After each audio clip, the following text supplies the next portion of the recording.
Volume Eyes. Chapter 1.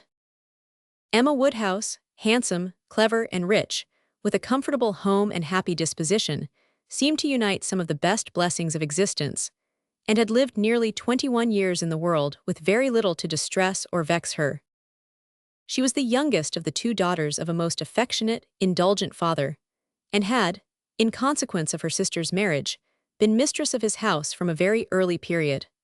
Her mother had died too long ago for her to have more than an indistinct remembrance of her caresses, and her place had been supplied by an excellent woman as governess, who had fallen little short of a mother in affection. 16 years had Miss Taylor been in Mr. Woodhouse's family, less as a governess than a friend, very fond of both daughters, but particularly of Emma.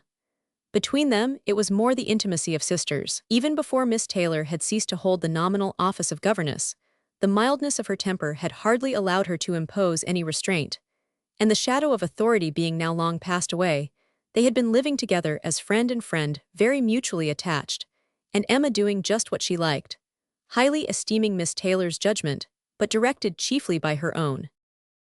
The real evils, indeed, of Emma's situation were the power of having rather too much her own way, and a disposition to think a little too well of herself. These were the disadvantages which threatened alloy to her many enjoyments. The danger, however, was at present so unperceived that they did not by any means rank as misfortunes with her. Sorrow came, a gentle sorrow, but not at all in the shape of any disagreeable consciousness. Miss Taylor married. It was Miss Taylor's loss which first brought grief. It was on the wedding day of this beloved friend that Emma first sat in mournful thought of any continuance. The wedding over, and the bride people gone, her father and herself were left to dine together, with no prospect of a third to cheer a long evening. Her father composed himself to sleep after dinner, as usual, and she had then only to sit and think of what she had lost. The event had every promise of happiness for her friend. Mr. Weston was a man of unexceptionable character, easy fortune, suitable age, and pleasant manners, and there was some satisfaction in considering with what self-denying, generous friendship she had always wished and promoted the match, but it was a black morning's work for her. The want of Miss Taylor would be felt every hour of every day. She recalled her past kindness, the affection of 16 years, how she had taught, and how she had played with her from 5 years old, how she had devoted all her powers to attach and amuse her in health, and how nursed her through the various illnesses of childhood. A large debt of gratitude was owing here, but the intercourse of the last 7 years, the equal footing and perfect unreserve which had soon followed Isabella's marriage, on their being left to each other, was yet a dearer, tenderer recollection. She had been a friend and companion such as few possessed. Intelligent, well-informed, useful, gentle, knowing all the ways of the family, interested in all its concerns, and peculiarly interested in herself, in every pleasure, every scheme of hers, one to whom she could speak every thought as it arose, and who had such an affection for her as could never find fault. How was she to bear the change? It was true that her friend was going only half a mile from them, but Emma was aware that great must be the difference between a Mrs. Weston, only half a mile from them, and a Miss Taylor in the house, and with all her advantages, natural and domestic, she was now in great danger of suffering from intellectual solitude. She dearly loved her father, but he was no companion for her. He could not meet her in conversation, rational or playful. The evil of the actual disparity in their ages, and Mr. Woodhouse had not married early, was much increased by his constitution and habits, for having been a valetudinarian all his life, without activity of mind or body, he was a much older man in ways than in years, and though everywhere beloved for the friendliness of his heart and his amiable temper, his talents could not have recommended him at any time. Her sister, though comparatively but little removed by matrimony, being settled in London, only 16 miles off, was much beyond her daily reach, and many a long October and November evening must be struggled through at Hartfield, before Christmas brought the next visit from Isabella and her husband, and their little children, to fill the house, and give her pleasant society again. Highbury, the large and populous village, almost amounting to a town, to which Hartfield, in spite of its separate lawn and shrubberies, and name, did really belong, afforded her no equals. The Woodhouses were first in consequence there. All looked up to them. She had many acquaintance in the place, for her father was universally civil, but not one among them who could be accepted in lieu of Miss Taylor for even half a day. It was a melancholy change, and Emma could not but sigh over it and wish for impossible things till her father awoke and made it necessary to be cheerful. His spirits required support. He was a nervous man, easily depressed, fond of every body that he was used to, and hating to part with them, hating change of every kind. Matrimony, as the origin of change, was always disagreeable, and he was by no means yet reconciled to his own daughter's marrying, nor could ever speak of her but with compassion, though it had been entirely a match of affection, when he was now obliged to part with Miss Taylor too, and from his habits of gentle selfishness, and of being never able to suppose that other people could feel differently from himself, he was very much disposed to think Miss Taylor had done as sad a thing for herself as for them, and would have been a great deal happier if she had spent all the rest of her life at Hartfield. Emma smiled and chatted as cheerfully as she could to keep him from such thoughts, but when tea came, it was impossible for him not to say exactly as he had said at dinner. Poor Miss Taylor! I wish she were here again. What a pity it is that Mr. Weston ever thought of her. I cannot agree with you, Papa. You know I cannot. Mr. Weston is such a good-humored, pleasant, excellent man that he thoroughly deserves a good wife, and you would not have had Miss Taylor live with us forever and bear all my odd humors when she might have a house of her own. A house of her own, but where is the advantage of a house of her own? This is 3 times as large, and you have never any odd humors, my dear. How often we shall be going to see them, and they coming to see us. We shall be always meeting. We must begin. We must go and pay wedding visit very soon. My dear, how am I to get so far? Randalls is such a distance. I could not walk half so far. No, Papa, nobody thought of your walking. We must go in the carriage to be sure. The carriage, but James will not like to put the horses to for such a little way. And where are the poor horses to be while we are paying our visit? They are to be put into Mr. Weston's stable, Papa. You know we have settled all that already. We talked it all over with Mr. Weston last night. And as for James, you may be very sure he will always like going to Randalls because of his daughter's being housemaid there. I only doubt whether he will ever take us anywhere else. That was your doing, Papa. You got Hannah that good place. Nobody thought of Hannah till you mentioned her. James is so obliged to you. I am very glad I did think of her. It was very lucky, for I would not have had poor James think himself slighted upon any account, and I am sure she will make a very good servant. She is a civil, pretty-spoken girl. I have a great opinion of her. Whenever I see her, she always curtsies and asks me how I do in a very pretty manner, and when you have had her here to do needlework, I observe she always turns the lock of the door the right way and never bangs it. I am sure she will be an excellent servant, and it will be a great comfort to poor Miss Taylor to have somebody about her that she is used to see. Whenever James goes over to see his daughter, you know, she will be hearing of us. He will be able to tell her how we all are. Emma spared no exertions to maintain this happier flow of ideas, and hoped, by the help of backgammon, to get her father tolerably through the evening, and be attacked by no regrets but her own. The backgammon table was placed, but a visitor immediately afterwards walked in and made it unnecessary. Mr. Knightley, a sensible man about 7 or 8 and 30, was not only a very old and intimate friend of the family, but particularly connected with it, as the elder brother of Isabella's husband. He lived about a mile from Highbury, was a frequent visitor, and always welcome, and at this time more welcome than usual, as coming directly from their mutual connections in London. He had returned to a late dinner after some days' absence, and now walked up to Hartfield to say that all were well in Brunswick Square. It was a happy circumstance, and animated Mr. Woodhouse for some time.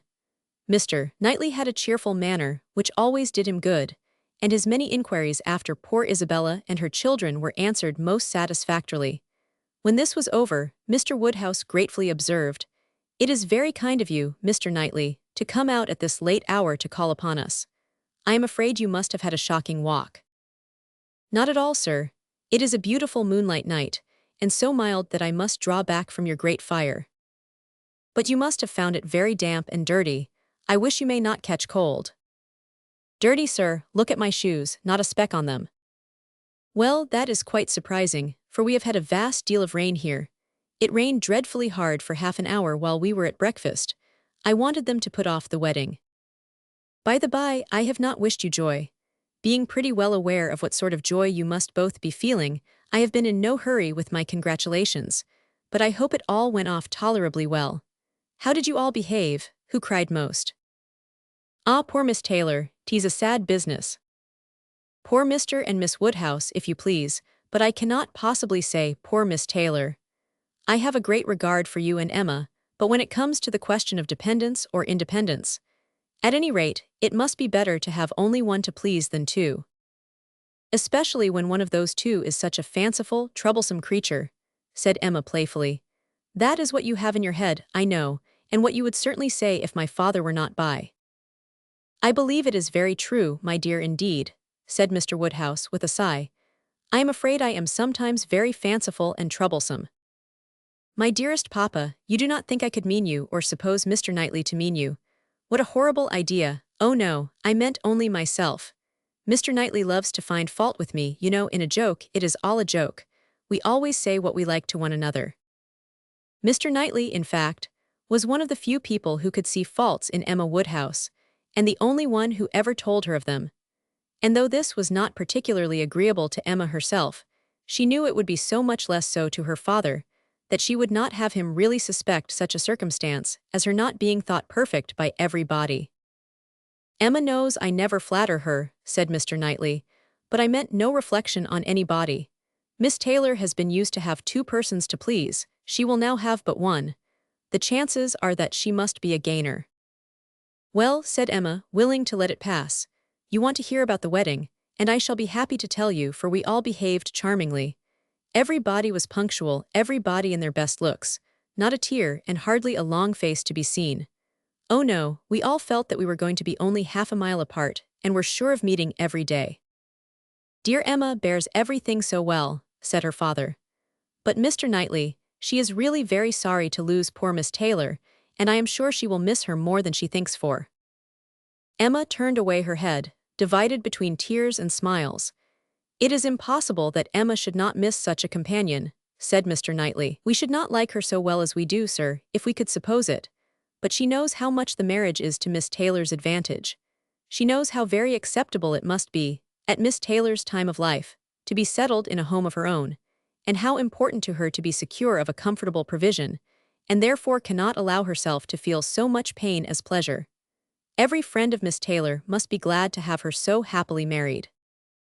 And you have forgotten one matter of joy to me, said Emma, and a very considerable one, that I made the match myself. I made the match, you know, 4 years ago, and to have it take place and be proved in the right, when so many people said Mr. Weston would never marry again, may comfort me for anything. Mr. Knightley shook his head at her. Her father fondly replied, Ah, my dear, I wish you would not make matches and foretell things, for whatever you say always comes to pass. Pray do not make any more matches. I promise you to make none for myself, papa, but I must indeed for other people. It is the greatest amusement in the world, and after such success, you know, everybody said that Mr. Weston would never marry again. Oh dear no, Mr. Weston, who had been a widower so long, and who seemed so perfectly comfortable without a wife, so constantly occupied either in his business in town or among his friends here, always acceptable wherever he went, always cheerful, Mr. Weston need not spend a single evening in the year alone if he did not like it. Oh no, Mr. Weston certainly would never marry again. Some people even talked of a promise to his wife on her deathbed, and others of the son and the uncle not letting him. All manner of solemn nonsense was talked on the subject, but I believed none of it. Ever since the day, about 4 years ago, that Miss Taylor and I met with him in Broadway Lane, when because it began to drizzle, he darted away with so much gallantry, and borrowed 2 umbrellas for us from Farmer Mitchell's, I made up my mind on the subject. I planned the match from that hour, and when such success has blessed me in this instance, dear papa, you cannot think that I shall leave off matchmaking. I do not understand what you mean by success, said Mr. Knightley. Success supposes endeavor. Your time has been properly and delicately spent if you have been endeavoring for the last 4 years to bring about this marriage, a worthy employment for a young lady's mind. But if, which I rather imagine, you're making the match, as you call it, means only you're planning it, you're saying to yourself one idle day, I think it would be a very good thing for Miss Taylor if Mr. Weston were to marry her, and saying it again to yourself every now and then afterwards, why do you talk of success? Where is your merit? What are you proud of? You made a lucky guess, and that is all that can be said. And have you never known the pleasure and triumph of a lucky guess? I pity you. I thought you clever, for depend upon it, a lucky guess is never merely luck. There is always some talent in it, and as to my poor word success, which you quarrel with, I do not know that I am so entirely without any claim to it. You have drawn two pretty pictures, but I think there may be a third, a something between the do-nothing and the do-all. If I had not promoted Mr. Weston's visits here, and given many little encouragements, and smoothed many little matters, it might not have come to anything after all. I think you must know Hartfield enough to comprehend that. A straightforward, open-hearted man like Weston, and a rational, unaffected woman like Miss Taylor, may be safely left to manage their own concerns. You are more likely to have done harm to yourself than good to them by interference. Emma never thinks of herself if she can do good to others, rejoined Mr. Woodhouse, understanding but in part. But my dear, pray do not make any more matches, they are silly things, and break up one's family circle grievously. Only one more, Papa, only for Mr. Elton. Poor Mr. Elton, you like Mr. Elton, Papa. I must look about for a wife for him. There is nobody in Highbury who deserves him, and he has been here a whole year, and has fitted up his house so comfortably, that it would be a shame to have him single any longer, and I thought when he was joining their hands today, he looked so very much as if he would like to have the same kind office done for him. I think very well of Mr. Elton, and this is the only way I have of doing him a service. Mr. Elton is a very pretty young man, to be sure, and a very good young man, and I have a great regard for him. But if you want to show him any attention, my dear, ask him to come and dine with us some day. That will be a much better thing. I dare say Mr. Knightley will be so kind as to meet him. With a great deal of pleasure, sir, at any time, said Mr. Knightley, laughing, and I agree with you entirely that it will be a much better thing. Invite him to dinner, Emma, and help him to the best of the fish and the chicken, but leave him to choose his own wife. Depend upon it, a man of 6 or 27 can take care of himself. Chapter 2. Mr. Weston was a native of Highbury, and born of a respectable family, which for the last 2 or 3 generations had been rising into gentility and property. He had received a good education, but on succeeding early in life to a small independence, had become indisposed for any of the more homely pursuits in which his brothers were engaged, and had satisfied an active, cheerful mind and social temper by entering into the militia of his county, then embodied. Captain Weston was a general favorite, and when the chances of his military life had introduced him to Miss Churchill, of a great Yorkshire family, and Miss Churchill fell in love with him, nobody was surprised, except her brother and his wife, who had never seen him, and who were full of pride and importance, which the connection would offend. Miss Churchill, however, being of age, and with the full command of her fortune, though her fortune bore no proportion to the family estate, was not to be dissuaded from the marriage, and it took place, to the infinite mortification of Mr. and Mrs. Churchill, who threw her off with due decorum. It was an unsuitable connection, and did not produce much happiness. Mrs. Weston ought to have found more in it, for she had a husband whose warm heart and sweet temper made him think everything due to her in return for the great goodness of being in love with him. But though she had one sort of spirit, she had not the best. She had resolution enough to pursue her own will in spite of her brother, but not enough to refrain from unreasonable regrets at that brother's unreasonable anger, nor from missing the luxuries of her former home. They lived beyond their income, but still it was nothing in comparison of Enscombe. She did not cease to love her husband, but she wanted at once to be the wife of Captain Weston, and Miss Churchill of Enscombe. Captain Weston, who had been considered, especially by the Churchills, as making such an amazing match, was proved to have much the worst of the bargain, for when his wife died, after a 3 years' marriage, he was rather a poorer man than at first, and with a child to maintain. From the expense of the child, however, he was soon relieved. The boy had, with the additional softening claim of a lingering illness of his mother been the means of a sort of reconciliation, and Mr. and Mrs. Churchill, having no children of their own, nor any other young creature of equal kindred to care for, offered to take the whole charge of the little Frank soon after her decease. Some scruples and some reluctance the widower father may be supposed to have felt, but as they were overcome by other considerations, the child was given up to the care and the wealth of the Churchills, and he had only his own comfort to seek, and his own situation to improve as he could. A complete change of life became desirable. He quitted the militia and engaged in trade, having brothers already established in a good way in London, which afforded him a favorable opening.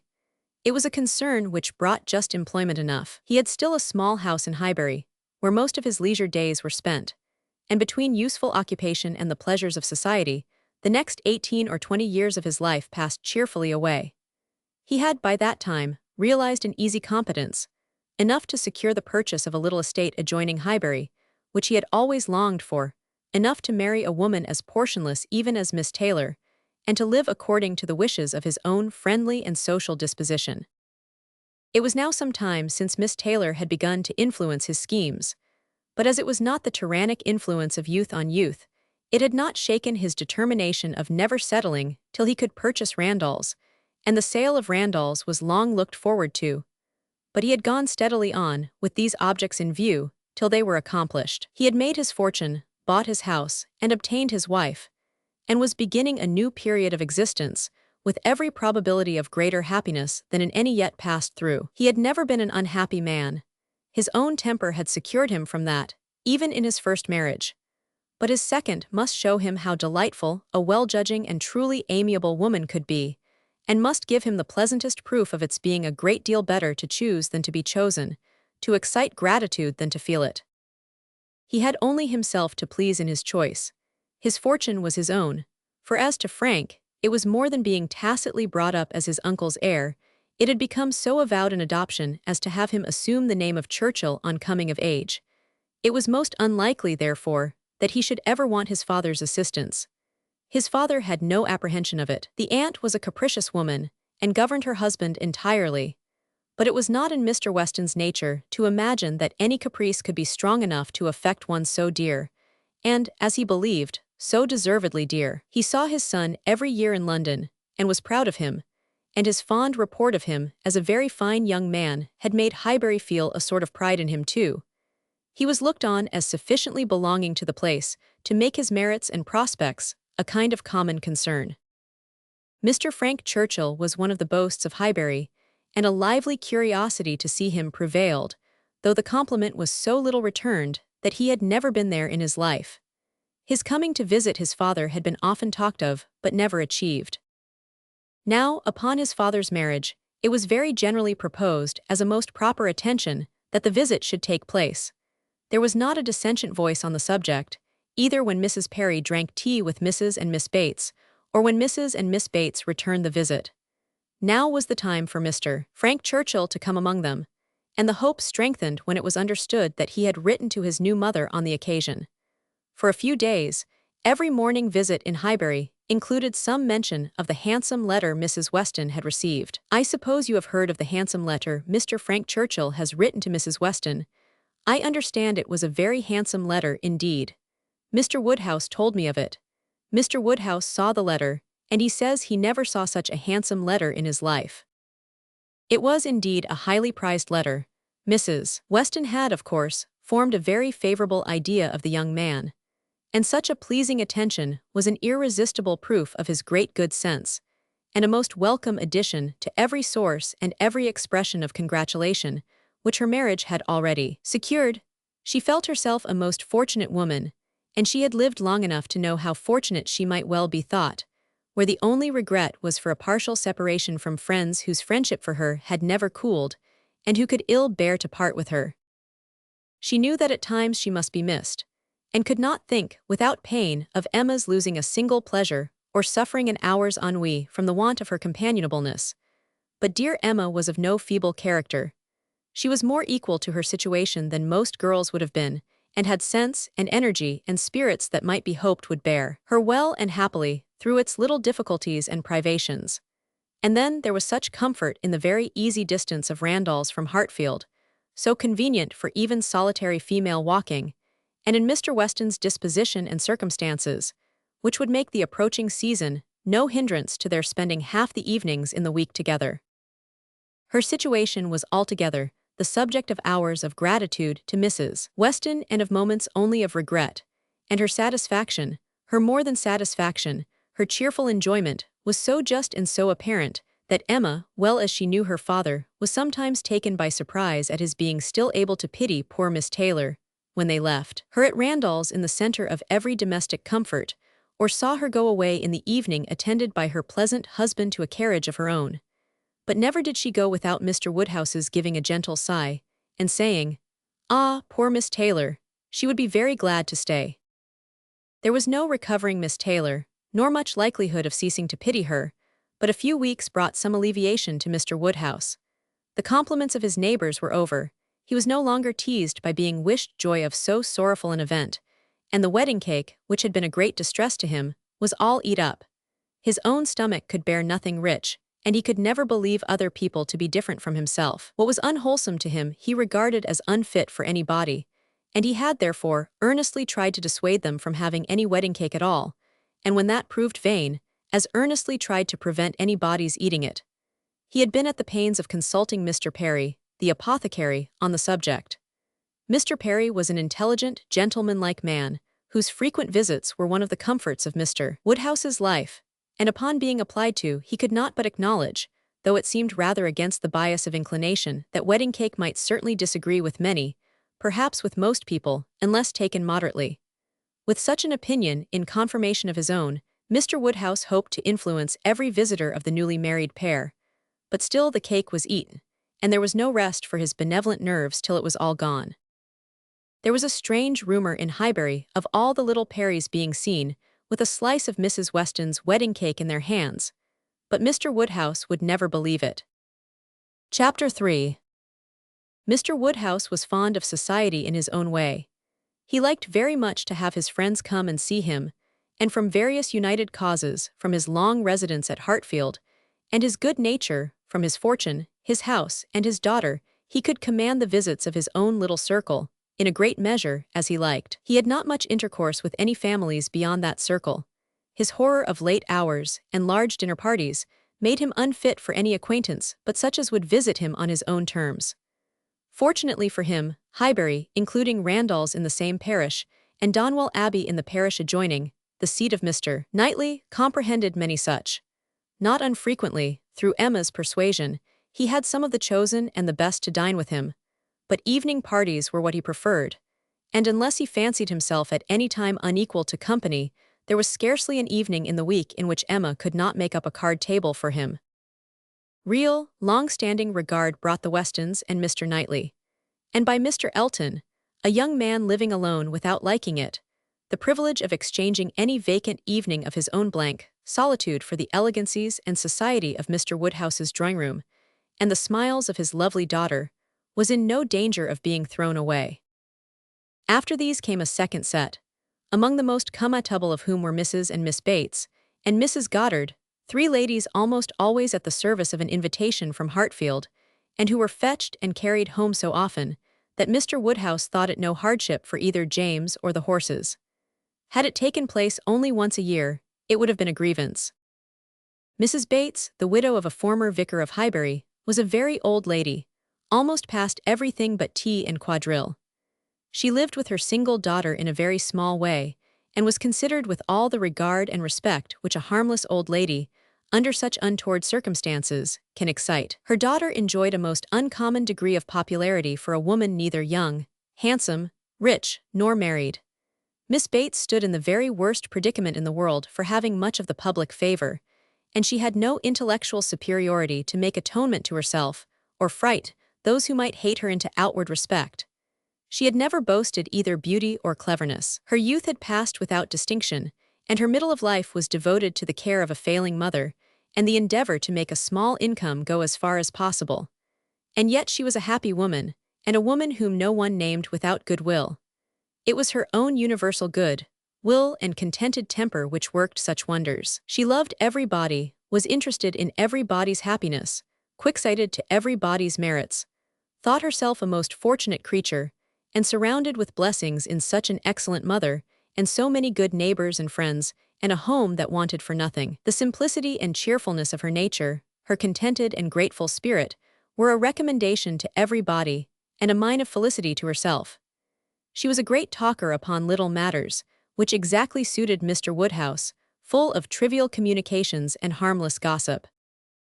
Mrs. Goddard was the mistress of a school, not of a seminary or an establishment, or anything which professed, in long sentences of refined nonsense, to combine liberal acquirements with elegant morality, upon new principles and new systems, and where young ladies for enormous pay might be screwed out of health and into vanity, but a real, honest, old-fashioned boarding school where a reasonable quantity of accomplishments were sold at a reasonable price, and where girls might be sent to be out of the way and scramble themselves into a little education without any danger of coming back prodigies. Mrs. Goddard's school was in high repute, and very deservedly, for Highbury was reckoned a particularly healthy spot. She had an ample house and garden, gave the children plenty of wholesome food, let them run about a great deal in the summer, and in winter dressed their chilblains with her own hands. It was no wonder that a train of 20 young couple now walked after her to church. She was a plain, motherly kind of woman who had worked hard in her youth, and now thought herself entitled to the occasional holiday of a tea visit, and having formerly owed much to Mr. Woodhouse's kindness, felt his particular claim on her to leave her neat parlor, hung round with fancy work, whenever she could, and win or lose a few sixpences by his fireside. These were the ladies whom Emma found herself very frequently able to collect, and happy was she, for her father's sake, in the power, though as far as she was herself concerned, it was no remedy for the absence of Mrs. Weston. She was delighted to see her father look comfortable, and very much pleased with herself for contriving things so well. But the quiet prosings of 3 such women made her feel that every evening so spent was indeed one of the long evenings she had fearfully anticipated.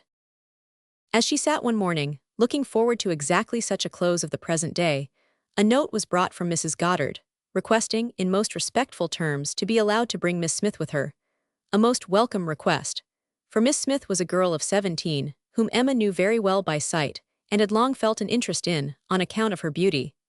A very gracious invitation was returned, and the evening no longer dreaded by the fair mistress of the mansion. Harriet Smith was the natural daughter of somebody.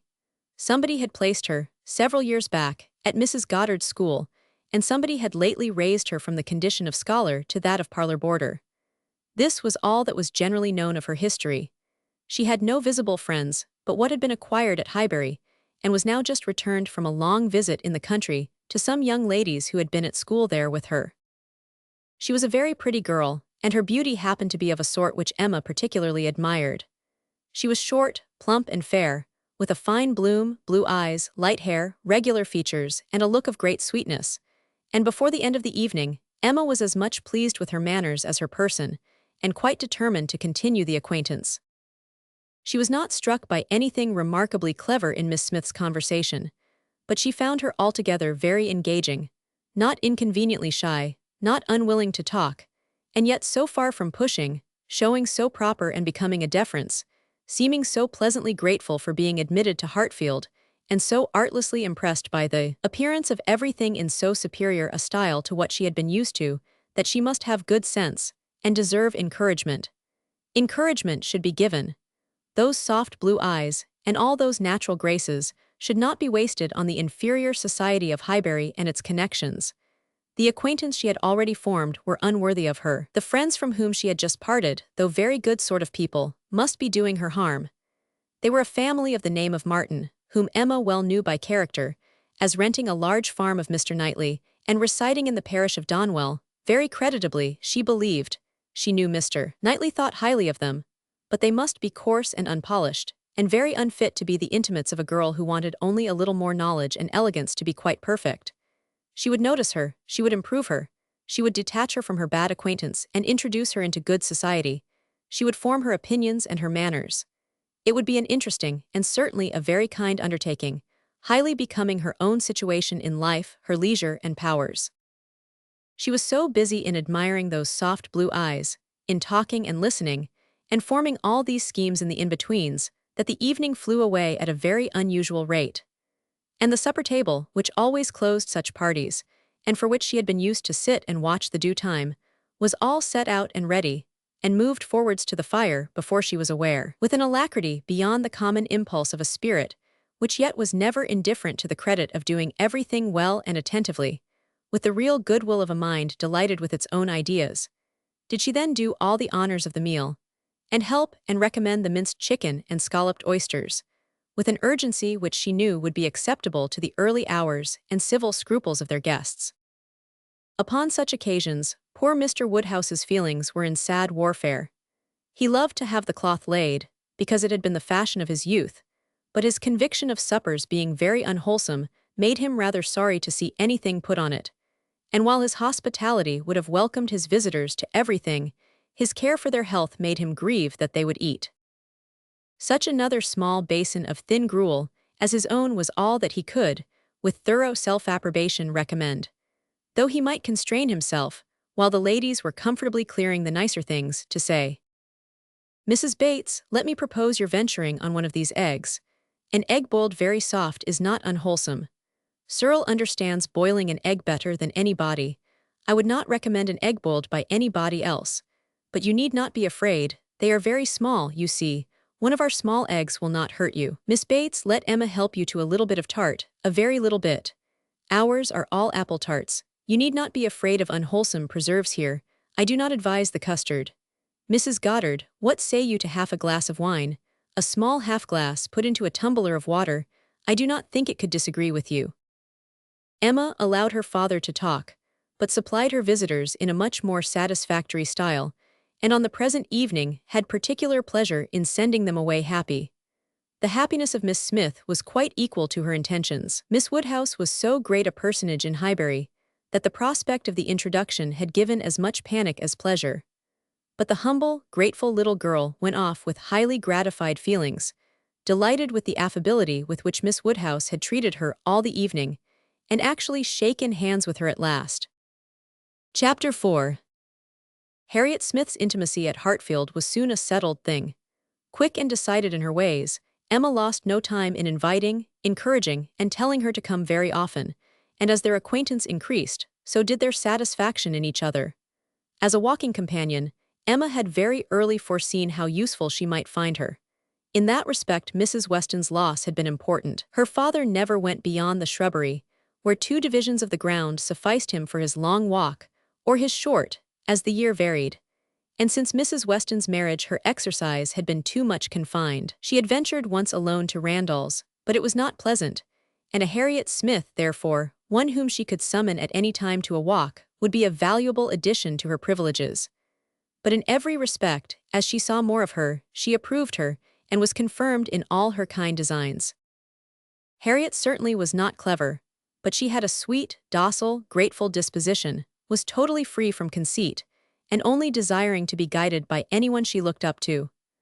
Her early attachment to herself was very amiable, and her inclination for good company and power of appreciating what was elegant and clever showed that there was no want of taste, though strength of understanding must not be expected. Altogether, she was quite convinced of Harriet Smith's being exactly the young friend she wanted, exactly the something which her home required.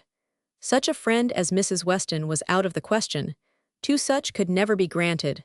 2 such she did not want. It was quite a different sort of thing, a sentiment distinct and independent. Mrs. Weston was the object of a regard which had its basis in gratitude and esteem. Harriet would be loved as one to whom she could be useful. For Mrs. Weston, there was nothing to be done, for Harriet everything. Her first attempts at usefulness were in an endeavor to find out who were the parents, but Harriet could not tell. She was ready to tell everything in her power, but on this subject questions were vain. Emma was obliged to fancy what she liked, but she could never believe that in the same situation she should not have discovered the truth. Harriet had no penetration. She had been satisfied to hear and believe just what Mrs. Goddard chose to tell her, and looked no farther. Mrs. Goddard and the teachers, and the girls and the affairs of the school in general, formed naturally a great part of the conversation, and but for her acquaintance with the Martins of Abbey Mill Farm, it must have been the whole. But the Martins occupied her thoughts a good deal. She had spent 2 very happy months with them, and now loved to talk of the pleasures of her visit, and describe the many comforts and wonders of the place. Emma encouraged her talkativeness, amused by such a picture of another set of beings, and enjoying the youthful simplicity which could speak with so much exultation of Mrs. Martin's having 2 parlors, 2 very good parlors, indeed, one of them quite as large as Mrs. Goddard's drawing-room, and of her having an upper maid who had lived 25 years with her, and of their having 8 cows, 2 of them Alderneys and 1 a little Welch cow, a very pretty little Welch cow indeed, and of Mrs. Martin's saying as she was so fond of it, it should be called her cow, and of their having a very handsome summer house in their garden, where some day next year they were all to drink tea. A very handsome summer house, large enough to hold 12 people. For some time she was amused, without thinking beyond the immediate cause, but as she came to understand the family better, other feelings arose. She had taken up a wrong idea, fancying it was a mother and daughter, a son and son's wife, who all lived together. But when it appeared that the Mr. Martin, who bore a part in the narrative, and was always mentioned with approbation for his great good nature in doing something or other, was a single man, that there was no young Mrs. Martin, no wife in the case. She did suspect danger to her poor little friend from all this hospitality and kindness, and that, if she were not taken care of, she might be required to sink herself forever. With this inspiriting notion, her questions increased in number and meaning, and she particularly led Harriet to talk more of Mr. Martin, and there was evidently no dislike to it. Harriet was very ready to speak of the share he had had in their moonlight walks and merry evening games, and dwelt a good deal upon his being so very good-humored and obliging. He had gone 3 miles round one day in order to bring her some walnuts, because she had said how fond she was of them, and in everything else he was so very obliging. He had his shepherd's son into the parlor one night on purpose to sing to her. She was very fond of singing. He could sing a little himself. She believed he was very clever and understood everything. He had a very fine flock, and while she was with them, he had been bid more for his wool than anybody in the country. She believed everybody spoke well of him. His mother and sisters were very fond of him. Mrs. Martin had told her one day, and there was a blush as she said it, that it was impossible for anybody to be a better son, and therefore she was sure, whenever he married, he would make a good husband. Not that she wanted him to marry. She was in no hurry at all. "Well done, Mrs. Martin," thought Emma, "you know what you are about." And when she had come away, Mrs. Martin was so very kind as to send Mrs. Goddard a beautiful goose, the finest goose Mrs. Goddard had ever seen. Mrs. Goddard had dressed it on a Sunday, and asked all the 3 teachers, Miss Nash, and Miss Prince, and Miss Richardson, to sup with her. Mr. Martin, I suppose, is not a man of information beyond the line of his own business. He does not read. Oh yes, that is, no, I do not know, but I believe he has read a good deal, but not what you would think anything of. He reads the agricultural reports and some other books that lay in one of the window seats, but he reads all them to himself. But sometimes of an evening, before we went to cards, he would read something aloud out of the elegant extracts, very entertaining. And I know he has read The Vicar of Wakefield. He never read The Romance of the Forest, nor The Children of the Abbey. He had never heard of such books before I mentioned them, but he is determined to get them now as soon as ever he can. The next question was, what sort of looking man is Mr. Martin? Oh, not handsome, not at all handsome. I thought him very plain at first, but I do not think him so plain now. One does not, you know, after a time. But did you never see him? He is in Highbury every now and then, and he is sure to ride through every week in his way to Kingston. He has passed you very often. That may be, and I may have seen him 50 times, but without having any idea of his name.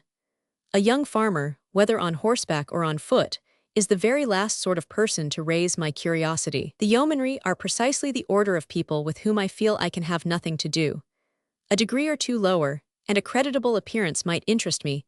I might hope to be useful to their families in some way or other. But a farmer can need none of my help, and is therefore, in one sense, as much above my notice as in every other he is below it. To be sure, oh yes, it is not likely you should ever have observed him, but he knows you very well indeed, I mean by sight. I have no doubt of his being a very respectable young man. I know indeed that he is so, and as such wish him well. What do you imagine his age to be? He was 24 the 8th of last June, and my birthday is the 23rd, just a fortnight and a day's difference, which is very odd. Only 24. That is too young to settle. His mother is perfectly right not to be in a hurry. They seem very comfortable as they are, and if she were to take any pains to marry him, she would probably repent it. 6 years hence, if he could meet with a good sort of young woman in the same rank as his own, with a little money, it might be very desirable. 6 years hence, dear Miss Woodhouse, he would be 30 years old.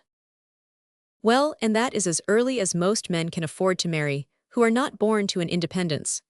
Mr. Martin, I imagine, has his fortune entirely to make, cannot be at all beforehand with the world. Whatever money he might come into when his father died, whatever his share of the family property, it is, I dare say, all afloat, all employed in his stock, and so forth. And though, with diligence and good luck, he may be rich in time, it is next to impossible that he should have realized anything yet. To be sure, so it is. but they live very comfortably. They have no indoors man, else they do not want for anything, and Mrs. Martin talks of taking a boy another year. I wish you may not get into a scrape, Harriet, whenever he does marry. I mean, as to being acquainted with his wife, for though his sisters, from a superior education, are not to be altogether objected to, it does not follow that he might marry anybody at all fit for you to notice. The misfortune of your birth ought to make you particularly careful as to your associates. There can be no doubt of your being a gentleman's daughter, and you must support your claim to that station by everything within your own power, or there will be plenty of people who would take pleasure in degrading you. Yes, to be sure, I suppose there are. But while I visit at Hartfield, and you are so kind to me, Miss Woodhouse, I am not afraid of what anybody can do. You understand the force of influence pretty well, Harriet, but I would have you so firmly established in good society as to be independent even of Hartfield and Miss Woodhouse. I want to see you permanently well connected, and to that end it will be advisable to have as few odd acquaintance as may be. And therefore, I say that if you should still be in this country when Mr. Martin marries, I wish you may not be drawn in by your intimacy with the sisters, to be acquainted with the wife, who will probably be some mere farmer's daughter, without education. To be sure, yes, not that I think Mr. Martin would ever marry anybody but what had had some education, and been very well brought up.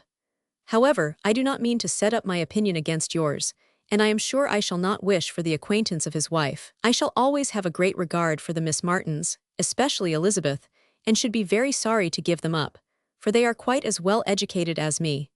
But if he marries a very ignorant, vulgar woman, certainly I had better not visit her, if I can help it. Emma watched her through the fluctuations of the speech, and saw no alarming symptoms of love. The young man had been the first admirer, but she trusted there was no other hold, and that there would be no serious difficulty, on Harriet's side, to oppose any friendly arrangement of her own. They met Mr. Martin the very next day, as they were walking on the Donwell Road. He was on foot, and after looking very respectfully at her, looked with most unfeigned satisfaction at her companion.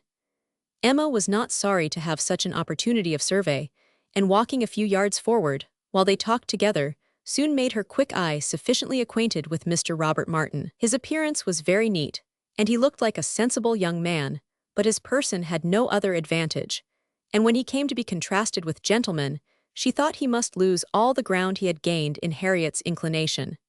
Harriet was not insensible of manner. She had voluntarily noticed her father's gentleness with admiration as well as wonder. Mr. Martin looked as if he did not know what manner was.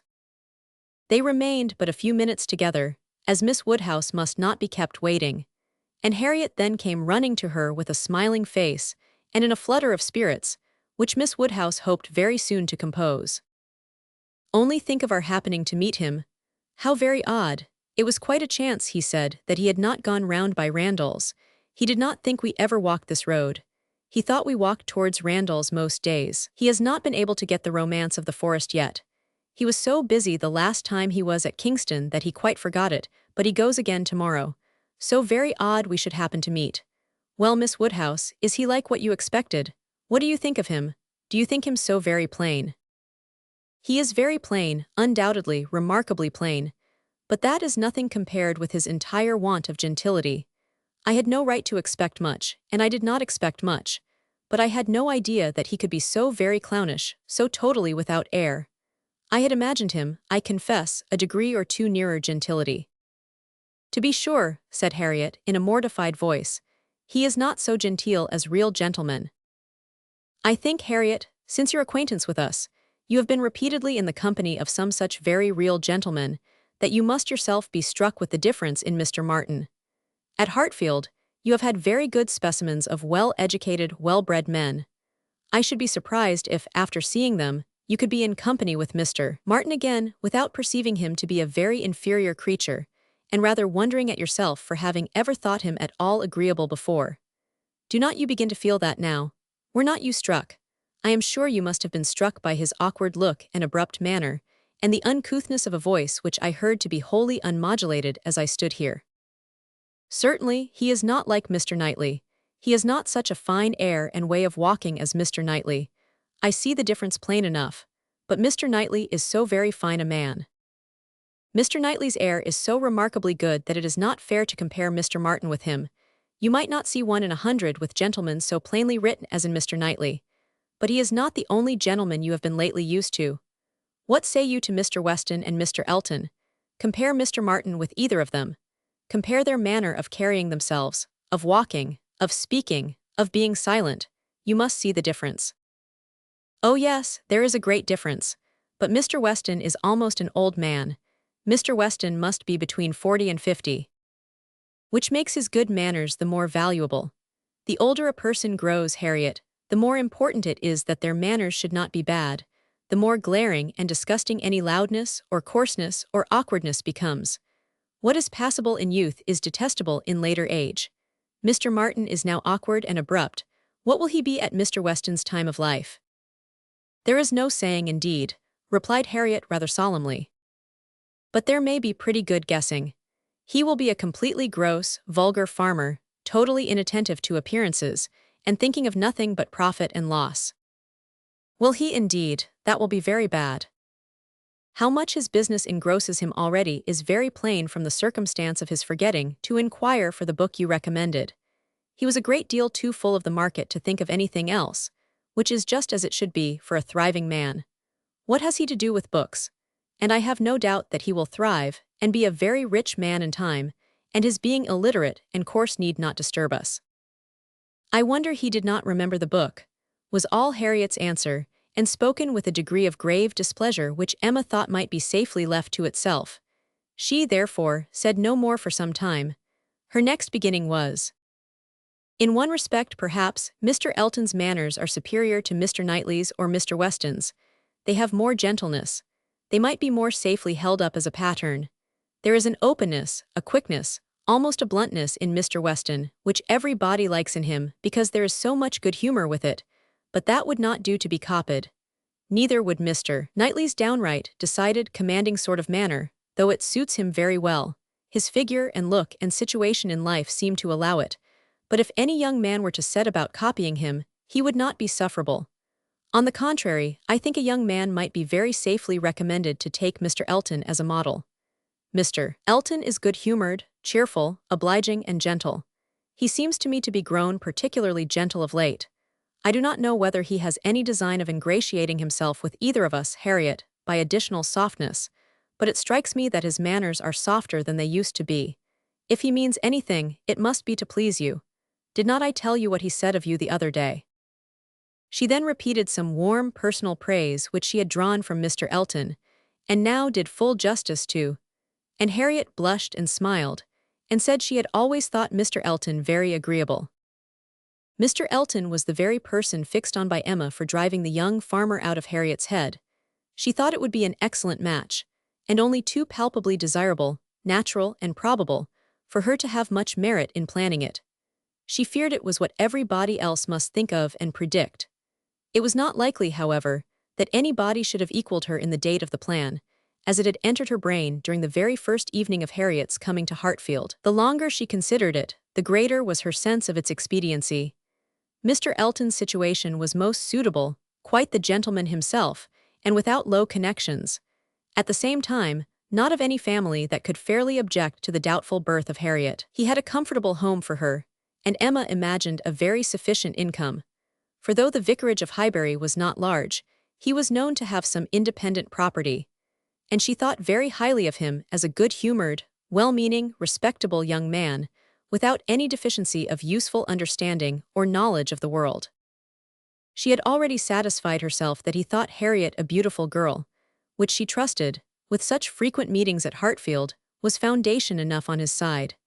And on Harriet's, there could be little doubt that the idea of being preferred by him would have all the usual weight and efficacy. And he was really a very pleasing young man, a young man whom any woman not fastidious might like.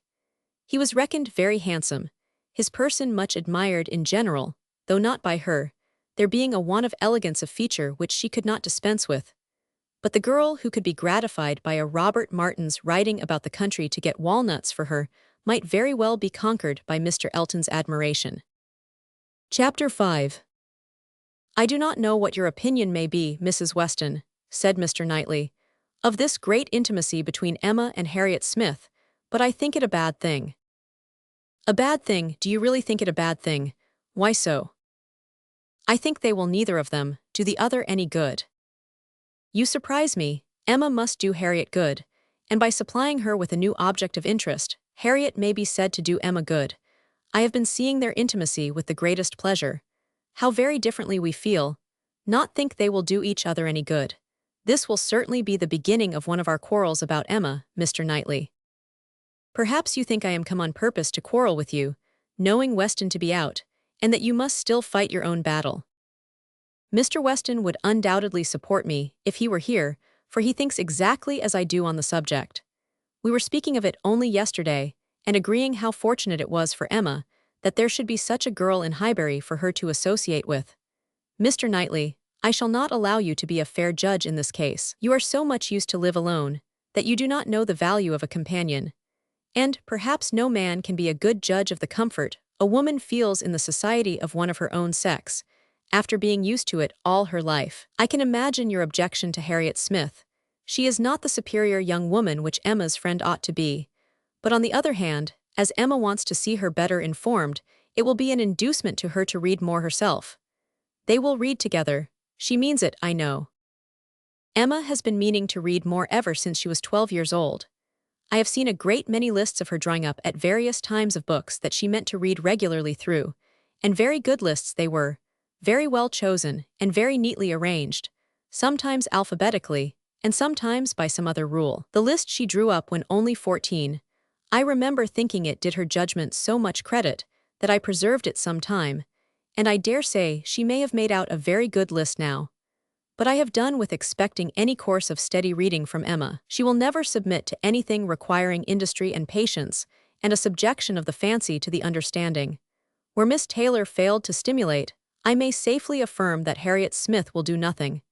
You never could persuade her to read half so much as you wished. You know you could not. I dare say, replied Mrs. Weston, smiling, that I thought so then. But since we have parted, I can never remember Emma's omitting to do anything I wished. There is hardly any desiring to refresh such a memory as that, said Mr. Knightley, feelingly, and for a moment or two he had done. But I, he soon added, who have had no such charm thrown over my senses, must still see, hear, and remember. Emma is spoiled by being the cleverest of her family. At 10 years old, she had the misfortune of being able to answer questions which puzzled her sister at 17. She was always quick and assured, Isabella slow and diffident. And ever since she was 12, Emma has been mistress of the house and of you all. In her mother she lost the only person able to cope with her. She inherits her mother's talents, and must have been under subjection to her. I should have been sorry, Mr. Knightley, to be dependent on your recommendation, had I quitted Mr. Woodhouse's family, and wanted another situation. I do not think you would have spoken a good word for me to anybody. I am sure you always thought me unfit for the office I held. Yes, said he, smiling. You are better placed here, very fit for a wife, but not at all for a governess. But you were preparing yourself to be an excellent wife all the time you were at Hartfield. You might not give Emma such a complete education as your powers would seem to promise, but you were receiving a very good education from her, on the very material matrimonial point of submitting your own will, and doing as you were bid. And if Weston had asked me to recommend him a wife, I should certainly have named Miss Taylor. Thank you, there will be very little merit in making a good wife to such a man as Mr. Weston.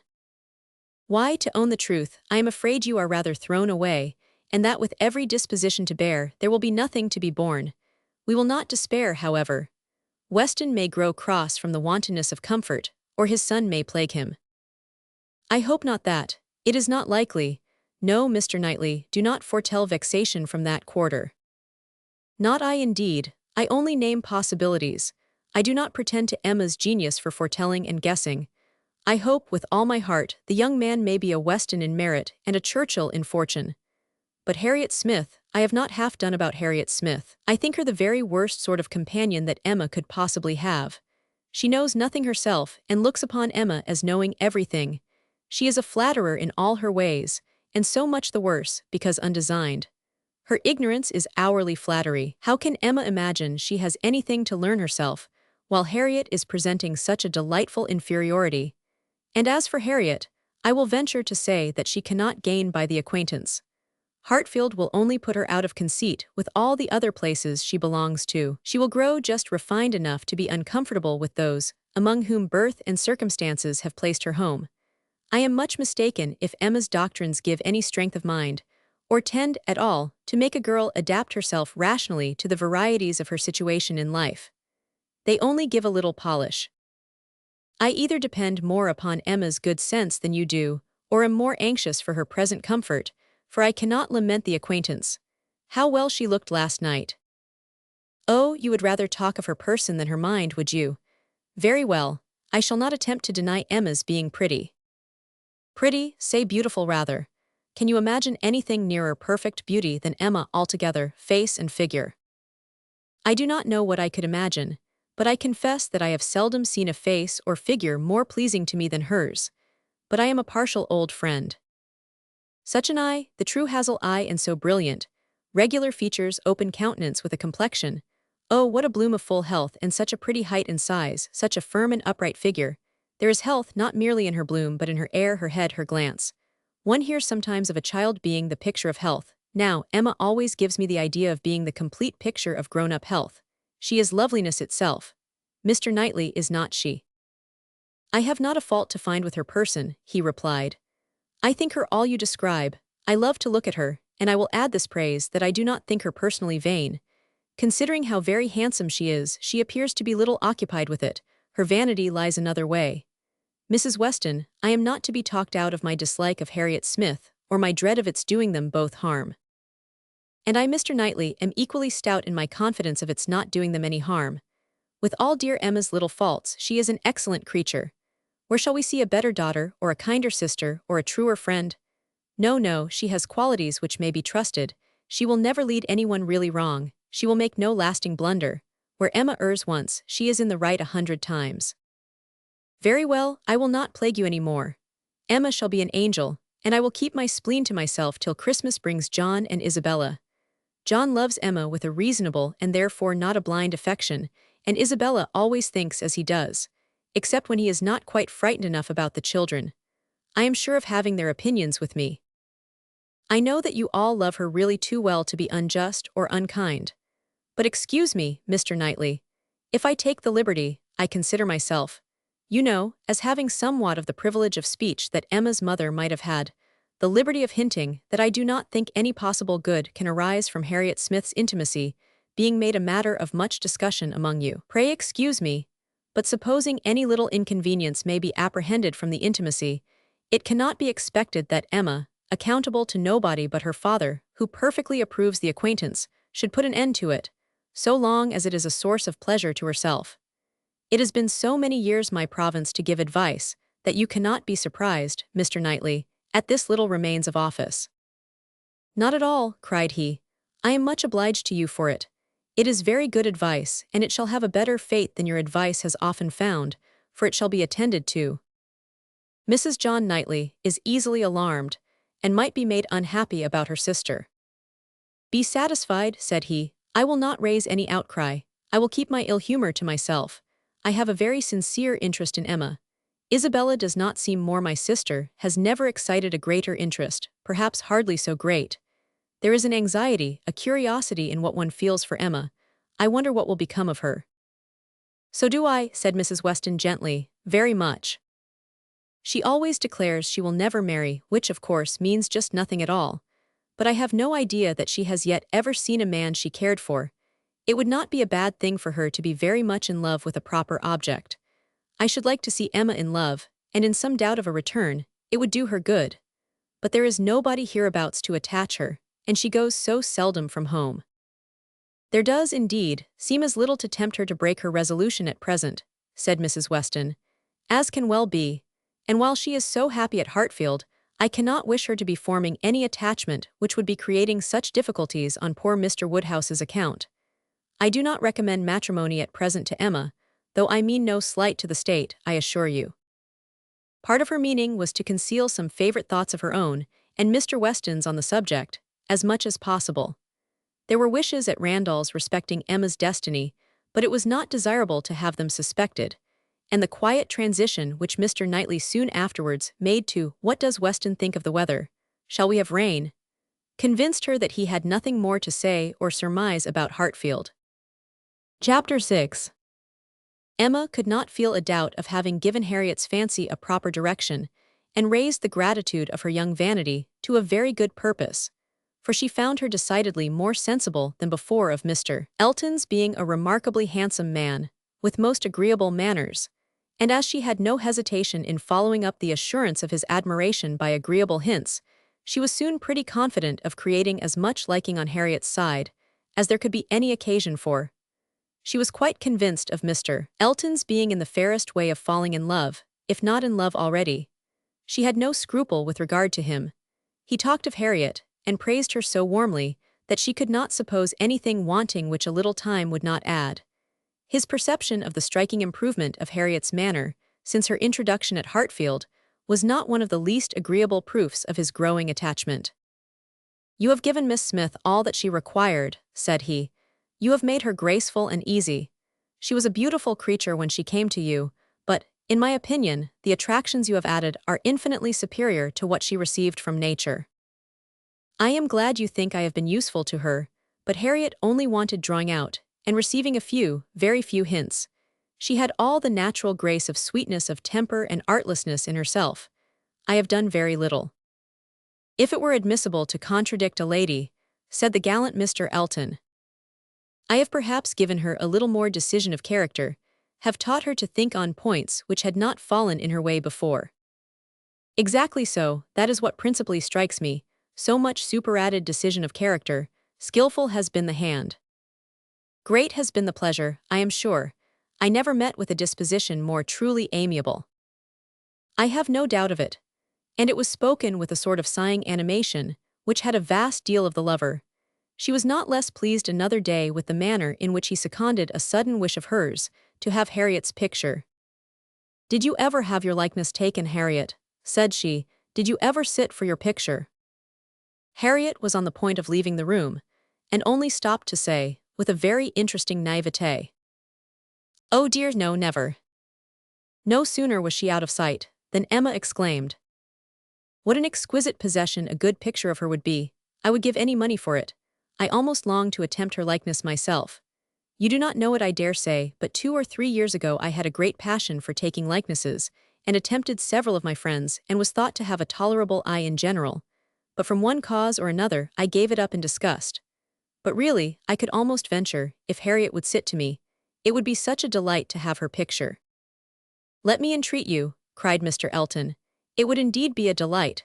Let me entreat you, Miss Woodhouse, to exercise so charming a talent in favor of your friend. I know what your drawings are. How could you suppose me ignorant? Is not this room rich in specimens of your landscapes and flowers, and has not Mrs. Weston some inimitable figure pieces in her drawing-room at Randall's?" "Yes, good man," thought Emma, "but what has all that to do with taking likenesses? You know nothing of drawing. Don't pretend to be in raptures about mine. Keep your raptures for Harriet's face." "Well, if you give me such kind encouragement, Mr. Elton, I believe I shall try what I can do. Harriet's features are very delicate, which makes a likeness difficult, and yet there is a peculiarity in the shape of the eye and the lines about the mouth which one ought to catch." "Exactly so, the shape of the eye and the lines about the mouth. I have not a doubt of your success. Pray attempt it. As you will do it, it will indeed, to use your own words, be an exquisite possession." "But I am afraid, Mr. Elton, Harriet will not like to sit. She thinks so little of her own beauty. Did not you observe her manner of answering me? How completely it meant, 'Why should my picture be drawn?'" "Oh yes, I observed it, I assure you. It was not lost on me. But still I cannot imagine she would not be persuaded." Harriet was soon back again, and the proposal almost immediately made, and she had no scruples which could stand many minutes against the earnest pressing of both the others. Emma wished to go to work directly, and therefore produced the portfolio containing her various attempts at portraits, for not one of them had ever been finished, that they might decide together on the best size for Harriet. Her many beginnings were displayed.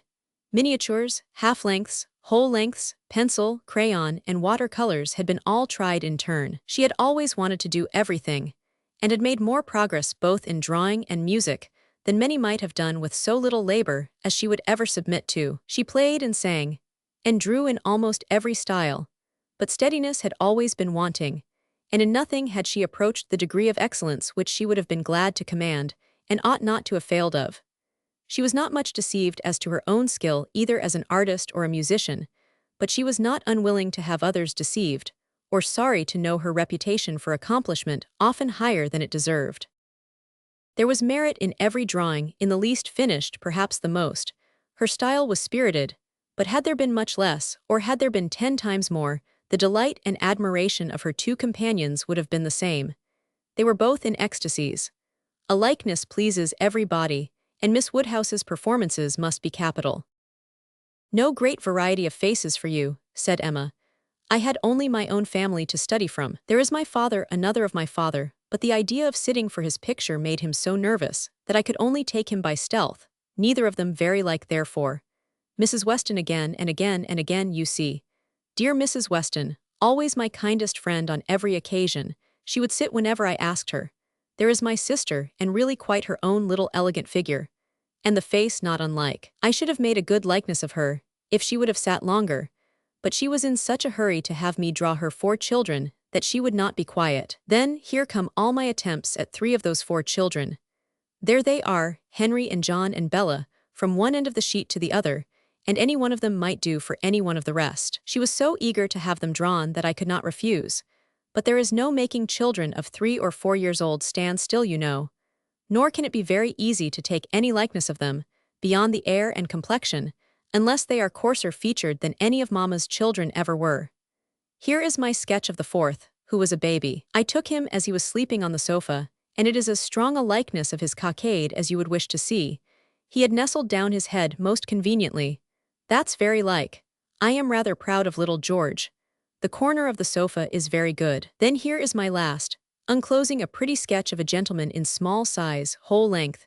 My last and my best, my brother, Mr. John Knightley.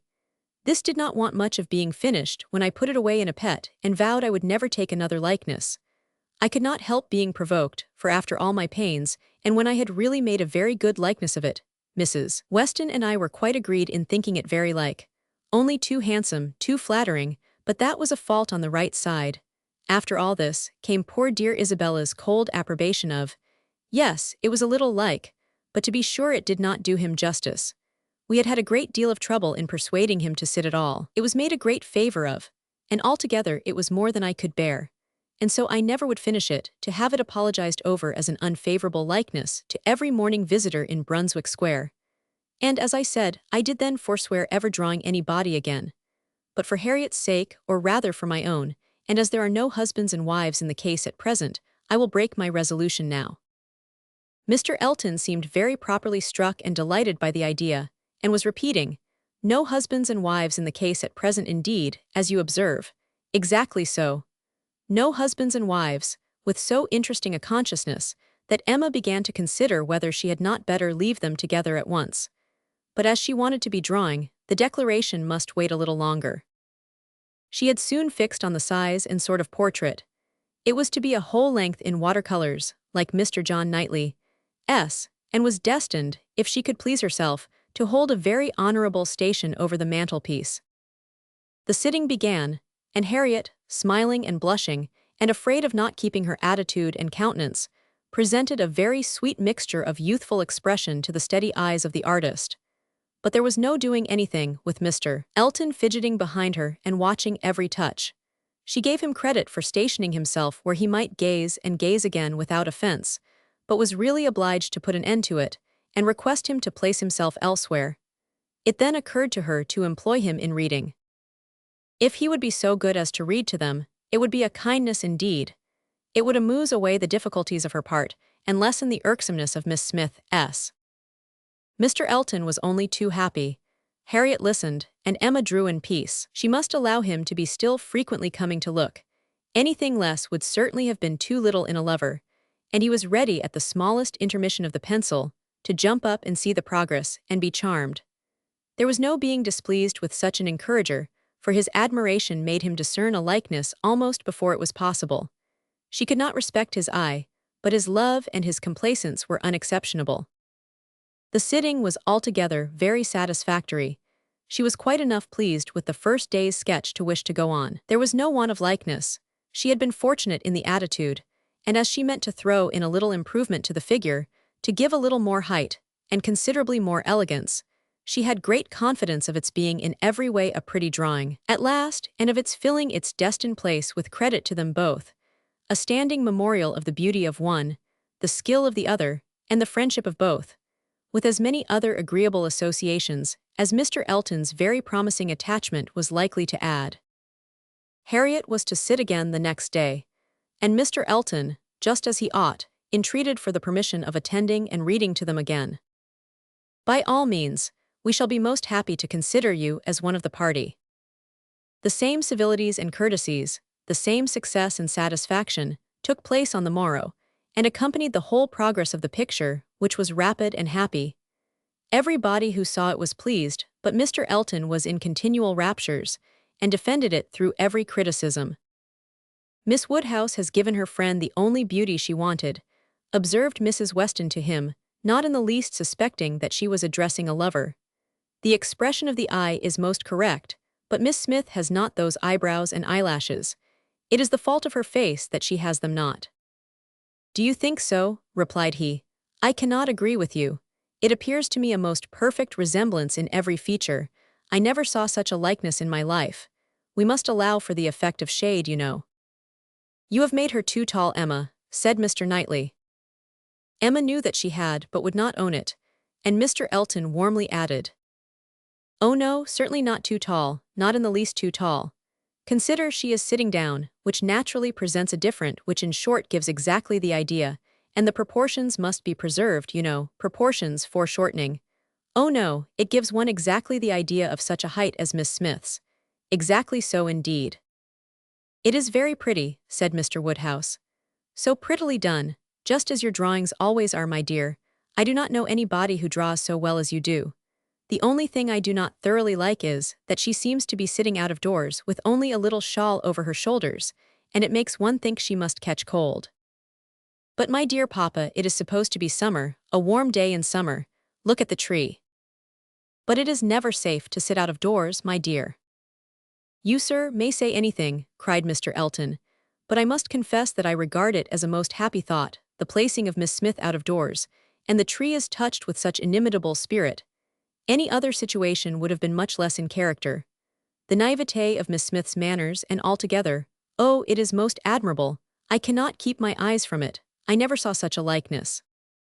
The next thing wanted was to get the picture framed, and here were a few difficulties. It must be done directly. It must be done in London. The order must go through the hands of some intelligent person whose taste could be depended on, and Isabella, the usual doer of all commissions, must not be applied to, because it was December, and Mr. Woodhouse could not bear the idea of her stirring out of her house in the fogs of December. But no sooner was the distress known to Mr. Elton than it was removed. His gallantry was always on the alert. Might he be trusted with the commission, what infinite pleasure should he have in executing it? He could ride to London at any time. It was impossible to say how much he should be gratified by being employed on such an errand. He was too good. She could not endure the thought. She would not give him such a troublesome office for the world, brought on the desired repetition of entreaties and assurances, and a very few minutes settled the business. Mr. Elton was to take the drawing to London, choose the frame, and give the directions, and Emma thought she could so pack it as to ensure its safety without much incommoding him, while he seemed mostly fearful of not being incommoded enough. "What a precious deposit," said he with a tender sigh as he received it. "This man is almost too gallant to be in love," thought Emma. "I should say so, but that I suppose there may be 100 different ways of being in love. He is an excellent young man and will suit Harriet exactly. It will be an exactly so, as he says himself. But he does sigh and languish, and study for compliments rather more than I could endure as a principal. I come in for a pretty good share as a second, but it is his gratitude on Harriet's account." Chapter 7. The very day of Mr. Elton's going to London produced a fresh occasion for Emma's services towards her friend. Harriet had been at Hartfield, as usual, soon after breakfast, and after a time had gone home to return again to dinner. She returned, and sooner than had been talked of, and with an agitated, hurried look, announcing something extraordinary to have happened which she was longing to tell. Half a minute brought it all out. She had heard, as soon as she got back to Mrs. Goddard's, that Mr. Martin had been there an hour before, and finding she was not at home, nor particularly expected, had left a little parcel for her from one of his sisters and gone away. And on opening this parcel, she had actually found, besides the 2 songs which she had lent Elizabeth to copy, a letter to herself. And this letter was from him, from Mr. Martin, and contained a direct proposal of marriage. Who could have thought it? She was so surprised she did not know what to do. Yes, quite a proposal of marriage, and a very good letter, at least she thought so. And he wrote as if he really loved her very much, but she did not know, and so, she was come as fast as she could to ask Miss Woodhouse what she should do. Emma was half ashamed of her friend for seeming so pleased and so doubtful. "Upon my word," she cried, "the young man is determined not to lose anything for want of asking. He will connect himself well if he can." "Will you read the letter?" cried Harriet. "Pray do, 2D rather you would." Emma was not sorry to be pressed. She read, and was surprised. The style of the letter was much above her expectation. There were not merely no grammatical errors, but as a composition, it would not have disgraced a gentleman. The language, though plain, was strong and unaffected, and the sentiments it conveyed very much to the credit of the writer. It was short but expressed good sense, warm attachment, liberality, propriety, even delicacy of feeling. She paused over it, while Harriet stood anxiously watching for her opinion with a well, and was at last forced to add, "Is it a good letter, or is it too short?"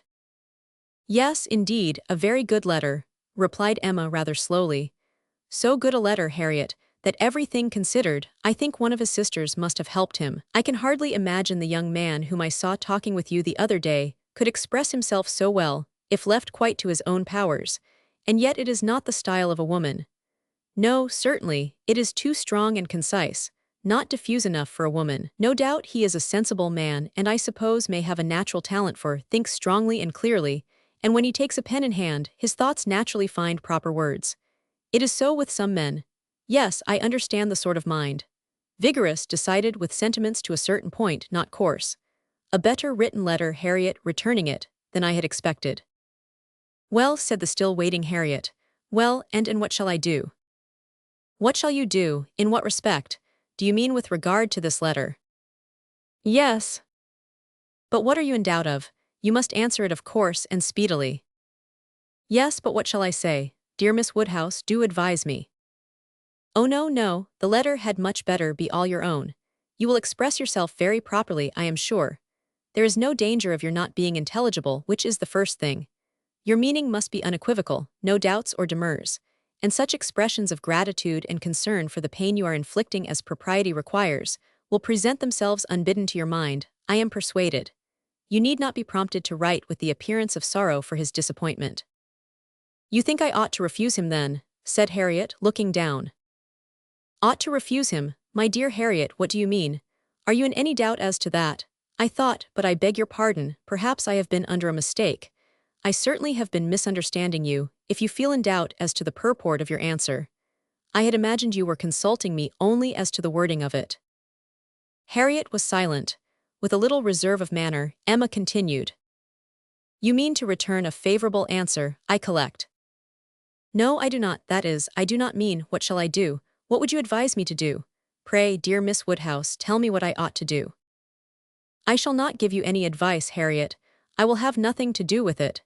This is a point which you must settle with your feelings." "I had no notion that he liked me so very much," said Harriet, contemplating the letter. For a little while Emma persevered in her silence, but beginning to apprehend the bewitching flattery of that letter might be too powerful, she thought it best to say, "I lay it down as a general rule, Harriet, that if a woman doubts as to whether she should accept a man or not, she certainly ought to refuse him. If she can hesitate as to yes, she ought to say no directly. It is not a state to be safely entered into with doubtful feelings with half a heart.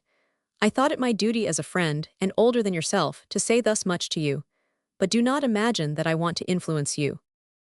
Oh no, I am sure you are a great deal too kind to, but if you would just advise me what I had best do. No, I do not mean that. As you say, one's mind ought to be quite made up. One should not be hesitating, it is a very serious thing. It will be safer to say no, perhaps. Do you think I had better say no?" "Not for the world," said Emma, smiling graciously. "Would I advise you either way? You must be the best judge of your own happiness. If you prefer Mr. Martin to every other person, If you think him the most agreeable man you have ever been in company with, why should you hesitate? You blush, Harriet. Does anybody else occur to you at this moment under such a definition? Harriet, Harriet, do not deceive yourself. Do not be run away with by gratitude and compassion. At this moment, whom are you thinking of? The symptoms were favorable. Instead of answering, Harriet turned away confused and stood thoughtfully by the fire, and though the letter was still in her hand, it was now mechanically twisted about without regard. Emma waited the result with impatience, but not without strong hopes. At last, with some hesitation, Harriet said, "Miss Woodhouse, as you will not give me your opinion, I must do as well as I can by myself, and I have now quite determined, and really almost made up my mind, to refuse Mr. Martin. Do you think I am right?" "Perfectly, perfectly right, my dearest Harriet. You are doing just what you ought. While you were at all in suspense, I kept my feelings to myself, but now that you are so completely decided, I have no hesitation in approving. Dear Harriet, I give myself joy of this. It would have grieved me to lose your acquaintance, which must have been the consequence of your marrying Mr. Martin. While you were in the smallest degree wavering, I said nothing about it, because I would not influence, but it would have been the loss of a friend to me. I could not have visited Mrs. Robert Martin, of Abbey Mill Farm.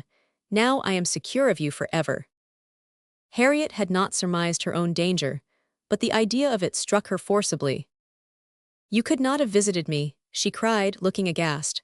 "No, to be sure you could not, but I never thought of that before. That would have been too dreadful. What an escape! Dear Miss Woodhouse, I would not give up the pleasure and honor of being intimate with you for anything in the world." "Indeed, Harriet, it would have been a severe pang to lose you, but it must have been. You would have thrown yourself out of all good society. I must have given you up." "Dear me, how should I ever have borne it? It would have killed me never to come to Hartfield any more." "Dear affectionate creature, you banished to Abbey Mill Farm, you confined to the society of the illiterate and vulgar all your life. I wonder how the young man could have the assurance to ask it. He must have a pretty good opinion of himself." "I do not think he is conceited either in general," said Harriet, her conscience opposing such censure. "At least, he is very good-natured, and I shall always feel much obliged to him and have a great regard for.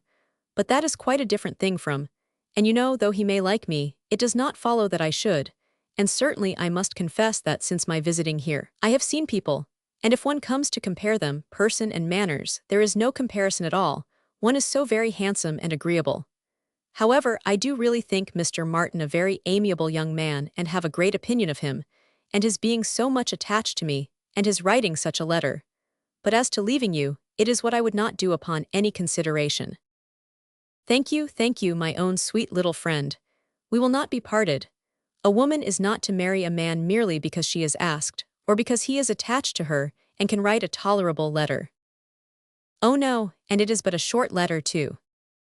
Emma felt the bad taste of her friend, but let it pass with a "very true," and it would be a small consolation to her, for the clownish manner which might be offending her every hour of the day, to know that her husband could write a good letter. "Oh yes, very. Nobody cares for a letter. The thing is to be always happy with pleasant companions. I am quite determined to refuse him, but how shall I do? What shall I say?" Emma assured her there would be no difficulty in the answer, and advised its being written directly, which was agreed to, in the hope of her assistance. And though Emma continued to protest against any assistance being wanted, it was in fact given in the formation of every sentence. The looking over his letter again, in replying to it, had such a softening tendency, that it was particularly necessary to brace her up with a few decisive expressions, and she was so very much concerned at the idea of making him unhappy, and thought so much of what his mother and sisters would think and say, and was so anxious that they should not fancy her ungrateful, that Emma believed if the young man had come in her way at that moment, he would have been accepted after all. This letter, however, was written and sealed and sent. The business was finished and Harriet safe. She was rather low all the evening, but Emma could allow for her amiable regrets, and sometimes relieved them by speaking of her own affection, sometimes by bringing forward the idea of Mr. Elton. Upon the whole, she was equally contented with her view of his feelings. "He is undoubtedly very much in love, everything denotes it, very much in love indeed. And when he comes again, if his affection continue, I must be on my guard not to encourage it. It would be most inexcusable to do otherwise, as my own mind is quite made up. Not that I imagine he can think I have been encouraging him hitherto. No, if he had believed me at all to share his feelings, he would not have been so wretched. Could he have thought himself encouraged, his looks and language at parting would have been different. Still, however, I must be on my guard. This is in the supposition of his attachment continuing what it now is, but I do not know that I expect it will. I do not look upon him to be quite the sort of man. I do not altogether build upon his steadiness or constancy. His feelings are warm, but I can imagine them rather changeable. Every consideration of the subject, in short, makes me thankful that my happiness is not more deeply involved. I shall do very well again after a little while, and then it will be a good thing over, for they say everybody is in love once in their lives, and I shall have been let off easily. When his letter to Mrs. Weston arrived, Emma had the perusal of it, and she read it with a degree of pleasure and admiration which made her at first shake her head over her own sensations, and think she had undervalued their strength. It was a long, well-written letter, giving the particulars of his journey and of his feelings, expressing all the affection, gratitude, and respect which was natural and honorable, and describing everything exterior and local that could be supposed attractive, with spirit and precision. No suspicious flourishes now of apology or concern. It was the language of real feeling towards Mrs. Weston, and the transition from Highbury to Enscombe, the contrast between the places in some of the first blessings of social life, was just enough touched on to show how keenly it was felt, and how much more might have been said, but for the restraints of propriety. The charm of her own name was not wanting. Miss Woodhouse appeared more than once, and never without a something of pleasing connection, either a compliment to her taste, or a remembrance of what she had said. And in the very last time of its meeting her eye, unadorned as it was by any such broad wreath of gallantry, she yet could discern the effect of her influence, and acknowledge the greatest compliment perhaps of all conveyed. Compressed into the very lowest vacant corner were these words: "I had not a spare moment on Tuesday, as you know, for Miss Woodhouse's beautiful little friend. Pray make my excuses and adieus to her." This, Emma could not doubt, was all for herself. Harriet was remembered only from being her friend. His information and prospects as to Enscombe were neither worse nor better than had been anticipated. Mrs. Churchill was recovering, and he dared not yet, even in his own imagination, fix a time for coming to Randalls again. Gratifying, however, and stimulative as was the letter in the material part, its sentiments, she yet found, when it was folded up and returned to Mrs. Weston, that it had not added any lasting warmth, that she could still do without the writer, and that he must learn to do without her. Her intentions were unchanged. Her resolution of refusal only grew more interesting by the addition of a scheme for his subsequent consolation and happiness. His recollection of Harriet, and the words which clothed it, "the beautiful little friend," suggested to her the idea of Harriet's succeeding her in his affections. Was it impossible? Harriet undoubtedly was greatly his inferior in understanding, but he had been very much struck with the loveliness of her face and the warm simplicity of her manner, and all the probabilities of circumstance and connection were in her favor. For Harriet, it would be advantageous and delightful indeed. "I must not dwell upon it," said she. "I must not think of it. I know the danger of indulging such speculations. But stranger things have happened, and when we cease to care for each other as we do now, it will be the means of confirming us in that sort of true disinterested friendship which I can already look forward to with pleasure." It was well to have a comfort in store on Harriet's behalf, though it might be wise to let the fancy touch it seldom, for evil in that quarter was at hand. As Frank Churchill's arrival had succeeded Mr. Elton's engagement in the conversation of Highbury, as the latest interest had entirely borne down the first, so now upon Frank Churchill's disappearance, Mr. Elton's concerns were assuming the most irresistible form. His wedding day was named. He would soon be among them again, Mr. Elton and his bride. There was hardly time to talk over the first letter from Enscombe before Mr. Elton and his bride was in everybody's mouth, and Frank Churchill was forgotten. Emma grew sick at the sound. She had had 3 weeks of happy exemption from Mr. Elton, and Harriet's mind, she had been willing to hope, had been lately gaining strength. With Mr. Weston's ball in view at least, there had been a great deal of insensibility to other things. But it was now too evident that she had not attained such a state of composure as could stand against the actual approach, new carriage, bell ringing, and all. Poor Harriet was in a flutter of spirits. which required all the reasonings and soothings and attentions of every kind that Emma could give. Emma felt that she could not do too much for her, that Harriet had a right to all her ingenuity and all her patience. But it was heavy work to be forever convincing without producing any effect, forever agreed to, without being able to make their opinions the same. Harriet listened submissively, and said it was very true, it was just as Miss Woodhouse described. It was not worthwhile to think about them, and she would not think about them any longer, but no change of subject could avail, and the next half-hour saw her as anxious and restless about the Eltons as before. At last Emma attacked her on another ground. "You're allowing yourself to be so occupied and so unhappy about Mr. Elton's marrying Harriet is the strongest reproach you can make me. You could not give me a greater reproof for the mistake I fell into. It was all my doing, I know. I have not forgotten it, I assure you. Deceived myself, I did very miserably deceive you, and it will be a painful reflection to me forever. Do not imagine me in danger of forgetting it." Harriet felt this too much to utter more than a few words of eager exclamation. Emma continued, "I have not said, exert yourself, Harriet, for my sake. Think less, talk less of Mr. Elton for my sake. Because for your own sake rather, I would wish it to be done, for the sake of what is more important than my comfort, a habit of self-command in you, a consideration of what is your duty, an attention to propriety, an endeavor to avoid the suspicions of others, to save your health and credit, and restore your tranquility. These are the motives which I have been pressing on you. They are very important, and sorry I am that you cannot feel them sufficiently to act upon them. My being saved from pain is a very secondary consideration. I want you to save yourself from greater pain. Perhaps I may sometimes have felt that Harriet would not forget what was due, or rather what would be kind by me." This appeal to her affections did more than all the rest. The idea of wanting gratitude and consideration for Miss Woodhouse, whom she really loved extremely, made her wretched for a while, and when the violence of grief was comforted away, still remained powerful enough to prompt to what was right and support her in it very tolerably. "You, who have been the best friend I ever had in my life, want gratitude to you. Nobody is equal to you. I care for nobody as I do for you. Oh, Miss Woodhouse, how ungrateful I have been."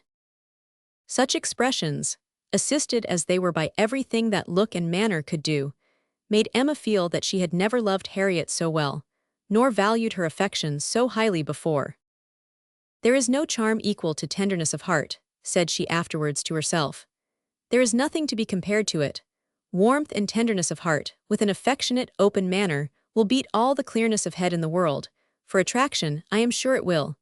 It is tenderness of heart which makes my dear father so generally beloved, which gives Isabella all her popularity. I have it not, but I know how to prize and respect it. Harriet is my superior in all the charm and all the felicity it gives. Dear Harriet, I would not change you for the clearest-headed, longest-sighted, best-judging female breathing. Oh, the coldness of a Jane Fairfax! Harriet is worth 100 such, and for a wife, a sensible man's wife, it is invaluable. I mention no names, but happy the man who changes Emma for Harriet." Chapter 14. Mrs. Elton was first seen at church, but though devotion might be interrupted, curiosity could not be satisfied by a bride in a pew, and it must be left for the visits in form which were then to be paid, to settle whether she were very pretty indeed, or only rather pretty, or not pretty at all. Emma had feelings, less of curiosity than of pride or propriety, to make her resolve on not being the last to pay her respects, and she made a point of Harriet's going with her, that the worst of the business might be gone through as soon as possible. She could not enter the house again, could not be in the same room to which she had with such vain artifice retreated 3 months ago, to lace up her boot, without recollecting. 1,000 vexatious thoughts would recur, compliments, charades, and horrible blunders, and it was not to be supposed that poor Harriet should not be recollecting too, but she behaved very well and was only rather pale and silent. The visit was of course short, and there was so much embarrassment and occupation of mind to shorten it, that Emma would not allow herself entirely to form an opinion of the lady, and on no account to give one, beyond the nothing-meaning terms of being elegantly dressed and very pleasing. She did not really like her. She would not be in a hurry to find fault, but she suspected that there was no elegance, ease but not elegance. She was almost sure that for a young woman, a stranger, a bride, there was too much ease. Her person was rather good, her face not unpretty, but neither feature, nor air, nor voice, nor manner were elegant. Emma thought at least it would turn out so. As for Mr. Elton, his manners did not appear. But no, she would not permit a hasty or a witty word from herself about his manners. It was an awkward ceremony at any time to be receiving wedding visits, and a man had need be all grace to acquit himself well through it. The woman was better off. She might have the assistance of fine clothes and the privilege of bashfulness, but the man had only his own good sense to depend on. And when she considered how peculiarly unlucky poor Mr. Elton was in being in the same room at once with the woman he had just married, the woman he had wanted to marry, and the woman whom he had been expected to marry, she must allow him to have the right to look as little wise, and to be as much affectedly, and as little really easy as could be. "Well, Miss Woodhouse," said Harriet when they had quitted the house, and after waiting in vain for her friend to begin. "Well, Miss Woodhouse," with a gentle sigh, "what do you think of her? Is not she very charming?" There was a little hesitation in Emma's answer. "Oh yes, a very pleasing young woman. I think her beautiful, quite beautiful. Very nicely dressed indeed, a remarkably elegant gown. I am not at all surprised that he should have fallen in love. Oh no, there is nothing to surprise one at all. A pretty fortune, and she came in his way." "I dare say," returned Harriet, sighing again, "I dare say she was very much attached to him." "Perhaps she might, but it is not every man's fate to marry the woman who loves him best. Miss Hawkins perhaps wanted a home, and thought this the best offer she was likely to have." "Yes," said Harriet earnestly, "and well she might, nobody could ever have a better. Well, I wish them happy with all my heart, and now, Miss Woodhouse, I do not think I shall mind seeing them again. He is just as superior as ever, but being married, you know, it is quite a different thing." "No, indeed, Miss Woodhouse, you need not be afraid. I can sit and admire him now without any great misery. To know that he has not thrown himself away is such a comfort. She does seem a charming young woman, just what he deserves. Happy creature, he called her Augusta. How delightful." When the visit was returned, Emma made up her mind. She could then see more and judge better. From Harriet's happening not to be at Hartfield, and her father's being present to engage Mr. Elton, she had a quarter of an hour of the lady's conversation to herself, and could composedly attend to her. And the quarter of an hour quite convinced her that Mrs. Elton was a vain woman, extremely well satisfied with herself, and thinking much of her own importance, that she meant to shine and be very superior, but with manners which had been formed in a bad school, pert and familiar, that all her notions were drawn from one set of people, and one style of living, that if not foolish she was ignorant, and that her society would certainly do Mr. Elton no good. Harriet would have been a better match. If not wise or refined herself, she would have connected him with those who were, but Miss Hawkins, it might be fairly supposed from her easy conceit, had been the best of her own set.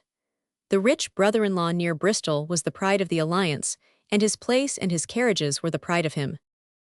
The very first subject after being seated was Maple Grove, my brother Mr. Suckling's seat, a comparison of Hartfield to Maple Grove.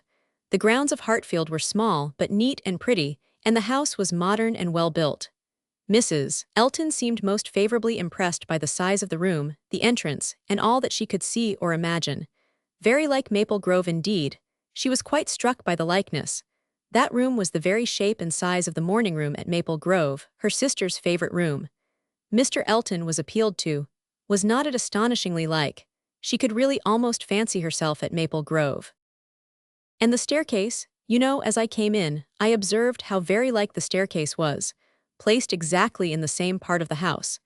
I really could not help exclaiming, "I assure you, Miss Woodhouse, it is very delightful to me to be reminded of a place I am so extremely partial to as Maple Grove. I have spent so many happy months there." With a little sigh of sentiment. "A charming place undoubtedly. Everybody who sees it is struck by its beauty, but to me it has been quite a home. Whenever you are transplanted, like me, Miss Woodhouse, you will understand how very delightful it is to meet with anything at all like what one has left behind. I always say this is quite one of the evils of matrimony." Emma made as slight a reply as she could, but it was fully sufficient for Mrs. Elton, who only wanted to be talking herself. "So extremely like Maple Grove, and it is not merely the house, the grounds, I assure you, as far as I could observe, are strikingly like. The laurels at Maple Grove are in the same profusion as here, and stand very much in the same way, just across the lawn, and I had a glimpse of a fine large tree, with a bench round it, which put me so exactly in mind. My brother and sister will be enchanted with this place. People who have extensive grounds themselves are always pleased with anything in the same style. Emma doubted the truth of this sentiment. She had a great idea that people who had extensive grounds themselves cared very little for the extensive grounds of anybody else, but it was not worth while to attack an error so double-dyed, and therefore only said in reply, "When you have seen more of this country, I am afraid you will think you have overrated Hartfield. Surrey is full of beauties." "Oh yes, I am quite aware of that. It is the Garden of England, you know. Surrey is the Garden of England." "Yes, but we must not rest our claims on that distinction. Many counties, I believe, are called the Garden of England, as well as Surrey." "No, I fancy not," replied Mrs. Elton with a most satisfied smile. "I never heard any county but Surrey called so." Emma was silenced. "My brother and sister have promised us a visit in the spring or summer at farthest," continued Mrs. Elton, "and that will be our time for exploring. While they are with us, we shall explore a great deal, I dare say. They will have their barouche landau, of course, which holds four perfectly, and therefore, without saying anything of our carriage, we should be able to explore the different beauties extremely well. They would hardly come in their chaise, I think, at that season of the year. Indeed, when the time draws on, I shall decidedly recommend their bringing the barouche landau. It will be so very much preferable. When people come into a beautiful country of this sort, you know, Miss Woodhouse, one naturally wishes them to see as much as possible, and Mr. Suckling is extremely fond of exploring. We explored to King's Weston twice last summer, in that way, most delightfully, just after their first having the barouche landau. You have many parties of that kind here, I suppose, Miss Woodhouse, every summer." "No, not immediately here. We are rather out of distance of the very striking beauties which attract the sort of parties you speak of, and we are a very quiet set of people, I believe, more disposed to stay at home than engage in schemes of pleasure." "Ah, there is nothing like staying at home for real comfort. Nobody can be more devoted to home than I am. I was quite a proverb for it at Maple Grove. Many a time has Selina said, when she has been going to Bristol, 'I really cannot get this girl to move from the house. I absolutely must go in by myself, though I hate being stuck up in the barouche landau without a companion.' But Augusta, I believe, with her own goodwill, would never stir beyond the park paling. Many a time has she said so, and yet I am no advocate for entire seclusion. I think, on the contrary, when people shut themselves up entirely from society, it is a very bad thing, and that it is much more advisable to mix in the world in a proper degree, without living in it either too much or too little. I perfectly understand your situation, however, Miss Woodhouse." Looking towards Mr. Woodhouse, "your father's state of health must be a great drawback. Why does not he try Bath? Indeed he should. Let me recommend Bath to you. I assure you I have no doubt of its doing Mr. Woodhouse good. My father tried it more than once, formerly, but without receiving any benefit. And Mr. Perry, whose name, I dare say, is not unknown to you, does not conceive it would be at all more likely to be useful now." "Ah, that's a great pity, for I assure you, Miss Woodhouse, where the waters do agree, it is quite wonderful the relief they give. In my Bath life I have seen such instances of it, and it is so cheerful a place, that it could not fail of being of use to Mr. Woodhouse's spirits, which, I understand, are sometimes much depressed. And as to its recommendations to you, I fancy I need not take much pains to dwell on them. The advantages of Bath to the young are pretty generally understood. It would be a charming introduction for you, who have lived so secluded a life, and I could immediately secure you some of the best society in the place. A line from me would bring you a little host of acquaintance, and my particular friend, Mrs. Partridge, the lady I have always resided with when in Bath, would be most happy to show you any attentions, and would be the very person for you to go into public with." It was as much as Emma could bear, without being impolite. The idea of her being indebted to Mrs. Elton for what was called an introduction, of her going into public under the auspices of a friend of Mrs. Elton's, probably some vulgar, dashing widow, who, with the help of a boarder, just made a shift to live. The dignity of Miss Woodhouse, of Hartfield, was sunk indeed. She restrained herself, however, from any of the reproofs she could have given, and only thanked Mrs. Elton coolly. But their going to Bath was quite out of the question, and she was not perfectly convinced that the place might suit her better than her father. And then, to prevent farther outrage and indignation, changed the subject directly. "I do not ask whether you are musical, Mrs. Elton. Upon these occasions, A lady's character generally precedes her, and Highbury has long known that you are a superior performer. Oh no, indeed, I must protest against any such idea. A superior performer. Very far from it, I assure you. Consider from how partial a quarter your information came. I am dotingly fond of music, passionately fond, and my friends say I am not entirely devoid of taste, but as to anything else, upon my honor my performance is mediocre to the last degree. You, Miss Woodhouse, I well know, played delightfully. I assure you it has been the greatest satisfaction, comfort and delight to me to hear what a musical society I am got into.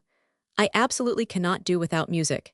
It is a necessary of life to me, and having always been used to a very musical society, both at Maple Grove and in Bath, it would have been a most serious sacrifice. I honestly said as much to Mr. when he was speaking of my future home, and expressing his fears lest the retirement of it should be disagreeable, and the inferiority of the house too. Knowing what I had been accustomed to, of course he was not wholly without apprehension. When he was speaking of it in that way, I honestly said that the world I could give up, parties, balls, plays, for I had no fear of retirement. Blessed with so many resources within myself, the world was not necessary to me. I could do very well without it. To those who had no resources it was a different thing, but my resources made me quite independent. And as to smaller-sized rooms than I had been used to, I really could not give it a thought. I hoped I was perfectly equal to any sacrifice of that description. Certainly I had been accustomed to every luxury at Maple Grove, but I did assure him that 2 carriages were not necessary to my happiness, nor were spacious apartments. But, said I, to be quite honest, I do not think I can live without something of a musical society. I condition for nothing else, but without music, life would be a blank to me. We cannot suppose, said Emma, smiling, that Mr. Elton would hesitate to assure you of there being a very musical society in Highbury, and I hope you will not find he has outstepped the truth more than may be pardoned, in consideration of the motive. No, indeed, I have no doubts at all on that head. I am delighted to find myself in such a circle. I hope we shall have many sweet little concerts together. I think, Miss Woodhouse, you and I must establish a musical club and have regular weekly meetings at your house or ours. Will not it be a good plan? If we exert ourselves, I think we shall not be long in want of allies. Something of that nature would be particularly desirable for me, as an inducement to keep me in practice. For married women, you know, there is a sad story against them in general. They are but too apt to give up music. But you, who are so extremely fond of it, there can be no danger, surely. I should hope not, but really when I look around among my acquaintance I tremble. Selina has entirely given up music, never touches the instrument though she played sweetly. And the same may be said of Mrs. Jeffreys, Clara Partridge, that was, and of the 2 Millmans, now Mrs. Bird and Mrs. James Cooper, and of more than I can enumerate. Upon my word, it is enough to put one in a fright. I used to be quite angry with Selina, but really I begin now to comprehend that a married woman has many things to call her attention. I believe I was half an hour this morning shut up with my housekeeper. But everything of that kind, said Emma, will soon be in so regular a train. Well, said Mrs. Elton, laughing, we shall see. Emma, finding her so determined upon neglecting her music, had nothing more to say, and, after a moment's pause, Mrs. Elton chose another subject. We have been calling at Randall's, said she, and found them both at home, and very pleasant people they seem to be. I like them extremely. Mr. Weston seems an excellent creature, quite a first-rate favorite with me already, I assure you. And she appears so truly good, there is something so motherly and kind-hearted about her that it wins upon one directly. She was your governess, I think. Emma was almost too much astonished to answer, but Mrs. Elton hardly waited for the affirmative before she went on. Having understood as much, I was rather astonished to find her so very ladylike, but she is really quite the gentlewoman. Mrs. Weston's manners, said Emma, were always particularly good. Their propriety, simplicity, and elegance would make them the safest model for any young woman. And who do you think came in while we were there? Emma was quite at a loss. The tone implied some old acquaintance, and how could she possibly guess? Knightley, continued Mrs. Elton, Knightley himself. Was not it lucky? For not being within when he called the other day, I had never seen him before, and of course, as so particular a friend of Mr. E.'s, I had a great curiosity. My friend Knightley had been so often mentioned that I was really impatient to see him, and I must do my cara sposo the justice to say that he need not be ashamed of his friend. Knightley is quite the gentleman. I like him very much. Decidedly, I think, a very gentlemanlike man." Happily, it was now time to be gone. They were off, and Emma could breathe. "Insufferable woman," was her immediate exclamation. "Worse than I had supposed. Absolutely insufferable. Knightley. I could not have believed it. Knightley, never seen him in her life before and call him Knightley. And discover that he is a gentleman. A little upstart, vulgar being, with her Mr. E. and her cara sposo, and her resources, and all her airs of pert pretension and underbred finery. Actually to discover that Mr. Knightley is a gentleman. I doubt whether he will return the compliment, and discover her to be a lady. I could not have believed it. And to propose that she and I should unite to form a musical club, one would fancy we were bosom friends. And Mrs. Weston, astonished that the person who had brought me up should be a gentlewoman, worse and worse, I never met with her equal, much beyond my hopes. Harriet is disgraced by any comparison. Oh, what would Frank Churchill say to her if he were here? How angry and how diverted he would be. Ah, there I am, thinking of him directly, always the first person to be thought of. How I catch myself out. Frank Churchill comes as regularly into my mind." All this ran so glibly through her thoughts, that by the time her father had arranged himself, after the bustle of the Eltons' departure, and was ready to speak, she was very tolerably capable of attending. "Well, my dear," he deliberately began, "considering we never saw her before, she seems a very pretty sort of young lady, and I dare say she was very much pleased with you. She speaks a little too quick. A little quickness of voice there is which rather hurts the ear. But I believe I am nice. I do not like strange voices, and nobody speaks like you and poor Miss Taylor. However, she seems a very obliging, pretty-behaved young lady, and no doubt will make him a very good wife. Though I think he had better not have married. I made the best excuses I could for not having been able to wait on him and Mrs. Elton on this happy occasion. I said that I hoped I should in the course of the summer. But I ought to have gone before.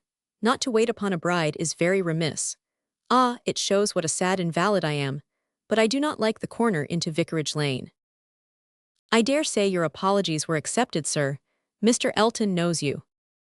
"Yes, but a young lady, a bride, I ought to have paid my respects to her if possible.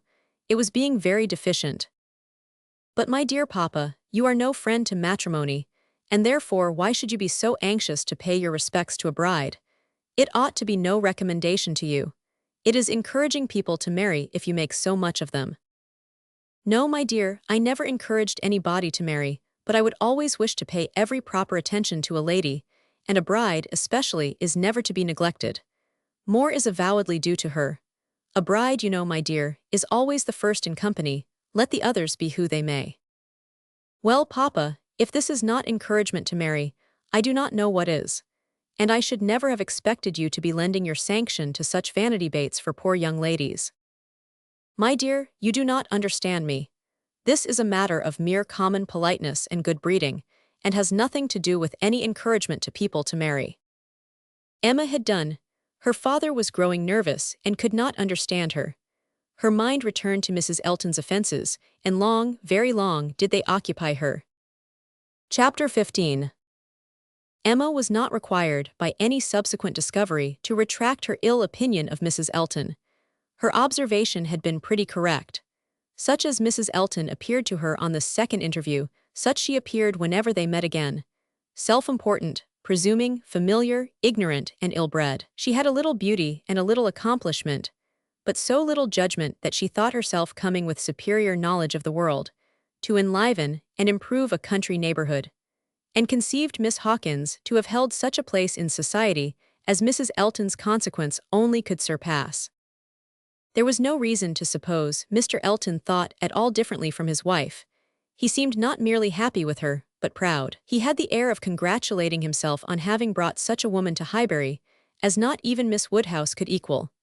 And the greater part of her new acquaintance, disposed to commend, or not in the habit of judging, following the lead of Miss Bates's goodwill, or taking it for granted that the bride must be as clever and as agreeable as she professed herself, were very well satisfied, so that Mrs. Elton's praise passed from one mouth to another as it ought to do, unimpeded by Miss Woodhouse, who readily continued her first contribution and talked with a good grace of her being very pleasant and very elegantly dressed.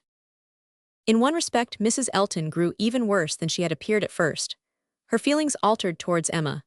Offended probably by the little encouragement which her proposals of intimacy met with, she drew back in her turn and gradually became much more cold and distant, and though the effect was agreeable, the ill will which produced it was necessarily increasing Emma's dislike.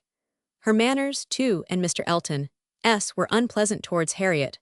They were sneering and negligent. Emma hoped it must rapidly work Harriet's cure, but the sensations which could prompt such behavior sunk them both very much. It was not to be doubted that poor Harriet's attachment had been an offering to conjugal unreserve, and her own share in the story, under a coloring the least favorable to her and the most soothing to him, had in all likelihood been given also. She was, of course, the object of their joint dislike. When they had nothing else to say, it must be always easy to begin abusing Miss Woodhouse, and the enmity which they dared not show in open disrespect to her found a broader vent in contemptuous treatment of Harriet. Mrs. Elton took a great fancy to Jane Fairfax, and from the first, not merely when a state of warfare with one young lady might be supposed to recommend the other, but from the very first, and she was not satisfied with expressing a natural and reasonable admiration, but without solicitation, or plea, or privilege, she must be wanting to assist and befriend her. Before Emma had forfeited her confidence, and about the third time of their meeting, she heard all Mrs. Elton's knight-errantry on the subject. Jane Fairfax is absolutely charming, Miss Woodhouse. I quite rave about Jane Fairfax. A sweet, interesting creature, so mild and ladylike, and with such talents. I assure you I think she has very extraordinary talents. I do not scruple to say that she plays extremely well. I know enough of music to speak decidedly on that point. Oh, she is absolutely charming. You will laugh at my warmth, but upon my word I talk of nothing but Jane Fairfax. And her situation is so calculated to affect one. Miss Woodhouse, we must exert ourselves and endeavor to do something for her. We must bring her forward. Such talent as hers must not be suffered to remain unknown. I dare say you have heard those charming lines of the poet. Full many a flower is born to blush unseen, and waste its fragrance on the desert air. We must not allow them to be verified in sweet Jane Fairfax. I cannot think there is any danger of it, was Emma's calm answer. And when you are better acquainted with Miss Fairfax's situation, and understand what her home has been, with Colonel and Mrs. Campbell, I have no idea that you will suppose her talents can be unknown. Oh, but dear Miss Woodhouse, she is now in such retirement, such obscurity, so thrown away. Whatever advantages she may have enjoyed with the Campbells are so palpably at an end, and I think she feels it. I am sure she does. She is very timid and silent. One can see that she feels the want of encouragement. I like her the better for it. I must confess it is a recommendation to me. I am a great advocate for timidity, and I am sure one does not often meet with it. But in those who are at all inferior, it is extremely prepossessing. Oh, I assure you, Jane Fairfax is a very delightful character, and interests me more than I can express. You appear to feel a great deal, but I am not aware how you or any of Miss Fairfax's acquaintance here, any of those who have known her longer than yourself, can show her any other attention than. My dear Miss Woodhouse, a vast deal may be done by those who dare to act. You and I need not be afraid. If we set the example, many will follow it as far as they can, though all have not our situations. We have carriages to fetch and convey her home, and we live in a style which could not make the addition of Jane Fairfax, at any time, the least inconvenient. I should be extremely displeased if Wright were to send us up such a dinner, as could make me regret having asked more than Jane Fairfax to partake of it.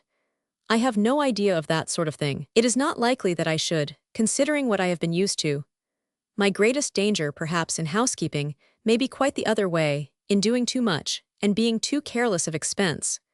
Maple Grove will probably be my model more than it ought to be, for we do not at all affect to equal my brother, Mr. Suckling, in income.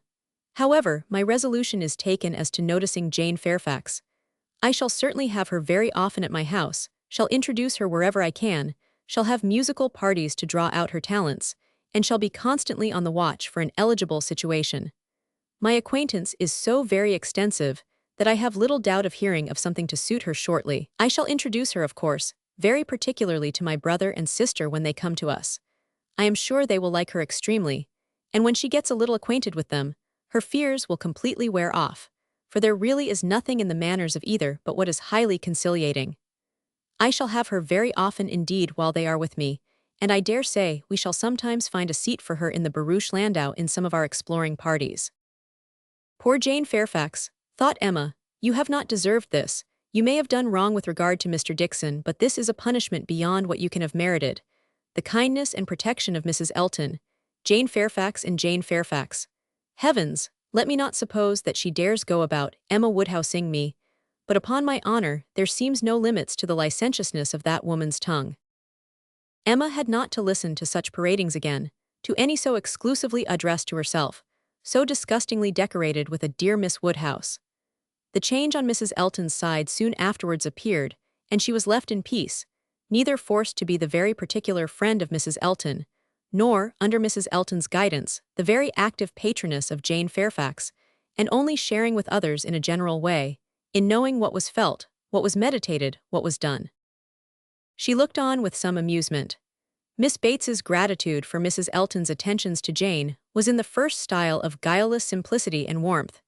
She was quite one of her worthies, the most amiable, affable, delightful woman, just as accomplished and condescending as Mrs. Elton meant to be considered. Emma's only surprise was that Jane Fairfax should accept those attentions and tolerate Mrs. Elton as she seemed to do.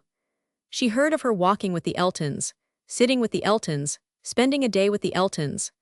This was astonishing. She could not have believed it possible that the taste or the pride of Miss Fairfax could endure such society and friendship as the vicarage had to offer. She is a riddle, quite a riddle, said she. To choose to remain here month after month, under privations of every sort, and now to choose the mortification of Mrs. Elton's notice and the penury of her conversation, rather than return to the superior companions who have always loved her with such real, generous affection. Jane had come to Highbury professedly for 3 months. The Campbells were gone to Ireland for 3 months. But now the Campbells had promised their daughter to stay at least till midsummer, and fresh invitations had arrived for her to join them there. According to Miss Bates, it all came from her. Mrs. Dixon had written most pressingly. Would Jane but go, means were to be found, servants sent, friends contrived, no travelling difficulty allowed to exist, but still she had declined it. She must have some motive more powerful than appears for refusing this invitation, was Emma's conclusion. She must be under some sort of penance, inflicted either by the Campbells or herself. There is great fear, great caution, great resolution somewhere. She is not to be with the Dixons. The decree is issued by somebody, but why must she consent to be with the Eltons? Here is quite a separate puzzle. Upon her speaking her wonder aloud on that part of the subject, before the few who knew her opinion of Mrs. Elton, Mrs. Weston ventured this apology for Jane. We cannot suppose that she has any great enjoyment at the vicarage, my dear Emma, but it is better than being always at home. Her aunt is a good creature, but, as a constant companion, must be very tiresome. We must consider what Miss Fairfax quits, before we condemn her taste for what she goes to. You are right, Mrs. Weston, said Mr. Knightley warmly. Miss Fairfax is as capable as any of us of forming a just opinion of Mrs. Elton. Could she have chosen with whom to associate, she would not have chosen her. But with a reproachful smile at Emma, she receives attentions from Mrs. Elton, which nobody else pays her. Emma felt that Mrs. Weston was giving her a momentary glance, and she was herself struck by his warmth. With a faint blush, she presently replied, Such attentions as Mrs. Elton, I should have imagined, would rather disgust than gratify Miss Fairfax. Mrs. Elton's invitations, I should have imagined anything but inviting. I should not wonder, said Mrs. Weston, if Miss Fairfax were to have been drawn on beyond her own inclination, by her aunt's eagerness in accepting Mrs. Elton's civilities for her. Poor Miss Bates may very likely have committed her niece, and hurried her into a greater appearance of intimacy than her own good sense would have dictated, in spite of the very natural wish of a little change. Both felt rather anxious to hear him speak again, and after a few minutes' silence he said, Another thing must be taken into consideration too. Mrs. Elton does not talk to Miss Fairfax as she speaks of her. We all know the difference between the pronouns he or she and thou, the plainest spoken amongst us. We all feel the influence of a something beyond common civility in our personal intercourse with each other, a something more early implanted. We cannot give anybody the disagreeable hints that we may have been very full of the hour before. We feel things differently. And besides the operation of this, as a general principle, you may be sure that Miss Fairfax awes Mrs. Elton by her superiority both of mind and manner, and that, face to face, Mrs. Elton treats her with all the respect which she has a claim to. Such a woman as Jane Fairfax probably never fell in Mrs. Elton's way before, and no degree of vanity can prevent her acknowledging her own comparative littleness in action, if not in consciousness. "I know how highly you think of Jane Fairfax," said Emma. Little Henry was in her thoughts, and a mixture of alarm and delicacy made her irresolute what else to say. "Yes," he replied, "anybody may know how highly I think of her." "And yet," said Emma, beginning hastily and with an arch look but soon stopping, "it was better, however, to know the worst at once." She hurried on, "And yet perhaps you may hardly be aware yourself how highly it is. The extent of your admiration may take you by surprise some day or other." Mr. Knightley was hard at work upon the lower buttons of his thick leather gaiters, and either the exertion of getting them together, or some other cause, brought the color into his face, as he answered, "Oh, are you there? But you are miserably behindhand. Mr. Cole gave me a hint of it 6 weeks ago." He stopped. Emma felt her foot pressed by Mrs. Weston, and did not herself know what to think. In a moment he went on. "That will never be, however, I can assure you. Miss Fairfax, I dare say, would not have me if I were to ask her, and I am very sure I shall never ask her." Emma returned her friend's pressure with interest, and was pleased enough to exclaim, "You are not vain, Mr. Knightley, I will say that for you." He seemed hardly to hear her. He was thoughtful, and in a manner which showed him not pleased, soon afterwards said, "So you have been settling that I should marry Jane Fairfax?" "No, indeed I have not. You have scolded me too much for matchmaking, for me to presume to take such a liberty with you. What I said just now meant nothing.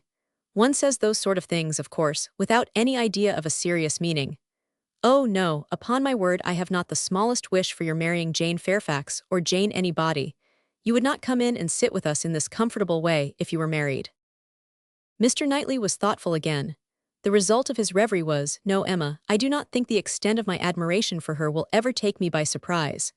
I never had a thought of her in that way, I assure you." And soon afterwards, "Jane Fairfax is a very charming young woman, but not even Jane Fairfax is perfect. She has a fault. She has not the open temper which a man would wish for in a wife." Emma could not but rejoice to hear that she had a fault. "Well," said she, "and you soon silenced Mr. Cole, I suppose." "Yes, very soon. He gave me a quiet hint. I told him he was mistaken. He asked my pardon and said no more. Cole does not want to be wiser or wittier than his neighbors." In that respect how unlike dear Mrs. Elton, who wants to be wiser and wittier than all the world. I wonder how she speaks of the Coles, what she calls them. How can she find any appellation for them, deep enough in familiar vulgarity? She calls you Knightley. What can she do for Mr. Cole? And so I am not to be surprised that Jane Fairfax accepts her civilities and consents to be with her.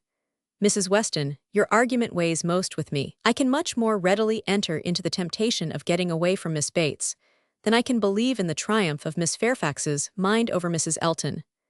I have no faith in Mrs. Elton's acknowledging herself the inferior in thought, word, or deed, or in her being under any restraint beyond her own scanty rule of good breeding. I cannot imagine that she will not be continually insulting her visitor with praise, encouragement, and offers of service, that she will not be continually detailing her magnificent intentions, from the procuring her a permanent situation to the including her in those delightful exploring parties which are to take place in the barouche landau. "Jane Fairfax has feeling," said Mr. Knightley. "I do not accuse her of want of feeling. Her sensibilities, I suspect, are strong, and her temper excellent in its power of forbearance, patience, self-control, but it wants openness. She is reserved, more reserved, I think, than she used to be, and I love an open temper. No, till Cole alluded to my supposed attachment, it had never entered my head. I saw Jane Fairfax and conversed with her, with admiration and pleasure always, but with no thought beyond." "Well, Mrs. Weston," said Emma triumphantly when he left them, "what do you say now to Mr. Knightley's marrying Jane Fairfax?" "Why, really, dear Emma, I say that he is so very much occupied by the idea of not being in love with her, that I should not wonder if it were to end in his being so at last. Do not beat me." Chapter 16. Everybody in and about Highbury who had ever visited Mr. Elton was disposed to pay him attention on his marriage. Dinner parties and evening parties were made for him and his lady, and invitations flowed in so fast that she had soon the pleasure of apprehending they were never to have a disengaged day. "I see how it is," said she. "I see what a life I am to lead among you. Upon my word, we shall be absolutely dissipated. We really seem quite the fashion. If this is living in the country, it is nothing very formidable. From Monday next to Saturday, I assure you we have not a disengaged day. A woman with fewer resources than I have need not have been at a loss." No invitation came amiss to her. Her Bath habits made evening parties perfectly natural to her, and Maple Grove had given her a taste for dinners. She was a little shocked at the want of 2 drawing-rooms, at the poor attempt at rout cakes, and there being no ice in the Highbury card parties. Mrs. Bates, Mrs. Perry, Mrs. Goddard and others were a good deal behindhand in knowledge of the world, but she would soon show them how everything ought to be arranged. In the course of the spring, she must return their civilities by one very superior party, in which her card tables should be set out with their separate candles and unbroken packs in the true style, and more waiters engaged for the evening than their own establishment could furnish, to carry round the refreshments at exactly the proper hour, and in the proper order. Emma, in the meanwhile, could not be satisfied without a dinner at Hartfield for the Eltons. They must not do less than others, or she should be exposed to odious suspicions, and imagined capable of pitiful resentment. A dinner there must be. After Emma had talked about it for 10 minutes, Mr. Woodhouse felt no unwillingness, and only made the usual stipulation of not sitting at the bottom of the table himself, with the usual regular difficulty of deciding who should do it for him. The persons to be invited required little thought. Besides the Eltons, it must be the Westons and Mr. Knightley. So far it was all of course, and it was hardly less inevitable that poor little Harriet must be asked to make the 8th. But this invitation was not given with equal satisfaction, and on many accounts, Emma was particularly pleased by Harriet's begging to be allowed to decline it. She would rather not be in his company more than she could help. She was not yet quite able to see him and his charming happy wife together, without feeling uncomfortable. If Miss Woodhouse would not be displeased, she would rather stay at home. It was precisely what Emma would have wished, had she deemed it possible enough for wishing. She was delighted with the fortitude of her little friend. For fortitude, she knew it was in her to give up being in company and stay at home, and she could now invite the very person whom she really wanted to make the 8th, Jane Fairfax. Since her last conversation with Mrs. Weston and Mr. Knightley, she was more conscience-stricken about Jane Fairfax than she had often been. Mr. Knightley's words dwelt with her. He had said that Jane Fairfax received attentions from Mrs. Elton, which nobody else paid her. "This is very true," said she, "at least as far as relates to me, which was all that was meant, and it is very shameful. Of the same age and always knowing her, I ought to have been more her friend. She will never like me now. I have neglected her too long, but I will show her greater attention than I have done." Every invitation was successful. They were all disengaged and all happy. The preparatory interest of this dinner, however, was not yet over. A circumstance rather unlucky occurred. The 2 eldest little Knightleys were engaged to pay their grandpapa and aunt a visit of some weeks in the spring, and their papa now proposed bringing them, and staying one whole day at Hartfield, which one day would be the very day of this party. His professional engagements did not allow of his being put off, but both father and daughter were disturbed by its happening so. Mr. Woodhouse considered 8 persons at dinner together as the utmost that his nerves could bear, and here would be a 9th, and Emma apprehended that it would be a 9th very much out of humor at not being able to come even to Hartfield for 48 hours without falling in with a dinner party. She comforted her father better than she could comfort herself, by representing that though he certainly would make them 9, yet he always said so little, that the increase of noise would be very immaterial. She thought it in reality a sad exchange for herself, to have him with his grave looks and reluctant conversation opposed to her instead of his brother. The event was more favorable to Mr. Woodhouse than to Emma. John Knightley came, but Mr. Weston was unexpectedly summoned to town and must be absent on the very day. He might be able to join them in the evening, but certainly not to dinner. Mr. Woodhouse was quite at ease, and the seeing him so, with the arrival of the little boys and the philosophically composure of her brother on hearing his fate, removed the chief of even Emma's vexation. The day came, the party were punctually assembled, and Mr. John Knightley seemed early to devote himself to the business of being agreeable. Instead of drawing his brother off to a window while they waited for dinner, he was talking to Miss Fairfax. Mrs. Elton, as elegant as lace and pearls could make her, he looked at in silence, wanting only to observe enough for Isabella's information. But Miss Fairfax was an old acquaintance and a quiet girl, and he could talk to her. He had met her before breakfast as he was returning from a walk with his little boys, when it had been just beginning to rain. It was natural to have some civil hopes on the subject, and he said, "I hope you did not venture far, Miss Fairfax, this morning, or I am sure you must have been wet. We scarcely got home in time. I hope you turned directly." "I went only to the post office," said she, "and reached home before the rain was much. It is my daily errand. I always fetch the letters when I am here. It saves trouble and is a something to get me out. A walk before breakfast does me good." "Not a walk in the rain, I should imagine." "No, but it did not absolutely rain when I set out." Mr. John Knightley smiled and replied, "That is to say, you chose to have your walk, for you were not 6 yards from your own door when I had the pleasure of meeting you, and Henry and John had seen more drops than they could count long before. The post office has a great charm at one period of our lives.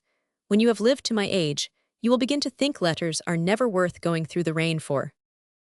There was a little blush, and then this answer: "I must not hope to be ever situated as you are, in the midst of every dearest connection, and therefore I cannot expect that simply growing older should make me indifferent about letters." "Indifferent? Oh no, I never conceived you could become indifferent. Letters are no matter of indifference, they are generally a very positive curse." "You are speaking of letters of business. Mine are letters of friendship." "I have often thought them the worst of the two," replied he coolly.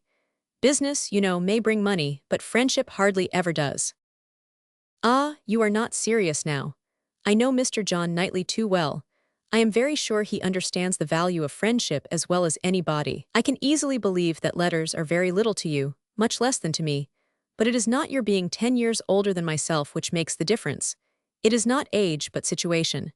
You have everybody dearest to you always at hand. I probably never shall again.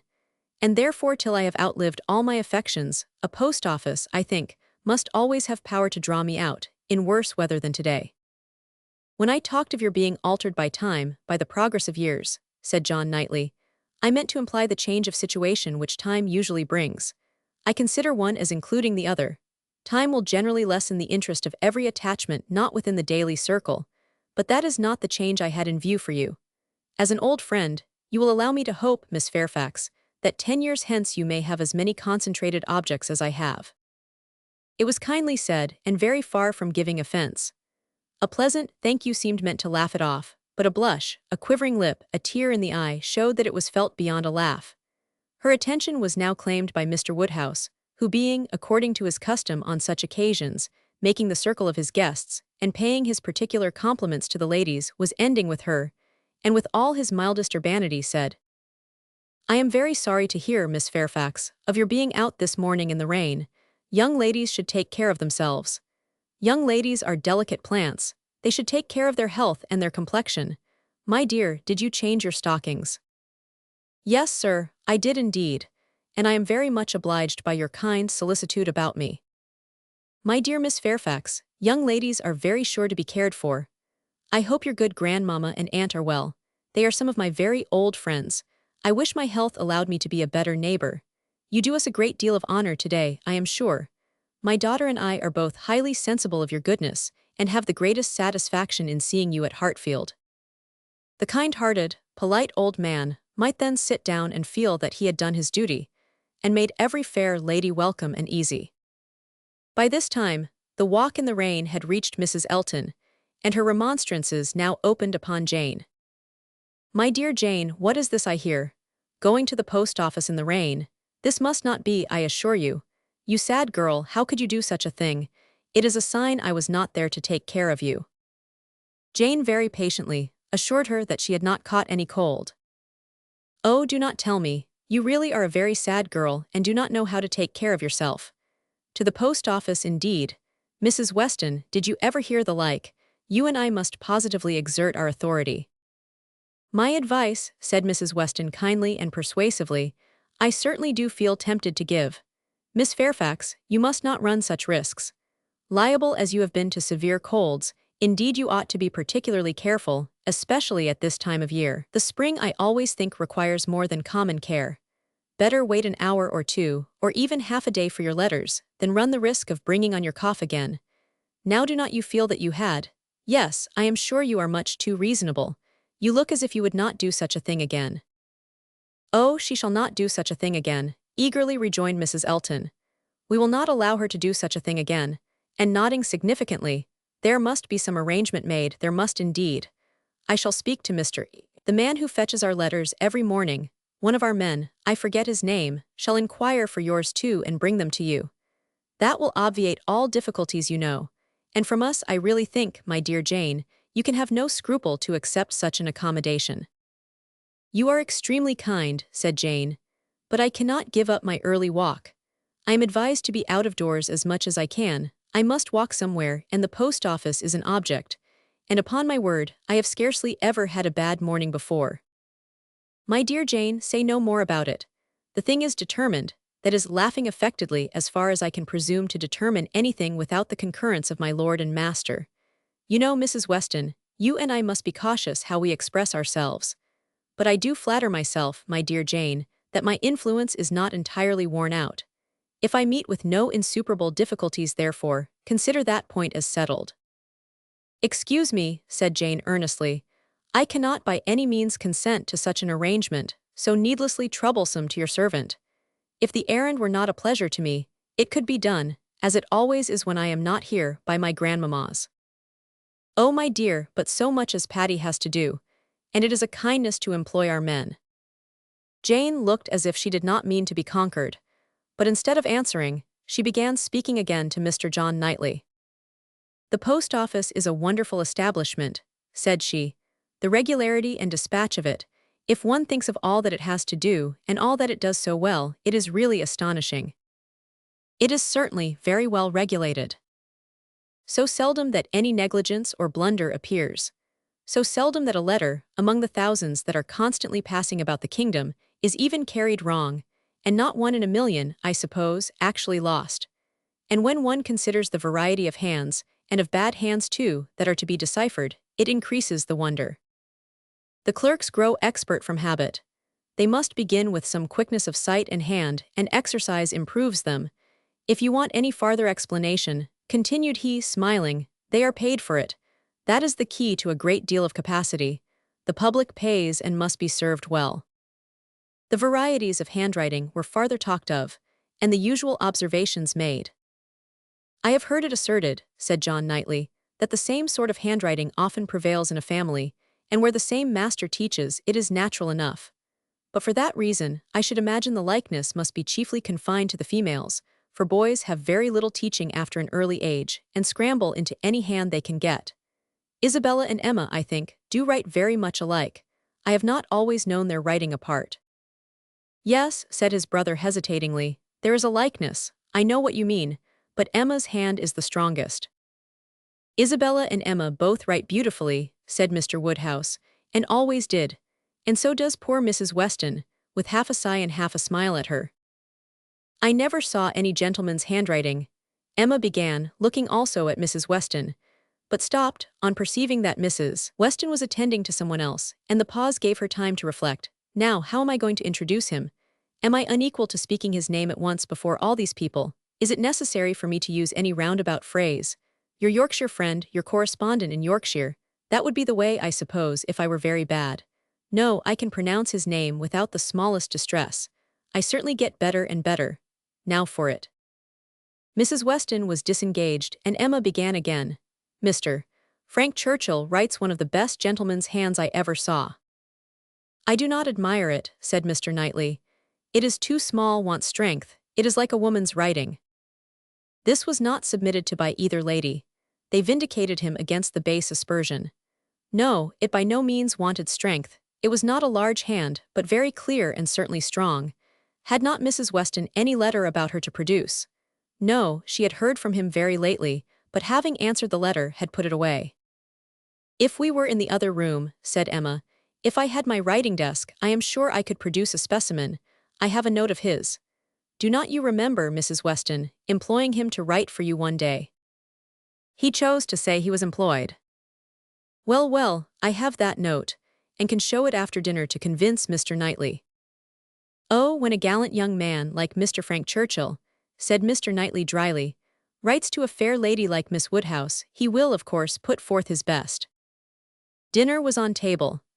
Mrs. Elton, before she could be spoken to, was ready, and before Mr. Woodhouse had reached her with his request to be allowed to hand her into the dining parlor, was saying, "Must I go first? I really am ashamed of always leading the way." Jane's solicitude about fetching her own letters had not escaped Emma. She had heard and seen it all, and felt some curiosity to know whether the wet walk of this morning had produced any. She suspected that it had, that it would not have been so resolutely encountered, but in full expectation of hearing from some one very dear, and that it had not been in vain. She thought there was an air of greater happiness than usual, a glow both of complexion and spirits. She could have made an inquiry or two as to the expedition and the expense of the Irish mails. It was at her tongue's end, but she abstained. She was quite determined not to utter a word that should hurt Jane Fairfax's feelings, and they followed the other ladies out of the room, arm in arm, with an appearance of good, while highly becoming to the beauty and grace of each. Chapter 17. When the ladies returned to the drawing-room after dinner, Emma found it hardly possible to prevent their making two distinct parties. With so much perseverance in judging and behaving ill, did Mrs. Elton engross Jane Fairfax and slight herself. She and Mrs. Weston were obliged to be almost always either talking together or silent together. Mrs. Elton left them no choice. If Jane repressed her for a little time, she soon began again, and though much that passed between them was in a half-whisper, especially on Mrs. Elton's side, there was no avoiding a knowledge of their principal subjects. The post office, catching cold, fetching letters, and friendship were long under discussion, and to them succeeded one, which must be at least equally unpleasant to Jane, inquiries whether she had yet heard of any situation likely to suit her, and professions of Mrs. Elton's meditated activity. "Here is April come," said she. "I get quite anxious about you. June will soon be here." "But I have never fixed on June or any other month, merely looked forward to the summer in general." "But have you really heard of nothing?" "I have not even made any inquiry. I do not wish to make any yet." "Oh, my dear, we cannot begin too early. You are not aware of the difficulty of procuring exactly the desirable thing." "I'm not aware," said Jane, shaking her head. "Dear Mrs. Elton, who can have thought of it as I have done? But you have not seen so much of the world as I have. You do not know how many candidates there always are for the first situations. I saw a vast deal of that in the neighborhood round Maple Grove. A cousin of Mr. Suckling, Mrs. Bragg, had such an infinity of applications. Everybody was anxious to be in her family, for she moves in the first circle. Wax scandals in the schoolroom, you may imagine how desirable. Of all houses in the kingdom, Mrs. Bragg's is the one I would most wish to see you in." "Colonel and Mrs. Campbell are to be in town again by midsummer," said Jane. "I must spend some time with them. I am sure they will want it. Afterwards, I may probably be glad to dispose of myself, but I would not wish you to take the trouble of making any inquiries at present."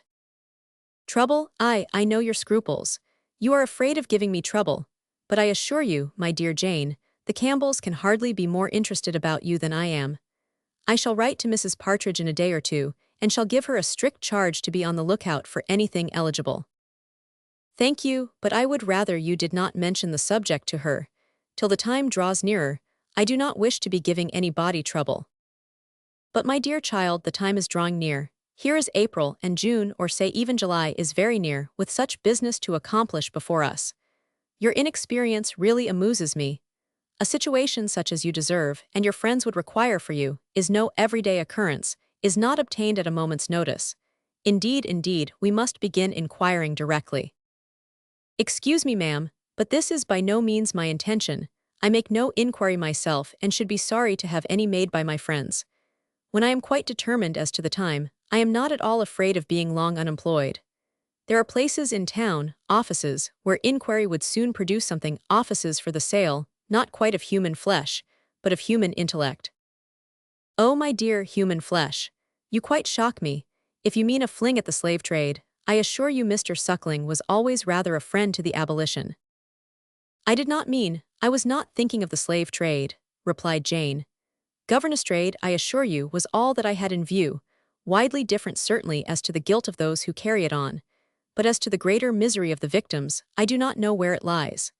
But I only mean to say that there are advertising offices, and that by applying to them, I should have no doubt of very soon meeting with something that would do."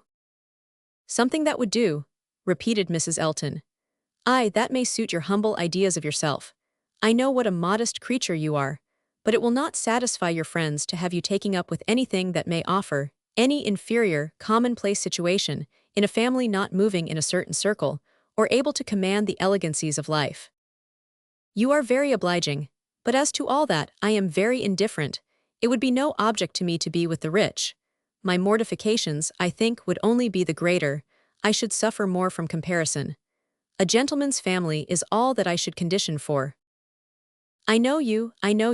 You would take up with anything, but I shall be a little more nice, and I am sure the good Campbells will be quite on my side.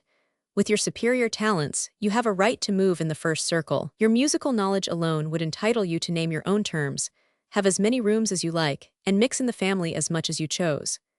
That is, I do not know. If you knew the harp, you might do all that, I am very sure, but you sing as well as play. Yes, I really believe you might, even without the harp, stipulate for what you chose. And you must and shall be delightfully, honorably and comfortably settled before the Campbells, or I have any rest. You may well class the delight, the honor, and the comfort of such a situation together, said Jane. They are pretty sure to be equal. However, I am very serious in not wishing anything to be attempted at present for me. I am exceedingly obliged to you, Mrs. Elton. I am obliged to anybody who feels for me, but I am quite serious in wishing nothing to be done till the summer. For 2 or 3 months longer I shall remain where I am, and as I am. And I am quite serious too, I assure you, replied Mrs. Elton gaily, in resolving to be always on the watch, and employing my friends to watch also, that nothing really unexceptionable may pass us. In this style she ran on, never thoroughly stopped by anything till Mr. Woodhouse came into the room. Her vanity had then a change of object, and Emma heard her saying in the same half-whisper to Jane, "Here comes this dear old beau of mine, I protest. Only think of his gallantry in coming away before the other men. What a dear creature he is. I assure you I like him excessively. I admire all that quaint, old-fashioned politeness. It is much more to my taste than modern ease. Modern ease often disgusts me. But this good old Mr. Woodhouse, I wish you had heard his gallant speeches to me at dinner. Oh, I assure you I began to think my cara sposo would be absolutely jealous. I fancy I am rather a favorite. He took notice of my gown. How do you like it? Selina's choice, handsome, I think, but I do not know whether it is not over-trimmed. I have the greatest dislike to the idea of being over-trimmed, quite a horror of finery. I must put on a few ornaments now, because it is expected of me. A bride, you know, must appear like a bride, but my natural taste is all for simplicity. A simple style of dress is so infinitely preferable to finery. But I am quite in the minority, I believe. Few people seem to value simplicity of dress. Show and finery are everything. I have some notion of putting such a trimming as this to my white and silver poplin. Do you think it will look well?" The whole party were but just reassembled in the drawing-room when Mr. Weston made his appearance among them. He had returned to a late dinner, and walked to Hartfield as soon as it was over. He had been too much expected by the best judges, for surprise, but there was great joy. Mr. Woodhouse was almost as glad to see him now, as he would have been sorry to see him before. John Knightley only was in mute astonishment that a man who might have spent his evening quietly at home after a day of business in London should set off again, and walk half a mile to another man's house, for the sake of being in mixed company till bedtime, of finishing his day in the efforts of civility and the noise of numbers, was a circumstance to strike him deeply. A man who had been in motion since 8 o'clock in the morning, and might now have been still, who had been long talking, and might have been silent, who had been in more than one crowd, and might have been alone. Such a man, to quit the tranquility and independence of his own fireside, and on the evening of a cold, sleety April day rush out again into the world. Could he by a touch of his finger have instantly taken back his wife, there would have been a motive, but his coming would probably prolong rather than break up the party. John Knightley looked at him with amazement, then shrugged his shoulders and said, "I could not have believed it even of him."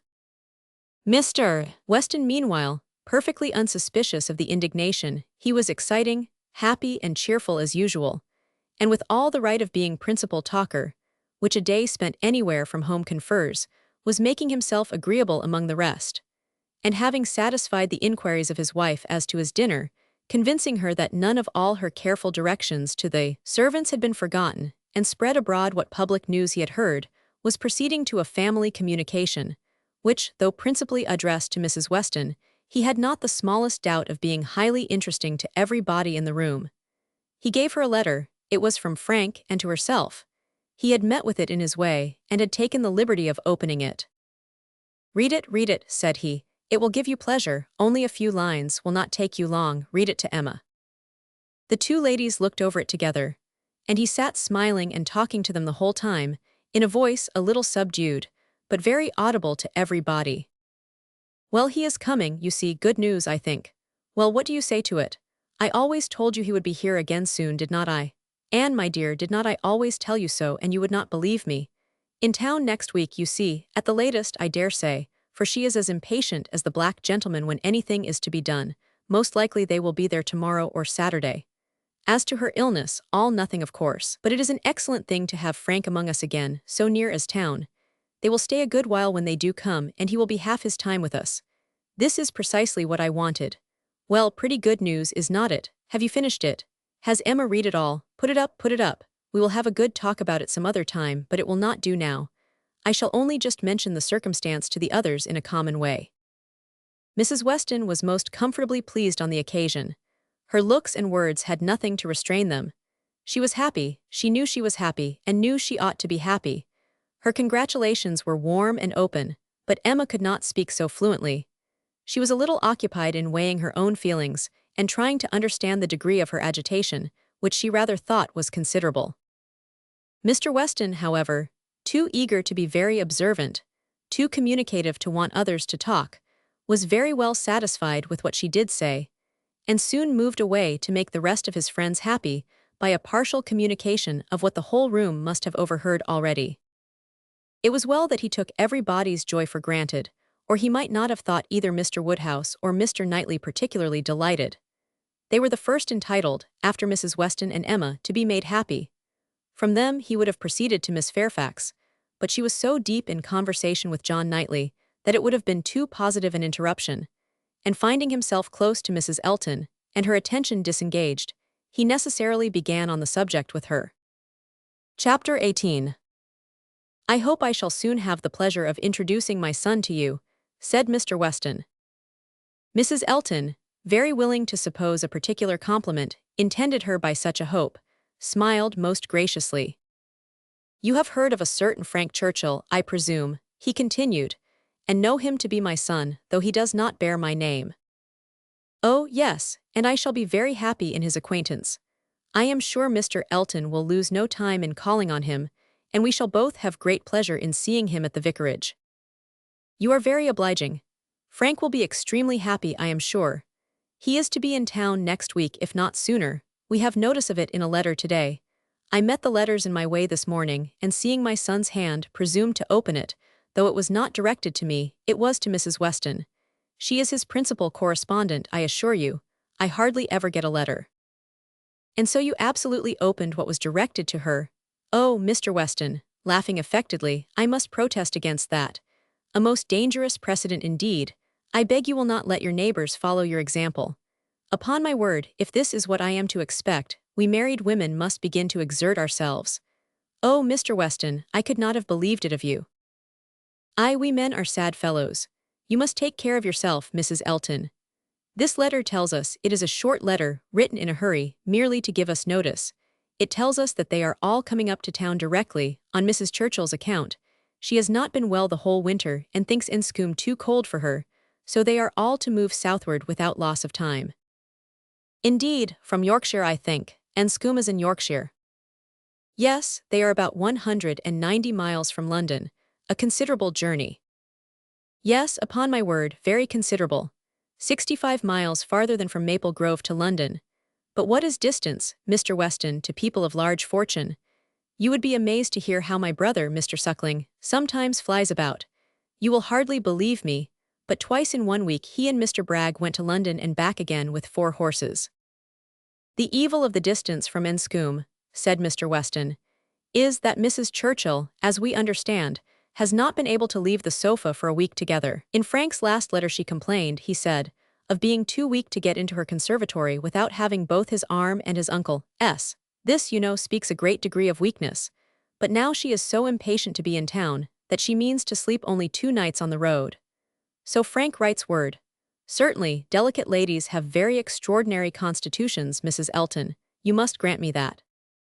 No, indeed, I shall grant you nothing. I always take the part of my own sex. I do indeed. I give you notice. You will find me a formidable antagonist on that point. I always stand up for women, and I assure you, if you knew how Selina feels with respect to sleeping at an inn, you would not wonder at Mrs. Churchill's making incredible exertions to avoid it. Selina says it is quite horror to her, and I believe I have caught a little of her nicety. She always travels with her own sheets, an excellent precaution. Does Mrs. Churchill do the same?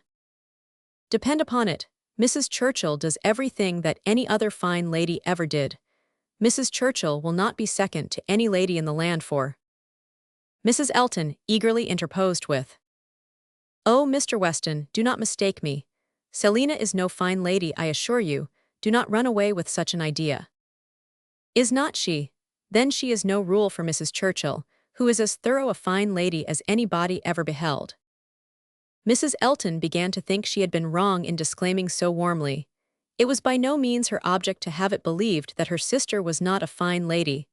Perhaps there was want of spirit in the pretense of it, and she was considering in what way she had best retract, when Mr. Weston went on. "Mrs. Churchill is not much in my good graces, as you may suspect, but this is quite between ourselves. She is very fond of Frank, and therefore I would not speak ill of her. Besides, she is out of health now, but that indeed, by her own account, she has always been. I would not say so to everybody, Mrs. Elton, but I have not much faith in Mrs. Churchill's illness. If she is really ill, why not go to Bath, Mr. Weston? To Bath or to Clifton? She has taken it into her head that Enscombe is too cold for her. The fact is, I suppose, that she is tired of Enscombe. She has now been a longer time stationary there than she ever was before, and she begins to want change. It is a retired place. A fine place, but very retired. I like Maple Grove, I dare say.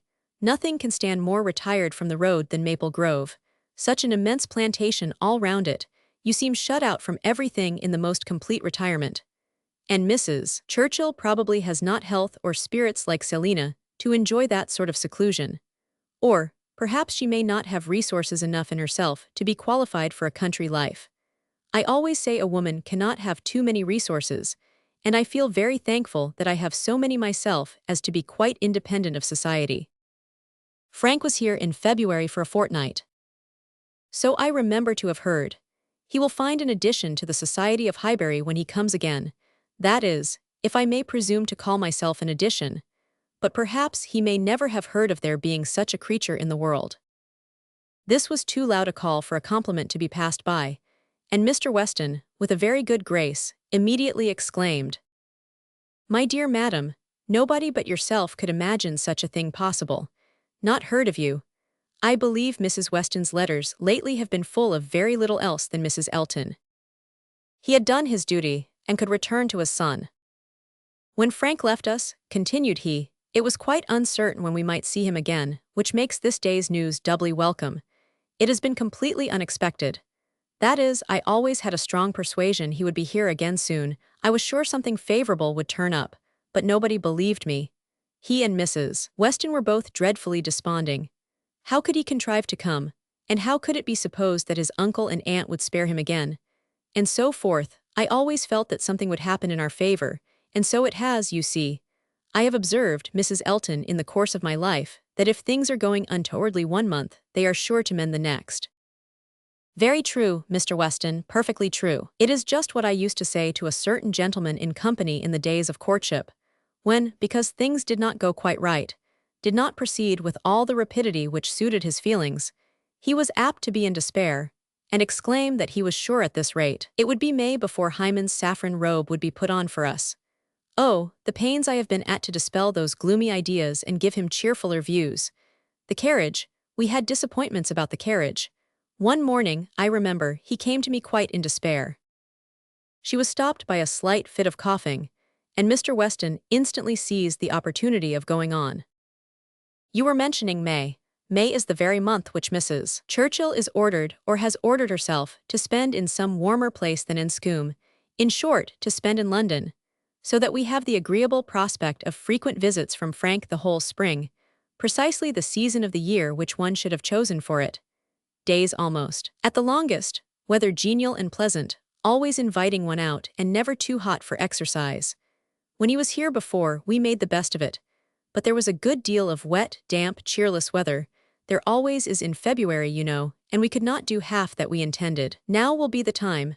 This will be complete enjoyment.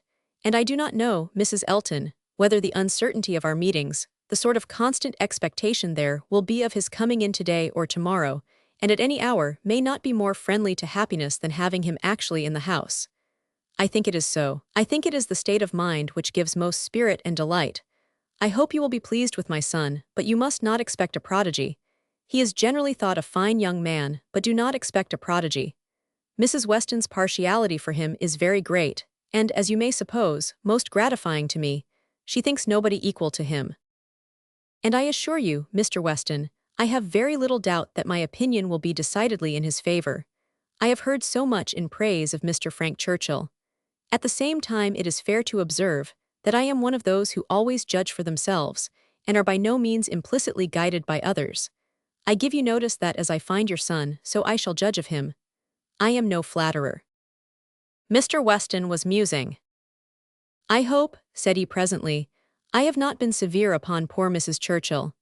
If she is ill, I should be sorry to do her injustice, but there are some traits in her character which make it difficult for me to speak of her with the forbearance I could wish. You cannot be ignorant, Mrs. Elton, of my connection with the family, nor of the treatment I have met with, and between ourselves, the whole blame of it is to be laid to her.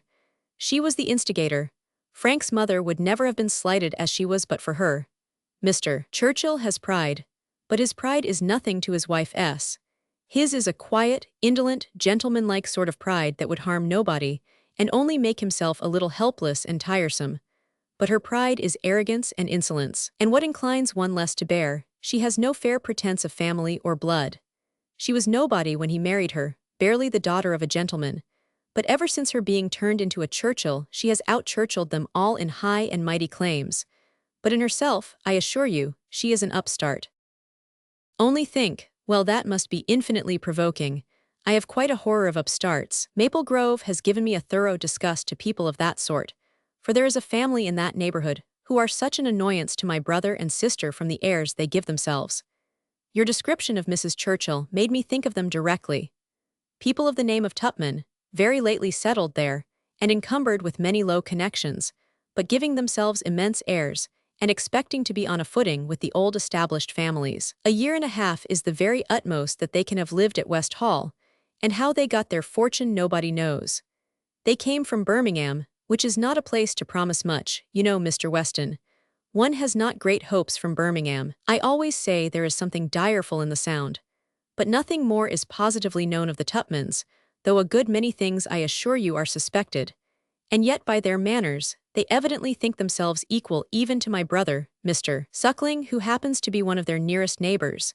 It is infinitely too bad. Mr. Suckling, who has been 11 years a resident at Maple Grove, and whose father had it before him, I believe, at least, I am almost sure that old Mr. Suckling had completed the purchase before his death. They were interrupted. Tea was carrying round, and Mr. Weston, having said all that he wanted, soon took the opportunity of walking away.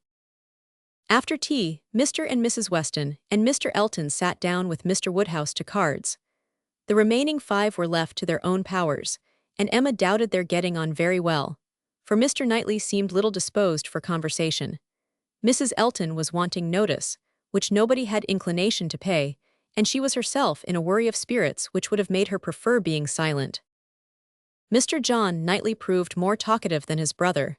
He was to leave them early the next day, and he soon began with, "Well, Emma, I do not believe I have anything more to say about the boys, but you have your sister's letter, and everything is down at full length there, we may be sure. My charge would be much more concise than hers, and probably not much in the same spirit. All that I have to recommend being comprised in, do not spoil them, and do not physic them." "I rather hope to satisfy you both," said Emma, "for I shall do all in my power to make them happy, which will be enough for Isabella, and happiness must preclude false indulgence in physic. And if you find them troublesome, you must send them home again. That is very likely. You think so, do not you? I hope I am aware that they may be too noisy for your father, or even may be some encumbrance to you, if your visiting engagements continue to increase as much as they have done lately. Increase. Certainly, you must be sensible that the last half year has made a great difference in your way of life. Difference? No, indeed I am not. There can be no doubt of your being much more engaged with company than you used to be. Witness this very time. Here am I come down for only one day and you are engaged with a dinner party. When did it happen before or anything like it? Your neighborhood is increasing and you mix more with it. A little while ago, every letter to Isabella brought an account of fresh gaieties, dinners at Mr. Cole's or balls at the Crown. The difference which Randall's alone makes in your goings-on is very great. Yes, said his brother quickly, it is Randall's that does it all. Very well, and as Randall's, I suppose, is not likely to have less influence than heretofore, it strikes me as a possible thing, Emma, that Henry and John may be sometimes in the way. And if they are, I only beg you to send them home. No, cried Mr. Knightley, that need not be the consequence. Let them be sent to Donwell. I shall certainly be at leisure. Upon my word, exclaimed Emma, you amuse me. I should like to know how many of all my numerous engagements take place without your being of the party, and why I am to be supposed in danger of wanting leisure to attend to the little boys. These amazing engagements of mine, what have they been? Dining once with the Coles, and having a ball talked of which never took place. I can understand you, nodding at Mr. John Knightley. Your good fortune in meeting with so many of your friends at once here delights you too much to pass unnoticed. But you, turning to Mr. Knightley, who know how very, very seldom I am ever 2 hours from Hartfield, why you should foresee such a series of dissipation for me, I cannot imagine. And as to my dear little boys, I must say that if Aunt Emma has not time for them, I do not think they would fare much better with Uncle Knightley, who is absent from home about 5 hours where she is absent one, and who, when he is at home, is either reading to himself or settling his accounts. Mr. Knightley seemed to be trying not to smile, and succeeded without difficulty, upon Mrs. Elton's beginning to talk to him. Volume Roman 3. Chapter 1. A very little quiet reflection was enough to satisfy Emma as to the nature of her agitation on hearing this news of Frank Churchill. She was soon convinced that it was not for herself she was feeling at all apprehensive or embarrassed. It was for him. Her own attachment had really subsided into a mere nothing. It was not worth thinking of. But if he, who had undoubtedly been always so much the most in love of the two, were to be returning with the same warmth of sentiment which he had taken away, it would be very distressing. If a separation of 2 months should not have cooled him, there were dangers and evils before her. Caution for him and for herself would be necessary. She did not mean to have her own affections entangled again, and it would be incumbent on her to avoid any encouragement of his. She wished she might be able to keep him from an absolute declaration. That would be so very painful a conclusion of their present acquaintance. And yet, she could not help rather anticipating something decisive. She felt as if the spring would not pass without bringing a crisis, an event, a something to alter her present composed and tranquil state. It was not very long, though rather longer than Mr. Weston had foreseen, before she had the power of forming some opinion of Frank Churchill's feelings. The Enscombe family were not in town quite so soon as had been imagined, but he was at Highbury very soon afterwards. He rode down for a couple of hours. He could not yet do more, but as he came from Randall's immediately to Hartfield, she could then exercise all her quick observation, and speedily determine how he was influenced, and how she must act. They met with the utmost friendliness. There could be no doubt of his great pleasure in seeing her, but she had an almost instant doubt of his caring for her as he had done, of his feeling the same tenderness in the same degree. She watched him well. It was a clear thing he was less in love than he had been. Absence, with the conviction probably of her indifference, had produced this very natural and very desirable effect. He was in high spirits, as ready to talk and laugh as ever, and seemed delighted to speak of his former visit and recur to old stories, and he was not without agitation. It was not in his calmness that she read his comparative indifference. He was not calm, his spirits were evidently fluttered, there was restlessness about him. Lively as he was, it seemed a liveliness that did not satisfy himself, but what decided her belief on the subject was his staying only a quarter of an hour and hurrying away to make other calls in Highbury. He had seen a group of old acquaintance in the street as he passed. He had not stopped. He would not stop for more than a word. But he had the vanity to think they would be disappointed if he did not call, and much as he wished to stay longer at Hartfield, he must hurry off. She had no doubt as to his being less in love, but neither his agitated spirits nor his hurrying away seemed like a perfect cure, and she was rather inclined to think it implied a dread of her returning power and a discreet resolution of not trusting himself with her long. This was the only visit from Frank Churchill in the course of 10 days.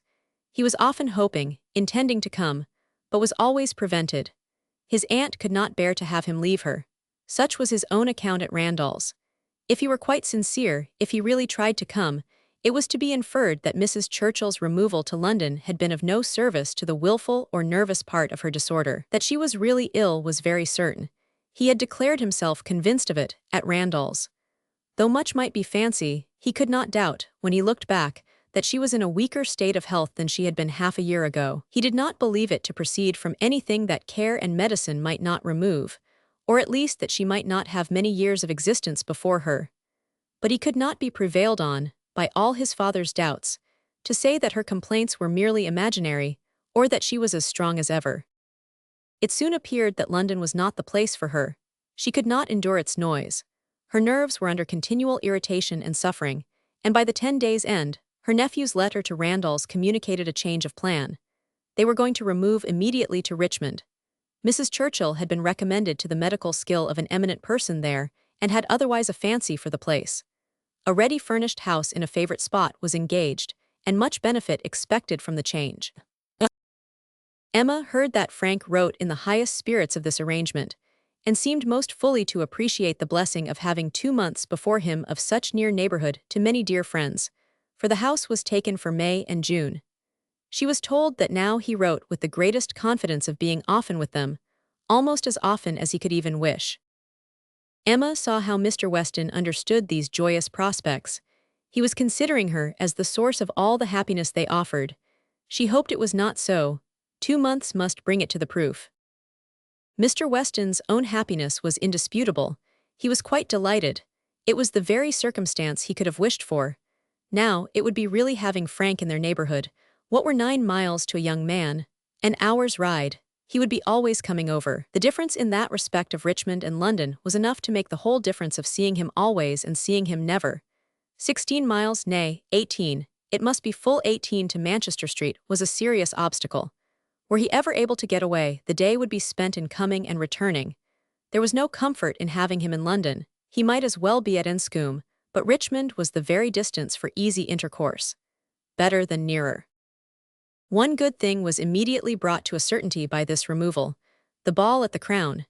It had not been forgotten before, but it had been soon acknowledged vain to attempt to fix a day. Now, however, it was absolutely to be.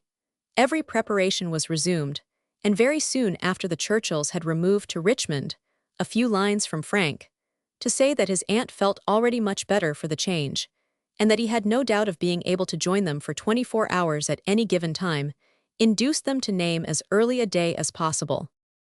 Mr. Weston's ball was to be a real thing. A very few tomorrows stood between the young people of Highbury and happiness. Mr. Woodhouse was resigned. The time of year light the evil to him. May was better for everything than February. Mrs. Bates was engaged to spend the evening at Hartfield. James had due notice, and he sanguinely hoped that neither dear little Henry nor dear little John would have anything the matter with them, while dear Emma were gone. Chapter 2. No misfortune occurred, again to prevent the ball. The day approached, the day arrived, and after a morning of some anxious watching, Frank Churchill, in all the certainty of his own self, reached Randall's before dinner, and everything was safe. No second meeting had there yet been between him and Emma. The room at the Crown was to witness it, but it would be better than a common meeting in a crowd.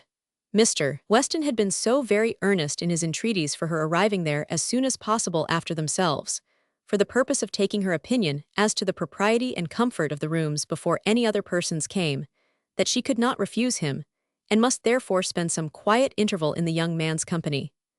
She was to convey Harriet, and they drove to the Crown in good time, the Randalls' party just sufficiently before them. Frank Churchill seemed to have been on the watch, and though he did not say much, his eyes declared that he meant to have a delightful evening.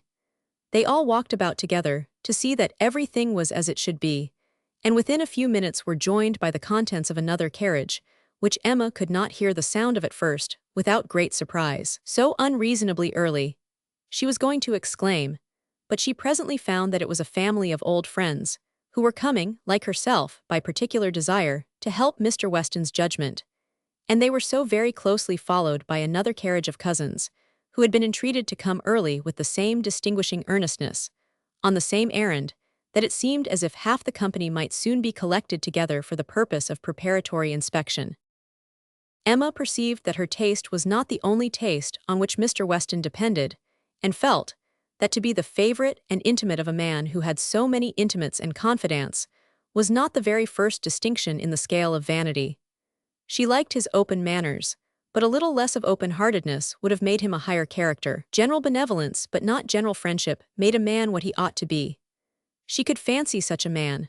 The whole party walked about and looked and praised again, and then, having nothing else to do, formed a sort of half-circle round the fire to observe in their various modes, till other subjects were started, that though a fire in the evening was still very pleasant. Emma found that it was not Mr. Weston's fault that the number of privy councillors was not yet larger. They had stopped at Mrs. Bates's door to offer the use of their carriage, but the aunt and niece were to be brought by the Eltons. Frank was standing by her, but not steadily. There was a restlessness which showed a mind not at ease.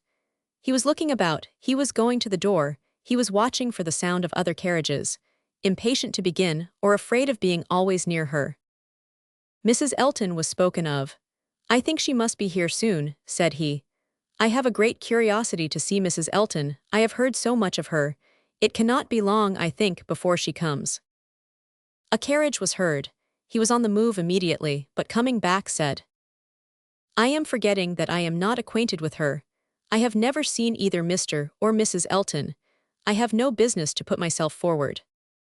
Mr. and Mrs. Elton appeared, and all the smiles and the proprieties passed. "But Miss Bates and Miss Fairfax," said Mr. Weston, looking about, "we thought you were to bring them." The mistake had been slight. The carriage was sent for them now. Emma longed to know what Frank's first opinion of Mrs. Elton might be, how he was affected by the studied elegance of her dress, and her smiles of graciousness. He was immediately qualifying himself to form an opinion, by giving her very proper attention, after the introduction had passed. In a few minutes the carriage returned. Somebody talked of rain. "I will see that there are umbrellas, sir," said Frank to his father. "Miss Bates must not be forgotten." And away he went. Mr. Weston was following, but Mrs. Elton detained him to gratify him by her opinion of his son, and so briskly did she begin that the young man himself, though by no means moving slowly, could hardly be out of hearing. "A very fine young man indeed, Mr. Weston. You know I candidly told you I should form my own opinion, and I am happy to say that I am extremely pleased with him. You may believe me, I never compliment. I think him a very handsome young man, and his manners are precisely what I like and approve, so truly the gentleman, without the least conceit or puppyism. You must know I have a vast dislike to puppies, quite a horror of them. They were never tolerated at Maple Grove. Neither Mr. Suckling nor me had ever any patience with them, and we used sometimes to say very cutting things. Selina, who is mild almost to a fault, bore with them much better." While she talked of his son, Mr. Weston's attention was chained. But when she got to Maple Grove, he could recollect that there were ladies just arriving to be attended to, and with happy smiles must hurry away. Mrs. Elton turned to Mrs. Weston. "I have no doubt of its being our carriage with Miss Bates and Jane. Our coachman and horses are so extremely expeditious. I believe we drive faster than any body. What a pleasure it is to send one's carriage for a friend. I understand you were so kind as to offer, but another time it will be quite unnecessary. You may be very sure I shall always take care of them." Miss Bates and Miss Fairfax, escorted by the two gentlemen, walked into the room, and Mrs. Elton seemed to think it as much her duty as Mrs. Weston's to receive them. Her gestures and movements might be understood by anyone who looked on like Emma, but her words, everybody's words, were soon lost under the incessant flow of Miss Bates, who came in talking, and had not finished her speech under many minutes after her being admitted into the circle at the fire. As the door opened she was heard. "So very obliging of you, no rain at all. Nothing to signify, I do not care for myself, quite thick shoes, and Jane declares, well, as soon as she was within the door, well, this is brilliant indeed. This is admirable. Excellently contrived, upon my word, nothing wanting, could not have imagined it. So well lighted up. Jane, look, did you ever see anything? Oh, Mr. Weston, you must really have had Aladdin's lamp. Good Mrs. Stokes would not know her own room again. I saw her as I came in, she was standing in the entrance." "Oh, Mrs. Stokes," said I, but I had not time for more. She was now met by Mrs. Weston. "Very well, I thank you, ma'am. I hope you are quite well. Very happy to hear it. So afraid you might have a headache. Seeing you pass by so often, and knowing how much trouble you must have. Delighted to hear it indeed. Ah, dear Mrs. Elton, so obliged to you for the carriage. Excellent time, Jane and I quite ready. Did not keep the horses a moment. Most comfortable carriage. Oh, and I am sure our thanks are due to you, Mrs. Weston, on that score. Mrs. Elton had most kindly sent Jane a note, or we should have been. But two such offers in one day. Never were such neighbors. I said to my mother, upon my word, ma'am. Thank you, my mother is remarkably well. Gone to Mr. Woodhouse. I made her take her shawl, for the evenings are not warm, her large new shawl, Mrs. Dixon's wedding present. So kind of her to think of my mother, bought at Weymouth, you know, Mr. Dixon's choice. There were 3 others, Jane says, which they hesitated about some time. Colonel Campbell rather preferred an olive. My dear Jane, are you sure you did not wet your feet? It was but a drop or two, but I am so afraid. But Mr. Frank Churchill was so extremely, and there was a mat to step upon, I shall never forget his extreme politeness. Oh, Mr. Frank Churchill, I must tell you my mother's spectacles have never been in fault since, the rivet never came out again. My mother often talks of your good nature. Does not she, Jane? Do not we often talk of Mr. Frank Churchill? Ah, here's Miss Woodhouse.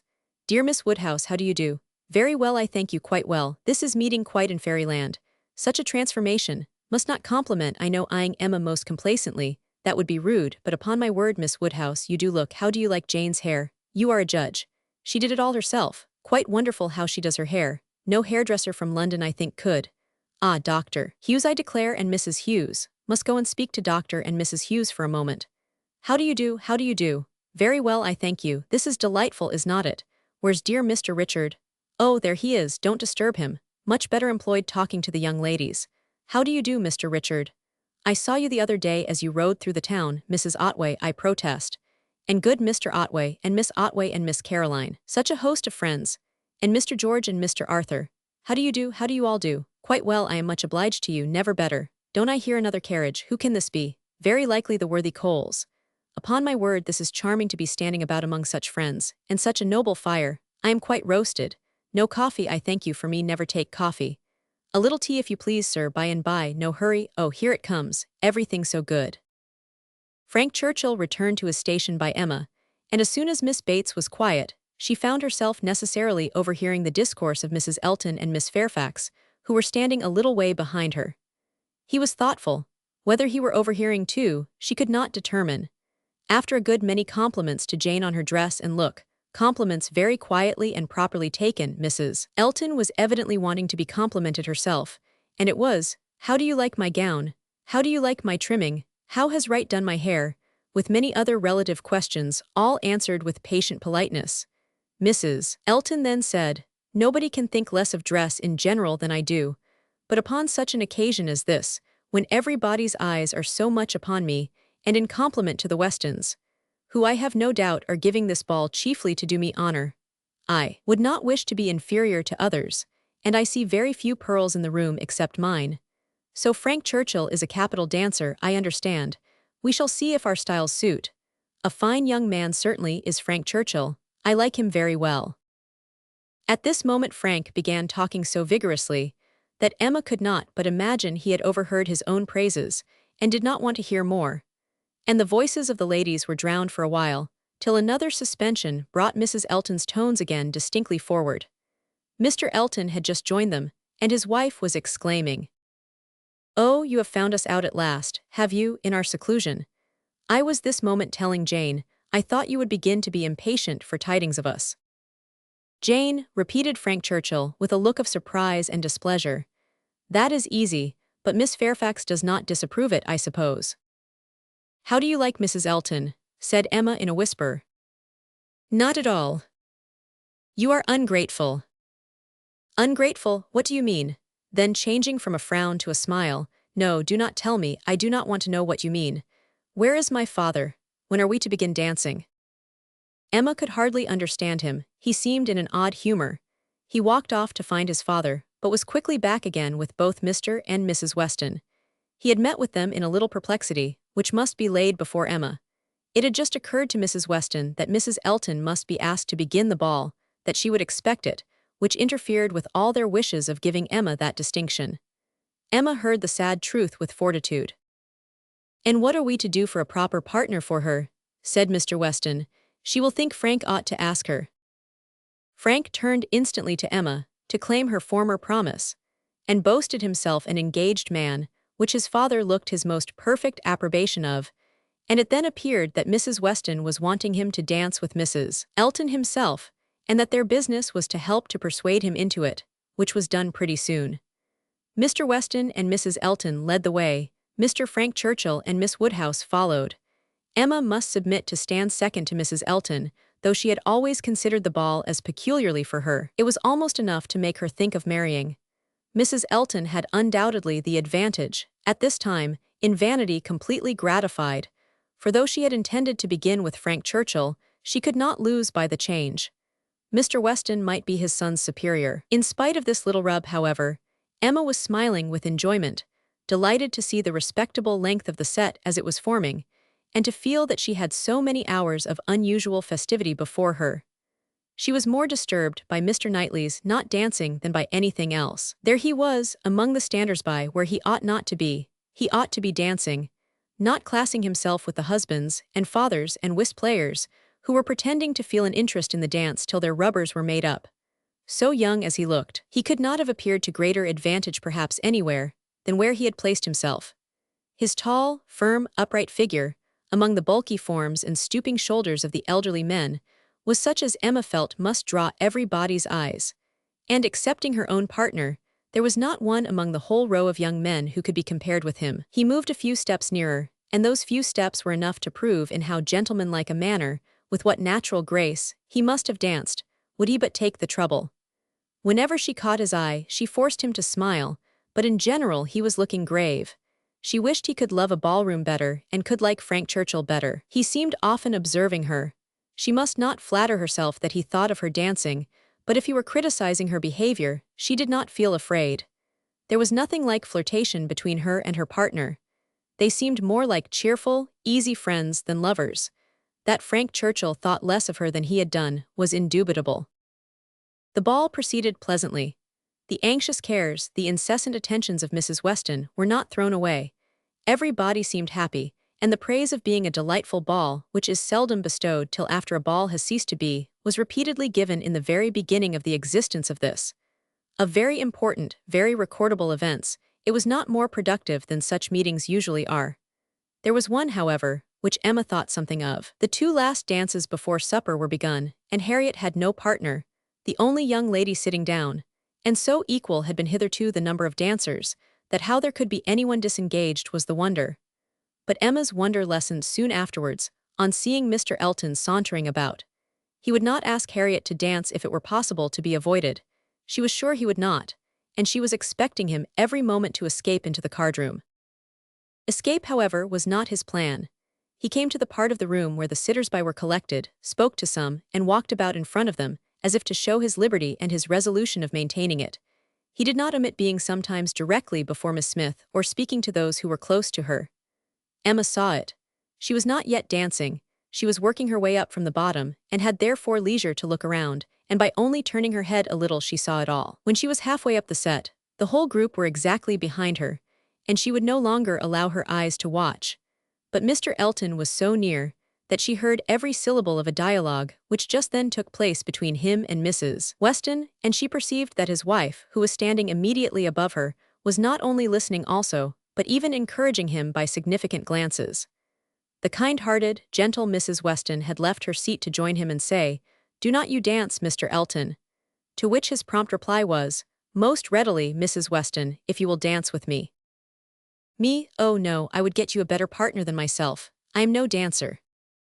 "If Mrs. Gilbert wishes to dance," said he, I shall have great pleasure, I am sure, for though beginning to feel myself rather an old married man, and that my dancing days are over, it would give me very great pleasure at any time to stand up with an old friend like Mrs. Gilbert. Mrs. Gilbert does not mean to dance, but there is a young lady disengaged whom I should be very glad to see dancing, Miss Smith. Miss Smith? Oh, I had not observed. You are extremely obliging, and if I were not an old married man. But my dancing days are over, Mrs. Weston. You will excuse me. Anything else I should be most happy to do, at your command, but my dancing days are over. Mrs. Weston said no more, and Emma could imagine with what surprise and mortification she must be returning to her seat. This was Mr. Elton, the amiable, obliging, gentle Mr. Elton. She looked round for a moment. He had joined Mr. Knightley at a little distance, and was arranging himself for settled conversation, while smiles of high glee passed between him and his wife. She would not look again. Her heart was in a glow, and she feared her face might be as hot. In another moment a happier sight caught her, Mr. Knightley leading Harriet to the set. Never had she been more surprised, seldom more delighted than at that instant. She was all pleasure and gratitude, both for Harriet and herself, and longed to be thanking him, and though too distant for speech, her countenance said much, as soon as she could catch his eye again.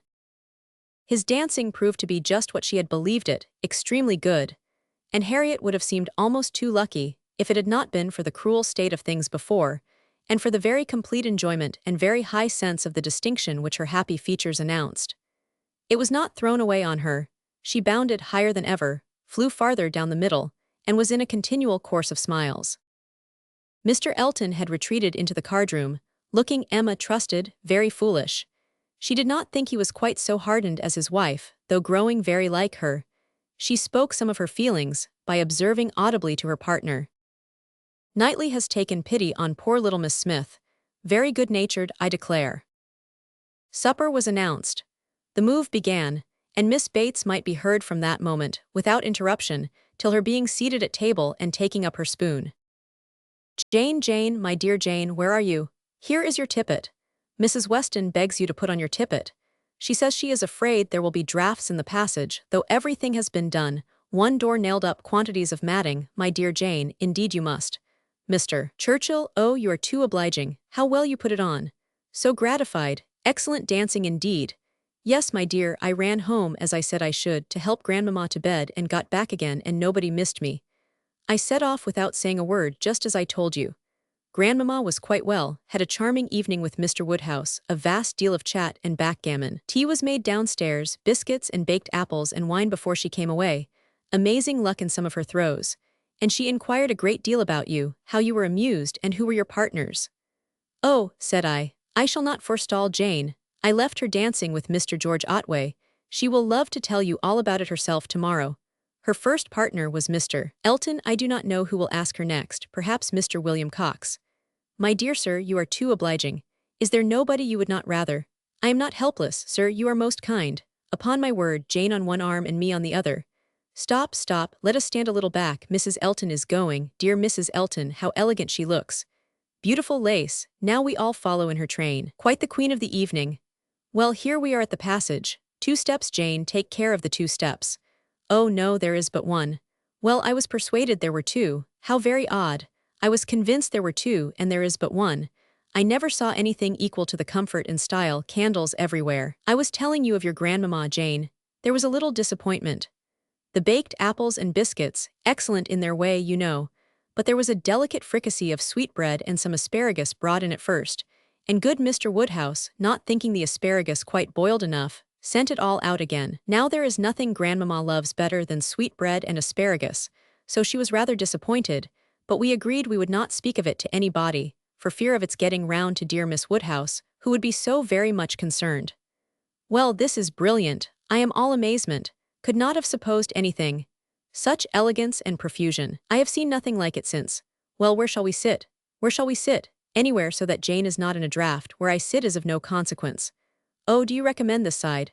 Well, I am sure, Mr. Churchill, only it seems too good, but just as you please. What you direct in this house cannot be wrong. Dear Jane, how shall we ever recollect half the dishes for Grandmamma? Soup too. Bless me, I should not be helped so soon, but it smells most excellent, and I cannot help beginning. Emma had no opportunity of speaking to Mr. Knightley till after supper. But when they were all in the ballroom again, her eyes invited him irresistibly to come to her and be thanked. He was warm in his reprobation of Mr. Elton's conduct. It had been unpardonable rudeness, and Mrs. Elton's looks also received the due share of censure. "They aimed at wounding more than Harriet," said he. "Emma, why is it that they are your enemies?" He looked with smiling penetration, and on receiving no answer, added, "She ought not to be angry with you, I suspect, whatever he may be. To that surmise you say nothing, of course, but confess, Emma, that you did want him to marry Harriet." "I did," replied Emma, "and they cannot forgive me." He shook his head, but there was a smile of indulgence with it, and he only said, "I shall not scold you, I leave you to your own reflections. Can you trust me with such flatterers? Does my vain spirit ever tell me I am wrong?" "Not your vain spirit, but your serious spirit. If one leads you wrong, I am sure the other tells you of it. I do own myself to have been completely mistaken in Mr. Elton. There is a littleness about him which you discovered, and which I did not, and I was fully convinced of his being in love with Harriet. It was through a series of strange blunders. And in return for your acknowledging so much, I will do you the justice to say that you would have chosen for him better than he has chosen for himself. Harriet Smith has some first-rate qualities, which Mrs. Elton is totally without. An unpretending, single-minded, artless girl, infinitely to be preferred by any man of sense and taste to such a woman as Mrs. Elton. I found Harriet more conversable than I expected." Emma was extremely gratified. They were interrupted by the bustle of Mr. Weston, calling on every body to begin dancing again. "Come, Miss Woodhouse, Miss Otway, Miss Fairfax, what are you all doing? Come, Emma, set your companions the example. Every body is lazy, every body is asleep." "I am ready," said Emma, "whenever I am wanted." "Whom are you going to dance with?" asked Mr. Knightley. She hesitated a moment, and then replied, "With you, if you will ask me." "Will you?" said he, offering his hand. "Indeed I will. You have shewn that you can dance, and you know we are not really so much brother and sister as to make it at all improper." Brother and sister, no indeed. Chapter 3. This little explanation with Mr. Knightley gave Emma considerable pleasure.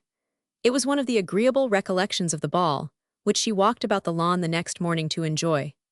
She was extremely glad that they had come to so good an understanding respecting the Eltons, and that their opinions of both husband and wife were so much alike, and his praise of Harriet, his concession in her favor, was peculiarly gratifying. The impertinence of the Eltons, which for a few minutes had threatened to ruin the rest of her evening, had been the occasion of some of its highest satisfactions, and she looked forward to another happy result, the cure of Harriet's infatuation. From Harriet's manner of speaking of the circumstance before they quitted the ballroom, she had strong hopes. It seemed as if her eyes were suddenly opened, and she were enabled to see that Mr. Elton was not the superior creature she had believed him. The fever was over, and Emma could harbor little fear of the pulse being quickened again by injurious courtesy. She depended on the evil feelings of the Eltons for supplying all the discipline of pointed neglect that could be farther requisite. Harriet rational, Frank Churchill not too much in love, and Mr. Knightley not wanting to quarrel with her, how very happy a summer must be before her. She was not to see Frank Churchill this morning. He had told her that he could not allow himself the pleasure of stopping at Hartfield, as he was to be at home by the middle of the day. She did not regret it. Having arranged all these matters, looked them through, and put them all to rights, she was just turning to the house with spirits freshened up for the demands of the two little boys, as well as of their grandpapa, when the great iron sweep gate opened, and two persons entered whom she had never less expected to see together. Frank Churchill, with Harriet leaning on his arm, actually Harriet. A moment sufficed to convince her that something extraordinary had happened. Harriet looked white and frightened, and he was trying to cheer her. The iron gates and the front door were not 20 yards asunder. They were all three soon in the hall, and Harriet immediately sinking into a chair fainted away. A young lady who faints must be recovered, questions must be answered, and surprises be explained. Such events are very interesting, but the suspense of them cannot last long. A few minutes made Emma acquainted with the whole. Miss Smith and Miss Bycurton, another parlor boarder at Mrs. Goddard's, who had been also at the ball, had walked out together, and taken a road, the Richmond Road, which, though apparently public enough for safety, had led them into alarm. About half a mile beyond Highbury, making a sudden turn, and deeply shaded by elms on each side, it became for a considerable stretch very retired. And when the young ladies had advanced some way into it, they had suddenly perceived at a small distance before them, on a broader patch of greensward by the side, a party of gypsies. A child on the watch came towards them to beg, and Miss Bycurton, excessively frightened, gave a great scream, and calling on Harriet to follow her, ran up a steep bank, cleared a slight hedge at the top, and made the best of her way by a short cut back to Highbury. But poor Harriet could not follow. She had suffered very much from cramp after dancing, and her first attempt to mount the bank brought on such a return of it as made her absolutely powerless, and in this state, and exceedingly terrified, she had been obliged to remain. How the trampers might have behaved had the young ladies been more courageous must be doubtful, but such an invitation for attack could not be resisted, and Harriet was soon assailed by half a dozen children, headed by a stout woman and a great boy, all clamorous and impertinent in look, though not absolutely in word. More and more frightened, she immediately promised them money, and taking out her purse, gave them a shilling, and begged them not to want more or to use her ill. She was then able to walk, though but slowly, and was moving away, but her terror and her purse were too tempting, and she was followed, or rather surrounded, by the whole gang demanding more.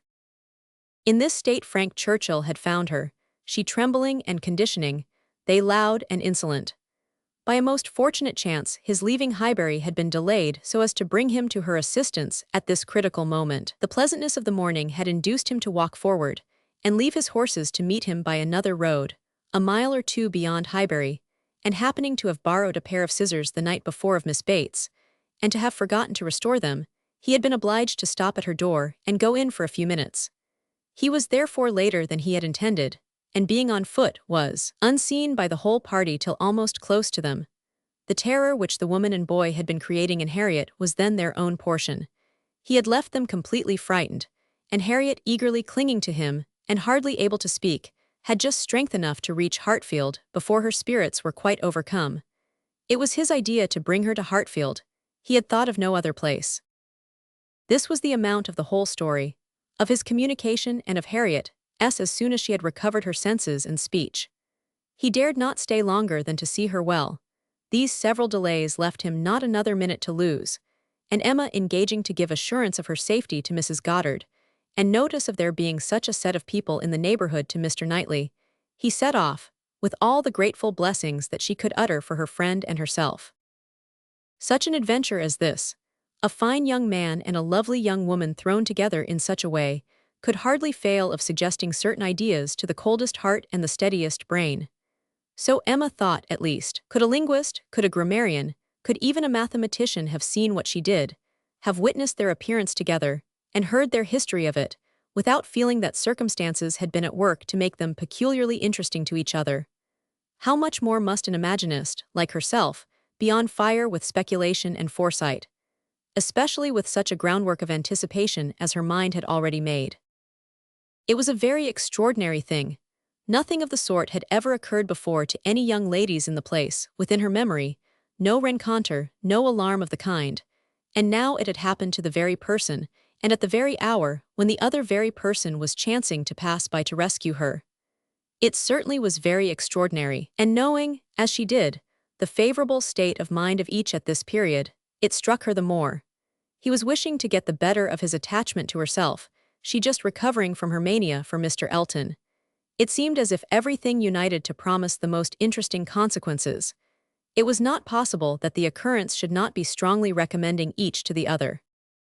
In the few minutes' conversation which she had yet had with him, while Harriet had been partially insensible, he had spoken of her terror, her naivete, her fervor as she seized and clung to his arm, with a sensibility amused and delighted.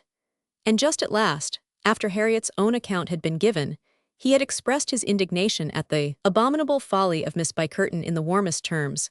Everything was to take its natural course, however, neither impelled nor assisted. She would not stir a step, nor drop a hint. No, she had had enough of interference.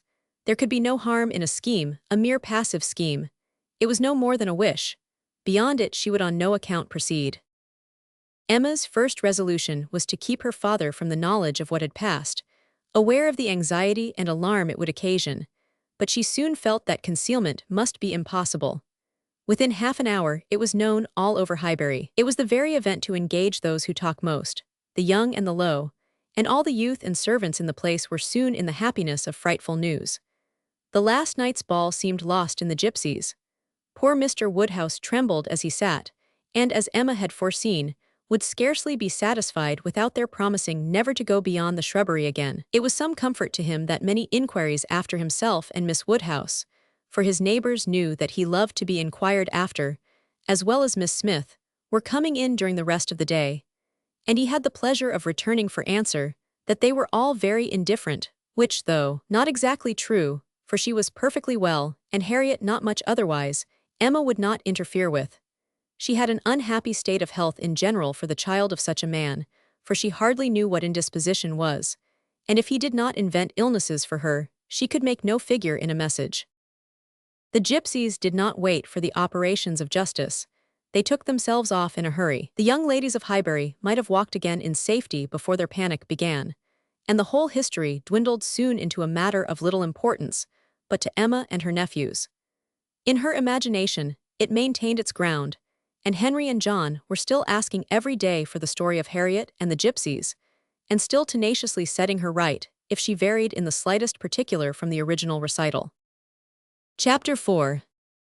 A very few days had passed after this adventure, when Harriet came one morning to Emma with a small parcel in her hand, and after sitting down and hesitating, thus began. "Miss Woodhouse, if you are at leisure, I have something that I should like to tell you, a sort of confession to make, and then, you know, it will be over." Emma was a good deal surprised, but begged her to speak. There was a seriousness in Harriet's manner which prepared her, quite as much as her words, for something more than ordinary. "It is my duty, and I am sure it is my wish," she continued, "to have no reserves with you on this subject. As I am happily quite an altered creature in one respect, it is very fit that you should have the satisfaction of knowing it. I do not want to say more than is necessary. I am too much ashamed of having given way as I have done, and I dare say you understand me." "Yes," said Emma, "I hope I do." "How I could so long a time be fancying myself," cried Harriet warmly, "it seems like madness. I can see nothing at all extraordinary in him now. I do not care whether I meet him or not, except that of the two I had rather not see him, and indeed I would go any distance round to avoid him. But I do not envy his wife in the least. I neither admire her nor envy her, as I have done. She is very charming, I dare say, and all that, but I think her very ill-tempered and disagreeable. I shall never forget her look the other night. However, I assure you, Miss Woodhouse, I wish her no evil. No, let them be ever so happy together, it will not give me another moment's pang. And to convince you that I have been speaking truth, I am now going to destroy what I ought to have destroyed long ago, what I ought never to have kept. I know that very well," blushing as she spoke. "However, now I will destroy it all, and it is my particular wish to do it in your presence that you may see how rational I am grown. Cannot you guess what this parcel holds?" said she, with a conscious look. "Not the least in the world. Did he ever give you anything?" "No, I cannot call them gifts, but they are things that I have valued very much." She held the parcel towards her, and Emma read the words "most precious treasures" on the top. Her curiosity was greatly excited. Harriet unfolded the parcel, and she looked on with impatience. Within abundance of silver paper was a pretty little Tunbridge-ware box, which Harriet opened. It was well lined with the softest cotton, but excepting the cotton, Emma saw only a small piece of court plaister. "Now," said Harriet, "you must recollect." "No, indeed I do not." "Dear me, I should not have thought it possible you could forget what passed in this very room about court plaister, one of the very last times we ever met in it. It was but a very few days before I had my sore throat, just before Mr. and Mrs. John Knightley came, I think the very evening. Do not you remember his cutting his finger with your new penknife, and your recommending court plaister? But as you had none about you, and knew I had, you desired me to supply him, and so I took mine out and cut him a piece. But it was a great deal too large, and he cut it smaller and kept playing some time with what was left before he gave it back to me. And so then, in my nonsense, I could not help making a treasure of it, so I put it by never to be used, and looked at it now and then as a great treat." "My dearest Harriet," cried Emma, putting her hand before her face and jumping up, "you make me more ashamed of myself than I can bear. Remember it? I remember it all now, all except your saving this relic. I knew nothing of that till this moment, but the cutting the finger and my recommending court plaister and saying I had none about me. Oh, my sins, and I had plenty all the while in my pocket. One of my senseless tricks. I deserve to be under a continual blush all the rest of my life. Well, sitting down again, go on, what else? And had you really some at hand yourself? I am sure I never suspected it, you did it so naturally. And so you actually put this piece of court plaister by for his sake, said Emma, recovering from her state of shame and feeling divided between wonder and amusement. And secretly she added to herself, Lord bless me, when should I ever have thought of putting by in cotton a piece of court plaister that Frank Churchill had been pulling about?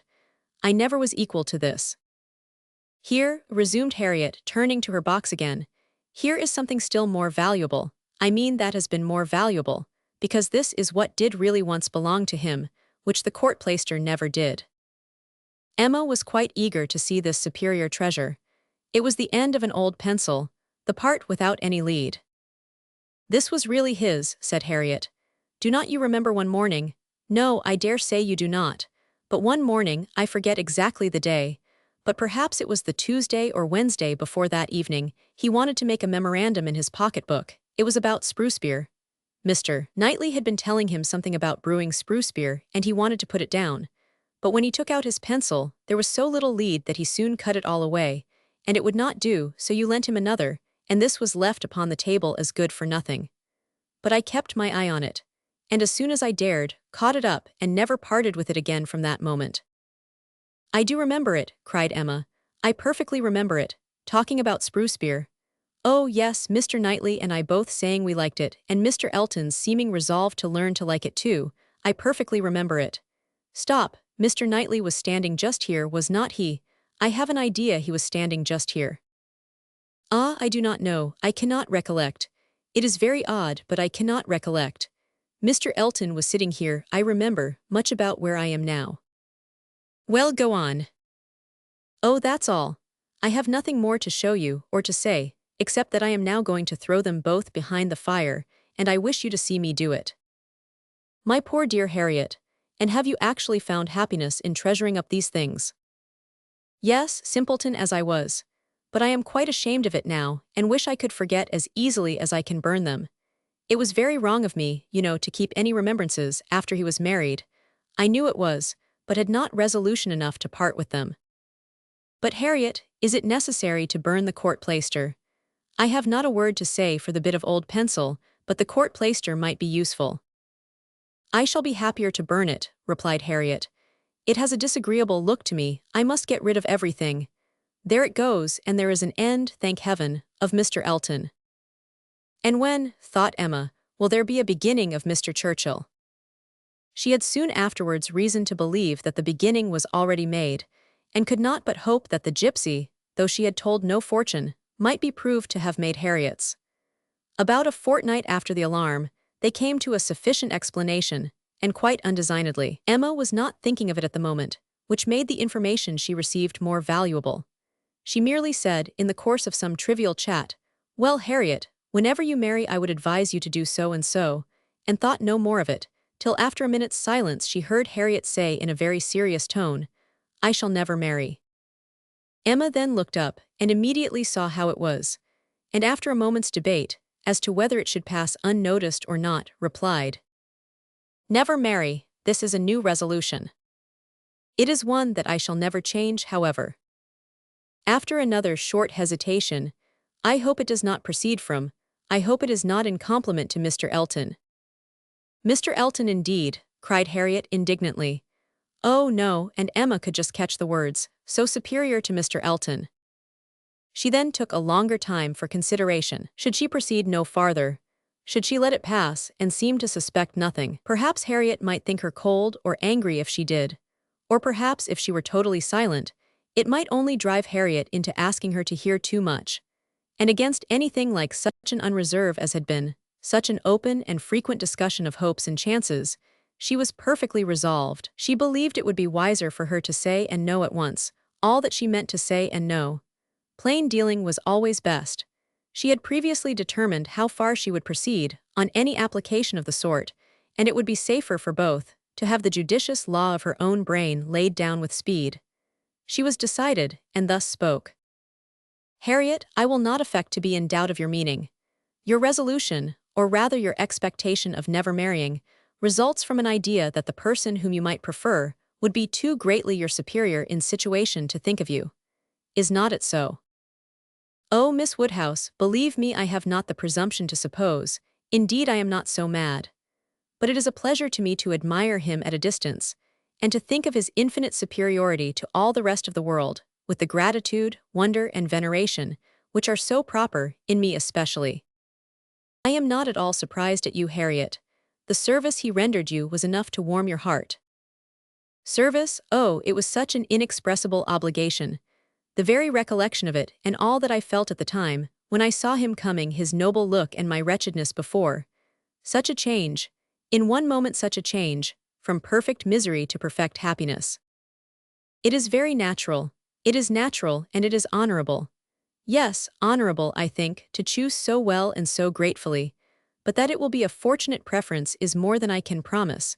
I do not advise you to give way to it, Harriet. I do not by any means engage for its being returned. Consider what you are about. Perhaps it will be wisest in you to check your feelings while you can. At any rate, do not let them carry you far, unless you are persuaded of his liking you. Be observant of him. Let his behavior be the guide of your sensations. I give you this caution now, because I shall never speak to you again on the subject. I am determined against all interference. Henceforward I know nothing of the matter. Let no name ever pass our lips. We were very wrong before, we will be cautious now. He is your superior, no doubt, and there do seem objections and obstacles of a very serious nature.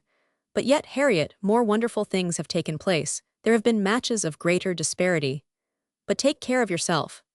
I would not have you too sanguine, though however it may end, be assured your raising your thoughts to him is a mark of good taste which I shall always know how to value. Harriet kissed her hand in silent and submissive gratitude. Emma was very decided in thinking such an attachment no bad thing for her friend. Its tendency would be to raise and refine her mind, and it must be saving her from the danger of degradation. Chapter 5. In this state of schemes, and hopes and connivance, June opened upon Hartfield. To Highbury in general it brought no material change. The Eltons were still talking of a visit from the Sucklings, and of the use to be made of their barouche landau, and Jane Fairfax was still at her grandmother S. And as the return of the Campbells from Ireland was again delayed, and August, instead of midsummer, fixed for it, she was likely to remain there full 2 months longer, provided at least she were able to defeat Mrs. Elton's activity in her service, and save herself from being hurried into a delightful situation against her will. Mr. Knightley, who, for some reason best known to himself, had certainly taken an early dislike to Frank Churchill, was only growing to dislike him more. He began to suspect him of some double dealing in his pursuit of Emma. That Emma was his object appeared indisputable. Everything declared it. His own attentions, his father's hints, his mother-in-law's guarded silence. It was all in unison. Words, conduct, discretion, and indiscretion told the same story.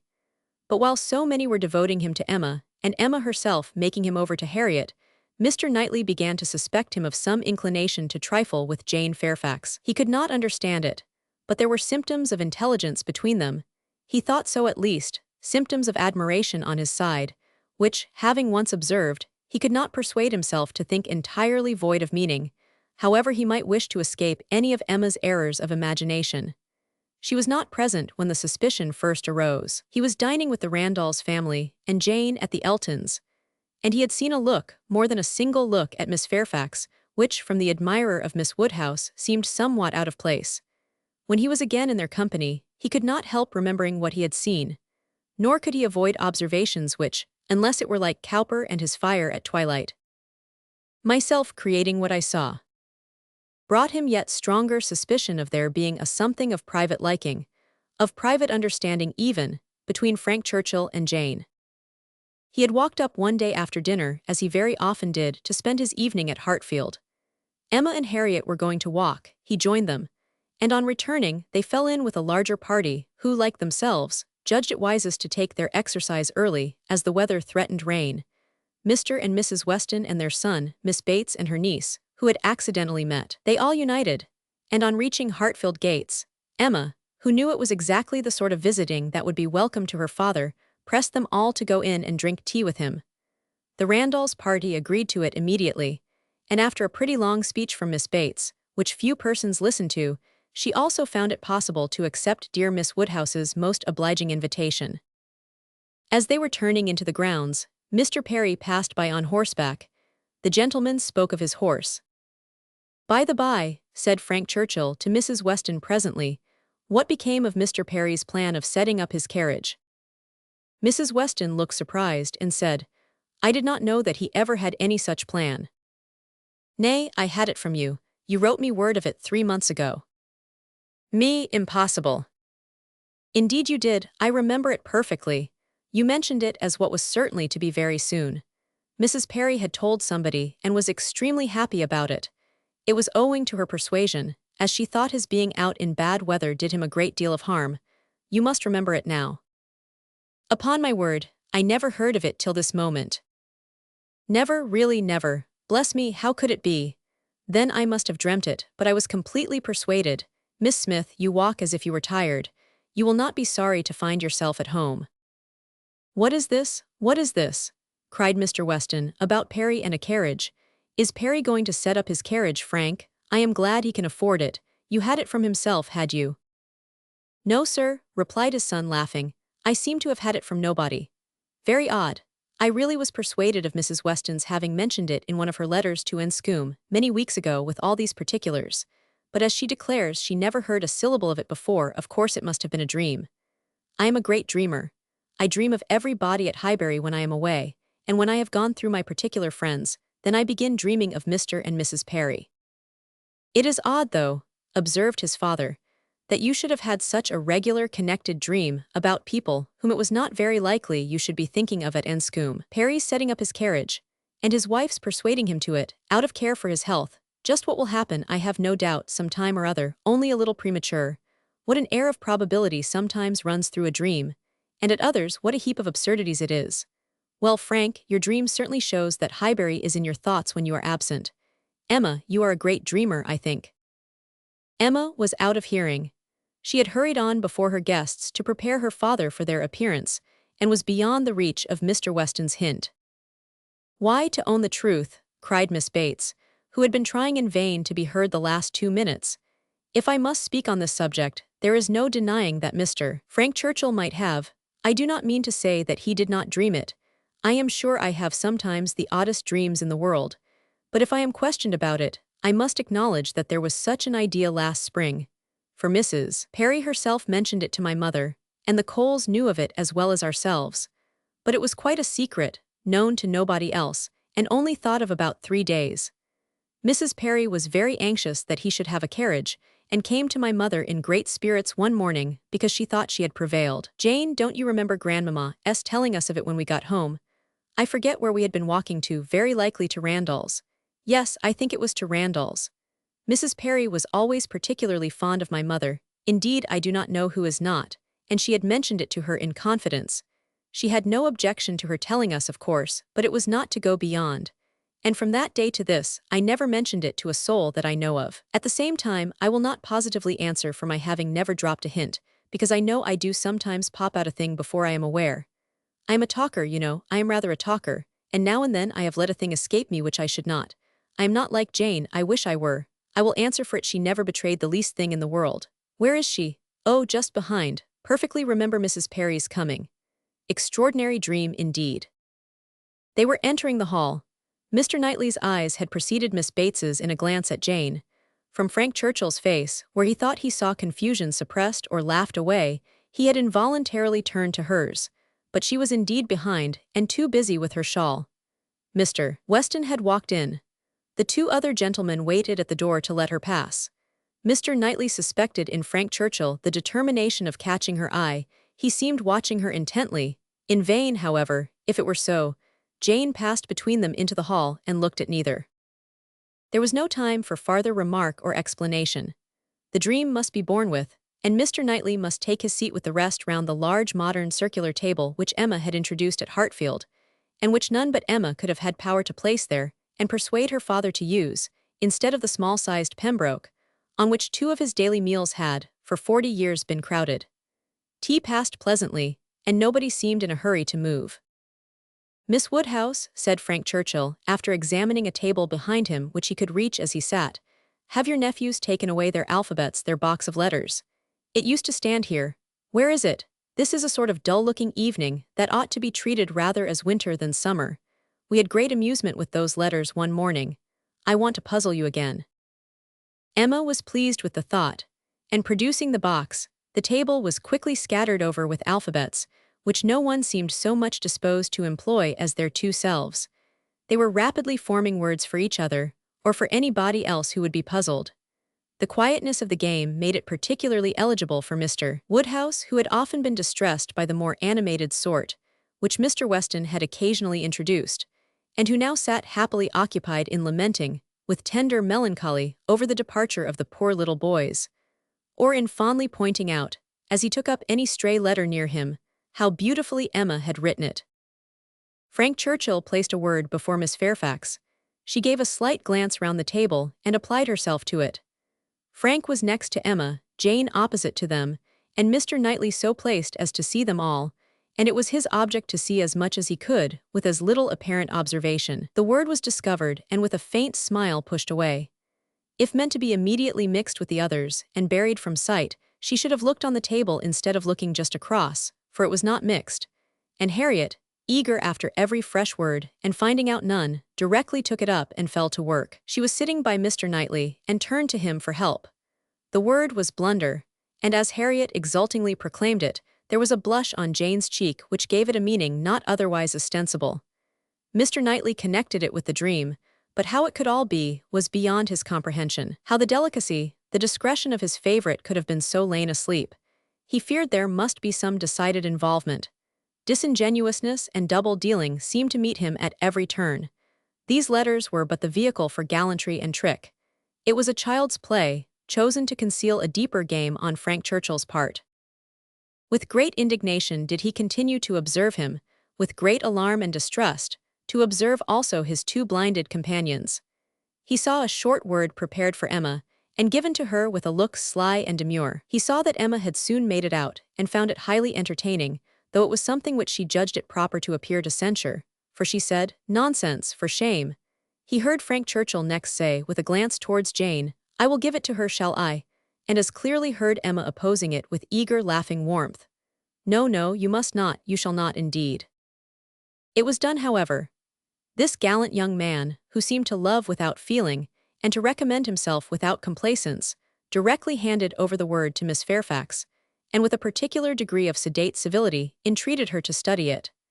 Mr. Knightley's excessive curiosity to know what this word might be made him seize every possible moment for darting his eye towards it, and it was not long before he saw it to be Dixon. Jane Fairfax's perception seemed to accompany his. Her comprehension was certainly more equal to the covert meaning, the superior intelligence, of those 5 letters so arranged. She was evidently displeased, looked up, and seeing herself watched, blushed more deeply than he had ever perceived her, and saying only, "I did not know that proper names were allowed," pushed away the letters with even an angry spirit, and looked resolved to be engaged by no other word that could be offered. Her face was averted from those who had made the attack, and turned towards her aunt. "Aye, very true, my dear," cried the latter, though Jane had not spoken a word. "I was just going to say the same thing. It is time for us to be going indeed. The evening is closing in and grandmamma will be looking for us. My dear sir, you are too obliging. We really must wish you good night." Jane's alertness in moving proved her as ready as her aunt had preconceived. She was immediately up and wanting to quit the table, but so many were also moving that she could not get away, and Mr. Knightley thought he saw another collection of letters anxiously pushed towards her and resolutely swept away by her unexamined. She was afterwards looking for her shawl. Frank Churchill was looking also. It was growing dusk, and the room was in confusion, and how they parted, Mr. Knightley could not tell. He remained at Hartfield after all the rest, his thoughts full of what he had seen, so full that when the candles came to assist his observations he must, yes, he certainly must, as a friend, an anxious friend, give Emma some hint, ask her some question. He could not see her in a situation of such danger without trying to preserve her. It was his duty. "Pray, Emma," said he, "may I ask in what lay the great amusement, the poignant sting of the last word given to you and Miss Fairfax?" "I saw the word, and am curious to know how it could be so very entertaining to the one and so very distressing to the other." Emma was extremely confused. She could not endure to give him the true explanation, for though her suspicions were by no means removed, she was really ashamed of having ever imparted them. "Oh," she cried in evident embarrassment, "it all meant nothing, a mere joke among ourselves." "The joke," he replied gravely, "seemed confined to you and Mr. Churchill." He had hoped she would speak again, but she did not. She would rather busy herself about anything than speak. He sat a little while in doubt. A variety of evils crossed his mind. Interference, fruitless interference. Emma's confusion and the acknowledged intimacy seemed to declare her affection engaged. Yet he would speak. He owed it to her, to risk anything that might be involved in an unwelcome interference, rather than her welfare, to encounter anything rather than the remembrance of neglect in such a cause. "My dear Emma," said he at last, with earnest kindness, "do you think you perfectly understand the degree of acquaintance between the gentleman and lady we have been speaking of? Between Mr. Frank Churchill and Miss Fairfax? Oh, yes, perfectly. Why do you make a doubt of it? Have you never at any time had reason to think that he admired her, or that she admired him?" "Never, never," she cried with a most open eagerness. "Never, for the 20th part of a moment, did such an idea occur to me, and how could it possibly come into your head? I have lately imagined that I saw symptoms of attachment between them, certain expressive looks, which I did not believe meant to be public. Oh, you amuse me excessively.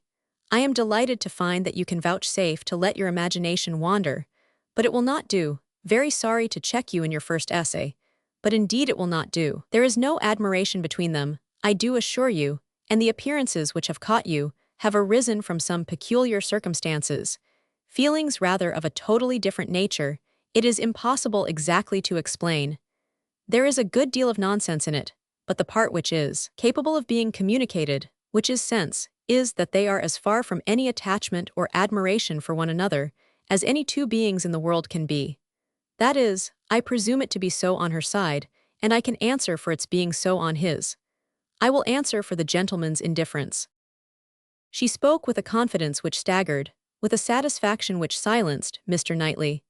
She was in gay spirits and would have prolonged the conversation, wanting to hear the particulars of his suspicions, every look described, and all the wheres and hows of a circumstance which highly entertained her. But his gaiety did not meet hers. He found he could not be useful, and his feelings were too much irritated for talking.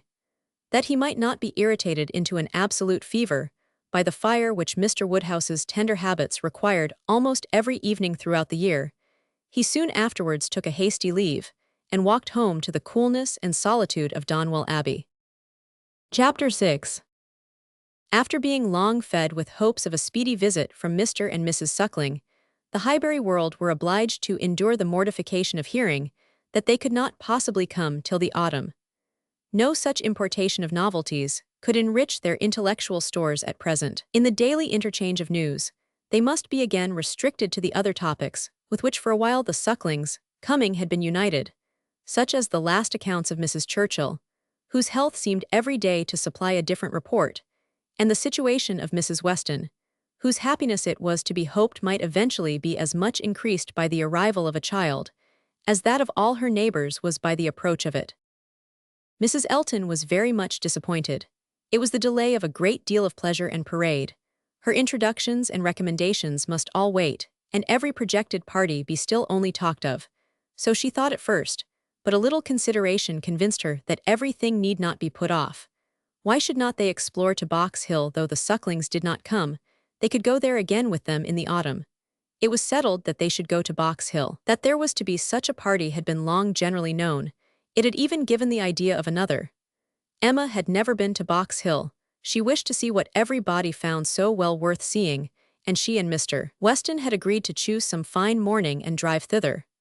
2 or 3 more of the chosen only were to be admitted to join them, and it was to be done in a quiet, unpretending, elegant way, infinitely superior to the bustle and preparation, the regular eating and drinking, and picnic parade of the Eltons and the Sucklings. This was so very well understood between them, that Emma could not but feel some surprise and a little displeasure on hearing from Mr. Weston that he had been proposing to Mrs. Elton, as her brother and sister had failed her, that the two parties should unite and go together, and that as Mrs. Elton had very readily acceded to it, so it was to be, if she had no objection. Now, as her objection was nothing but her very great dislike of Mrs. Elton, of which Mr. Weston must already be perfectly aware, it was not worth bringing forward again. It could not be done without a reproof to him, which would be giving pain to his wife, and she found herself therefore obliged to consent to an arrangement which she would have done a great deal to avoid. An arrangement which would probably expose her even to the degradation of being said to be of Mrs. Elton's party. Every feeling was offended, and the forbearance of her outward submission left a heavy arrear-due of secret severity in her reflections on the unmanageable goodwill of Mr. Weston's temper. "I am glad you approve of what I have done," said he very comfortably. "But I thought you would. Such schemes as these are nothing without numbers. One cannot have too large a party. A large party secures its own amusement, and she is a good-natured woman after all. One could not leave her out." Emma denied none of it aloud, and agreed to none of it in private. It was now the middle of June, and the weather fine, and Mrs. Elton was growing impatient to name the day, and settle with Mr. Weston as to pigeon pies and cold lamb, when a lame carriage-horse threw everything into sad uncertainty. It might be weeks, it might be only a few days, before the horse were usable, but no preparations could be ventured on, and it was all melancholy stagnation. Mrs. Elton's resources were inadequate to such an attack. "Is not this most vexatious, Knightley?" she cried. "And such weather for exploring. These delays and disappointments are quite odious. What are we to do? The year will wear away at this rate, and nothing done. Before this time last year, I assure you we had had a delightful exploring party from Maple Grove to King's Weston." "You had better explore to Donwell," replied Mr. Knightley. "That may be done without horses. Come and eat my strawberries, they are ripening fast." If Mr. Knightley did not begin seriously, he was obliged to proceed so, for his proposal was caught at with delight. And the "oh, I should like it of all things," was not plainer in words than manner. Donwell was famous for its strawberry beds, which seemed a plea for the invitation. But no plea was necessary. Cabbage beds would have been enough to tempt the lady, who only wanted to be going somewhere. She promised him again and again to come, much oftener than he doubted, and was extremely gratified by such a proof of intimacy, such a distinguishing compliment as she chose to consider it. "You may depend upon me," said she. "I certainly will come. Name your day and I will come. You will allow me to bring Jane Fairfax." "I cannot name a day," said he, "till I have spoken to some others whom I would wish to meet you." "Oh, leave all that to me, only give me a carte blanche. I am Lady Patroness, you know, it is my party, I will bring friends with me." "I hope you will bring Elton," said he, "but I will not trouble you to give any other invitations." "Oh, now you are looking very sly, but consider, you need not be afraid of delegating power to me. I am no young lady on her preferment. Married women, you know, may be safely authorized. It is my party. Leave it all to me. I will invite your guests." "No," he calmly replied. "There is but one married woman in the world whom I can ever allow to invite what guests she pleases to Donwell, and that one is—" "Mrs. Weston, I suppose," interrupted Mrs. Elton, rather mortified. "No, Mrs. Knightley. Until she is in being, I will manage such matters myself." "Ah, you are an odd creature," she cried, satisfied to have no one preferred to herself. "You are a humorist and may say what you like, quite a humorist. Well, I shall bring Jane with me, Jane and her aunt. The rest I leave to you. I have no objections at all to meeting the Hartfield family. Don't scruple, I know you are attached to them. You certainly will meet them if I can prevail, and I shall call on Miss Bates in my way home." "That's quite unnecessary, I see Jane every day, but as you like. It is to be a morning scheme, you know, Knightley, quite a simple thing. I shall wear a large bonnet and bring one of my little baskets hanging on my arm. Here, probably this basket with pink ribbon. Nothing can be more simple, you see, and Jane will have such another. There is to be no form or parade, a sort of gypsy party. We are to walk about your gardens and gather the strawberries ourselves and sit under trees. And whatever else you may like to provide, it is to be all out of doors, a table spread in the shade, you know, everything as natural and simple as possible. Is not that your idea?" "Not quite. My idea of the simple and the natural will be to have the table spread in the dining room. The nature and the simplicity of gentlemen and ladies, with their servants and furniture, I think is best observed by meals within doors. When you are tired of eating strawberries in the garden, there shall be cold meat in the house. Well, as you please, only don't have a grate set out. And by the by, can I or my housekeeper be of any use to you with our opinion?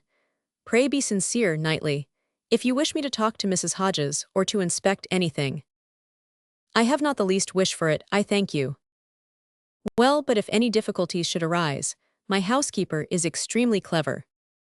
I will answer for it, that mine thinks herself full as clever, and would spurn any body's assistance.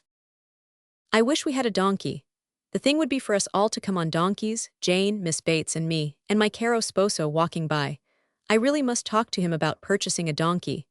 In a country life I conceive it to be a sort of necessary, for let a woman have ever so many resources, it is not possible for her to be always shut up at home. And very long walks, you know, in summer there is dust, and in winter there is dirt. You will not find either between Donwell and Highbury. Donwell Lane is never dusty, and now it is perfectly dry. Come on a donkey, however, if you prefer it. You can borrow Mrs. Cole's. I would wish everything to be as much to your taste as possible. That I am sure you would. Indeed I do you justice, my good friend. Under that peculiar sort of dry, blunt manner, I know you have the warmest heart. As I tell Mr. E., you are a thorough humorist. Yes, believe me, Knightley, I am fully sensible of your attention to me in the whole of this scheme. You have hit upon the very thing to please me. Mr. Knightley had another reason for avoiding a table in the shade. He wished to persuade Mr. Woodhouse, as well as Emma, to join the party, and he knew that to have any of them sitting down out of doors to eat would inevitably make him ill. Mr. Woodhouse must not, under the specious pretense of a morning drive, and an hour or two spent at Donwell, be tempted away to his misery. He was invited on good faith. No lurking horrors were to upbraid him for his easy credulity. He did consent. He had not been at Donwell for 2 years. Some very fine morning, he and Emma and Harriet could go very well, and he could sit still with Mrs. Weston while the dear girls walked about the gardens. He did not suppose they could be damp now, in the middle of the day. He should like to see the old house again exceedingly, and should be very happy to meet Mr. and Mrs. Elton and any other of his neighbors. He could not see any objection at all to his, and Emma's, and Harriet's going there some very fine morning. He thought it very well done of Mr. Knightley to invite them, very kind and sensible, much cleverer than dining out. He was not fond of dining out. Mr. Knightley was fortunate in everybody's most ready concurrence. The invitation was everywhere so well received that it seemed as if, like Mrs. Elton, they were all taking the scheme as a particular compliment to themselves. Emma and Harriet professed very high expectations of pleasure from it, and Mr. Weston, unasked, promised to get Frank over to join them, if possible, a proof of approbation and gratitude which could have been dispensed with. Mr. Knightley was then obliged to say that he should be glad to see him, and Mr. Weston engaged to lose no time in writing and spare no arguments to induce him to come. In the meanwhile the lame horse recovered so fast that the party to Box Hill was again under happy consideration, and at last Donwell was settled for one day, and Box Hill for the next, the weather appearing exactly right. Under a bright midday sun, at almost midsummer, Mr. Woodhouse was safely conveyed in his carriage, with one window down, to partake of this al fresco party, and in one of the most comfortable rooms in the Abbey, especially prepared for him by a fire all the morning, he was happily placed, quite at his ease, ready to talk with pleasure of what had been achieved, and advise every body to come and sit down, and not to heat themselves. Mrs. Weston, who seemed to have walked there on purpose to be tired, and sit all the time with him, remained, when all the others were invited or persuaded out, his patient listener and sympathizer. It was so long since Emma had been at the Abbey, that as soon as she was satisfied of her father's comfort, she was glad to leave him, and look around her. Eager to refresh and correct her memory with more particular observation, more exact understanding of a house and grounds which must ever be so interesting to her and all her family. She felt all the honest pride and complacency which her alliance with the present and future proprietor could fairly warrant, as she viewed the respectable size and style of the building, its suitable, becoming, characteristic situation, low and sheltered, its ample gardens stretching down to meadows washed by a stream, of which the Abbey, with all the old neglect of prospect, had scarcely a sight, and its abundance of timber in rows and avenues, which neither fashion nor extravagance had rooted up. The house was larger than Hartfield, and totally unlike it, covering a good deal of ground, rambling and irregular, with many comfortable and one or two handsome rooms. It was just what it ought to be, and it looked what it was, and Emma felt an increasing respect for it, as the residence of a family of such true gentility, untainted in blood and understanding. Some faults of temper John Knightley had, but Isabella had connected herself unexceptionably. She had given them neither men, nor names, nor places that could raise a blush. These were pleasant feelings, and she walked about and indulged them till it was necessary to do as the others did, and collect round the strawberry beds. The whole party were assembled, excepting Frank Churchill, who was expected every moment from Richmond, and Mrs. Elton, in all her apparatus of happiness, her large bonnet and her basket, was very ready to lead the way in gathering, accepting, or talking strawberries, and only strawberries could now be thought or spoken of. The best fruit in England, everybody's favourite, always wholesome. These the finest beds and finest sorts, delightful to gather for one's self, the only way of really enjoying them. Morning decidedly the best time, never tired, every sort good hot, infinitely superior, no comparison.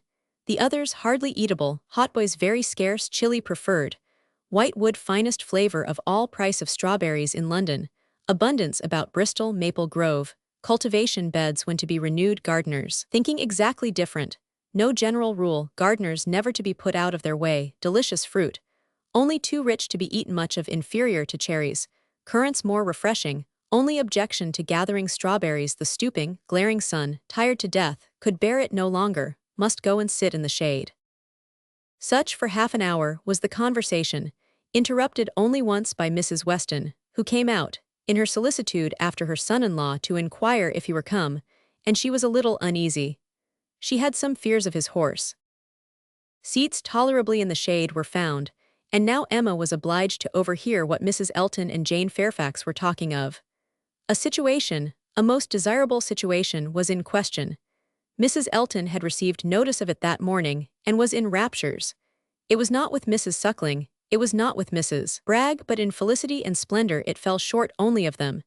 It was with a cousin of Mrs. Bragg, an acquaintance of Mrs. Suckling, a lady known at Maple Grove.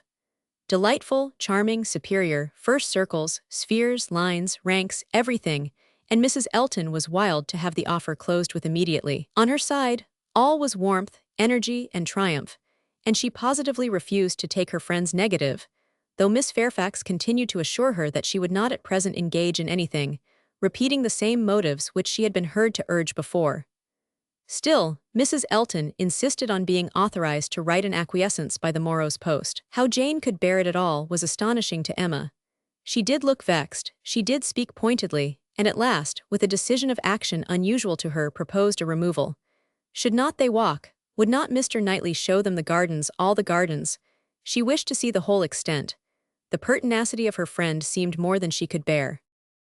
It was hot, and after walking some time over the gardens in a scattered, dispersed way, scarcely any three together, they insensibly followed one another to the delicious shade of a broad, short avenue of limes, which, stretching beyond the garden at an equal distance from the river, seemed the finish of the pleasure grounds.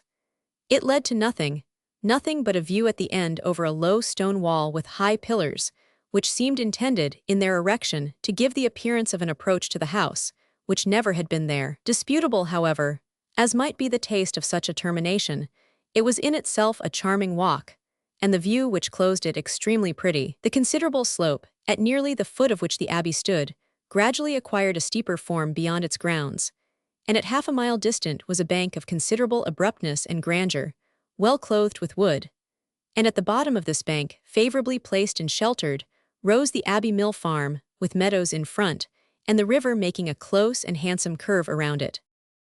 It was a sweet view, sweet to the eye and the mind. English verdure, English culture, English comfort, seen under a sun bright, without being oppressive. In this walk Emma and Mr. Weston found all the others assembled, and towards this view she immediately perceived Mr. Knightley and Harriet distinct from the rest, quietly leading the way. Mr. Knightley and Harriet. It was an odd tête-à-tête, but she was glad to see it. There had been a time when he would have scorned her as a companion, and turned from her with little ceremony. Now they seemed in pleasant conversation. There had been a time also when Emma would have been sorry to see Harriet in a spot so favourable for the Abbey Mill Farm, but now she feared it not. It might be safely viewed with all its appendages of prosperity and beauty, its rich pastures, spreading flocks, orchard in blossom, and light column of smoke ascending. She joined them at the wall and found them more engaged in talking than in looking around. He was giving Harriet information as to modes of agriculture, etc. And Emma received a smile which seemed to say, "These are my own concerns. I have a right to talk on such subjects without being suspected of introducing Robert Martin." She did not suspect him, it was too old a story. Robert Martin had probably ceased to think of Harriet. They took a few turns together along the walk. The shade was most refreshing, and Emma found it the pleasantest part of the day. The next remove was to the house. They must all go in and eat. And they were all seated and busy, and still Frank Churchill did not come. Mrs. Weston looked and looked in vain. His father would not own himself uneasy and laughed at her fears, but she could not be cured of wishing that he would part with his black mare. He had expressed himself as to coming, with more than common certainty. His aunt was so much better that he had not a doubt of getting over to them. Mrs. Churchill's state, however, as many were ready to remind her, was liable to such sudden variation as might disappoint her nephew in the most reasonable dependence, and Mrs. Weston was at last persuaded to believe, or to say, that it must be by some attack of Mrs. Churchill that he was prevented coming. Emma looked at Harriet while the point was under consideration. She behaved very well and betrayed no emotion.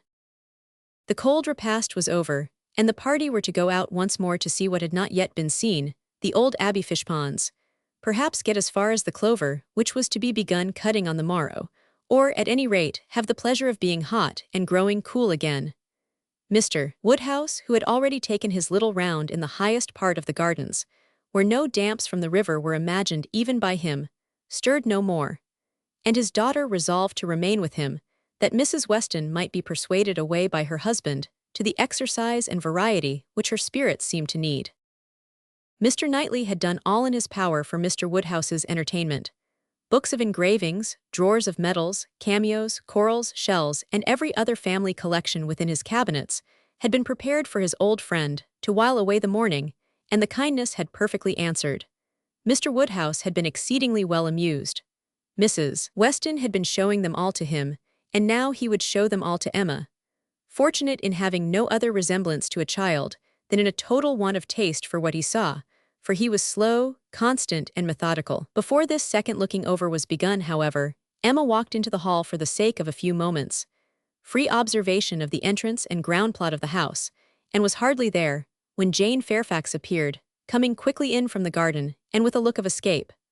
Little expecting to meet Miss Woodhouse so soon, there was a start at first, but Miss Woodhouse was the very person she was in quest of. "Will you be so kind," said she, "when I am missed, as to say that I am gone home? I am going this moment. My aunt is not aware how late it is nor how long we have been absent, but I am sure we shall be wanted and I am determined to go directly. I have said nothing about it to anybody, it would only be giving trouble and distress. Some are gone to the ponds and some to the lime walk. Till they all come in I shall not be missed, and when they do, will you have the goodness to say that I am gone?" "Certainly, if you wish it, but you are not going to walk to Highbury alone." "Yes, what should hurt me? I walk fast, I shall be at home in 20 minutes. But it is too far, indeed it is, to be walking quite alone. Let my father's servant go with you. Let me order the carriage, it can be round in 5 minutes." Thank you, but on no account. I would rather walk, and for me to be afraid of walking alone, I who may so soon have to guard others." She spoke with great agitation, and Emma very feelingly replied, "That can be no reason for your being exposed to danger now. I must order the carriage, the heat even would be danger. You are fatigued already." "I am," she answered, "I am fatigued, but it is not the sort of fatigue, quick walking will refresh me. Miss Woodhouse, we all know at times what it is to be wearied in spirits. Mine, I confess, are exhausted. The greatest kindness you can show me will be to let me have my own way and only say that I am gone when it is necessary." Emma had not another word to oppose. She saw it all, and entering into her feelings, promoted her quitting the house immediately and watched her safely off with the zeal of a friend. Her parting look was grateful, and her parting words, "Oh, Miss Woodhouse, the comfort of being sometimes alone," seemed to burst from an overcharged heart, and to describe somewhat of the continual endurance to be practiced by her, even towards some of those who loved her best. "Such a home, indeed, such an aunt," said Emma as she turned back into the hall again. "I do pity you, and the more sensibility you betray of their just horrors, the more I shall like you." Jane had not been gone a quarter of an hour, and they had only accomplished some views of St. Mark's Place, Venice, when Frank Churchill entered the room. Emma had not been thinking of him, she had forgotten to think of him, but she was very glad to see him. Mrs. Weston would be at ease. The black mare was blameless. They were right who had named Mrs. Churchill as the cause. He had been detained by a temporary increase of illness in her, a nervous seizure which had lasted some hours, and he had quite given up every thought of coming till very late. And had he known how hot a ride he should have, and how late, with all his hurry, he must be, he believed he should not have come at all. The heat was excessive. He had never suffered anything like it, almost wished he had stayed at home. Nothing killed him like heat. He could bear any degree of cold, etc., but heat was intolerable, and he sat down, at the greatest possible distance from the slight remains of Mr. Woodhouse's fire, looking very deplorable. "You will soon be cooler if you sit still," said Emma. "As soon as I am cooler I shall go back again. I could very ill be spared, but such a point had been made of my coming. You will all be going soon, I suppose, the whole party breaking up. I met one as I came, madness in such weather. Absolute madness." Emma listened and looked, and soon perceived that Frank Churchill's state might be best defined by the expressive phrase of being out of humor. Some people were always cross when they were hot.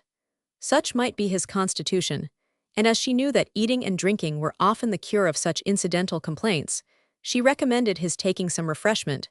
He would find abundance of everything in the dining room, and she humanely pointed out the door. No, he should not eat. He was not hungry, it would only make him hotter. In 2 minutes, however, he relented in his own favor, and muttering something about spruce beer, walked off. Emma returned all her attention to her father, saying in secret, "I am glad I have done being in love with him. I should not like a man who is so soon discomposed by a hot morning. Harriet's sweet easy temper will not mind it." He was gone long enough to have had a very comfortable meal, and came back all the better, grown quite cool, and with good manners like himself, able to draw a chair close to them, take an interest in their employment, and regret in a reasonable way that he should be so late. He was not in his best spirits but seemed trying to improve them, and at last made himself talk nonsense very agreeably. They were looking over views in Switzerland. "As soon as my aunt gets well, I shall go abroad," said he. "I shall never be easy till I have seen some of these places. You will have my sketches, some time or other, to look at, or my tour to read, or my poem. I shall do something to expose myself." "That may be, but not by sketches in Switzerland. You will never go to Switzerland. Your uncle and aunt will never allow you to leave England. They may be induced to go too. A warm climate may be prescribed for her. I have more than half an expectation of our all going abroad, I assure you I have. I feel a strong persuasion this morning that I shall soon be abroad. I ought to travel. I am tired of doing nothing. I want a change. I am serious, Miss Woodhouse, whatever your penetrating eyes may fancy. I am sick of England, and would leave it tomorrow if I could." "You are sick of prosperity and indulgence. Cannot you invent a few hardships for yourself, and be contented to stay?" "I sick of prosperity and indulgence. You are quite mistaken. I do not look upon myself as either prosperous or indulged. I am thwarted in everything material. I do not consider myself at all a fortunate person." "You are not quite so miserable, though, as when you first came. Go and eat and drink a little more, and you will do very well. Another slice of cold meat, another draught of Madeira and water, will make you nearly on a par with the rest of us." "No, I shall not stir. I shall sit by you. You are my best cure." "We are going to Box Hill tomorrow. You will join us. It is not Switzerland, but it will be something for a young man so much in want of a change. You will stay and go with us." "No, certainly not. I shall go home in the cool of the evening." "But you may come again, in the cool of tomorrow morning." "No, it will not be worth while. If I come, I shall be cross." "Then pray stay at Richmond." "But if I do, I shall be crosser still. I can never bear to think of you all there without me." "These are difficulties which you must settle for yourself. Choose your own degree of crossness. I shall press you no more." The rest of the party were now returning, and all were soon collected. With some there was great joy at the sight of Frank Churchill. Others took it very composedly. But there was a very general distress and disturbance on Miss Fairfax's disappearance being explained. That it was time for everybody to go, concluded the subject, and with a short final arrangement for the next day's scheme, they parted. Frank Churchill's little inclination to exclude himself increased so much that his last words to Emma were, "Well, if you wish me to stay and join the party, I will." She smiled her acceptance, and nothing less than a summons from Richmond was to take him back before the following evening. Chapter 7. They had a very fine day for Box Hill, and all the other outward circumstances of arrangement, accommodation, and punctuality were in favor of a pleasant party. Mr. Weston directed the whole, officiating safely between Hartfield and the vicarage, and everybody was in good time. Emma and Harriet went together, Miss Bates and her niece with the Eltons, the gentleman on horseback. Mrs. Weston remained with Mr. Woodhouse. Nothing was wanting but to be happy when they got there. 7 miles were travelled in expectation of enjoyment, and everybody had a burst of admiration on first arriving, but in the general amount of the day there was deficiency. There was a languor, a want of spirits, a want of union which could not be got over. They separated too much into parties. The Eltons walked together, Mr. Knightley took charge of Miss Bates and Jane, and Emma and Harriet belonged to Frank Churchill, and Mr. Weston tried in vain to make them harmonize better. It seemed at first an accidental division, but it never materially varied. Mr. and Mrs. Elton, indeed, showed no unwillingness to mix and be as agreeable as they could, but during the 2 whole hours that were spent on the hill, there seemed a principle of separation between the other parties, too strong for any fine prospects, or any cold collation, or any cheerful Mr. Weston to remove. At first it was downright dullness to Emma. She had never seen Frank Churchill so silent and stupid. He said nothing worth hearing, looked without seeing, admired without intelligence, listened without knowing what she said. While he was so dull, it was no wonder that Harriet should be dull likewise, and they were both insufferable. When they all sat down it was better, to her taste a great deal better, for Frank Churchill grew talkative and gay, making her his first object. Every distinguishing attention that could be paid was paid to her. To amuse her and be agreeable in her eyes seemed all that he cared for. And Emma, glad to be enlivened, not sorry to be flattered, was gay and easy too, and gave him all the friendly encouragement, the admission to be gallant, which she had ever given in the first and most animating period of their acquaintance, but which now, in her own estimation, meant nothing, though in the judgment of most people looking on, it must have had such an appearance as no English word but flirtation could very well describe. Mr. Frank Churchill and Miss Woodhouse flirted together excessively. They were laying themselves open to that very phrase, and to having it sent off in a letter to Maple Grove by one lady, to Ireland by another. Not that Emma was gay and thoughtless from any real felicity, it was rather because she felt less happy than she had expected. She laughed because she was disappointed, and though she liked him for his attentions and thought them all, whether in friendship, admiration, or playfulness, extremely judicious, they were not winning back her heart. She still intended him for her friend. "How much I am obliged to you," said he, "for telling me to come today. If it had not been for you, I should certainly have lost all the happiness of this party. I had quite determined to go away again." "Yes, you were very cross, and I do not know what about, except that you were too late for the best strawberries. I was a kinder friend than you deserved, but you were humble. You begged hard to be commanded to come." "Don't say I was cross, I was fatigued, the heat overcame me." "It is hotter today." "Not to my feelings, I am perfectly comfortable today." "You are comfortable because you are under command." "Your command, yes. Perhaps I intended you to say so, but I meant self-command. You had, somehow or other, broken bounds yesterday and run away from your own management, but today you are got back again, and as I cannot be always with you, it is best to believe your temper under your own command rather than mine. It comes to the same thing. I can have no self-command without a motive. You order me whether you speak or not, and you can be always with me, you are always with me. Dating from 3 o'clock yesterday. My perpetual influence could not begin earlier, or you would not have been so much out of humor before. 3 o'clock yesterday, that is your date. I thought I had seen you first in February. Your gallantry is really unanswerable. But lowering her voice, nobody speaks except ourselves, and it is rather too much to be talking nonsense for the entertainment of 7 silent people. I say nothing of which I am ashamed, replied he with lively impudence. I saw you first in February. Let everybody on the hill hear me if they can. Let my accent swell to Mickleham on one side and Dorking on the other. I saw you first in February, and then whispering, our companions are excessively stupid. What shall we do to rouse them? Any nonsense will serve, they shall talk. Ladies and gentlemen, I am ordered by Miss Woodhouse, who, wherever she is, presides, to say that she desires to know what you are all thinking of. Some laughed and answered good-humoredly. Miss Bates said a great deal. Mrs. Elton swelled at the idea of Miss Woodhouse's presiding. Mr. Knightley's answer was the most distinct. Is Miss Woodhouse sure that she would like to hear what we are all thinking of?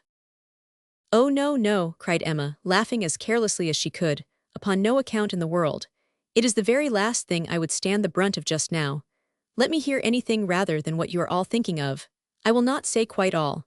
There are one or two, perhaps, glancing at Mr. Weston and Harriet, whose thoughts I might not be afraid of knowing.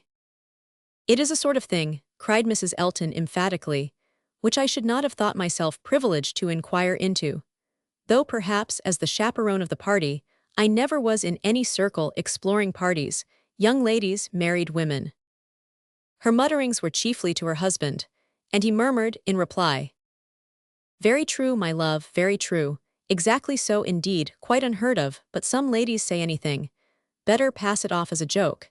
Everybody knows what is due to you. It will not do, whispered Frank to Emma. They are most of them affronted. I will attack them with more address. Ladies and gentlemen, I am ordered by Miss Woodhouse to say that she waives her right of knowing exactly what you may all be thinking of, and only requires something very entertaining from each of you, in a general way. Here are 7 of you besides myself, who, she is pleased to say, am very entertaining already, and she only demands from each of you either one thing very clever, be it prose or verse, original or repeated, or 2 things moderately clever, or 3 things very dull indeed, and she engages to laugh heartily at them all. Oh, very well, exclaimed Miss Bates, then I need not be uneasy. 3 things very dull indeed. That will just do for me, you know. I shall be sure to say 3 dull things as soon as ever I open my mouth, shan't I? Looking round with the most good-humored dependence on everybody's assent. Do not you all think I shall? Emma could not resist. Ah, ma'am, but there may be a difficulty. Pardon me, but you will be limited as to number, only 3 at once. Miss Bates, deceived by the mock ceremony of her manner, did not immediately catch her meaning. But when it burst on her, it could not anger, though a slight blush showed that it could pain her. Ah, well, to be sure. Yes, I see what she means, turning to Mr. Knightley, and I will try to hold my tongue. I must make myself very disagreeable, or she would not have said such a thing to an old friend. I like your plan, cried Mr. Weston. Agreed, agreed, I will do my best. I am making a conundrum. How will a conundrum reckon? Low, I am afraid, sir, very low, answered his son. But we shall be indulgent, especially to anyone who leads the way. No, no, said Emma, it will not reckon low. A conundrum of Mr. Weston's shall clear him and his next neighbor. Come, sir, pray let me hear it. I doubt its being very clever myself, said Mr. Weston. It is too much a matter of fact, but here it is. What 2 letters of the alphabet are there that express perfection? What 2 letters express perfection, I am sure I do not know. Ah, you will never guess. You, to Emma, I am certain will never guess. I will tell you, M and A M ma, do you understand? Understanding and gratification came together. It might be a very indifferent piece of wit, but Emma found a great deal to laugh at and enjoy in it, and so did Frank and Harriet. It did not seem to touch the rest of the party equally. Some looked very stupid about it, and Mr. Knightley gravely said, this explains the sort of clever thing that is wanted, and Mr. Weston has done very well for himself, but he must have knocked up everybody else. Perfection should not have come quite so soon. Oh, for myself, I protest I must be excused, said Mrs. Elton. I really cannot attempt, I am not at all fond of the sort of thing. I had an acrostic once sent to me upon my own name which I was not at all pleased with. I knew who it came from, an abominable puppy. You know who I mean, nodding to her husband. These kind of things are very well at Christmas, when one is sitting round the fire, but quite out of place, in my opinion, when one is exploring about the country in summer. Miss Woodhouse must excuse me. I am not one of those who have witty things at everybody's service. I do not pretend to be a wit. I have a great deal of vivacity in my own way, but I really must be allowed to judge when to speak and when to hold my tongue. Pass us, if you please, Mr. Churchill. Pass Mr. E. Knightley, Jane and myself. We have nothing clever to say, not one of us. Yes, yes, pray pass me, added her husband with a sort of sneering consciousness. I have nothing to say that can entertain Miss Woodhouse or any other young lady. An old married man quite good for nothing. Shall we walk, Augusta? With all my heart. I am really tired of exploring so long on one spot. Come, Jane, take my other arm. Jane declined it, however, and the husband and wife walked off. Happy couple, said Frank Churchill as soon as they were out of hearing. How well they suit one another. Very lucky marrying as they did, upon an acquaintance formed only in a public place. They only knew each other, I think, a few weeks in Bath, peculiarly lucky, for as to any real knowledge of a person's disposition that Bath, or any public place can give, it is all nothing, there can be no knowledge. It is only by seeing women in their own homes, among their own set, just as they always are, that you can form any just judgment. Short of that, it is all guess and luck, and will generally be ill luck. How many a man has committed himself on a short acquaintance, and rued it all the rest of his life? Miss Fairfax, who had seldom spoken before, except among her own confederates, spoke now. Such things do occur, undoubtedly. She was stopped by a cough. Frank Churchill turned towards her to listen. You were speaking, said he gravely. She recovered her voice. I was only going to observe that though such unfortunate circumstances do sometimes occur both to men and women, I cannot imagine them to be very frequent. A hasty and imprudent attachment may arise, but there is generally time to recover from it afterwards. I would be understood to mean that it can be only weak, irresolute characters, whose happiness must be always at the mercy of chance, who will suffer an unfortunate acquaintance to be an inconvenience, an oppression forever. He made no answer, merely looked and bowed in submission, and soon afterwards said in a lively tone, Well, I have so little confidence in my own judgment that whenever I marry I hope somebody will choose my wife for me. Will you, turning to Emma, will you choose a wife for me? I am sure I should like any body fixed on by you. You provide for the family, you know, with a smile at his father. Find some body for me. I am in no hurry. Adopt her, educate her. And make her like myself. By all means, if you can. Very well, I undertake the commission. You shall have a charming wife. She must be very lively and have hazel eyes. I care for nothing else. I shall go abroad for a couple of years, and when I return I shall come to you for my wife. Remember. Emma was in no danger of forgetting. It was a commission to touch every favorite feeling. Would not Harriet be the very creature described? Hazel eyes excepted, 2 years more might make her all that he wished. He might even have Harriet in his thoughts at the moment. Who could say? Referring the education to her seemed to imply it. Now, ma'am, said Jane to her aunt, shall we join Mrs. Elton? If you please, my dear, with all my heart, I am quite ready. I was ready to have gone with her, but this will do just as well. We shall soon overtake her. There she is. No, that's somebody else. That's one of the ladies in the Irish car party, not at all like her. Well, I declare. They walked off, followed in half a minute by Mr. Knightley. Mr. Weston, his son, Emma, and Harriet only remained, and the young man's spirits now rose to a pitch almost unpleasant.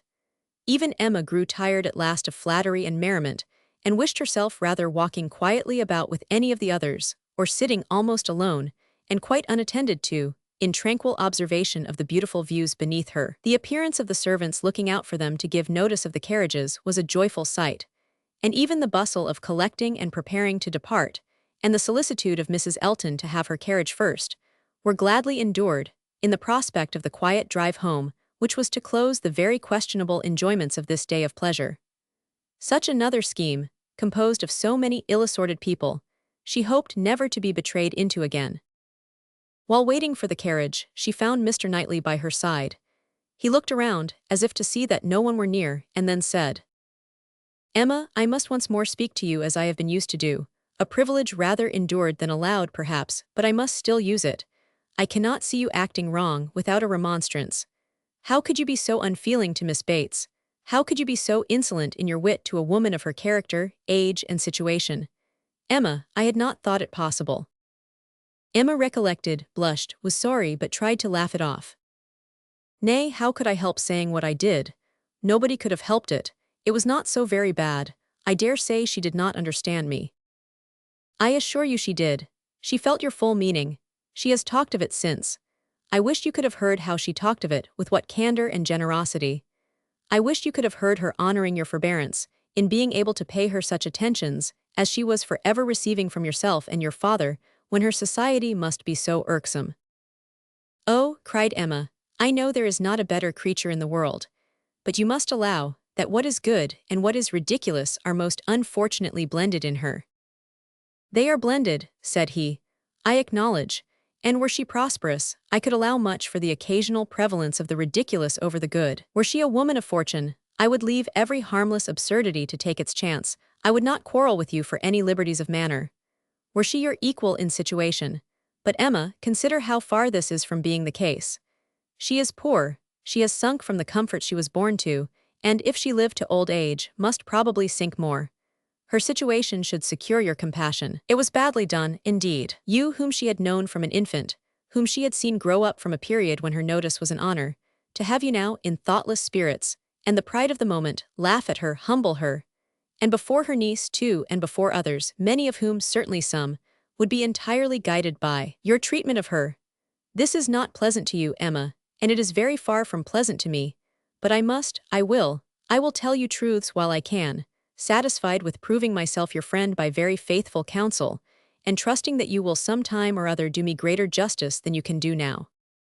While they talked, they were advancing towards the carriage. It was ready, and before she could speak again, he had handed her in. He had misinterpreted the feelings which had kept her face averted and her tongue motionless.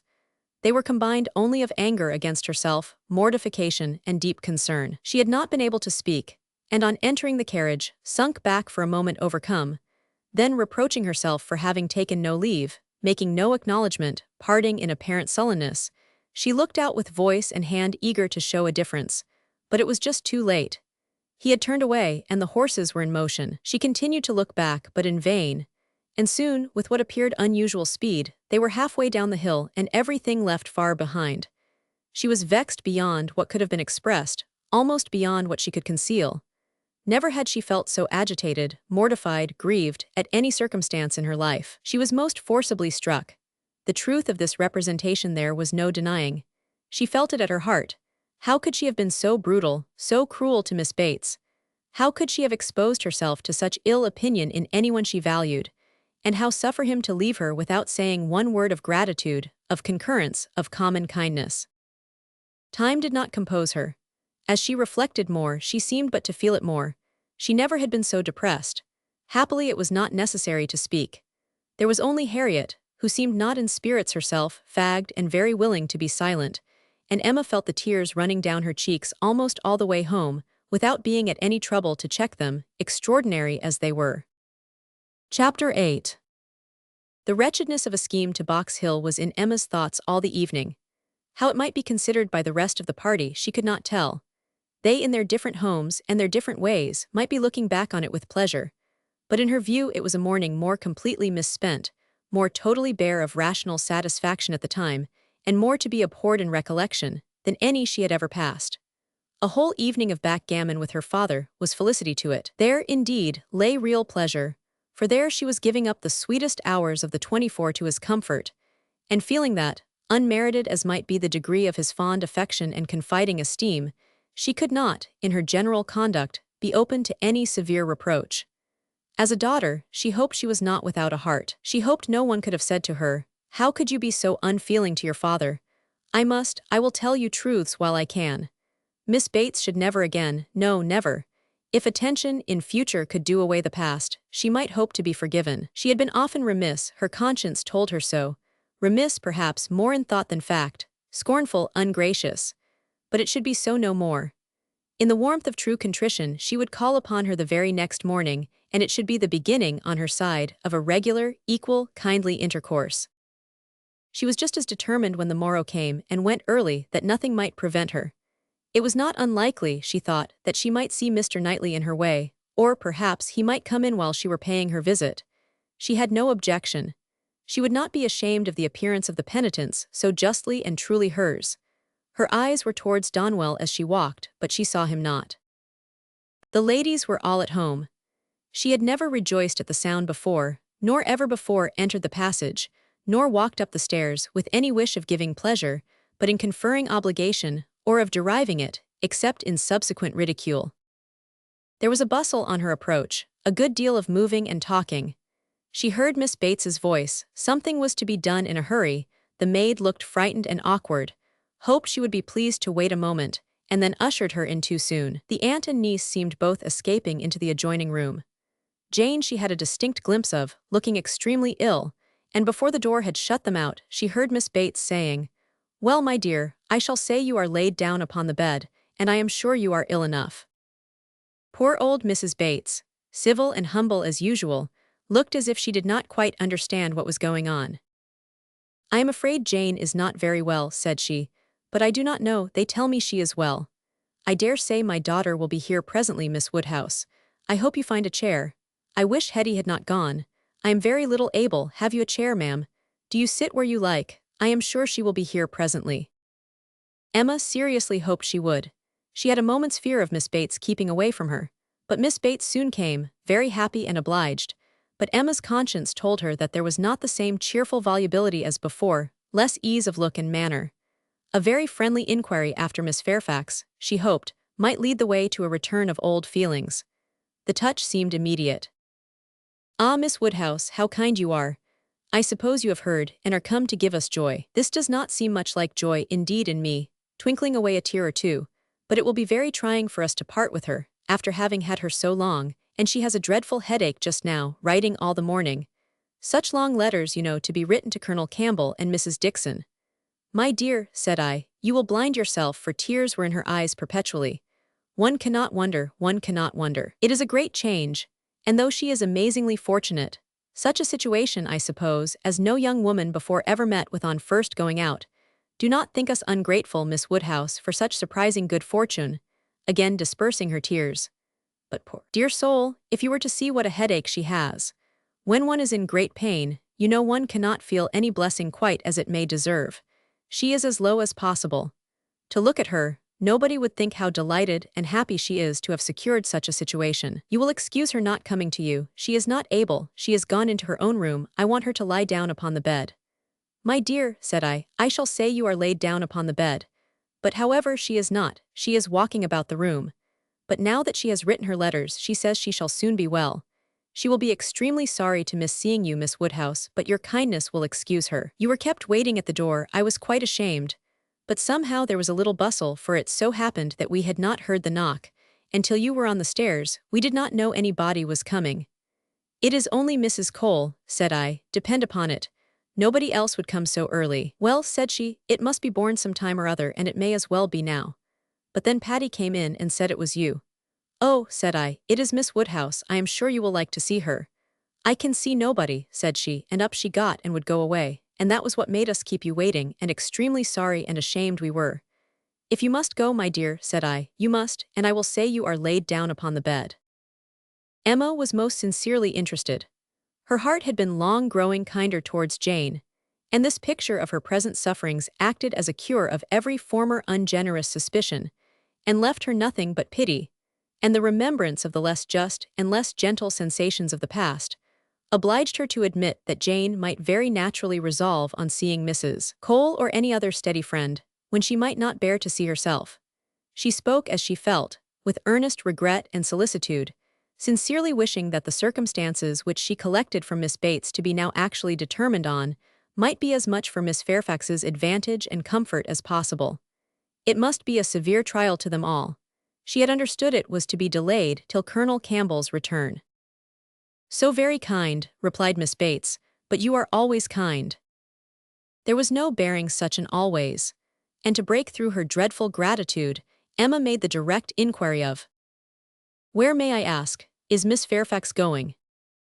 "To a Mrs. Smallridge, charming woman, most superior, to have the charge of her 3 little girls, delightful children. Impossible that any situation could be more replete with comfort, if we except, perhaps, Mrs. Suckling's own family and Mrs. Bragge's. But Mrs. Smallridge is intimate with both, and in the very same neighborhood. Lives only 4 miles from Maple Grove. Jane will be only 4 miles from Maple Grove. Mrs. Elton, I suppose, has been the person to whom Miss Fairfax owes." "Yes, our good Mrs. Elton, the most indefatigable, true friend. She would not take a denial. She would not let Jane say no, for when Jane first heard of it, it was the day before yesterday, the very morning we were at Donwell. When Jane first heard of it, she was quite decided against accepting the offer, and for the reasons you mention.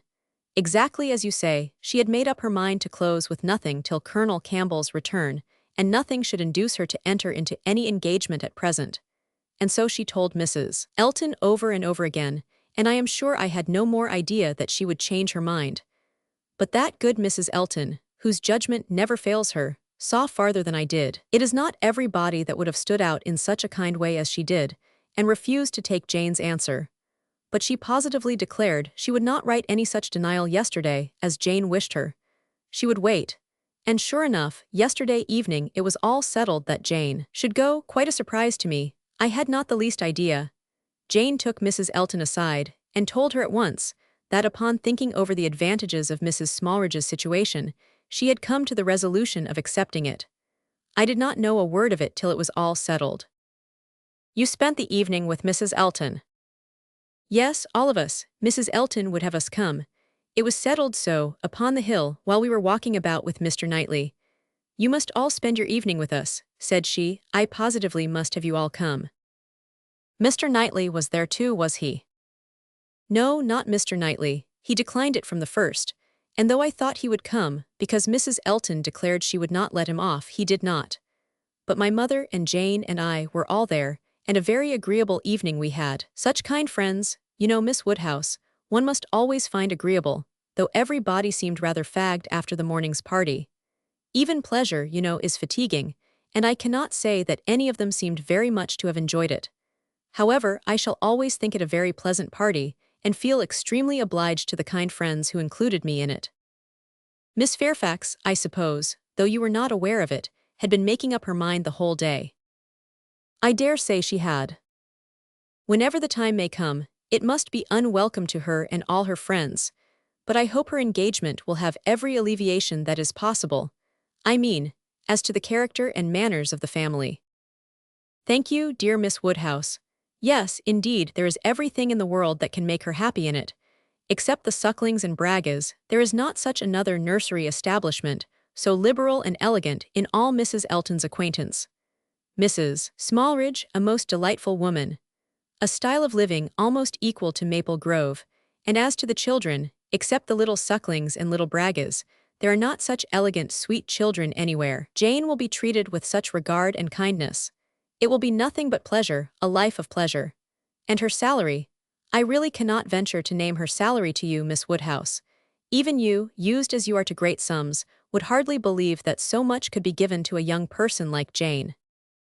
Ah, madam, cried Emma, if other children are at all like what I remember to have been myself, I should think 5 times the amount of what I have ever yet heard named as a salary on such occasions, dearly earned. You are so noble in your ideas. And when is Miss Fairfax to leave you? Very soon indeed, that's the worst of it, within a fortnight. Mrs. Smallridge is in a great hurry, my poor mother does not know how to bear it. So then, I try to put it out of her thoughts and say, come ma'am, do not let us think about it any more. Her friends must all be sorry to lose her, and will not Colonel and Mrs. Campbell be sorry to find that she has engaged herself before their return? Yes, Jane says she is sure they will, but yet, this is such a situation as she cannot feel herself justified in declining. I was so astonished when she first told me what she had been saying to Mrs. Elton, and when Mrs. Elton at the same moment came congratulating me upon it. It was before tea, no, it could not be before tea because we were just going to cards, and yet it was before tea because I remember thinking, oh no, now I recollect, now I have it, something happened before tea but not that. Mr. Elton was called out of the room before tea. Old John Abdy's son wanted to speak with him. Poor old John, I have a great regard for him. He was clerk to my poor father 27 years, and now, poor old man, he is bedridden and very poorly with the rheumatic gout in his joints. I must go and see him today, and so will Jane, I am sure, if she gets out at all. And poor John's son came to talk to Mr. Elton about relief from the parish. He is very well to do himself, you know, being head man at the Crown, ostler and everything of that sort, but still he cannot keep his father without some help. And so, when Mr. Elton came back, he told us what John Ostler had been telling him, and then it came out about the chaise having been sent to Randall's to take Mr. Frank Churchill to Richmond. That was what happened before tea. It was after tea that Jane spoke to Mrs. Elton. Miss Bates would hardly give Emma time to say how perfectly new this circumstance was to her. But as without supposing it possible that she could be ignorant of any of the particulars of Mr. Frank Churchill's going, she proceeded to give them all. It was of no consequence. What Mr. Elton had learned from the ostler on the subject, being the accumulation of the ostler's own knowledge, and the knowledge of the servants at Randall's, was that a messenger had come over from Richmond soon after the return of the party from Box Hill, which messenger, however, had been no more than was expected, and that Mr. Churchill had sent his nephew a few lines, containing, upon the whole, a tolerable account of Mrs. Churchill, and only wishing him not to delay coming back beyond the next morning early. But that Mr. Frank Churchill having resolved to go home directly, without waiting at all, and his horse seeming to have got a cold, Tom had been sent off immediately for the Crown chaise, and the ostler had stood out and seen it pass by, the boy going a good pace, and driving very steady. There was nothing in all this either to astonish or interest, and it caught Emma's attention only as it united with the subject which already engaged her mind. The contrast between Mrs. Churchill's importance in the world and Jane Fairfax's struck her. One was everything, the other nothing, and she sat musing on the difference of woman's destiny and quite unconscious on what her eyes were fixed, till roused by Miss Bates's saying, I see what you are thinking of the pianoforte. What is to become of that? Very true, poor dear Jane was talking of it just now. You must go, said she. You and I must part, you will have no business here. Let it stay, however, said she. Give it house room till Colonel Campbell comes back. I shall talk about it to him, he will settle for me, he will help me out of all my difficulties. And to this day, I do believe, she knows not whether it was his present or his daughter's. Now Emma was obliged to think of the pianoforte, and the remembrance of all her former fanciful and unfair conjectures was so little pleasing, that she soon allowed herself to believe her visit had been long enough, and, with a repetition of everything that she could venture to say of the good wishes which she really felt, took leave. Chapter 9. Emma's pensive meditations, as she walked home, were not interrupted, but on entering the parlor, she found those who must rouse her. Mr. Knightley and Harriet had arrived during her absence, and were sitting with her father. Mr. Knightley immediately got up, and in a manner decidedly graver than usual said, I would not go away without seeing you, but I have no time to spare, and therefore must now be gone directly. I am going to London, to spend a few days with John and Isabella. Have you anything to send or say, besides the love, which nobody carries? Nothing at all, but is not this a sudden scheme? Yes, rather, I have been thinking of it some little time. Emma was sure he had not forgiven her, he looked unlike himself. Time, however, she thought, would tell him that they ought to be friends again. While he stood, as if meaning to go, but not going, her father began his inquiries. Well, my dear, and did you get there safely? And how did you find my worthy old friend and her daughter? I dare say they must have been very much obliged to you for coming. Dear Emma has been to call on Mrs. and Miss Bates, Mr. Knightley, as I told you before. She is always so attentive to them. Emma's color was heightened by this unjust praise, and with a smile and shake of the head which spoke much, she looked at Mr. Knightley. It seemed as if there were an instantaneous impression in her favor, as if his eyes received the truth from hers, and all that had passed of good in her feelings were at once caught and honored. He looked at her with a glow of regard. She was warmly gratified, and in another moment still more so, by a little movement of more than common friendliness on his part. He took her hand. Whether she had not herself made the first motion, she could not say, she might perhaps have rather offered it, but he took her hand, pressed it, and certainly was on the point of carrying it to his lips, when from some fancy or other he suddenly let it go. Why he should feel such a scruple, why he should change his mind when it was all but done, she could not perceive. He would have judged better, she thought, if he had not stopped. The intention, however, was indubitable, and whether it was that his manners had in general so little gallantry, or however else it happened, but she thought nothing became him more. It was with him, of so simple, yet so dignified a nature, she could not but recall the attempt with great satisfaction. It spoke such perfect amity. He left them immediately afterwards, gone in a moment. He always moved with the alertness of a mind which could neither be undecided nor dilatory, but now he seemed more sudden than usual in his disappearance. Emma could not regret her having gone to Miss Bates, but she wished she had left her 10 minutes earlier. It would have been a great pleasure to talk over Jane Fairfax's situation with Mr. Knightley. Neither would she regret that he should be going to Brunswick Square, for she knew how much his visit would be enjoyed. But it might have happened at a better time, and to have had longer notice of it would have been pleasanter. They parted thorough friends, however. She could not be deceived as to the meaning of his countenance and his unfinished gallantry. It was all done to assure her that she had fully recovered his good opinion. He had been sitting with them half an hour, she found. It was a pity that she had not come back earlier.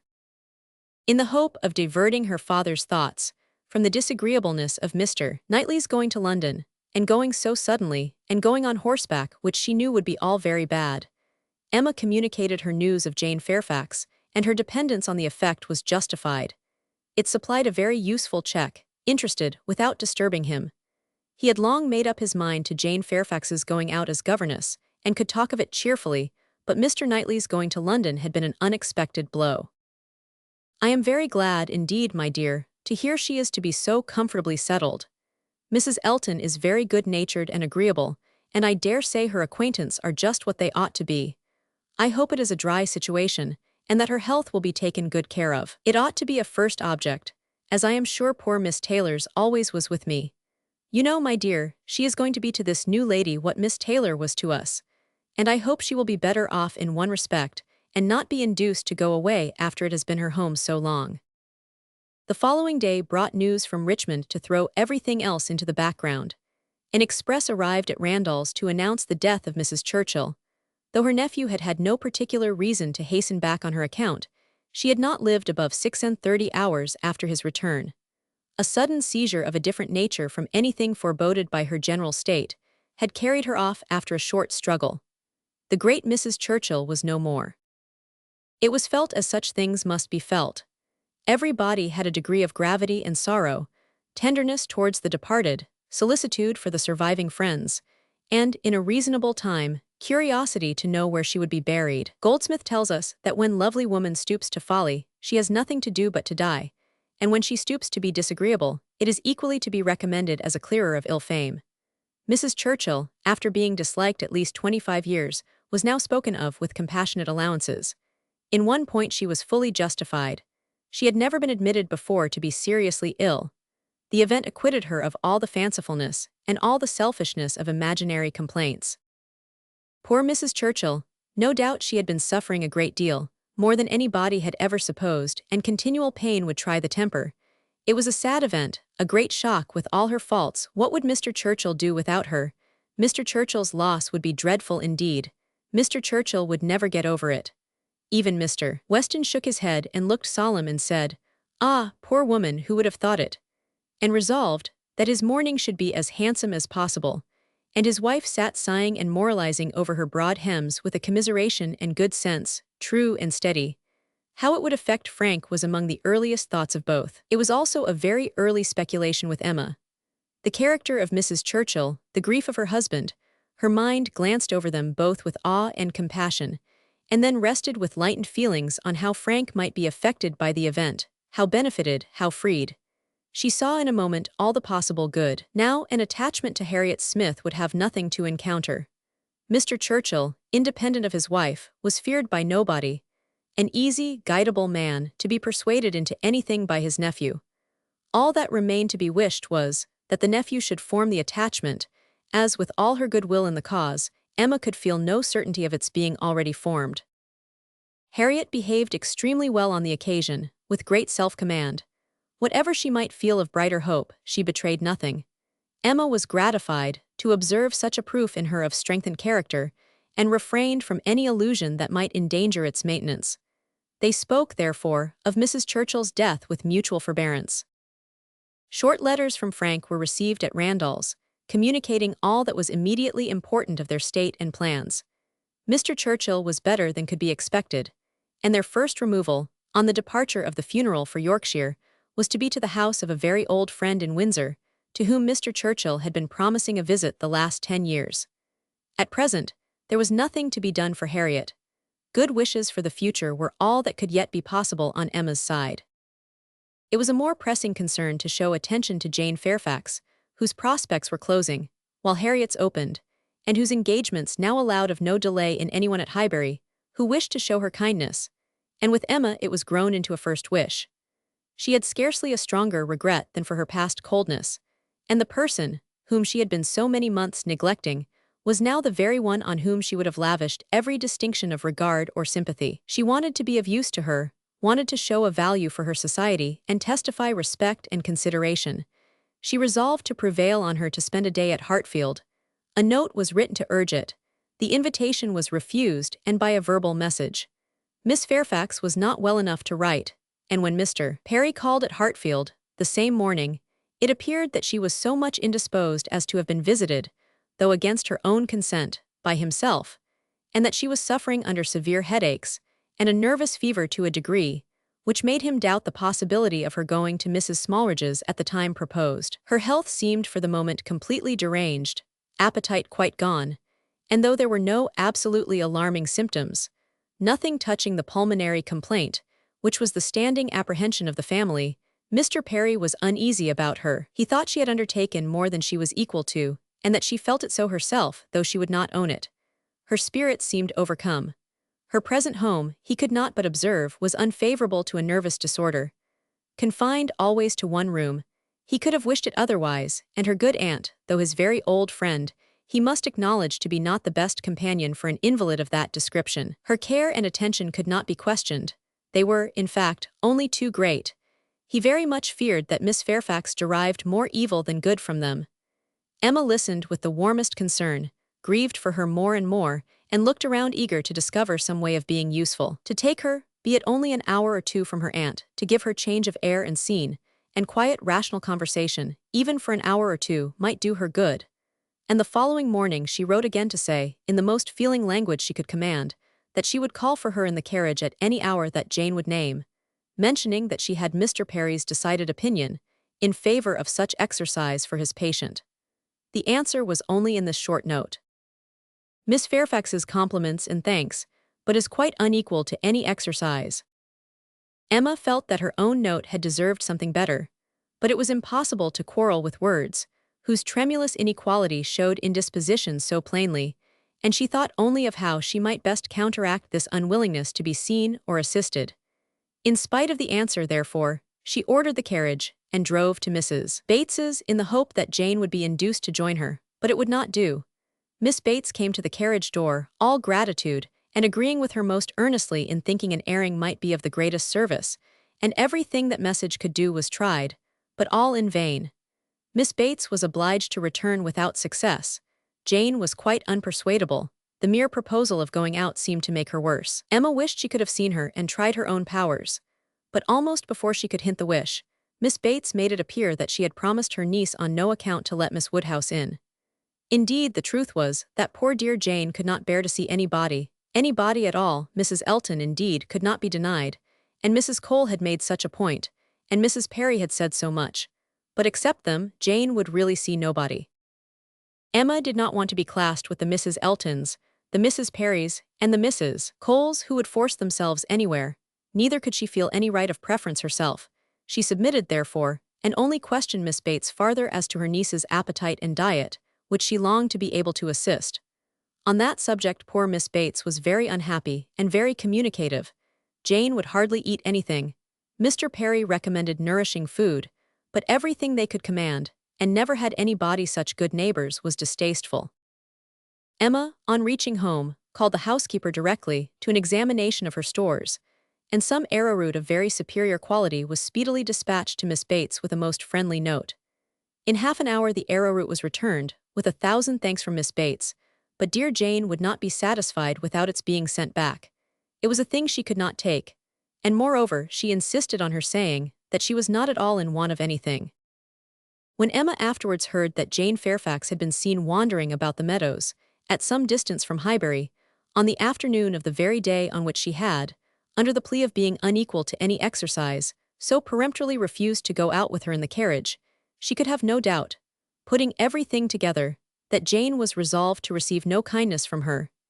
She was sorry, very sorry. Her heart was grieved for a state which seemed but the more pitiable from this sort of irritation of spirits, inconsistency of action, and inequality of powers, and it mortified her that she was given so little credit for proper feeling, or esteemed so little worthy as a friend. But she had the consolation of knowing that her intentions were good, and of being able to say to herself That could Mr. Knightley have been privy to all her attempts of assisting Jane Fairfax? Could he even have seen into her heart? He would not, on this occasion, have found anything to reprove. Chapter 10. One morning, about 10 days after Mrs. Churchill's decease, Emma was called downstairs to Mr. Weston, who could not stay 5 minutes, and wanted particularly to speak with her. He met her at the parlor door, and hardly asking her how she did, in the natural key of his voice, sunk it immediately to say, unheard by her father, "Can you come to Randall's at any time this morning? Do, if it be possible. Mrs. Weston wants to see you. She must see you." "Is she unwell?" "No, no, not at all, only a little agitated. She would have ordered the carriage and come to you, but she must see you alone, and that you know," nodding towards her father. "Humph. Can you come?" "Certainly, this moment if you please.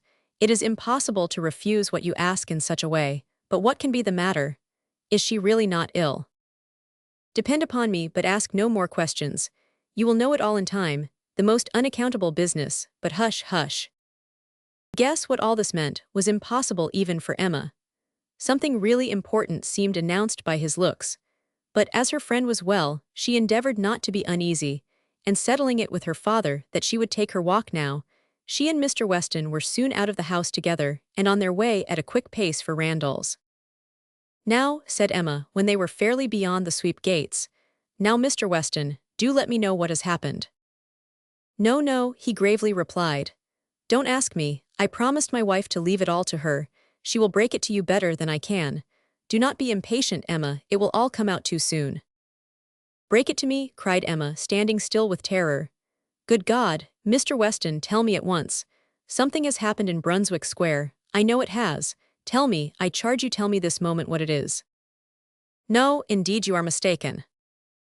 "Mr. Weston, do not trifle with me. Consider how many of my dearest friends are now in Brunswick Square. Which of them is it? I charge you by all that is sacred, not to attempt concealment." "Upon my word, Emma." "Your word, why not your honor? Why not say upon your honor that it has nothing to do with any of them? Good heavens! What can be to be broke to me, that does not relate to one of that family?" "Upon my honor," said he very seriously, "it does not. It is not in the smallest degree connected with any human being of the name of Knightley." Emma's courage returned, and she walked on. "I was wrong," he continued, "in talking of its being broke to you. I should not have used the expression. In fact, it does not concern you, it concerns only myself, that is, we hope. Humph! In short, my dear Emma, there is no occasion to be so uneasy about it. I don't say that it is not a disagreeable business, but things might be much worse. If we walk fast, we shall soon be at Randall's." Emma found that she must wait, and now it required little effort. She asked no more questions therefore, merely employed her own fancy, and that soon pointed out to her the probability of its being some money concern, something just come to light, of a disagreeable nature in the circumstances of the family, something which the late event at Richmond had brought forward. Her fancy was very active. 6 natural children, perhaps, and poor Frank cut off. This, though very undesirable, would be no matter of agony to her. It inspired little more than an animating curiosity. "Who is that gentleman on horseback?" said she, as they proceeded, speaking more to assist Mr. Weston in keeping his secret than with any other view. "I do not know. One of the Otways. Not Frank, it is not Frank, I assure you. You will not see him. He is halfway to Windsor by this time." "Has your son been with you then?" "Oh yes, did not you know? Well, well, never mind." For a moment he was silent, and then added, in a tone much more guarded and demure, "Yes, Frank came over this morning, just to ask us how we did." They hurried on and were speedily at Randall's. "Well, my dear," said he as they entered the room, "I have brought her, and now I hope you will soon be better. I shall leave you together. There is no use in delay. I shall not be far off if you want me." And Emma distinctly heard him add in a lower tone before he quitted the room, "I have been as good as my word. She has not the least idea." Mrs. Weston was looking so ill, and had an air of so much perturbation, that Emma's uneasiness increased, and the moment they were alone, she eagerly said, "What is it, my dear friend? Something of a very unpleasant nature, I find, has occurred. Do let me know directly what it is. I have been walking all this way in complete suspense. We both abhor suspense. Do not let mine continue longer. It will do you good to speak of your distress, whatever it may be. Have you indeed no idea, said Mrs. Weston in a trembling voice. Cannot you, my dear Emma, cannot you form a guess as to what you are to hear? So far as that it relates to Mr. Frank Churchill, I do guess. You are right, it does relate to him, and I will tell you directly, resuming her work and seeming resolved against looking up. He has been here this very morning on a most extraordinary errand. It is impossible to express our surprise. He came to speak to his father on a subject, to announce an attachment. She stopped to breathe. Emma thought first of herself and then of Harriet. More than an attachment, indeed, resumed Mrs. Weston. An engagement, a positive engagement. What will you say, Emma, what will anybody say, when it is known that Frank Churchill and Miss Fairfax are engaged, nay, that they have been long engaged? Emma even jumped with surprise, and horror-struck, exclaimed, Jane Fairfax, good God, you are not serious, you do not mean it. You may well be amazed, returned Mrs. Weston, still averting her eyes and talking on with eagerness that Emma might have time to recover. You may well be amazed. But it is even so. There has been a solemn engagement between them ever since October, formed at Weymouth, and kept a secret from everybody. Not a creature knowing it but themselves, neither the Campbells, nor her family, nor his. It is so wonderful that though perfectly convinced of the fact, it is yet almost incredible to myself. I can hardly believe it. I thought I knew him. Emma scarcely heard what was said. Her mind was divided between two ideas, her own former conversations with him about Miss Fairfax, and poor Harriet, and for some time she could only exclaim, and require confirmation, repeated confirmation. Well, said she at last, trying to recover herself, this is a circumstance which I must think of at least half a day, before I can at all comprehend it. What? Engaged to her all the winter, before either of them came to Highbury. Engaged since October, secretly engaged. It has hurt me, Emma, very much. It has hurt his father equally. Some part of his conduct we cannot excuse. Emma pondered a moment, and then replied, I will not pretend not to understand you. And to give you all the relief in my power, be assured that no such effect has followed his attentions to me, as you are apprehensive of. Mrs. Weston looked up, afraid to believe, but Emma's countenance was as steady as her words. That you may have less difficulty in believing this boast, of my present perfect indifference, she continued, I will farther tell you, that there was a period in the early part of our acquaintance, when I did like him, when I was very much disposed to be attached to him, nay, was attached, and how it came to cease is perhaps the wonder. Fortunately, however, it did cease. I have really for some time past, for at least these 3 months, cared nothing about him. You may believe me, Mrs. Weston, this is the simple truth. Mrs. Weston kissed her with tears of joy, and when she could find utterance, assured her that this protestation had done her more good than anything else in the world could do. Mr. Weston will be almost as much relieved as myself, said she. On this point we have been wretched. It was our darling wish that you might be attached to each other, and we were persuaded that it was so. Imagine what we have been feeling on your account. I have escaped, and that I should escape may be a matter of grateful wonder to you and myself. But this does not acquit him, Mrs. Weston, and I must say that I think him greatly to blame. What right had he to come among us with affection and faith engaged, and with manners so very disengaged? What right had he to endeavor to please, as he certainly did, to distinguish any one young woman with persevering attention, as he certainly did, while he really belonged to another? How could he tell what mischief he might be doing? How could he tell that he might not be making me in love with him? Very wrong indeed. From something that he said, my dear Emma, I rather imagine. And how could she bear such behavior, composure with a witness, to look on, while repeated attentions were offering to another woman before her face, and not resent it? That is a degree of placidity which I can neither comprehend nor respect. There were misunderstandings between them, Emma, he said so expressly. He had not time to enter into much explanation. He was here only a quarter of an hour, and in a state of agitation which did not allow the full use even of the time he could stay, but that there had been misunderstandings, he decidedly said. The present crisis, indeed, seemed to be brought on by them, and those misunderstandings might very possibly arise from the impropriety of his conduct. Impropriety? Oh, Mrs. Weston, it is too common a censure. Much beyond impropriety. It has sunk him. I cannot say how it has sunk him in my opinion. So unlike what a man should be. None of that upright integrity, that strict adherence to truth and principle, that disdain of trick and littleness, which a man should display in every transaction of his life. Nay, dear Emma, now I must take his part, for though he has been wrong in this instance, I have known him long enough to answer for his having many, very many good qualities. And good God, cried Emma, not attending to her. Mrs. Smallridge, too, Jane actually on the point of going as governess. What could he mean by such horrible indelicacy? To suffer her to engage herself, to suffer her even to think of such a measure.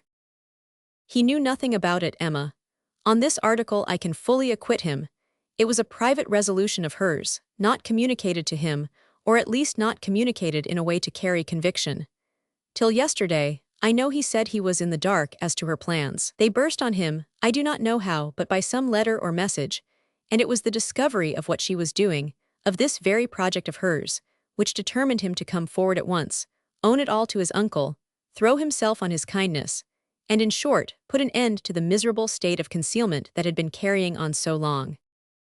Emma began to listen better.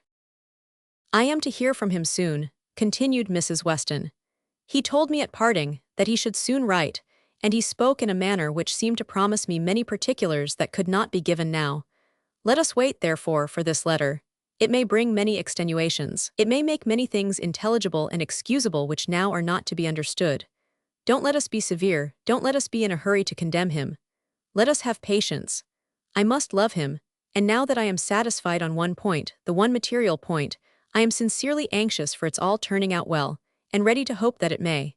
They must both have suffered a great deal under such a system of secrecy and concealment. His sufferings, replied Emma dryly, do not appear to have done him much harm. Well, and how did Mr. Churchill take it? Most favorably for his nephew, gave his consent with scarcely a difficulty. Conceive what the events of a week have done in that family. While poor Mrs. Churchill lived, I suppose there could not have been a hope, a chance, a possibility. But scarcely are her remains at rest in the family vault, than her husband is persuaded to act exactly opposite to what she would have required. What a blessing it is, when undue influence does not survive the grave. He gave his consent with very little persuasion. Ah, thought Emma, he would have done as much for Harriet. This was settled last night, and Frank was off with the light this morning. He stopped at Highbury, at the Bateses, I fancy, some time, and then came on hither, but was in such a hurry to get back to his uncle, to whom he is just now more necessary than ever, that, as I tell you, he could stay with us but a quarter of an hour. He was very much agitated, very much, indeed, to a degree that made him appear quite a different creature from anything I had ever seen him before. In addition to all the rest, there had been the shock of finding her so very unwell, which he had had no previous suspicion of, and there was every appearance of his having been feeling a great deal. And do you really believe the affair to have been carrying on with such perfect secrecy? The Campbells, the Dixons, did none of them know of the engagement? Emma could not speak the name of Dixon without a little blush. None, not one. He positively said that it had been known to no being in the world but their two selves. Well, said Emma, I suppose we shall gradually grow reconciled to the idea, and I wish them very happy. But I shall always think it a very abominable sort of proceeding. What has it been but a system of hypocrisy and deceit, espionage and treachery? To come among us with professions of openness and simplicity, and such a league in secret to judge us all. Here have we been, the whole winter and spring, completely duped, fancying ourselves all on an equal footing of truth and honor, with two people in the midst of us who may have been carrying round, comparing and sitting in judgment on sentiments and words that were never meant for both to hear. They must take the consequence, if they have heard each other spoken of in a way not perfectly agreeable. I am quite easy on that head, replied Mrs. Weston. I am very sure that I never said anything of either to the other, which both might not have heard. You are in luck. Your only blunder was confined to my ear, when you imagined a certain friend of ours in love with the lady. True, but as I have always had a thoroughly good opinion of Miss Fairfax, I never could, under any blunder, have spoken ill of her, and as to speaking ill of him, there I must have been safe. At this moment Mr. Weston appeared at a little distance from the window, evidently on the watch. His wife gave him a look which invited him in, and while he was coming round, added, Now, dearest Emma, let me entreat you to say and look everything that may set his heart at ease, and incline him to be satisfied with the match. Let us make the best of it. And indeed, almost everything may be fairly said in her favor. It is not a connection to gratify. But if Mr. Churchill does not feel that, why should we? And it may be a very fortunate circumstance for him, for Frank I mean, that he should have attached himself to a girl of such steadiness of character and good judgment, as I have always given her credit for, and still am disposed to give her credit for, in spite of this one great deviation from the strict rule of right. And how much may be said in her situation for even that error? Much indeed, cried Emma feelingly. If a woman can ever be excused for thinking only of herself, it is in a situation like Jane Fairfax's. Of such, one may almost say that the world is not theirs, nor the world's law. She met Mr. Weston on his entrance, with a smiling countenance, exclaiming, "A very pretty trick you have been playing me, upon my word. This was a device, I suppose, to sport with my curiosity, and exercise my talent of guessing. But you really frightened me. I thought you had lost half your property at least. And here, instead of its being a matter of condolence, it turns out to be one of congratulation. I congratulate you, Mr. Weston, with all my heart, on the prospect of having one of the most lovely and accomplished young women in England for your daughter." A glance or two between him and his wife convinced him that all was as right as this speech proclaimed, and its happy effect on his spirits was immediate. His air and voice recovered their usual briskness. He shook her heartily and gratefully by the hand, and entered on the subject in a manner to prove that he now only wanted time and persuasion to think the engagement no very bad thing. His companions suggested only what could palliate imprudence or smooth objections, and by the time they had talked it all over together, and he had talked it all over again with Emma, in their walk back to Hartfield, he was become perfectly reconciled, and not far from thinking it the very best thing that Frank could possibly have done. Chapter 11. Harriet, poor Harriet. Those were the words. In them lay the tormenting ideas which Emma could not get rid of, and which constituted the real misery of the business to her. Frank Churchill had behaved very ill by herself, very ill in many ways, but it was not so much his behavior as her own, which made her so angry with him. It was the scrape which he had drawn her into on Harriet's account that gave the deepest hue to his offense. Poor Harriet, to be a second time the dupe of her misconceptions and flattery. Mr. Knightley had spoken prophetically when he once said, "Emma, you have been no friend to Harriet Smith."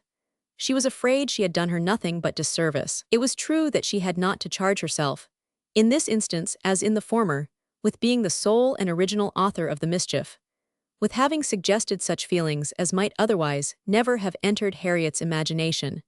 For Harriet had acknowledged her admiration and preference of Frank Churchill before she had ever given her a hint on the subject. But she felt completely guilty of having encouraged what she might have repressed. She might have prevented the indulgence and increase of such sentiments. Her influence would have been enough. And now, she was very conscious that she ought to have prevented them. She felt that she had been risking her friend's happiness on most insufficient grounds. Common sense would have directed her to tell Harriet that she must not allow herself to think of him, and that there were 500 chances to 1 against his ever caring for her. But, with common sense, she added, "I am afraid I have had little to do."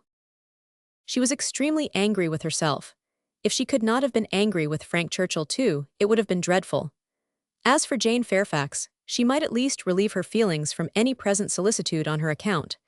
Harriet would be anxiety enough. She need no longer be unhappy about Jane, whose troubles and whose ill health having, of course, the same origin, must be equally under cure. Her days of insignificance and evil were over. She would soon be well and happy and prosperous. Emma could now imagine why her own attentions had been slighted. This discovery laid many smaller matters open. No doubt it had been from jealousy. In Jane's eyes she had been a rival, and well might anything she could offer of assistance or regard be repulsed. An airing in the Hartfield carriage would have been the rack, and arrowroot from the Hartfield storeroom must have been poison. She understood it all, and as far as her mind could disengage itself from the injustice and selfishness of angry feelings, she acknowledged that Jane Fairfax would have neither elevation nor happiness beyond her desert. But poor Harriet was such an engrossing charge. There was little sympathy to be spared for anybody else. Emma was sadly fearful that this second disappointment would be more severe than the first. Considering the very superior claims of the object, it ought, and judging by its apparently stronger effect on Harriet's mind, producing reserve and self-command, it would. She must communicate the painful truth, however, and as soon as possible. An injunction of secrecy had been among Mr. Weston's parting words. For the present, the whole affair was to be completely a secret. Mr. Churchill had made a point of it, as a token of respect to the wife he had so very recently lost, and everybody admitted it to be no more than due decorum. Emma had promised, but still Harriet must be accepted. It was her superior duty. In spite of her vexation, she could not help feeling it almost ridiculous that she should have the very same distressing and delicate office to perform by Harriet, which Mrs. Weston had just gone through by herself. The intelligence which had been so anxiously announced to her, she was now to be anxiously announcing to another. Her heart beat quick on hearing Harriet's footstep and voice, so, she supposed, had poor Mrs. Weston felt when she was approaching Randall's. Could the event of the disclosure bear an equal resemblance? But of that, unfortunately, there could be no chance. "Well, Miss Woodhouse," cried Harriet, coming eagerly into the room, "is not this the oddest news that ever was?" "What news do you mean?" replied Emma, unable to guess, by look or voice, whether Harriet could indeed have received any hint. "About Jane Fairfax. Did you ever hear anything so strange? Oh, you need not be afraid of owning it to me, for Mr. Weston has told me himself. I met him just now. He told me it was to be a great secret, and therefore I should not think of mentioning it to anybody but you, but he said you knew it." "What did Mr. Weston tell you?" said Emma, still perplexed. "Oh, he told me all about it, that Jane Fairfax and Mr. Frank Churchill are to be married, and that they have been privately engaged to one another this long while." "How very odd." It was indeed so odd. Harriet's behavior was so extremely odd that Emma did not know how to understand it. Her character appeared absolutely changed. She seemed to propose showing no agitation or disappointment or peculiar concern in the discovery. Emma looked at her, quite unable to speak. "Had you any idea," cried Harriet, "of his being in love with her? You perhaps might. You," blushing as she spoke, "who can see into everybody's heart but nobody else." "Upon my word," said Emma, "I begin to doubt my having any such talent. Can you seriously ask me, Harriet, whether I imagined him attached to another woman at the very time that I was, tacitly, if not openly, encouraging you to give way to your own feelings? I never had the slightest suspicion, till within the last hour, of Mr. Frank Churchill's having the least regard for Jane Fairfax. You may be very sure that if I had, I should have cautioned you accordingly." "Me?" cried Harriet, coloring and astonished. "Why should you caution me? You do not think I care about Mr. Frank Churchill." "I am delighted to hear you speak so stoutly on the subject," replied Emma, smiling. "But you do not mean to deny that there was a time, and not very distant either, when you gave me reason to understand that you did care about him." "Him? Never, never, dear Miss Woodhouse, how could you so mistake me?" turning away distressed. "Harriet," cried Emma, after a moment's pause, "what do you mean? Good heaven, what do you mean? Mistake you, am I to suppose then?" She could not speak another word. Her voice was lost, and she sat down, waiting in great terror till Harriet should answer. Harriet, who was standing at some distance, and with face turned from her, did not immediately say anything, and when she did speak, it was in a voice nearly as agitated as Emma's. "I should not have thought it possible," she began, "that you could have misunderstood me. I know we agreed never to name him, but considering how infinitely superior he is to everybody else, I should not have thought it possible that I could be supposed to mean any other person. Mr. Frank Churchill, indeed, I do not know who would ever look at him in the company of the other. I hope I have a better taste than to think of Mr. Frank Churchill, who is like nobody by his side, and that you should have been so mistaken, is amazing. I am sure, but for believing that you entirely approved and meant to encourage me in my attachment, I should have considered it at first too great a presumption almost, to dare to think of him. At first, if you had not told me that more wonderful things had happened, that there had been matches of greater disparity, those were your very words. I should not have dared to give way to, I should not have thought it possible. But if you, who had been always acquainted with him—" "Harriet," cried Emma, collecting herself resolutely, "let us understand each other now, without the possibility of farther mistake. Are you speaking of Mr. Knightley?" "To be sure I am. I never could have an idea of anybody else, and so I thought you knew. When we talked about him, it was as clear as possible." "Not quite," returned Emma, with forced calmness, "for all that you then said appeared to me to relate to a different person. I could almost assert that you had named Mr. Frank Churchill. I am sure the service Mr. Frank Churchill had rendered you, in protecting you from the gypsies, was spoken of. Oh, Miss Woodhouse, how you do forget. My dear Harriet, I perfectly remember the substance of what I said on the occasion. I told you that I did not wonder at your attachment, that considering the service he had rendered you, it was extremely natural. And you agreed to it, expressing yourself very warmly as to your sense of that service, and mentioning even what your sensations had been in seeing him come forward to your rescue. The impression of it is strong on my memory. Oh dear, cried Harriet, now I recollect what you mean, but I was thinking of something very different at the time. It was not the gypsies, it was not Mr. Frank Churchill that I meant. No, with some elevation, I was thinking of a much more precious circumstance of Mr. Knightley's coming and asking me to dance, when Mr. Elton would not stand up with me, and when there was no other partner in the room. That was the kind action, that was the noble benevolence and generosity, that was the service which made me begin to feel how superior he was to every other being upon earth. Good God, cried Emma, this has been a most unfortunate, most deplorable mistake. What is to be done? You would not have encouraged me then if you had understood me. At least, however, I cannot be worse off than I should have been if the other had been the person, and now, it is possible. She paused a few moments. Emma could not speak. I do not wonder, Miss Woodhouse, she resumed, that you should feel a great difference between the two, as to me or as to any body. You must think one 500 million times more above me than the other. But I hope, Miss Woodhouse, that supposing, that if, strange as it may appear, but you know they were your own words, that more wonderful things had happened. Matches of greater disparity had taken place than between Mr. Frank Churchill and me, and therefore it seems as if such a thing even as this may have occurred before, and if I should be so fortunate beyond expression, as to if Mr. Knightley should really, if he does not mind the disparity, I hope, dear Miss Woodhouse, you will not set yourself against it, and try to put difficulties in the way. But you are too good for that, I am sure. Harriet was standing at one of the windows. Emma turned round to look at her in consternation, and hastily said, Have you any idea of Mr. Knightley's returning your affection? Yes, replied Harriet modestly, but not fearfully. I must say that I have. Emma's eyes were instantly withdrawn, and she sat silently meditating, in a fixed attitude, for a few minutes. A few minutes were sufficient for making her acquainted with her own heart.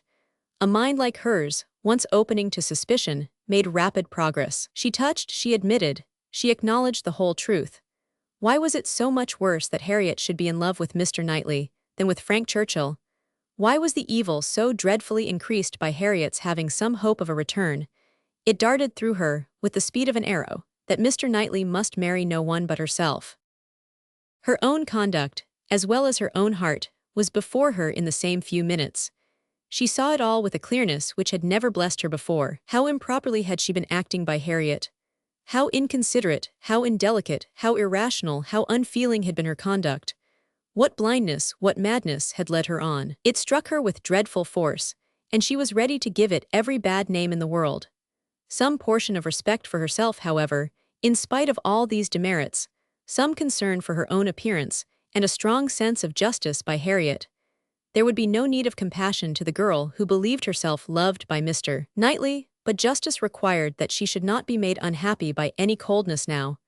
Gave Emma the resolution to sit and endure farther with calmness, with even apparent kindness. For her own advantage indeed, it was fit that the utmost extent of Harriet's hopes should be inquired into, and Harriet had done nothing to forfeit the regard and interest which had been so voluntarily formed and maintained, or to deserve to be slighted by the person whose counsels had never led her right. Rousing from reflection, therefore, and subduing her emotion, she turned to Harriet again, and in a more inviting accent renewed the conversation.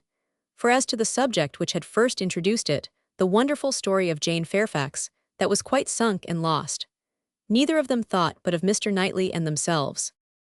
Harriet, who had been standing in no unhappy reverie, was yet very glad to be called from it, by the now encouraging manner of such a judge, and such a friend as Miss Woodhouse, and only wanted invitation, to give the history of her hopes with great, though trembling delight.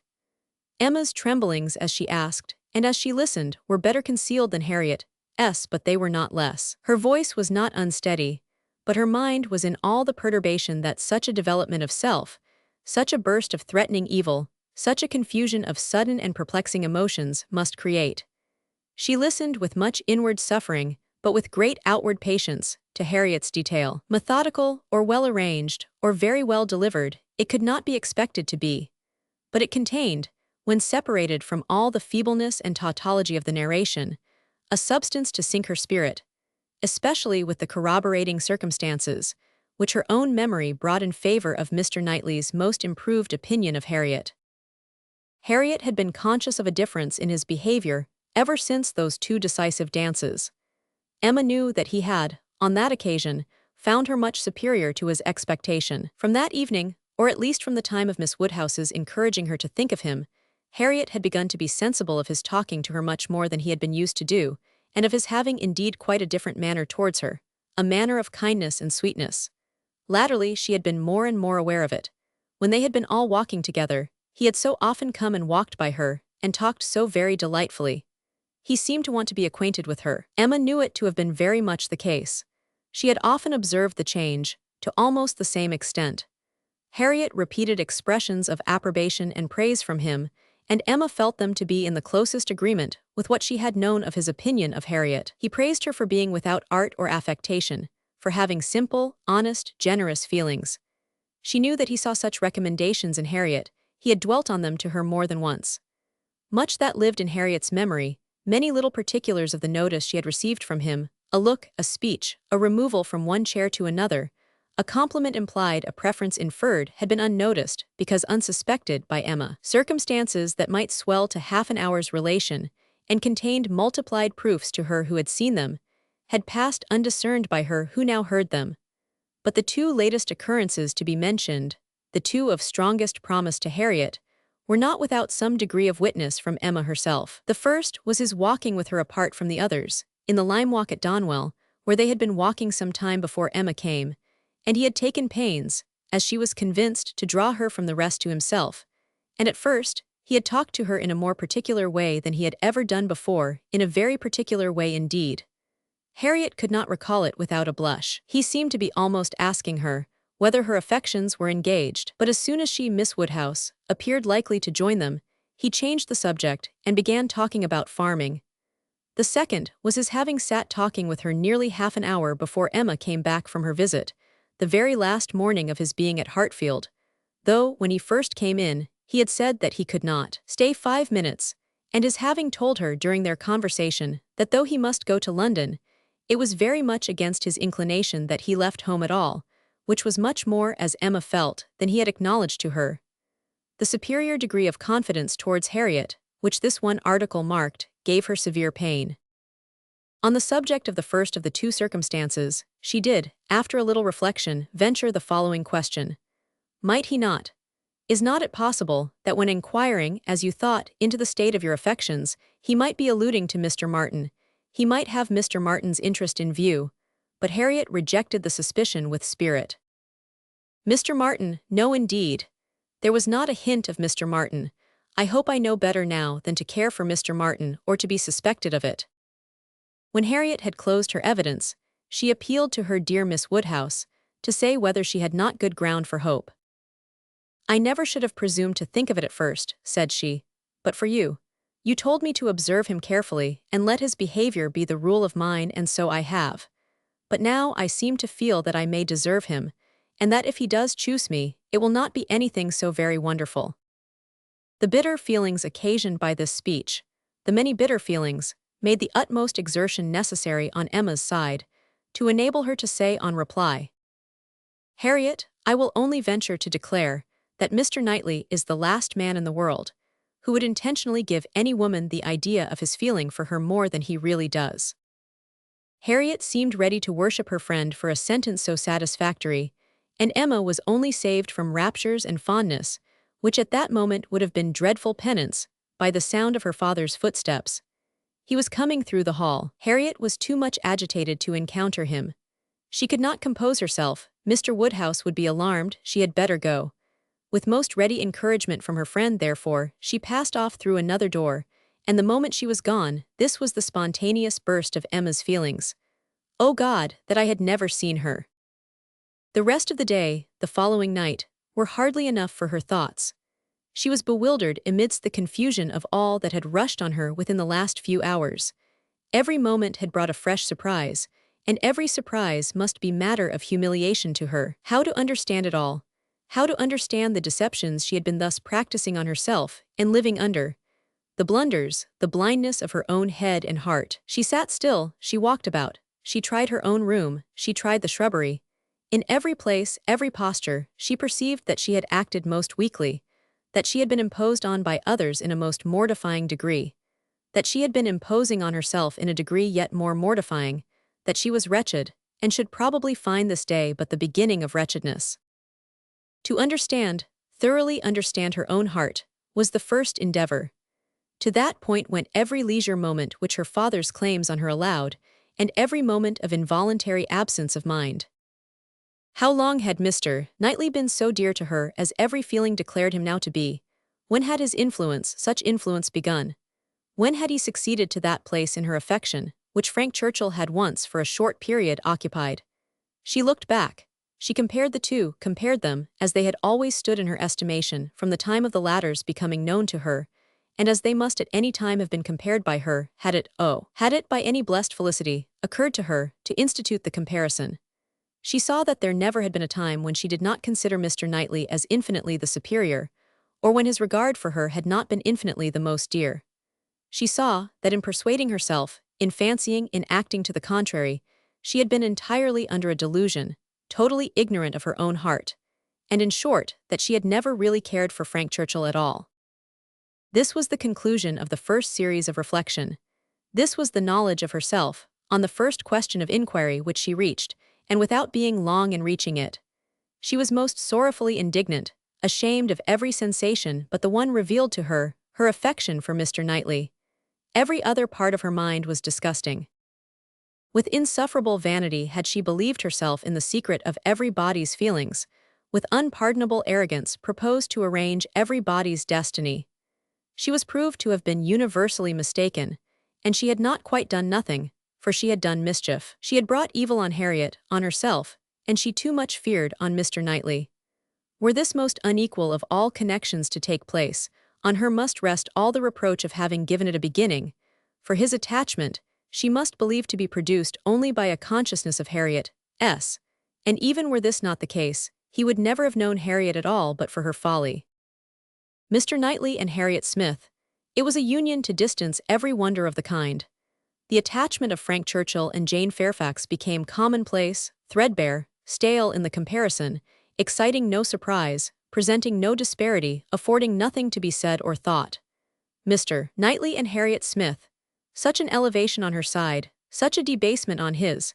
It was horrible to Emma to think how it must sink him in the general opinion, to foresee the smiles, the sneers, the merriment it would prompt at his expense, the mortification and disdain of his brother, the thousand inconveniences to himself. Could it be? No, it was impossible. And yet it was far, very far from impossible. Was it a new circumstance for a man of first-rate abilities to be captivated by very inferior powers? Was it new for one, perhaps too busy to seek, to be the prize of a girl who would seek him? Was it new for anything in this world to be unequal, inconsistent, incongruous, or for chance and circumstance, as second causes, to direct the human fate? Oh, had she never brought Harriet forward? Had she left her where she ought, and where he had told her she ought? Had she not, with a folly which no tongue could express, prevented her marrying the unexceptionable young man who would have made her happy and respectable in the line of life to which she ought to belong, all would have been safe. None of this dreadful sequel would have been. How Harriet could ever have had the presumption to raise her thoughts to Mr. Knightley, how she could dare to fancy herself the chosen of such a man till actually assured of it.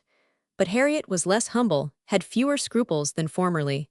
Her inferiority, whether of mind or situation, seemed little felt. She had seemed more sensible of Mr. Elton's being to stoop in marrying her than she now seemed of Mr. Knightley's. Alas, was not that her own doing too, who had been at pains to give Harriet notions of self-consequence but herself? Who but herself had taught her that she was to elevate herself if possible, and that her claims were great to a high worldly establishment? If Harriet, from being humble, were grown vain, it was her doing too. Chapter 12. Till now that she was threatened with its loss, Emma had never known how much of her happiness depended on being first with Mr. Knightley, first in interest and affection. Satisfied that it was so, and feeling it her due, she had enjoyed it without reflection, and only in the dread of being supplanted, found how inexpressibly important it had been. Long, very long, she felt she had been first, for having no female connections of his own, there had been only Isabella whose claims could be compared with hers, and she had always known exactly how far he loved and esteemed Isabella. She had herself been first with him for many years past. She had not deserved it. She had often been negligent or perverse, slighting his advice or even willfully opposing him, insensible of half his merits, and quarreling with him because he would not acknowledge her false and insolent estimate of her own.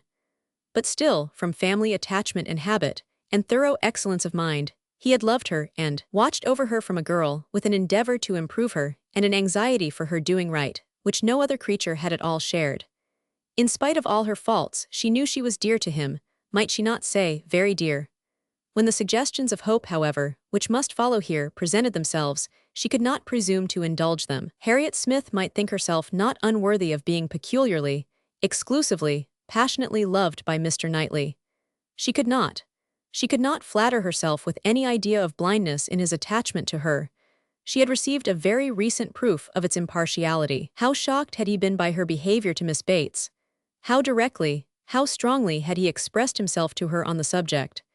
Not too strongly for the offense, but far, far too strongly to issue from any feeling softer than upright justice and clear-sighted goodwill. She had no hope, nothing to deserve the name of hope, that he could have that sort of affection for herself which was now in question. But there was a hope, at times a slight one, at times much stronger, that Harriet might have deceived herself and be overrating his regard for her. Wish it she must, for his sake, be the consequence nothing to herself but his remaining single all his life. Could she be secure of that, indeed, of his never marrying at all, she believed she should be perfectly satisfied. Let him but continue the same Mr. Knightley to her and her father, the same Mr. Knightley to all the world. Let Donwell and Hartfield lose none of their precious intercourse of friendship and confidence, and her peace would be fully secured. Marriage, in fact, would not do for her. It would be incompatible with what she owed to her father, and with what she felt for him. Nothing should separate her from her father. She would not marry, even if she were asked by Mr. Knightley. It must be her ardent wish that Harriet might be disappointed, and she hoped that when able to see them together again, she might at least be able to ascertain what the chances for it were. She should see them henceforward with the closest observance, and wretchedly as she had hitherto misunderstood even those she was watching, she did not know how to admit that she could be blinded here. He was expected back every day. The power of observation would be soon given, frightfully soon it appeared when her thoughts were in one course. In the meanwhile, she resolved against seeing Harriet. It would do neither of them good, it would do the subject no good to be talking of it farther. She was resolved not to be convinced, as long as she could doubt, and yet had no authority for opposing Harriet's confidence. To talk would be only to irritate. She wrote to her therefore, kindly but decisively, to beg that she would not at present come to Hartfield, acknowledging it to be her conviction that all farther confidential discussion of one topic had better be avoided, and hoping that if a few days were allowed to pass before they met again, except in the company of others, she objected only to a tête-à-tête, they might be able to act as if they had forgotten the conversation of yesterday. Harriet submitted and approved and was grateful. This point was just arranged, when a visitor arrived to tear Emma's thoughts a little from the one subject which had engrossed them, sleeping or waking, the last 24 hours. Mrs. Weston, who had been calling on her daughter-in-law-elect, and took Hartfield in her way home, almost as much in duty to Emma as in pleasure to herself, to relate all the particulars of so interesting an interview. Mr. Weston had accompanied her to Mrs. Bates's, and gone through his share of this essential attention most handsomely. But she, having then induced Miss Fairfax to join her in an airing, was now returned with much more to say, and much more to say with satisfaction, than a quarter of an hour spent in Mrs. Bates's parlour, with all the encumbrance of awkward feelings, could have afforded. A little curiosity Emma had, and she made the most of it while her friend related. Mrs. Weston had set off to pay the visit in a good deal of agitation herself, and in the first place had wished not to go at all at present, to be allowed merely to write to Miss Fairfax instead, and to defer this ceremonious call till a little time had passed, and Mr. Churchill could be reconciled to the engagement, becoming known. as, considering everything, she thought such a visit could not be paid without leading to reports. But Mr. Weston had thought differently. He was extremely anxious to show his approbation to Miss Fairfax and her family, and did not conceive that any suspicion could be excited by it, or if it were, that it would be of any consequence. For such things, he observed, always got about. Emma smiled, and felt that Mr. Weston had very good reason for saying so. They had gone, in short, and very great had been the evident distress and confusion of the lady. She had hardly been able to speak a word, and every look and action had shewn how deeply she was suffering from consciousness. The quiet, heartfelt satisfaction of the old lady, and the rapturous delight of her daughter, who proved even too joyous to talk as usual, had been a gratifying, yet almost an affecting scene. They were both so truly respectable in their happiness, so disinterested in every sensation, thought so much of Jane, so much of everybody and so little of themselves that every kindly feeling was at work for them. Miss Fairfax's recent illness had offered a fair plea for Mrs. Weston to invite her to an airing. She had drawn back and declined at first, but on being pressed had yielded, and in the course of their drive Mrs. Weston had, by gentle encouragement, overcome so much of her embarrassment as to bring her to converse on the important subject. Apologies for her seemingly ungracious silence in their first reception, and the warmest expressions of the gratitude she was always feeling towards herself and Mr. Weston must necessarily open the cause. But when these effusions were put by, they had talked a good deal of the present, and of the future state of the engagement. Mrs. Weston was convinced that such conversation must be the greatest relief to her companion, pent up within her own mind, as everything had so long been, and was very much pleased with all that she had said on the subject. On the misery of what she had suffered during the concealment of so many months, continued Mrs. Weston, she was energetic. This was one of her expressions. I will not say that since I entered into the engagement I have not had some happy moments, but I can say that I have never known the blessing of one tranquil hour, and the quivering lip, Emma, which uttered it, was an attestation that I felt at my heart. Poor girl, said Emma. She thinks herself wrong then, for having consented to a private engagement. Wrong, no one, I believe, can blame her more than she is disposed to blame herself. The consequence, said she, has been a state of perpetual suffering to me, and so it ought. But after all the punishment that misconduct can bring, it is still not less misconduct. Pain is no expiation. I never can be blameless. I have been acting contrary to all my sense of right, and the fortunate turn that everything has taken, and the kindness I am now receiving, is what my conscience tells me ought not to be. Do not imagine, madam, she continued, that I was taught wrong. Do not let any reflection fall on the principles or the care of the friends who brought me up. The error has been all my own, and I do assure you that, with all the excuse that present circumstances may appear to give, I shall yet dread making the story known to Colonel Campbell. Poor girl, said Emma again. She loves him then excessively, I suppose. It must have been from attachment only that she could be led to form the engagement. Her affection must have overpowered her judgment. Yes, I have no doubt of her being extremely attached to him. I am afraid, returned Emma, sighing, that I must often have contributed to make her unhappy. On your side, my love, it was very innocently done, but she probably had something of that in her thoughts, when alluding to the misunderstandings which he had given us hints of before. One natural consequence of the evil she had involved herself in, she said, was that of making her unreasonable.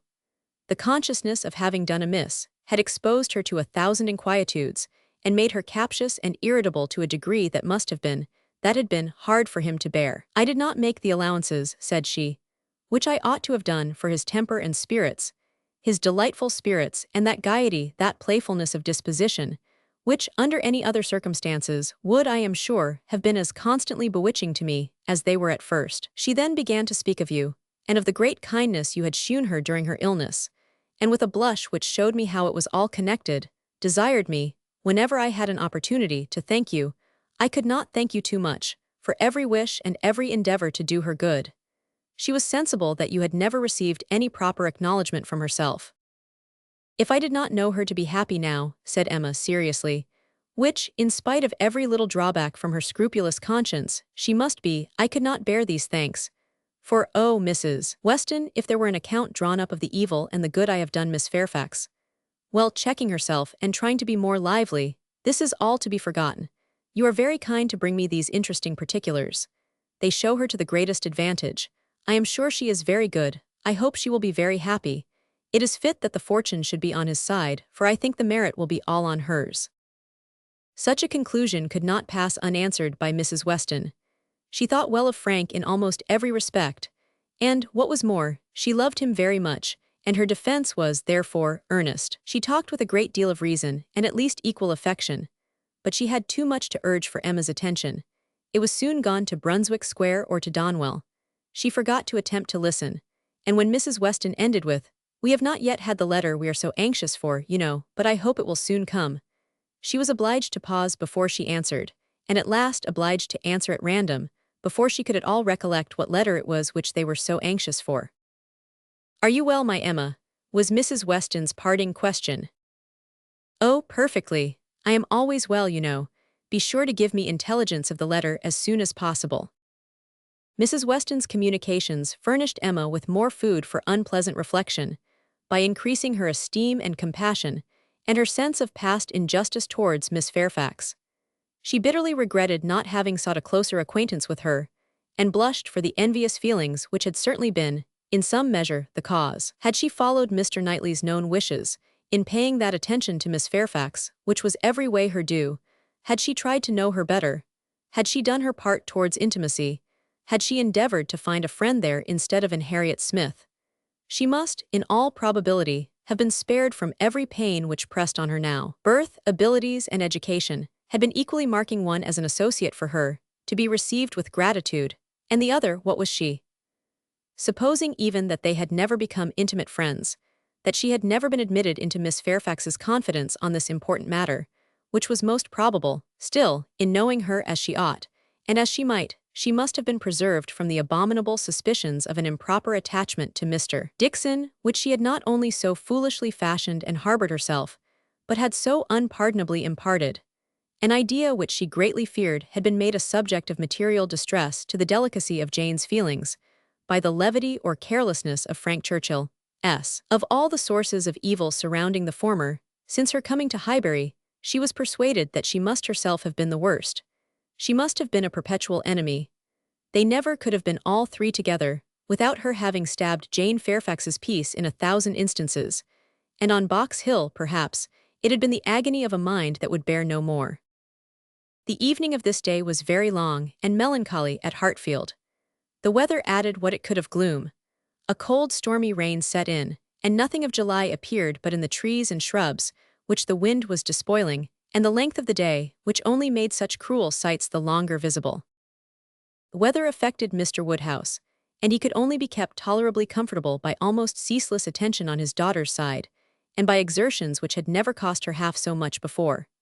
It reminded her of their first forlorn tête-à-tête on the evening of Mrs. Weston's wedding day, but Mr. Knightley had walked in then, soon after tea, and dissipated every melancholy fancy. Alas, such delightful proofs of Hartfield's attraction, as those sort of visits conveyed, might shortly be over. The picture which she had then drawn of the privations of the approaching winter had proved erroneous.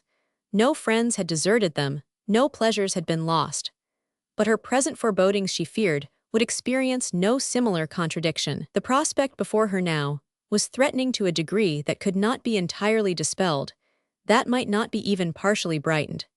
If all took place that might take place among the circle of her friends, Hartfield must be comparatively deserted, and she left to cheer her father with the spirits only of ruined happiness.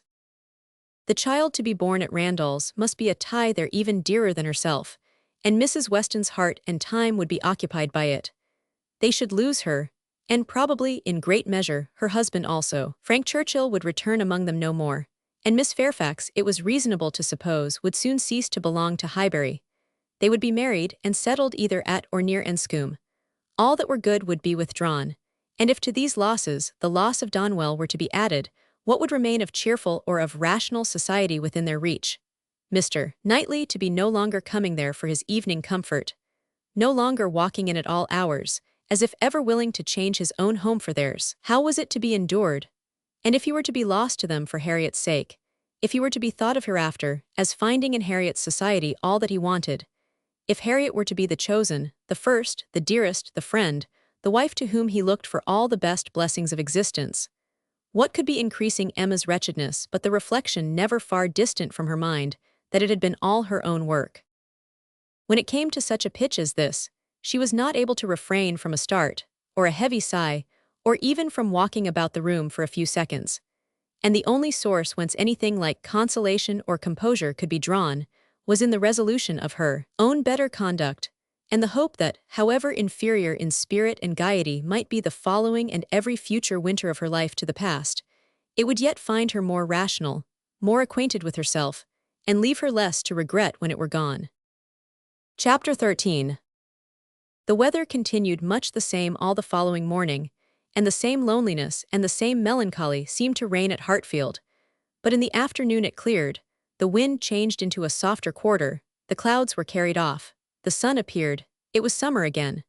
With all the eagerness which such a transition gives, Emma resolved to be out of doors as soon as possible. Never had the exquisite sight, smell, sensation of nature, tranquil, warm, and brilliant after a storm, been more attractive to her. She longed for the serenity they might gradually introduce, and on Mr. Perry's coming in soon after dinner, with a disengaged hour to give her father, she lost no time in hurrying into the shrubbery. There, with spirits freshened and thoughts a little relieved, she had taken a few turns, when she saw Mr. Knightley passing through the garden door and coming towards her. It was the first intimation of his being returned from London. She had been thinking of him the moment before as unquestionably 16 miles distant. There was time only for the quickest arrangement of mind. She must be collected and calm. In half a minute they were together. The how d'ye do's were quiet and constrained on each side. She asked after their mutual friends, they were all well. When had he left them?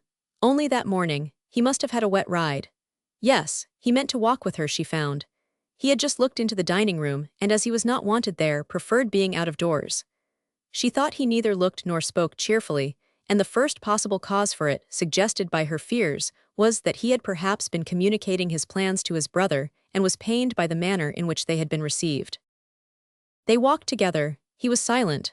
She thought he was often looking at her, and trying for a fuller view of her face than it suited her to give, and this belief produced another dread. Perhaps he wanted to speak to her, of his attachment to Harriet. He might be watching for encouragement to begin.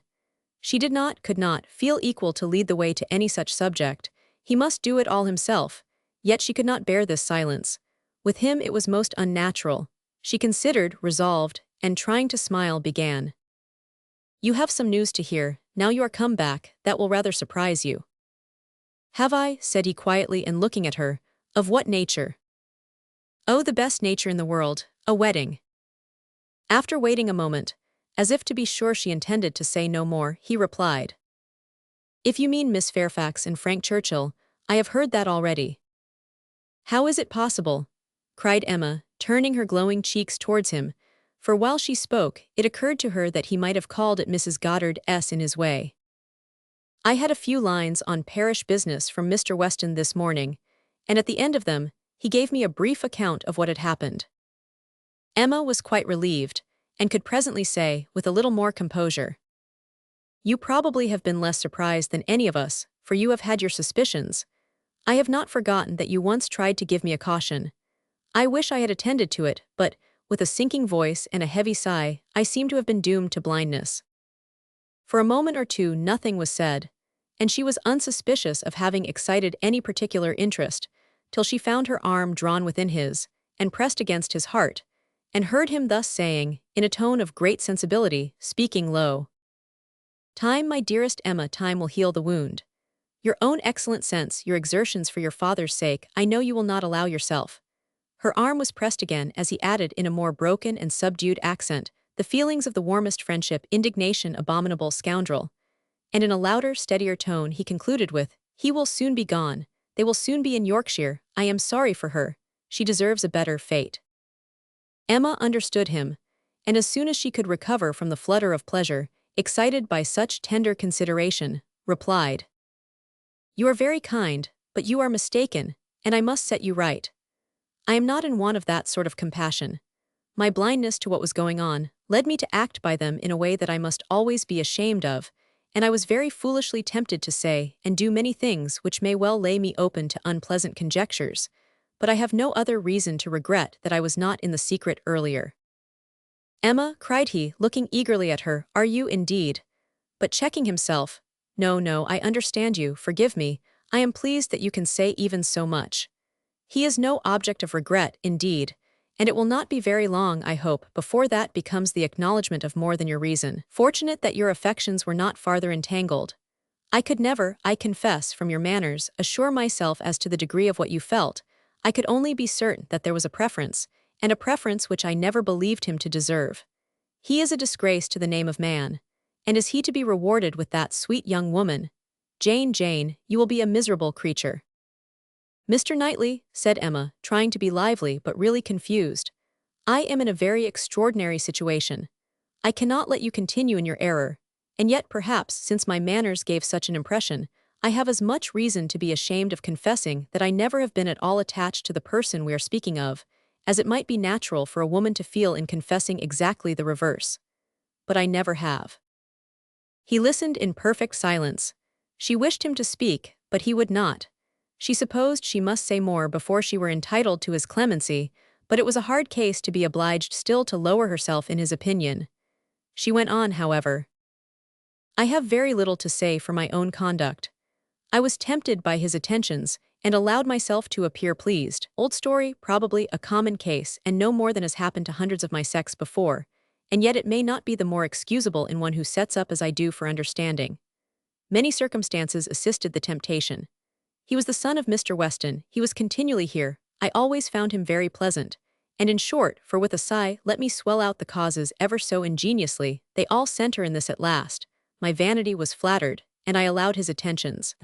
Latterly, however, for some time, indeed, I have had no idea of their meaning anything.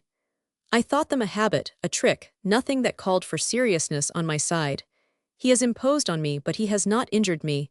I have never been attached to him, and now I can tolerably comprehend his behavior. He never wished to attach me. It was merely a blind to conceal his real situation with another. It was his object to blind all about him, and no one, I am sure, could be more effectually blinded than myself, except that I was not blinded, that it was my good fortune, that, in short, I was somehow or other safe from him. She had hoped for an answer here, for a few words to say that her conduct was at least intelligible, but he was silent, and as far as she could judge, deep in thought. At last, and tolerably in his usual tone, he said, I have never had a high opinion of Frank Churchill. I can suppose, however, that I may have underrated him. My acquaintance with him has been but trifling, and even if I have not underrated him hitherto, he may yet turn out well. With such a woman he has a chance. I have no motive for wishing him ill, and for her sake, whose happiness will be involved in his good character and conduct, I shall certainly wish him well. I have no doubt of their being happy together, said Emma.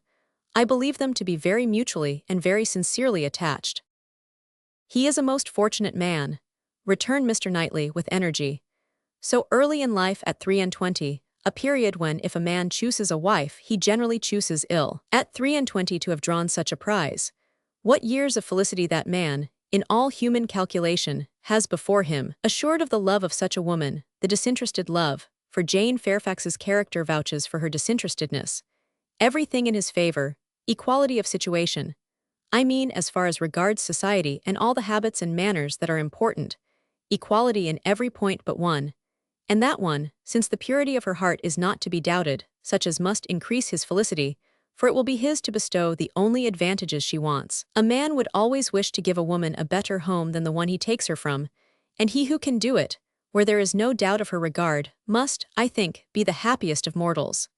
Frank Churchill is, indeed, the favorite of fortune. Everything turns out for his good. He meets with a young woman at a watering place, gains her affection, cannot even weary her by negligent treatment, and had he and all his family sought round the world for a perfect wife for him, they could not have found her superior. His aunt is in the way, his aunt dies. He has only to speak. His friends are eager to promote his happiness. He had used every body ill, and they are all delighted to forgive him. He is a fortunate man indeed. You speak as if you envied him. And I do envy him, Emma. In one respect he is the object of my envy. Emma could say no more. They seemed to be within half a sentence of Harriet, and her immediate feeling was to avert the subject if possible. She made her plan, she would speak of something totally different, the children in Brunswick Square, and she only waited for breath to begin, when Mr. Knightley startled her by saying, You will not ask me what is the point of envy. You are determined, I see, to have no curiosity. You are wise, but I cannot be wise. Emma, I must tell you what you will not ask, though I may wish it unsaid the next moment.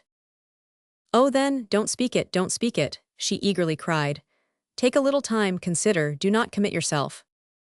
Thank you, said he, in an accent of deep mortification, and not another syllable followed. Emma could not bear to give him pain. He was wishing to confide in her, perhaps to consult her. Cost her what it would, she would listen. She might assist his resolution or reconcile him to it. She might give just praise to Harriet, or, by representing to him his own independence, relieve him from that state of indecision, which must be more intolerable than any alternative to such a mind as his. They had reached the house. You are going in, I suppose, said he. No, replied Emma, quite confirmed by the depressed manner in which he still spoke. I should like to take another turn. Mr. Perry is not gone. And after proceeding a few steps, she added, I stopped you ungraciously just now, Mr. Knightley, and I am afraid gave you pain. But if you have any wish to speak openly to me as a friend, or to ask my opinion of anything that you may have in contemplation, as a friend, indeed, you may command me. I will hear whatever you like. I will tell you exactly what I think. As a friend, repeated Mr. Knightley. Emma, that I fear is a word. No, I have no wish. Stay, yes, why should I hesitate? I have gone too far already for concealment. Emma, I accept your offer, extraordinary as it may seem, I accept it, and refer myself to you as a friend. Tell me then, have I no chance of ever succeeding? He stopped in his earnestness to look the question, and the expression of his eyes overpowered her. My dearest Emma, said he, for dearest you will always be, whatever the event of this hour's conversation, my dearest, most beloved Emma, tell me at once. Say no if it is to be said. She could really say nothing. You are silent, he cried with great animation, absolutely silent. At present I ask no more. Emma was almost ready to sink under the agitation of this moment. The dread of being awakened from the happiest dream was perhaps the most prominent feeling. I cannot make speeches, Emma, he soon resumed, and in a tone of such sincere, decided, intelligible tenderness as was tolerably convincing. If I loved you less, I might be able to talk about it more, but you know what I am. You hear nothing but truth from me. I have blamed you and lectured you, and you have borne it as no other woman in England would have borne it. Bear with the truths I would tell you now, dearest Emma, as well as you have borne with them. The manner, perhaps, may have as little to recommend them. God knows, I have been a very indifferent lover. But you understand me. Yes, you see, you understand my feelings, and will return them if you can. At present, I ask only to hear, once to hear your voice. While he spoke, Emma's mind was most busy, and with all the wonderful velocity of thought had been able, and yet without losing a word, to catch and comprehend the exact truth of the whole, to see that Harriet's hopes had been entirely groundless, a mistake, a delusion, as complete a delusion as any of her own, that Harriet was nothing, that she was everything herself, that what she had been saying relative to Harriet had been all taken as the language of her own feelings, and that her agitation, her doubts, her reluctance, her discouragement, had been all received as discouragement from herself. And not only was there time for these convictions, with all their glow of attendant happiness, there was time also to rejoice that Harriet's secret had not escaped her, and to resolve that it need not and should not. It was all the service she could now render her poor friend. For as to any of that heroism of sentiment which might have prompted her to entreat him to transfer his affection from herself to Harriet, as infinitely the most worthy of the two, or even the more simple sublimity of resolving to refuse him at once and forever, without vouchsafing any motive, because he could not marry them both, Emma had it not. She felt for Harriet, with pain and with contrition, but no flight of generosity run mad, opposing all that could be probable or reasonable, entered her brain. She had led her friend astray, and it would be a reproach to her forever, but her judgment was as strong as her feelings, and as strong as it had ever been before, in reprobating any such alliance for him, as most unequal and degrading. Her way was clear, though not quite smooth. She spoke then, on being so entreated. What did she say? Just what she ought, of course. A lady always does. She said enough to show there need not be despair, and to invite him to say more himself. He had despaired at one period. He had received such an injunction to caution and silence, as for the time crushed every hope. She had begun by refusing to hear him. The change had perhaps been somewhat sudden. Her proposal of taking another turn, her renewing the conversation which she had just put an end to, might be a little extraordinary. She felt its inconsistency, but Mr. Knightley was so obliging as to put up with it, and seek no farther explanation. Seldom, very seldom, does complete truth belong to any human disclosure. Seldom can it happen that something is not a little disguised, or a little mistaken. But where, as in this case, though the conduct is mistaken, the feelings are not, it may not be very material. Mr. Knightley could not impute to Emma a more relenting heart than she possessed, or a heart more disposed to accept of his. He had in fact been wholly unsuspicious of his own influence. He had followed her into the shrubbery with no idea of trying it. He had come, in his anxiety to see how she bore Frank Churchill's engagement, with no selfish view, no view at all, but of endeavoring, if she allowed him an opening, to soothe or to counsel her. The rest had been the work of the moment, the immediate effect of what he heard, on his feelings. The delightful assurance of her total indifference towards Frank Churchill, of her having a heart completely disengaged from him, had given birth to the hope that in time he might gain her affection himself. But it had been no present hope. He had only, in the momentary conquest of eagerness over judgment, aspired to be told that she did not forbid his attempt to attach her. The superior hopes which gradually opened were so much the more enchanting. The affection, which he had been asking to be allowed to create, if he could, was already his.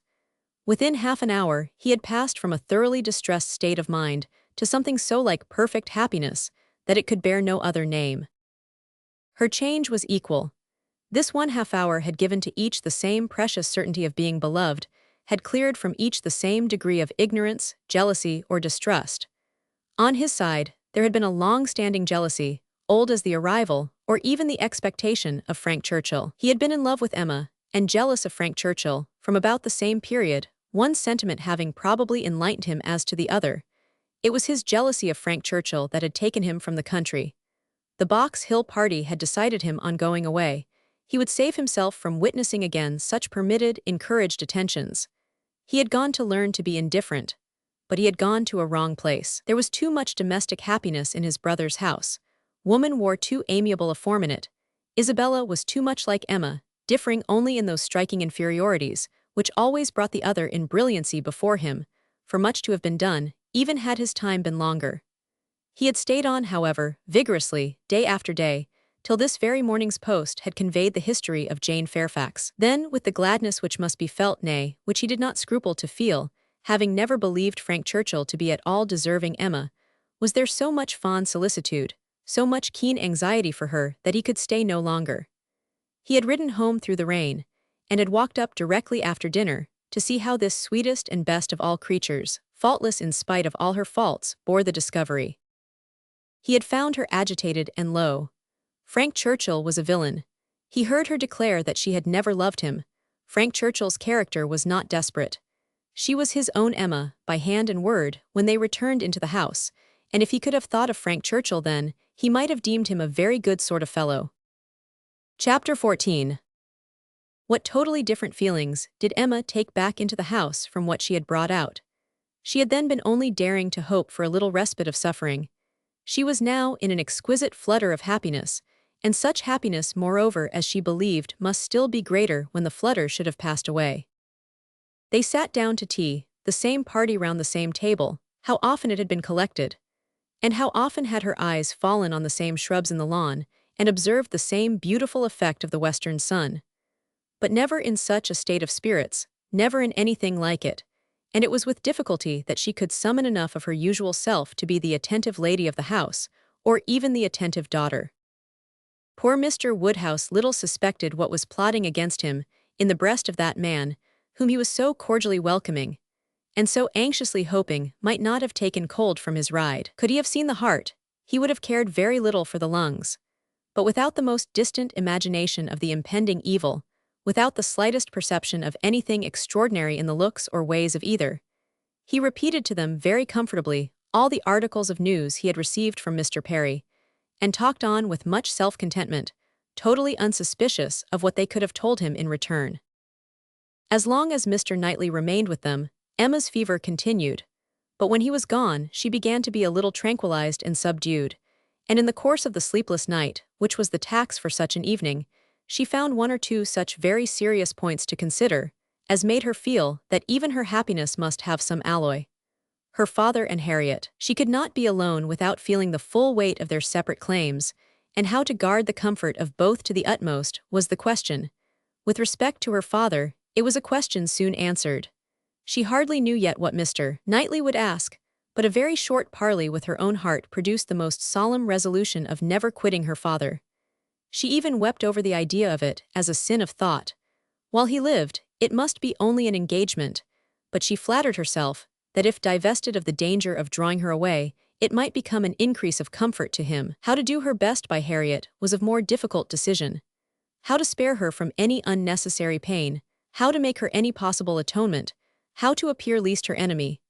On these subjects, her perplexity and distress were very great, and her mind had to pass again and again through every bitter reproach and sorrowful regret that had ever surrounded it. She could only resolve at last that she would still avoid a meeting with her, and communicate all that need be told by letter. That it would be inexpressibly desirable to have her removed just now for a time from Highbury, and indulging in one scheme more, nearly resolve, that it might be practicable to get an invitation for her to Brunswick Square. Isabella had been pleased with Harriet, and a few weeks spent in London must give her some amusement. She did not think it in Harriet's nature to escape being benefited by novelty and variety, by the streets, the shops, and the children. At any rate, it would be a proof of attention and kindness in herself, from whom everything was due, a separation for the present, an averting of the evil day when they must all be together again. She rose early and wrote her letter to Harriet, an employment which left her so very serious, so nearly sad, that Mr. Knightley, in walking up to Hartfield to breakfast, did not arrive at all too soon, and half an hour stolen afterwards to go over the same ground again with him, literally and figuratively, was quite necessary to reinstate her in a proper share of the happiness of the evening before. He had not left her long, by no means long enough for her to have the slightest inclination for thinking of anybody else, when a letter was brought her from Randall's, a very thick letter. She guessed what it must contain, and deprecated the necessity of reading it. She was now in perfect charity with Frank Churchill. She wanted no explanations, she wanted only to have her thoughts to herself, and as for understanding anything he wrote, she was sure she was incapable of it. It must be waded through, however. She opened the packet, it was too surely so. A note from Mrs. Weston to herself, ushered in the letter from Frank to Mrs. Weston. I have the greatest pleasure, my dear Emma, in forwarding to you the enclosed. I know what thorough justice you will do it, and have scarcely a doubt of its happy effect. I think we shall never materially disagree about the writer again, but I will not delay you by a long preface. We are quite well. This letter has been the cure of all the little nervousness I have been feeling lately. I did not quite like your looks on Tuesday, but it was an ungenial morning, and though you will never own being affected by weather, I think everybody feels a northeast wind. I felt for your dear father very much in the storm of Tuesday afternoon and yesterday morning, but had the comfort of hearing last night, by Mr. Perry, that it had not made him ill. Yours ever, A.W. Windsor, July. My dear Madam, if I made myself intelligible yesterday, this letter will be expected, but expected or not, I know it will be read with candor and indulgence. You are all goodness, and I believe there will be need of even all your goodness to allow for some parts of my past conduct. But I have been forgiven by one who had still more to resent. My courage rises while I write. It is very difficult for the prosperous to be humble. I have already met with such success in 2 applications for pardon, that I may be in danger of thinking myself too sure of yours, and of those among your friends who have had any ground of offense. You must all endeavor to comprehend the exact nature of my situation when I first arrived at Randall's. You must consider me as having a secret which was to be kept at all hazards. This was the fact. My right to place myself in a situation requiring such concealment is another question. I shall not discuss it here. For my temptation to think it aright, I refer every caviller to a brick house, sashed windows below, and casements above, in Highbury. I dared not address her openly. My difficulties in the then state of Enscombe must be too well known to require definition, and I was fortunate enough to prevail, before we parted at Weymouth, and to induce the most upright female mind in the creation to stoop in charity to a secret engagement. Had she refused, I should have gone mad. But you will be ready to say, what was your hope in doing this? What did you look forward to? To anything, everything to time, chance, circumstance, slow effects, sudden bursts, perseverance and weariness, health and sickness. Every possibility of good was before me, and the first of blessings secured, in obtaining her promises of faith and correspondence. If you need farther explanation, I have the honor, my dear madam, of being your husband's son, and the advantage of inheriting a disposition to hope for good, which no inheritance of houses or lands can ever equal the value of. See me, then, under these circumstances, arriving on my first visit to Randalls.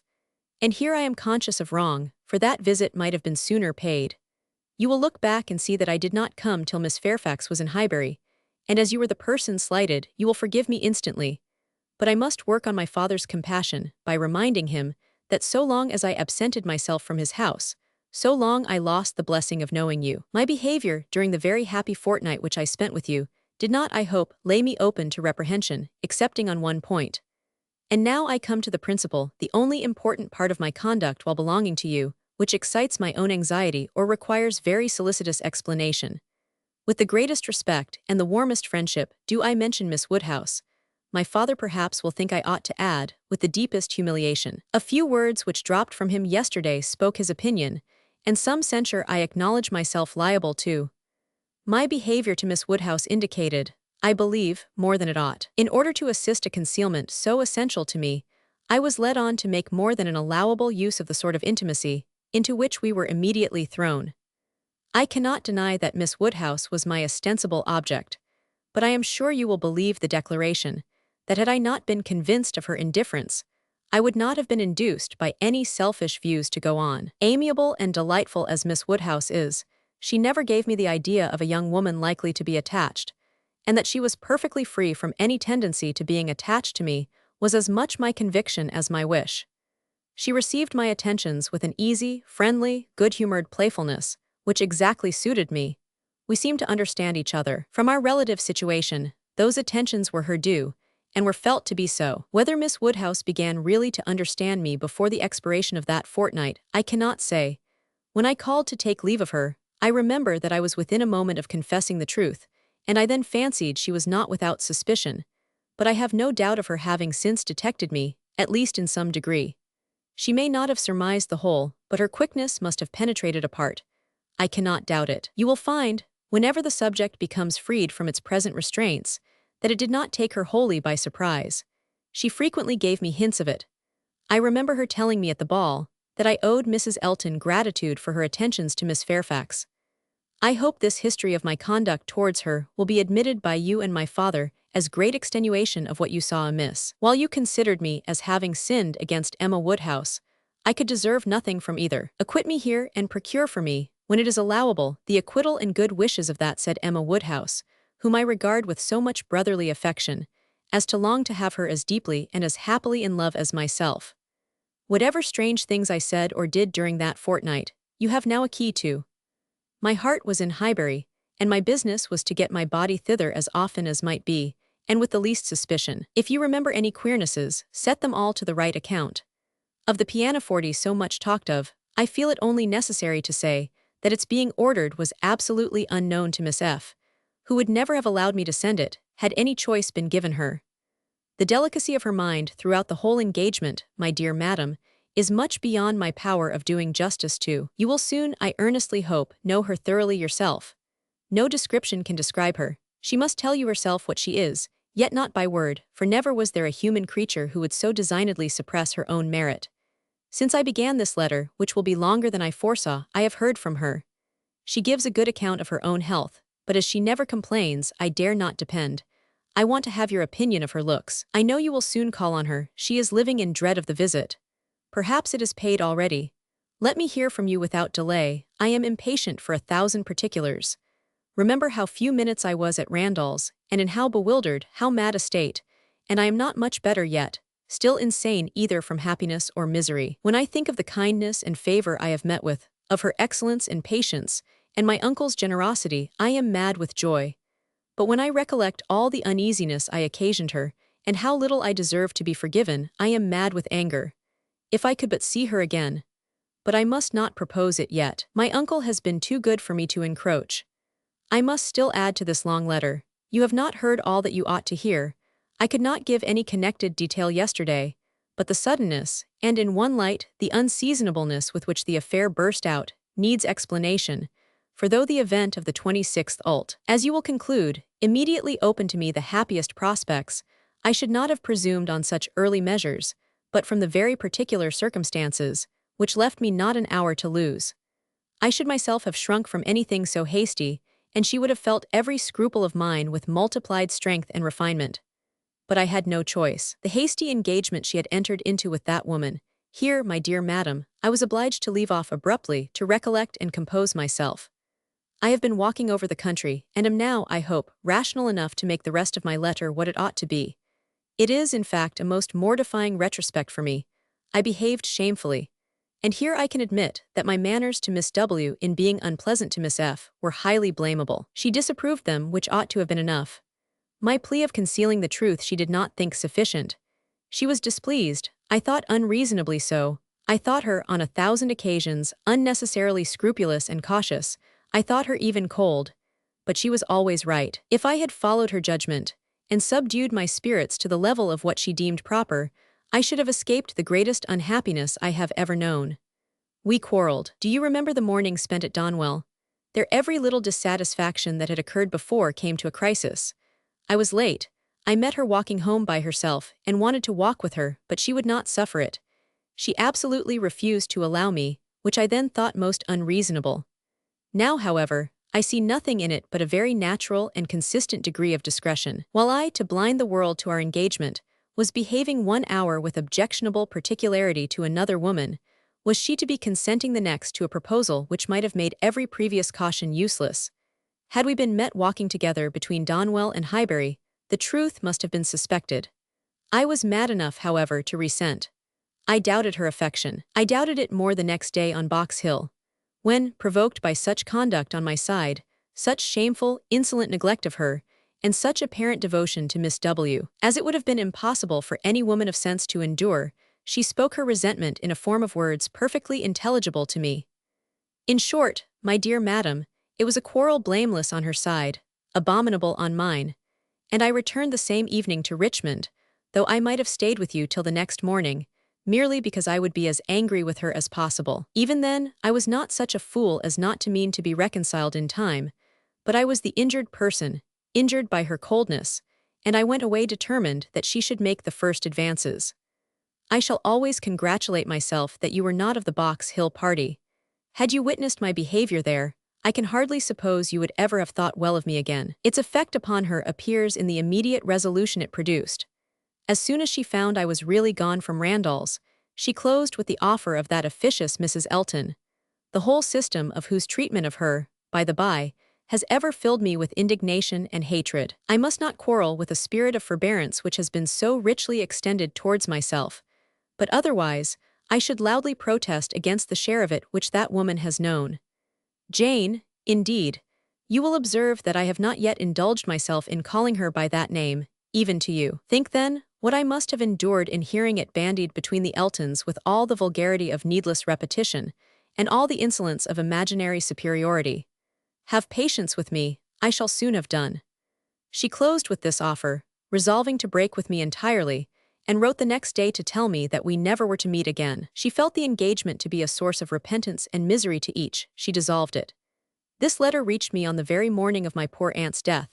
I answered it within an hour, but from the confusion of my mind and the multiplicity of business falling on me at once, my answer, instead of being sent with all the many other letters of that day, was locked up in my writing desk.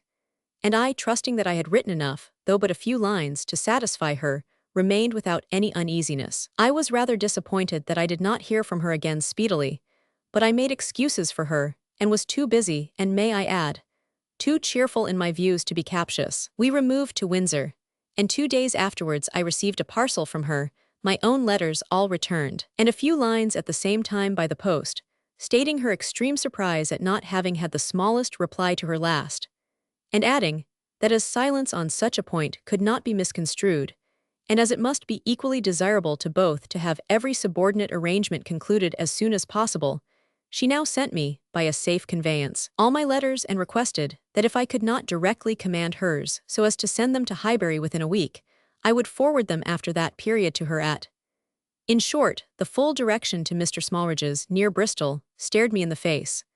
I knew the name, the place, I knew all about it, and instantly saw what she had been doing. It was perfectly accordant with that resolution of character which I knew her to possess, and the secrecy she had maintained, as to any such design in her former letter, was equally descriptive of its anxious delicacy.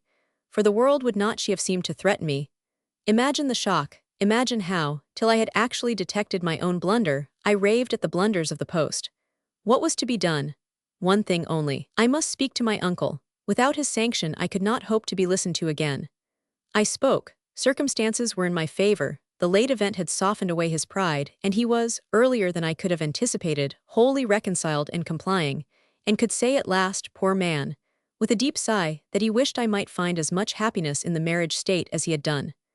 I felt that it would be of a different sort. Are you disposed to pity me for what I must have suffered in opening the cause to him, for my suspense while all was at stake? No, do not pity me till I reached Highbury, and saw how ill I had made her. Do not pity me till I saw her wan, sick looks. I reached Highbury at the time of day when, from my knowledge of their late breakfast hour, I was certain of a good chance of finding her alone. I was not disappointed, and at last I was not disappointed either in the object of my journey. A great deal of very reasonable, very just displeasure I had to persuade away. But it is done. We are reconciled, dearer, much dearer than ever, and no moment's uneasiness can ever occur between us again. Now, my dear madam, I will release you, but I could not conclude before. 1,000 thanks for all the kindness you have ever shewn me, and 10,000 for the attentions your heart will dictate towards her. If you think me in a way to be happier than I deserve, I am quite of your opinion. Miss W. calls me the child of good fortune. I hope she is right. In one respect, my good fortune is undoubted, that of being able to subscribe myself. Your obliged and affectionate son, F.C. W.S.T.U.N. Churchill. Chapter 15. This letter must make its way to Emma's feelings. She was obliged, in spite of her previous determination to the contrary, to do it all the justice that Mrs. Weston foretold. As soon as she came to her own name, it was irresistible. Every line relating to herself was interesting, and almost every line agreeable. And when this charm ceased, the subject could still maintain itself, by the natural return of her former regard for the writer, and the very strong attraction which any picture of love must have for her at that moment. She never stopped till she had gone through the whole. And though it was impossible not to feel that he had been wrong, yet he had been less wrong than she had supposed, and he had suffered and was very sorry. And he was so grateful to Mrs. Weston, and so much in love with Miss Fairfax, and she was so happy herself, that there was no being severe. And could he have entered the room, she must have shaken hands with him as heartily as ever. She thought so well of the letter, that when Mr. Knightley came again, she desired him to read it. She was sure of Mrs. Weston's wishing it to be communicated, especially to one, who, like Mr. Knightley, had seen so much to blame in his conduct. I shall be very glad to look it over, said he, but it seems long. I will take it home with me at night. But that would not do. Mr. Weston was to call in the evening, and she must return it by him. I would rather be talking to you, he replied, but as it seems a matter of justice, it shall be done. He began, stopping, however, almost directly to say, had I been offered the sight of one of this gentleman's letters to his mother-in-law a few months ago, Emma, it would not have been taken with such indifference. He proceeded a little farther, reading to himself, and then, with a smile, observed, humph, a fine complimentary opening, but it is his way. One man's style must not be the rule of another's. We will not be severe. It will be natural for me, he added shortly afterwards, to speak my opinion aloud as I read. By doing it, I shall feel that I am near you. It will not be so great a loss of time, but if you dislike it. Not at all, I should wish it. Mr. Knightley returned to his reading with greater alacrity. He trifles here, said he, as to the temptation. He knows he is wrong and has nothing rational to urge. Bad. He ought not to have formed the engagement. His father's disposition. He is unjust, however, to his father. Mr. Weston's sanguine temper was a blessing on all his upright and honorable exertions, but Mr. Weston earned every present comfort before he endeavored to gain it. Very true, he did not come till Miss Fairfax was here. And I have not forgotten, said Emma, how sure you were that he might have come sooner if he would. You pass it over very handsomely, but you were perfectly right. I was not quite impartial in my judgment, Emma, But yet, I think, had you not been in the case, I should still have distrusted him. When he came to Miss Woodhouse, he was obliged to read the whole of it aloud, all that related to her with a smile, a look, a shake of the head, a word or two of assent or disapprobation, or merely of love as the subject required, concluding, however, seriously, and after steady reflection, thus: "Very bad, though it might have been worse. Playing a most dangerous game, too much indebted to the event for his acquittal, no judge of his own manners by you, always deceived in fact by his own wishes, and regardless of little besides his own convenience, fancying you to have fathomed his secret. Natural enough, his own mind full of intrigue that he should suspect it in others. Mystery, finesse, how they pervert the understanding. My Emma, does not everything serve to prove more and more the beauty of truth and sincerity in all our dealings with each other?" Emma agreed to it, and with a blush of sensibility on Harriet's account, which she could not give any sincere explanation of. "You had better go on," said she. He did so, but very soon stopped again to say, "The pianoforte. Ah, that was the act of a very, very young man, one too young to consider whether the inconvenience of it might not very much exceed the pleasure. A boyish scheme, indeed. I cannot comprehend a man's wishing to give a woman any proof of affection which he knows she would rather dispense with, and he did know that she would have prevented the instrument's coming if she could." After this, he made some progress without any pause. Frank Churchill's confession of having behaved shamefully was the first thing to call for more than a word in passing. "I perfectly agree with you, sir," was then his remark. "You did behave very shamefully, you never wrote a truer line." And having gone through what immediately followed of the basis of their disagreement, and his persisting to act in direct opposition to Jane Fairfax's sense of right, he made a fuller pause to say, "This is very bad." He had induced her to place herself, for his sake, in a situation of extreme difficulty and uneasiness, and it should have been his first object to prevent her from suffering unnecessarily. She must have had much more to contend with in carrying on the correspondence than he could. He should have respected even unreasonable scruples, had there been such, but hers were all reasonable. We must look to her one fault, and remember that she had done a wrong thing in consenting to the engagement, to bear that she should have been in such a state of punishment. Emma knew that he was now getting to the Box Hill party and grew uncomfortable. Her own behavior had been so very improper. She was deeply ashamed and a little afraid of his next look. It was all read, however, steadily, attentively, and without the smallest remark, and excepting one momentary glance at her, instantly withdrawn, in the fear of giving pain, no remembrance of Box Hill seemed to exist. "There is no saying much for the delicacy of our good friends, the Eltons," was his next observation. "His feelings are natural. What, actually resolved to break with him entirely? She felt the engagement to be a source of repentance and misery to each. She dissolved it. What a view this gives of her sense of his behavior. Well, he must be a most extraordinary—" "Nay, nay, read on. You will find how very much he suffers." "I hope he does," replied Mr. Knightley coolly and resuming the letter. "Smallridge, what does this mean? What is all this?" She had engaged to go as governess to Mrs. Smallridge's children, a dear friend of Mrs. Elton's, a neighbor of Maple Grove. And by the by, I wonder how Mrs. Elton bears the disappointment. "Say nothing, my dear Emma, while you oblige me to read, not even of Mrs. Elton. Only one page more, I shall soon have done. What a letter the man writes! I wish you would read it with a kinder spirit towards him. Well, there is feeling here. He does seem to have suffered in finding her ill. Certainly, I can have no doubt of his being fond of her. Dearer, much dearer than ever.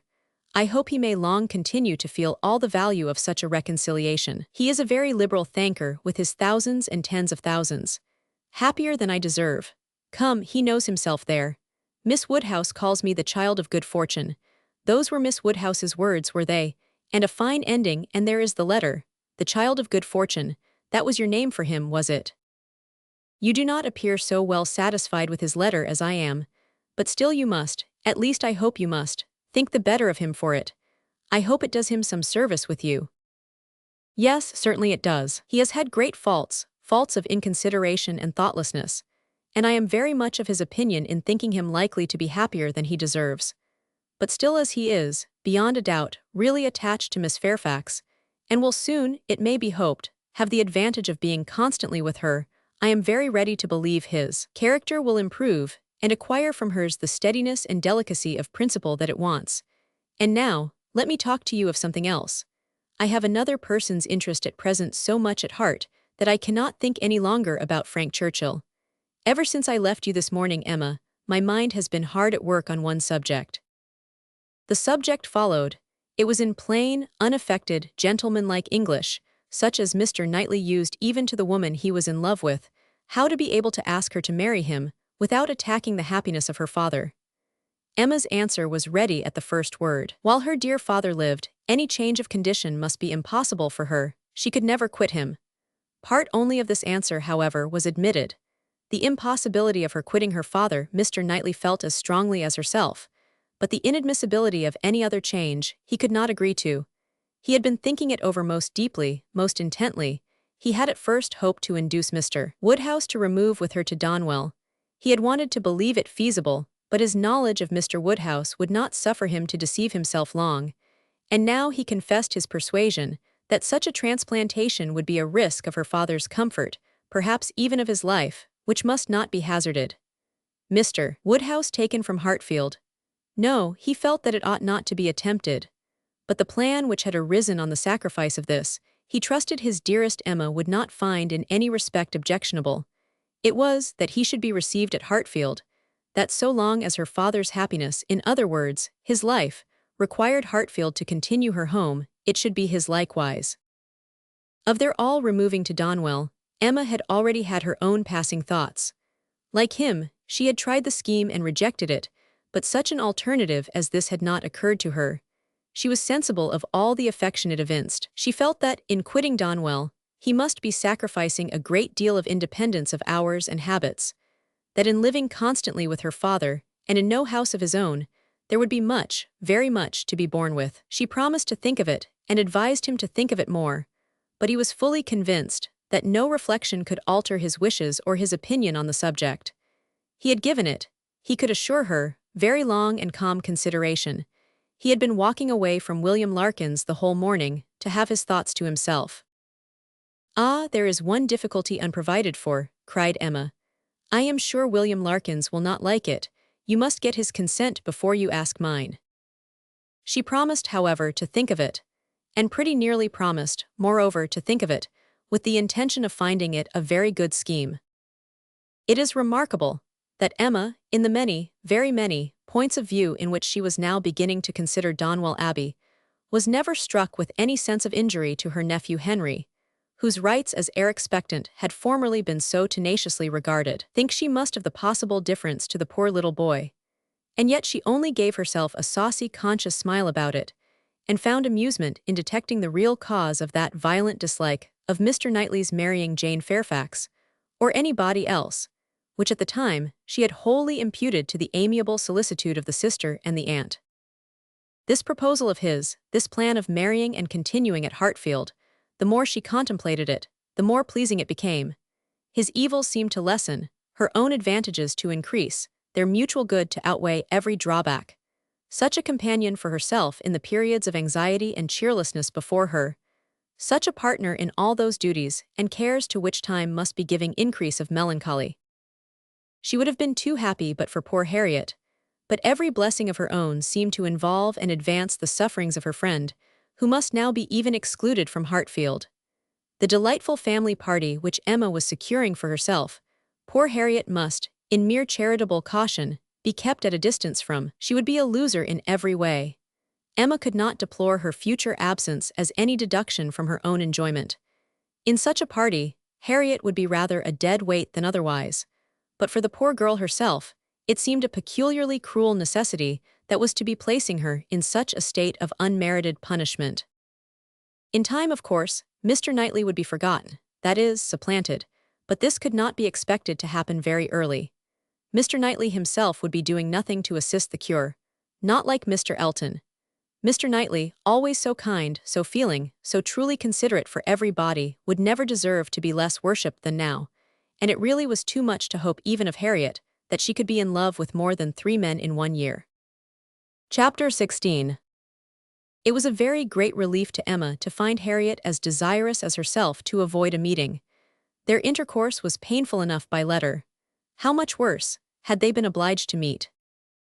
Harriet expressed herself very much as might be supposed, without reproaches or apparent sense of ill-usage, and yet Emma fancied there was a something of resentment, a something bordering on it in her style, which increased the desirableness of their being separate. It might be only her own consciousness, but it seemed as if an angel only could have been quite without resentment under such a stroke. She had no difficulty in procuring Isabella's invitation, and she was fortunate in having a sufficient reason for asking it, without resorting to invention. There was a tooth amiss. Harriet really wished, and had wished some time, to consult a dentist. Mrs. John Knightley was delighted to be of use.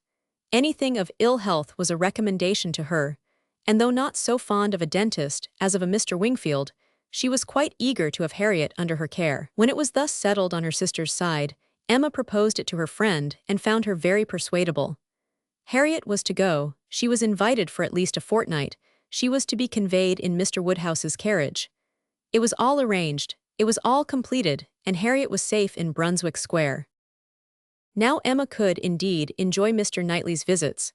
Now she could talk, and she could listen with true happiness, unchecked by that sense of injustice, of guilt, of something most painful, which had haunted her when remembering how disappointed a heart was near her. How much might at that moment, and at a little distance, be enduring by the feelings which she had led astray herself. The difference of Harriet at Mrs. Goddard's, or in London, made perhaps an unreasonable difference in Emma's sensations. But she could not think of her in London without objects of curiosity and employment, which must be averting the past, and carrying her out of herself. She would not allow any other anxiety to succeed directly to the place in her mind which Harriet had occupied.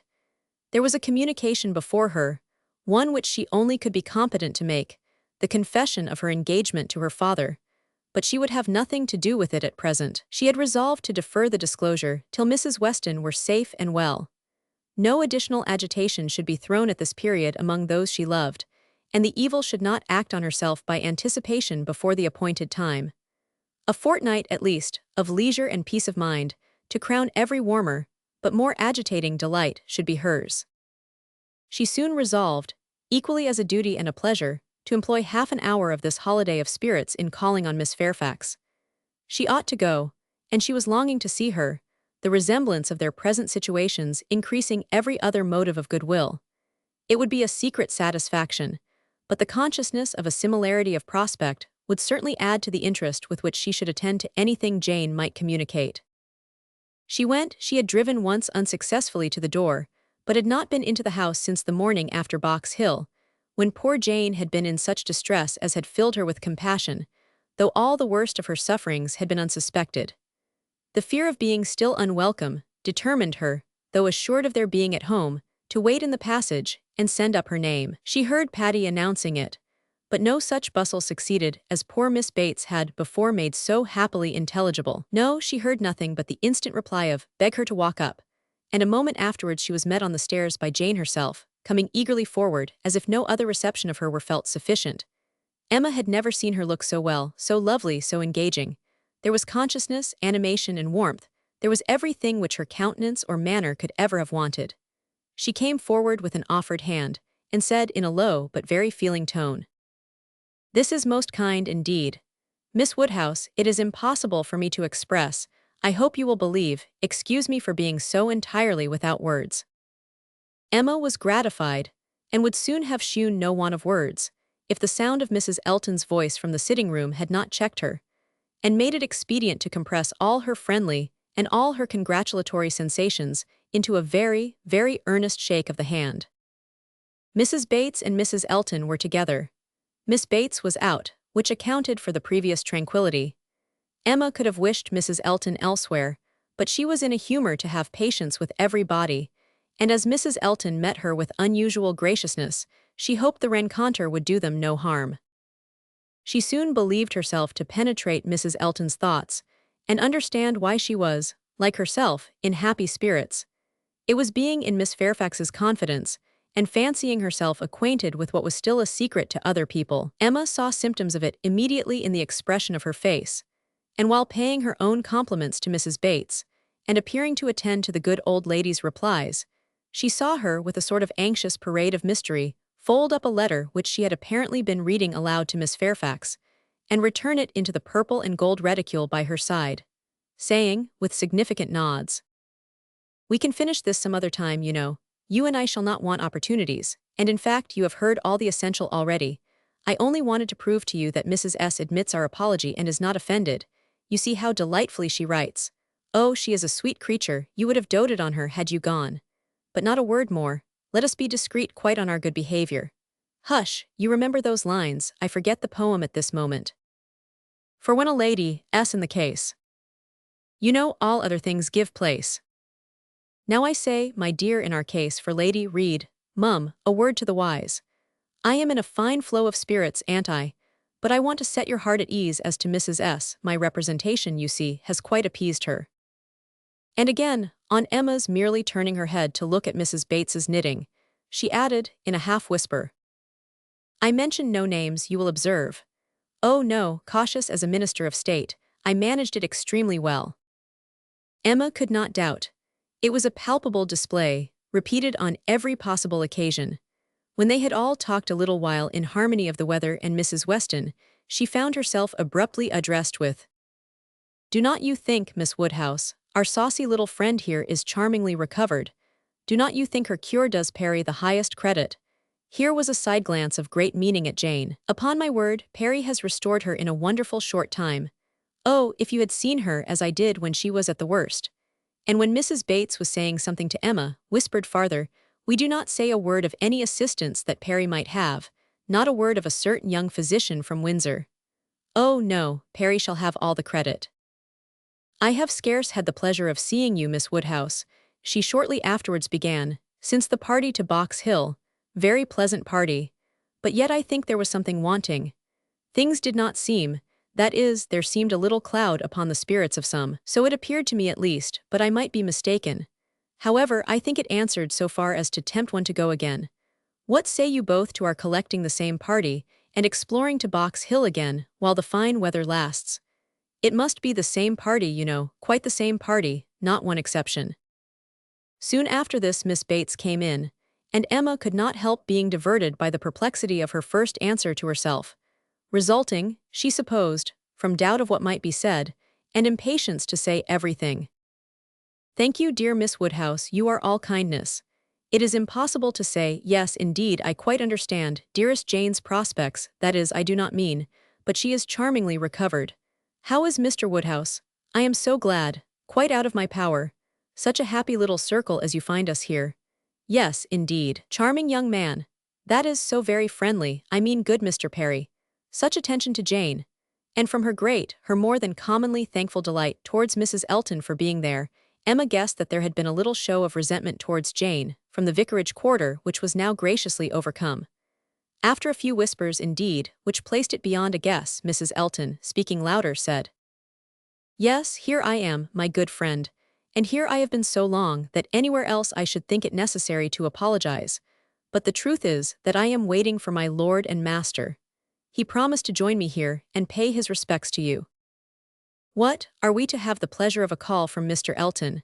That will be a favor indeed, for I know gentlemen do not like morning visits, and Mr. Elton's time is so engaged." "Upon my word it is, Miss Bates. He really is engaged from morning to night. There is no end of people's coming to him on some pretense or other. The magistrates and overseers and churchwardens are always wanting his opinion. They seem not able to do anything without him. Upon my word, Mr. E., I often say, rather you than I. I do not know what would become of my crayons and my instrument if I had half so many applicants. Bad enough as it is, for I absolutely neglect them both to an unpardonable degree. I believe I have not played a bar this fortnight. However, he is coming, I assure you, yes, indeed, on purpose to wait on you all." And putting up her hand to screen her words from Emma, "A congratulatory visit, you know." "Oh, yes, quite indispensable." Miss Bates looked about her, so happily. "He promised to come to me as soon as he could disengage himself from Knightley, but he and Knightley are shut up together in deep consultation. Mr. E. is Knightley's right hand."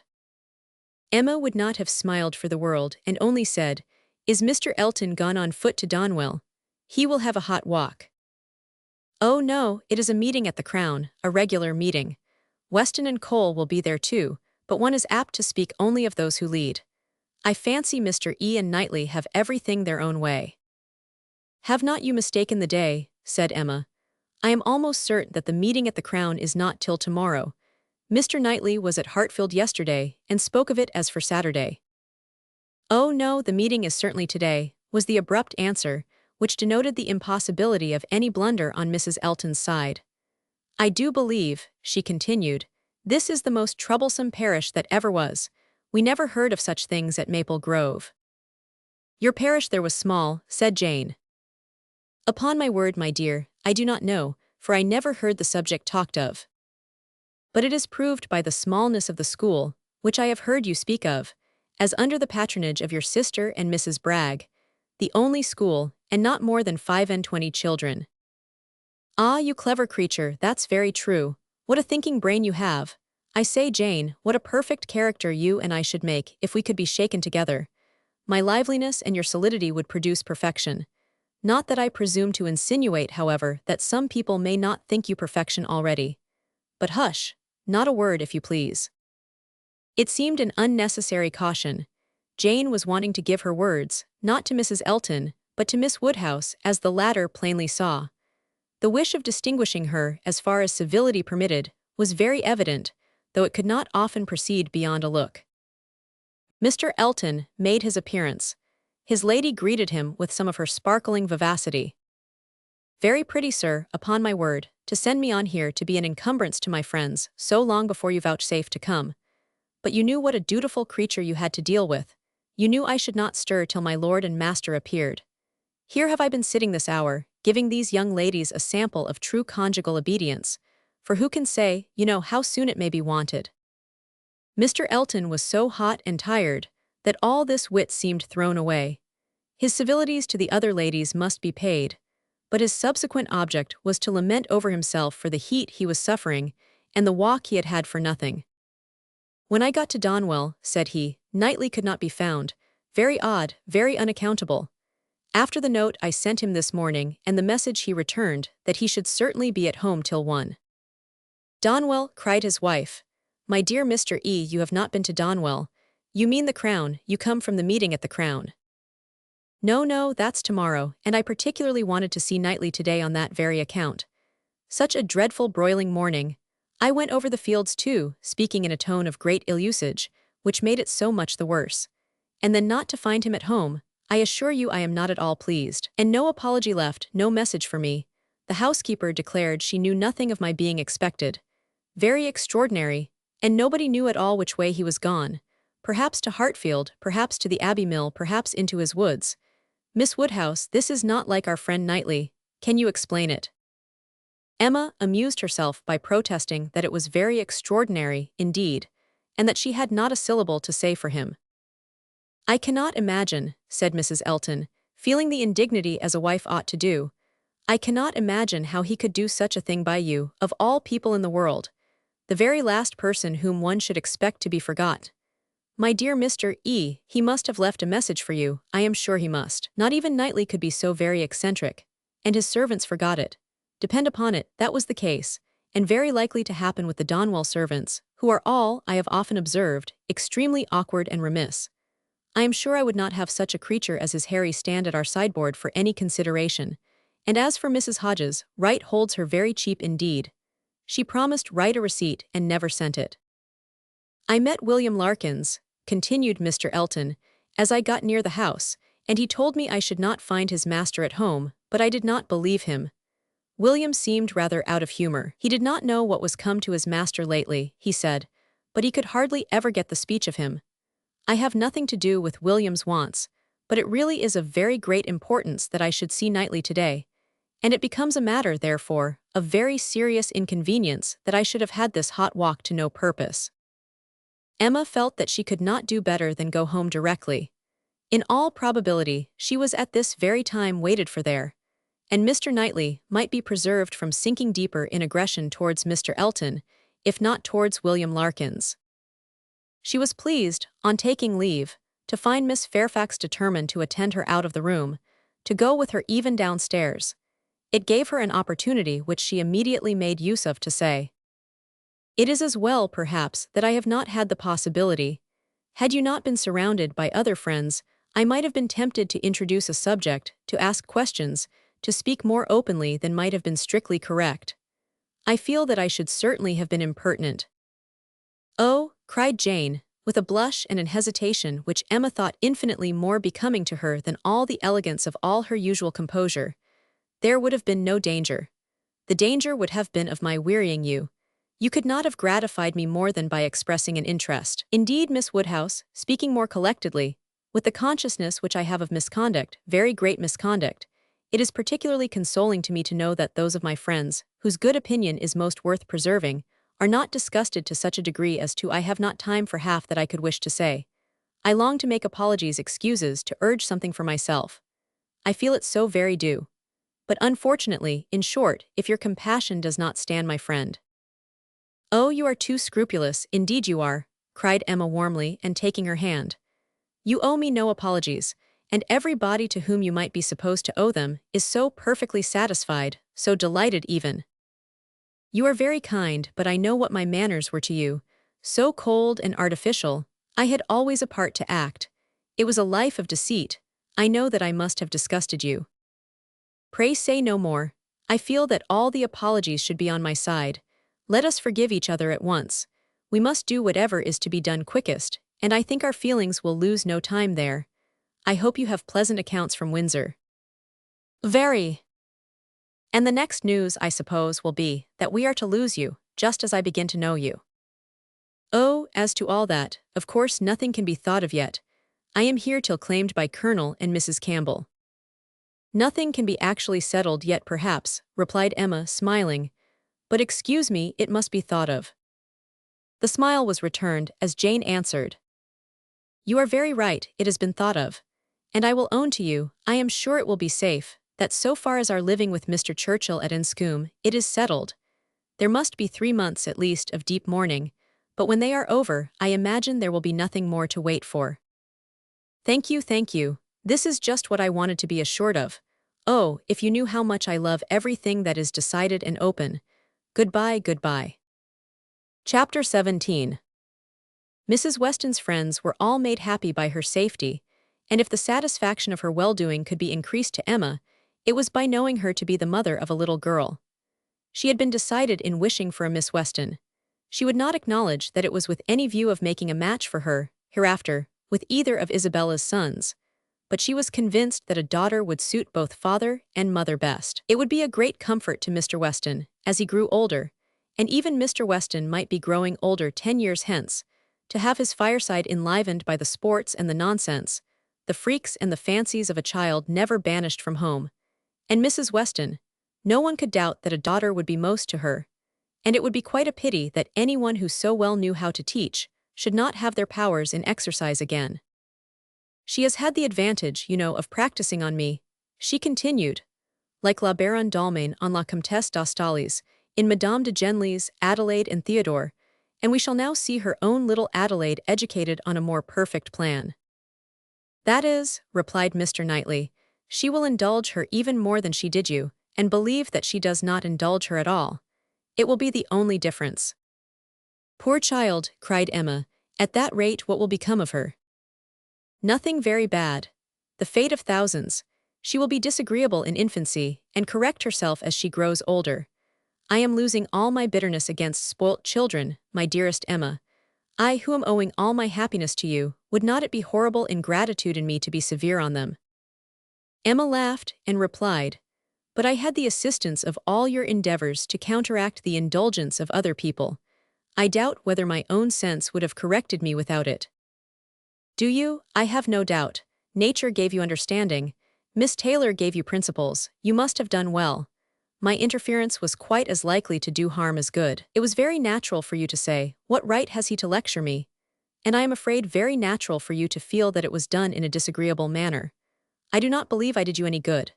The good was all to myself, by making you an object of the tenderest affection to me. I could not think about you so much without doting on you, faults and all, and by dint of fancying so many errors, have been in love with you ever since you were 13 at least. I am sure you were of use to me, cried Emma. I was very often influenced rightly by you, oftener than I would own at the time. I am very sure you did me good. And if poor little Anna Weston is to be spoiled, it will be the greatest humanity in you to do as much for her as you have done for me, except falling in love with her when she is 13. How often, when you were a girl, have you said to me, with one of your saucy looks, Mr. Knightley, I am going to do so-and-so, Papa says I may, or I have Miss Taylor's leave, something which, you knew, I did not approve. In such cases my interference was giving you 2 bad feelings instead of 1. What an amiable creature I was. No wonder you should hold my speeches in such affectionate remembrance. Mr. Knightley, you always called me Mr. Knightley, and from habit it has not so very formal a sound. And yet it is formal. I want you to call me something else, but I do not know what. I remember once calling you George, in one of my amiable fits about 10 years ago. I did it because I thought it would offend you, but, as you made no objection, I never did it again. And cannot you call me George now? Impossible, I never can call you anything but Mr. Knightley. I will not promise even to equal the elegant terseness of Mrs. Elton, by calling you Mr. K, but I will promise, she added presently, laughing and blushing, I will promise to call you once by your Christian name. I do not say when, but perhaps you may guess where. In the building in which N takes M for better, for worse. Emma grieved that she could not be more openly just to one important service which his better sense would have rendered her, to the advice which would have saved her from the worst of all her womanly follies, her wilful intimacy with Harriet Smith, but it was too tender a subject. She could not enter on it. Harriet was very seldom mentioned between them. This, on his side, might merely proceed from her not being thought of, but Emma was rather inclined to attribute it to delicacy, and a suspicion, from some appearances, that their friendship were declining. She was aware herself that, parting under any other circumstances, they certainly should have corresponded more, and that her intelligence would not have rested, as it now almost wholly did, on Isabella's letters. He might observe that it was so. The pain of being obliged to practice concealment towards him was very little inferior to the pain of having made Harriet unhappy. Isabella sent quite as good an account of her visitor as could be expected. On her first arrival she had thought her out of spirits, which appeared perfectly natural, as there was a dentist to be consulted. But, since that business had been over, she did not appear to find Harriet different from what she had known her before. Isabella, to be sure, was no very quick observer, yet if Harriet had not been equal to playing with the children, it would not have escaped her. Emma's comforts and hopes were most agreeably carried on, by Harriet's being to stay longer. Her fortnight was likely to be a month at least. Mr. and Mrs. John Knightley were to come down in August, and she was invited to remain till they could bring her back. John does not even mention your friend, said Mr. Knightley. Here is his answer if you like to see it. It was the answer to the communication of his intended marriage. Emma accepted it with a very eager hand, with an impatience all alive to know what he would say about it, and not at all checked by hearing that her friend was unmentioned. John enters like a brother into my happiness, continued Mr. Knightley, but he is no complimenter, and though I well know him to have, likewise, a most brotherly affection for you, he is so far from making flourishes that any other young woman might think him rather cool in her praise. But I am not afraid of your seeing what he writes. He writes like a sensible man, replied Emma, when she had read the letter. I honor his sincerity. It is very plain that he considers the good fortune of the engagement as all on my side, but that he is not without hope of my growing, in time, as worthy of your affection as you think me already. Had he said anything to bear a different construction, I should not have believed him. My Emma, he means no such thing, he only means. He and I should differ very little in our estimation of the two, interrupted she, with a sort of serious smile.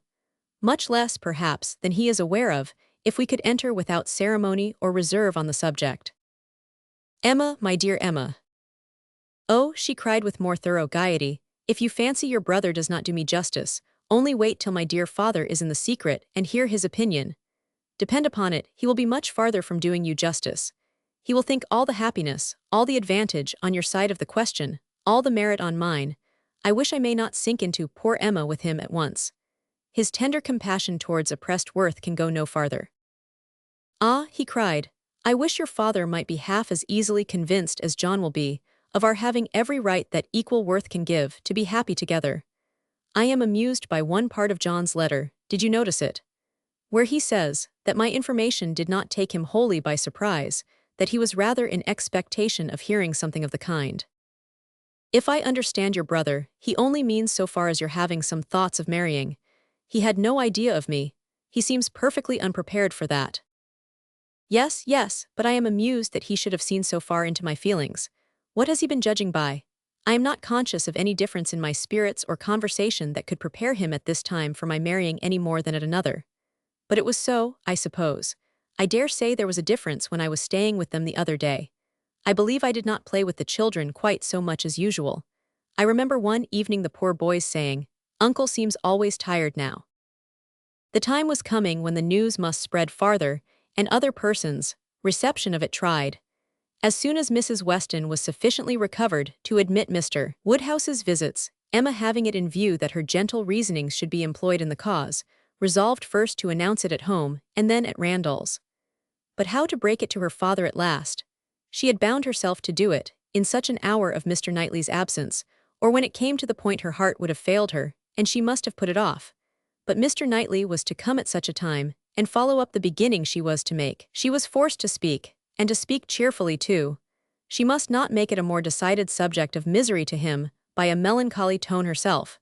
She must not appear to think it a misfortune. With all the spirits she could command, she prepared him first for something strange, and then in a few words said, that if his consent and approbation could be obtained, which, she trusted, would be attended with no difficulty, since it was a plan to promote the happiness of all she and Mr. Knightley meant to marry, by which means Hartfield would receive the constant addition of that person's company whom she knew he loved, next to his daughters and Mrs. Weston, best in the world.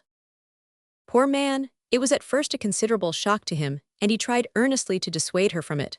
She was reminded, more than once, of having always said she would never marry, and assured that it would be a great deal better for her to remain single, and told of poor Isabella and poor Miss Taylor. But it would not do. Emma hung about him affectionately and smiled, and said it must be so, and that he must not class her with Isabella and Mrs. Weston, whose marriages taking them from Hartfield had indeed made a melancholy change. But she was not going from Hartfield. She should be always there.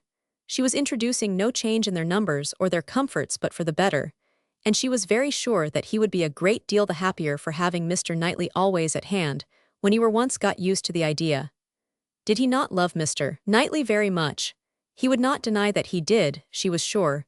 Whom did he ever want to consult on business but Mr. Knightley, who was so useful to him, who so ready to write his letters, who so glad to assist him, who so cheerful, so attentive, so attached to him?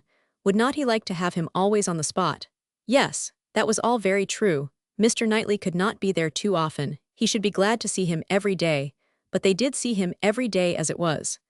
Why could not they go on as they had done? Mr. Woodhouse could not be soon reconciled, but the worst was overcome, the idea was given, time and continual repetition must do the rest.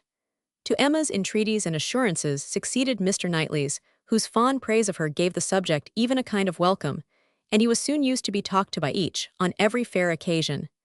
They had all the assistance which Isabella could give, by letters of the strongest approbation, and Mrs. Weston was ready, on the first meeting, to consider the subject in the most serviceable light. First, as a settled, and secondly, as a good one. Well aware of the nearly equal importance of the two recommendations to Mr. Woodhouse's mind, it was agreed upon, as what was to be, and every body by whom he was used to be guided assuring him that it would be for his happiness, and having some feelings himself which almost admitted it, he began to think that some time or other, in another year or two, perhaps, it might not be so very bad if the marriage did take place. Mrs. Weston was acting no part, feigning no feelings in all that she said to him in favor of the event. She had been extremely surprised, never more so, than when Emma first opened the affair to her, but she saw in it only increase of happiness to all, and had no scruple in urging him to the utmost.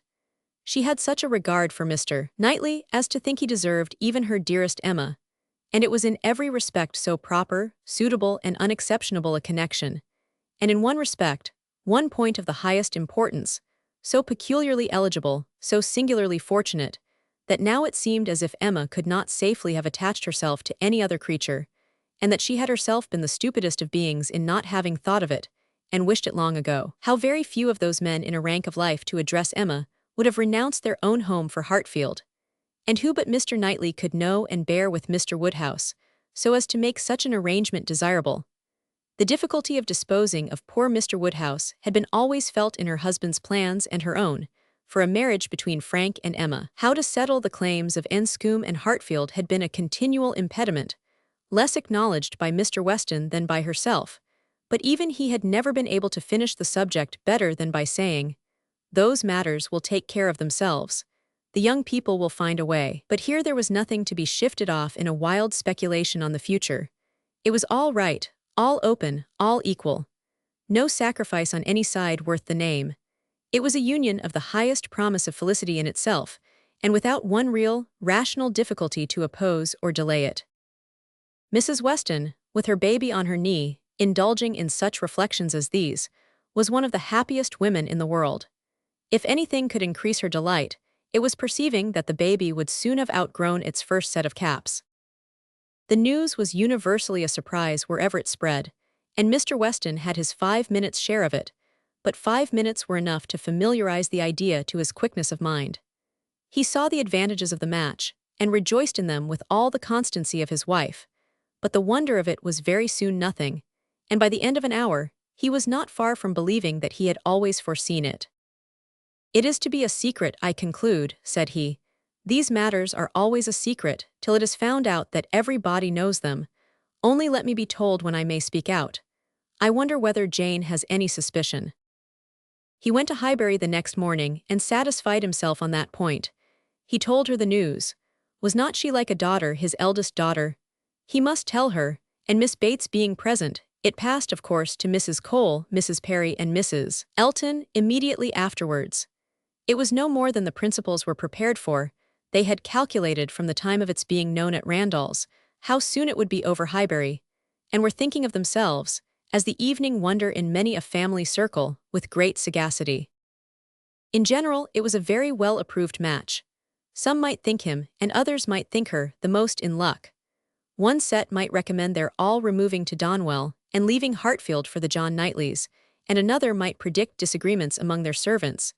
But yet, upon the whole, there was no serious objection raised, except in one habitation, the vicarage. There the surprise was not softened by any satisfaction.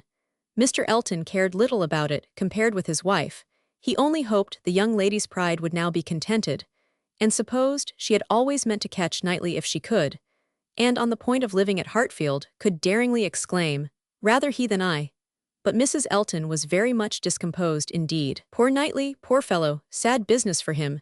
She was extremely concerned, for though very eccentric he had 1,000 good qualities. How could he be so taken in? Did not think him at all in love, not in the least. Poor Knightley, there would be an end of all pleasant intercourse with him. How happy he had been to come and dine with them whenever they asked him, but that would be all over now. Poor fellow, no more exploring parties to Donwell made for her. Oh no, there would be a Mrs. Knightley to throw cold water on everything. Extremely disagreeable, but she was not at all sorry that she had abused the housekeeper the other day. Shocking plan, living together, it would never do. She knew a family near Maple Grove who had tried it, and been obliged to separate before the end of the first quarter. Chapter 18. Time passed on. A few more tomorrows and the party from London would be arriving.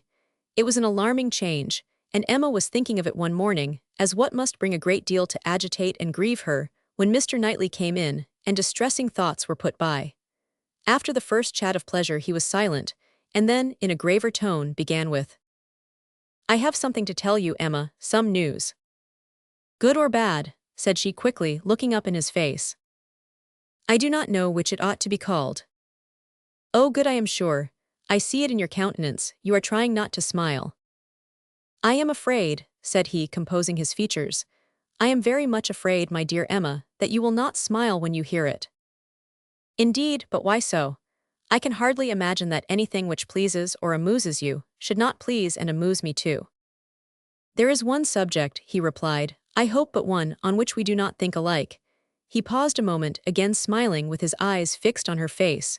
"Does nothing occur to you? Do not you recollect Harriet Smith?" Her cheeks flushed at the name, and she felt afraid of something, though she knew not what. "Have you heard from her yourself this morning?" cried he. "You have, I believe, and know the whole." "No, I have not. I know nothing, pray tell me." You are prepared for the worst, I see, and very bad it is. Harriet Smith marries Robert Martin. Emma gave a start, which did not seem like being prepared, and her eyes in eager gaze said, "No, this is impossible." But her lips were closed. "It is so, indeed," continued Mr. Knightley. "I have it from Robert Martin himself. He left me not half an hour ago." She was still looking at him, with the most speaking amazement. "You like it, my Emma, as little as I feared. I wish our opinions were the same, but in time they will. Time, you may be sure, will make one or the other of us think differently, and in the meanwhile we need not talk much on the subject." "You mistake me, you quite mistake me," she replied, exerting herself. "It is not that such a circumstance would now make me unhappy, but I cannot believe it. It seems an impossibility. You cannot mean to say that Harriet Smith has accepted Robert Martin. You cannot mean that he has even proposed to her again, yet. You only mean that he intends it." "I mean that he has done it," answered Mr. Knightley, with smiling but determined decision, "and been accepted." "Good God!" she cried. Well, then having recourse to her workbasket in excuse for leaning down her face, and concealing all the exquisite feelings of delight and entertainment which she knew she must be expressing, she added, "Well, now tell me everything, make this intelligible to me. How, where, when? Let me know it all. I never was more surprised, but it does not make me unhappy, I assure you. How has it been possible?" "It is a very simple story. He went to town on business 3 days ago, and I got him to take charge of some papers which I was wanting to send to John. He delivered these papers to John, at his chambers, and was asked by him to join their party the same evening to Astley's.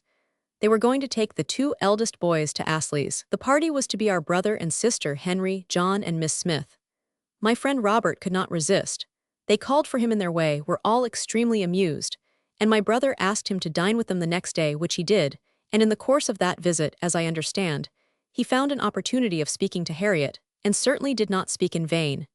She made him, by her acceptance, as happy even as he is deserving. He came down by yesterday's coach, and was with me this morning immediately after breakfast, to report his proceedings, first on my affairs, and then on his own. This is all that I can relate of the how, where, and when. Your friend Harriet will make a much longer history when you see her. She will give you all the minute particulars, which only woman's language can make interesting. In our communications we deal only in the great. However, I must say that Robert Martin's heart seemed for him, and to me, very overflowing, and that he did mention, without its being much to the purpose, that on quitting their box at Astley's, my brother took charge of Mrs. John Knightley and little John, and he followed with Miss Smith and Henry, and that at one time they were in such a crowd, as to make Miss Smith rather uneasy. He stopped. Emma dared not attempt any immediate reply. To speak, she was sure, would be to betray a most unreasonable degree of happiness. She must wait a moment, or he would think her mad. Her silence disturbed him, and after observing her a little while, he added, "Emma, my love, you said that this circumstance would not now make you unhappy, but I am afraid it gives you more pain than you expected. His situation is an evil, but you must consider it as what satisfies your friend, and I will answer for your thinking better and better of him as you know him more. His good sense and good principles would delight you. As far as the man is concerned, you could not wish your friend in better hands. His rank in society I would alter if I could, which is saying a great deal, I assure you, Emma. You laugh at me about William Larkins, but I could quite as ill spare Robert Martin." He wanted her to look up and smile, and having now brought herself not to smile too broadly, she did, cheerfully answering, "You need not be at any pains to reconcile me to the match. I think Harriet is doing extremely well. Her connections may be worse than his. In respectability of character, there can be no doubt that they are. I have been silent from surprise, merely excessive surprise. You cannot imagine how suddenly it has come on me, how peculiarly unprepared I was. For I had reason to believe her very lately more determined against him, much more than she was before." "You ought to know your friend best," replied Mr. Knightley.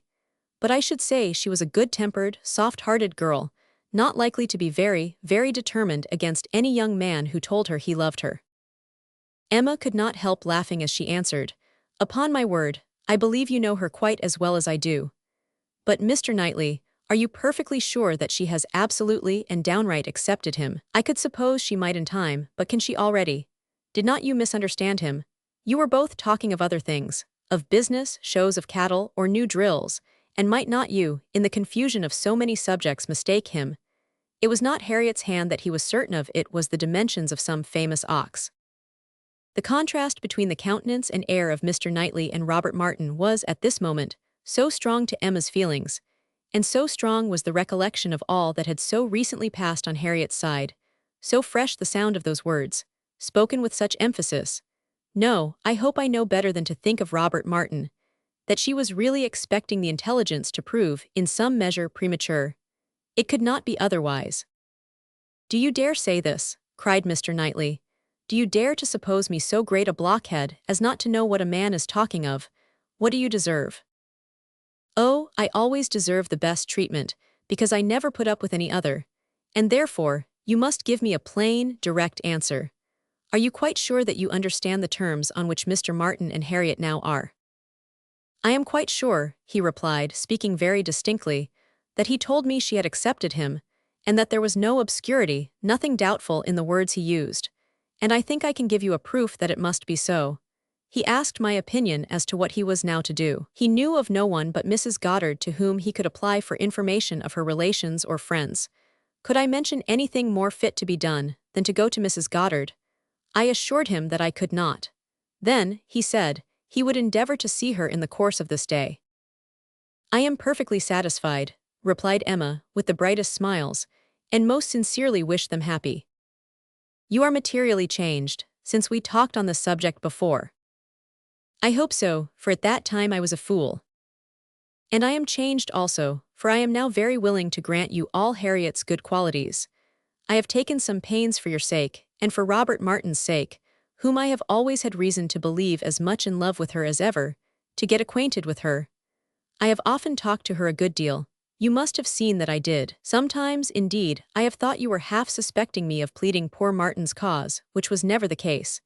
But from all my observations, I am convinced of her being an artless, amiable girl, with very good notions, very seriously good principles, and placing her happiness in the affections and utility of domestic life. Much of this, I have no doubt, she may thank you for." "Me," cried Emma, shaking her head. "Ah, poor Harriet." She checked herself, however, and submitted quietly to a little more praise than she deserved. Their conversation was soon afterwards closed by the entrance of her father. She was not sorry. She wanted to be alone. Her mind was in a state of flutter and wonder, which made it impossible for her to be collected. She was in dancing, singing, exclaiming spirits. Until she had moved about and talked to herself, and laughed and reflected, she could be fit for nothing rational. Her father's business was to announce James's being gone out to put the horses to, preparatory to their now daily drive to Randall's, and she had, therefore, an immediate excuse for disappearing. The joy, the gratitude, the exquisite delight of her sensations may be imagined. The sole grievance and alloy thus removed in the prospect of Harriet's welfare, she was really in danger of becoming too happy for security. What had she to wish for? Nothing, but to grow more worthy of him, whose intentions and judgment had been ever so superior to her own. Nothing, but that the lessons of her past folly might teach her humility and circumspection in future. Serious she was, very serious in her thankfulness and in her resolutions, and yet there was no preventing a laugh, sometimes in the very midst of them. She must laugh at such a close, such an end of the doleful disappointment of 5 weeks back. Such a heart, such a Harriet. Now there would be pleasure in her returning, everything would be a pleasure. It would be a great pleasure to know Robert Martin. High in the rank of her most serious and heartfelt felicities was the reflection that all necessity of concealment from Mr. Knightley would soon be over. The disguise, equivocation, mystery, so hateful to her to practice, might soon be over. She could now look forward to giving him that full and perfect confidence which her disposition was most ready to welcome as a duty. In the gayest and happiest spirits she set forward with her father, not always listening, but always agreeing to what he said, and whether in speech or silence, conniving at the comfortable persuasion of his being obliged to go to Randall's every day, or poor Mrs. Weston would be disappointed. They arrived. Mrs. Weston was alone in the drawing-room, but hardly had they been told of the baby, and Mr. Woodhouse received the thanks for coming, which he asked for, when a glimpse was caught through the blind, of 2 figures passing near the window. "It is Frank and Miss Fairfax," said Mrs. Weston. I was just going to tell you of our agreeable surprise in seeing him arrive this morning. He stays till tomorrow, and Miss Fairfax has been persuaded to spend the day with us. They are coming in, I hope." In half a minute they were in the room. Emma was extremely glad to see him, but there was a degree of confusion, a number of embarrassing recollections on each side. They met readily and smiling, but with a consciousness which at first allowed little to be said. And having all sat down again, there was for some time such a blank in the circle, that Emma began to doubt whether the wish now indulged, which she had long felt, of seeing Frank Churchill once more, and of seeing him with Jane, would yield its proportion of pleasure. When Mr. Weston joined the party, however, and when the baby was fetched, there was no longer a want of subject or animation, or of courage and opportunity for Frank Churchill to draw near her and say, "I have to thank you, Miss Woodhouse, for a very kind forgiving message in one of Mrs. Weston's letters. I hope time has not made you less willing to pardon. I hope you do not retract what you then said." "No, indeed," cried Emma, most happy to begin, "not in the least. I am particularly glad to see and shake hands with you, and to give you joy in person." He thanked her with all his heart, and continued some time to speak with serious feeling of his gratitude and happiness. "Is not she looking well?" said he, turning his eyes towards Jane. "Better than she ever used to do. You see how my father and Mrs. Weston dote upon her." But his spirits were soon rising again, and with laughing eyes, after mentioning the expected return of the Campbells, he named the name of Dixon. Emma blushed, and forbade its being pronounced in her hearing. "I can never think of it," she cried, without extreme shame.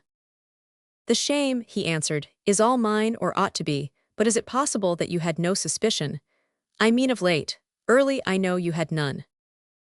"I never had the smallest, I assure you." "That appears quite wonderful. I was once very near, and I wish I had, it would have been better. But though I was always doing wrong things, they were very bad wrong things, and such as did me no service. It would have been a much better transgression had I broken the bond of secrecy and told you everything." "It is not now worth a regret," said Emma. "I have some hope," resumed he, "of my uncle's being persuaded to pay a visit at Randall's. He wants to be introduced to her. When the Campbells are returned, we shall meet them in London and continue there, I trust, till we may carry her northward. But now I am at such a distance from her, is not it hard, Miss Woodhouse? Till this morning, we have not once met since the day of reconciliation.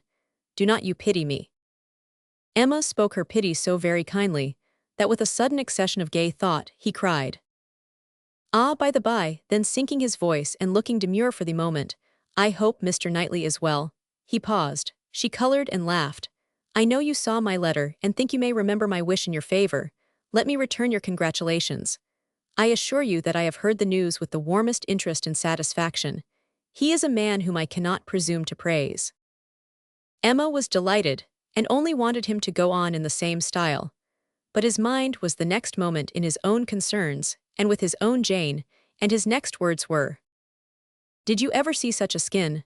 Such smoothness, such delicacy, and yet without being actually fair? One cannot call her fair. It is a most uncommon complexion, with her dark eyelashes and hair, a most distinguishing complexion, so peculiarly the lady in it. Just color enough for beauty."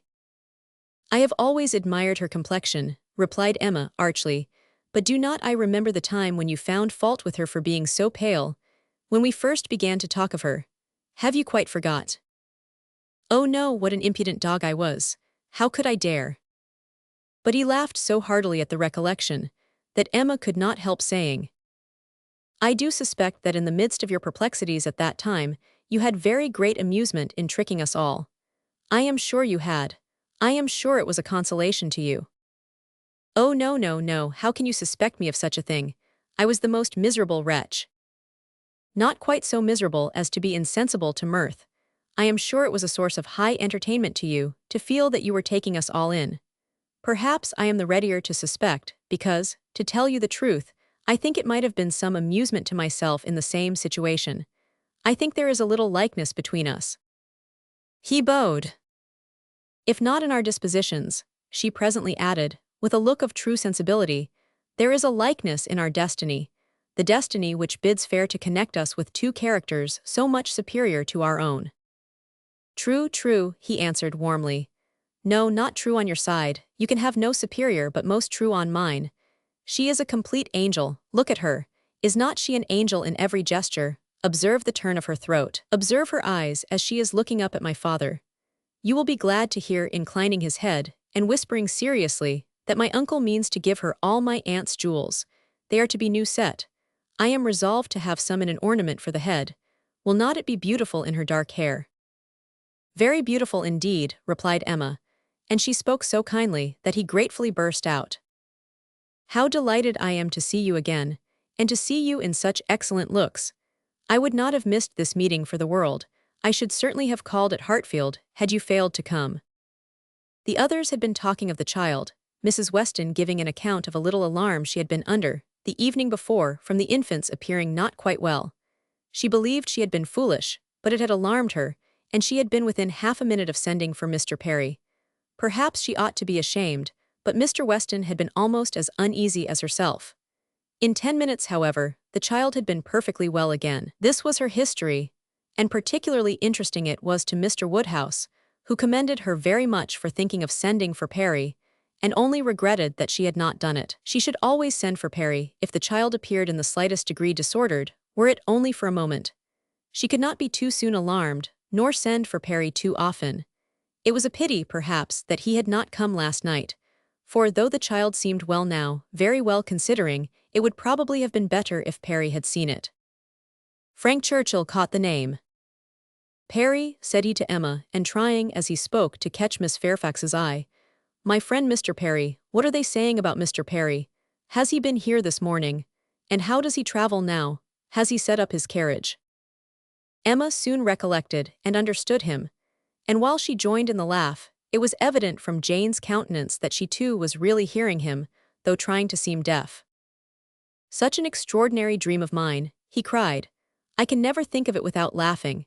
She hears us, Miss Woodhouse. I see it in her cheek, her smile, her vain attempt to frown. Look at her. Do not you see that, at this instant, the very passage of her own letter which sent me the report is passing under her eye, that the whole blunder is spread before her, that she can attend to nothing else, though pretending to listen to the others. Jane was forced to smile completely for a moment, and the smile partly remained as she turned towards him, and said in a conscious, low, yet steady voice, How you can bear such recollections is astonishing to me. They will sometimes obtrude, but how you can court them. He had a great deal to say in return, and very entertainingly, but Emma's feelings were chiefly with Jane in the argument, and on leaving Randall's and falling naturally into a comparison of the two men, she felt that, pleased as she had been to see Frank Churchill, and really regarding him as she did with friendship, she had never been more sensible of Mr. Knightley's high superiority of character. The happiness of this most happy day received its completion in the animated contemplation of his worth which this comparison produced. Chapter 19. If Emma had still, at intervals, an anxious feeling for Harriet, a momentary doubt of its being possible for her to be really cured of her attachment to Mr. Knightley and really able to accept another man from unbiased inclination, it was not long that she had to suffer from the recurrence of any such uncertainty. A very few days brought the party from London, and she had no sooner an opportunity of being 1 hour alone with Harriet than she became perfectly satisfied, unaccountable as it was, that Robert Martin had thoroughly supplanted Mr. Knightley and was now forming all her views of happiness.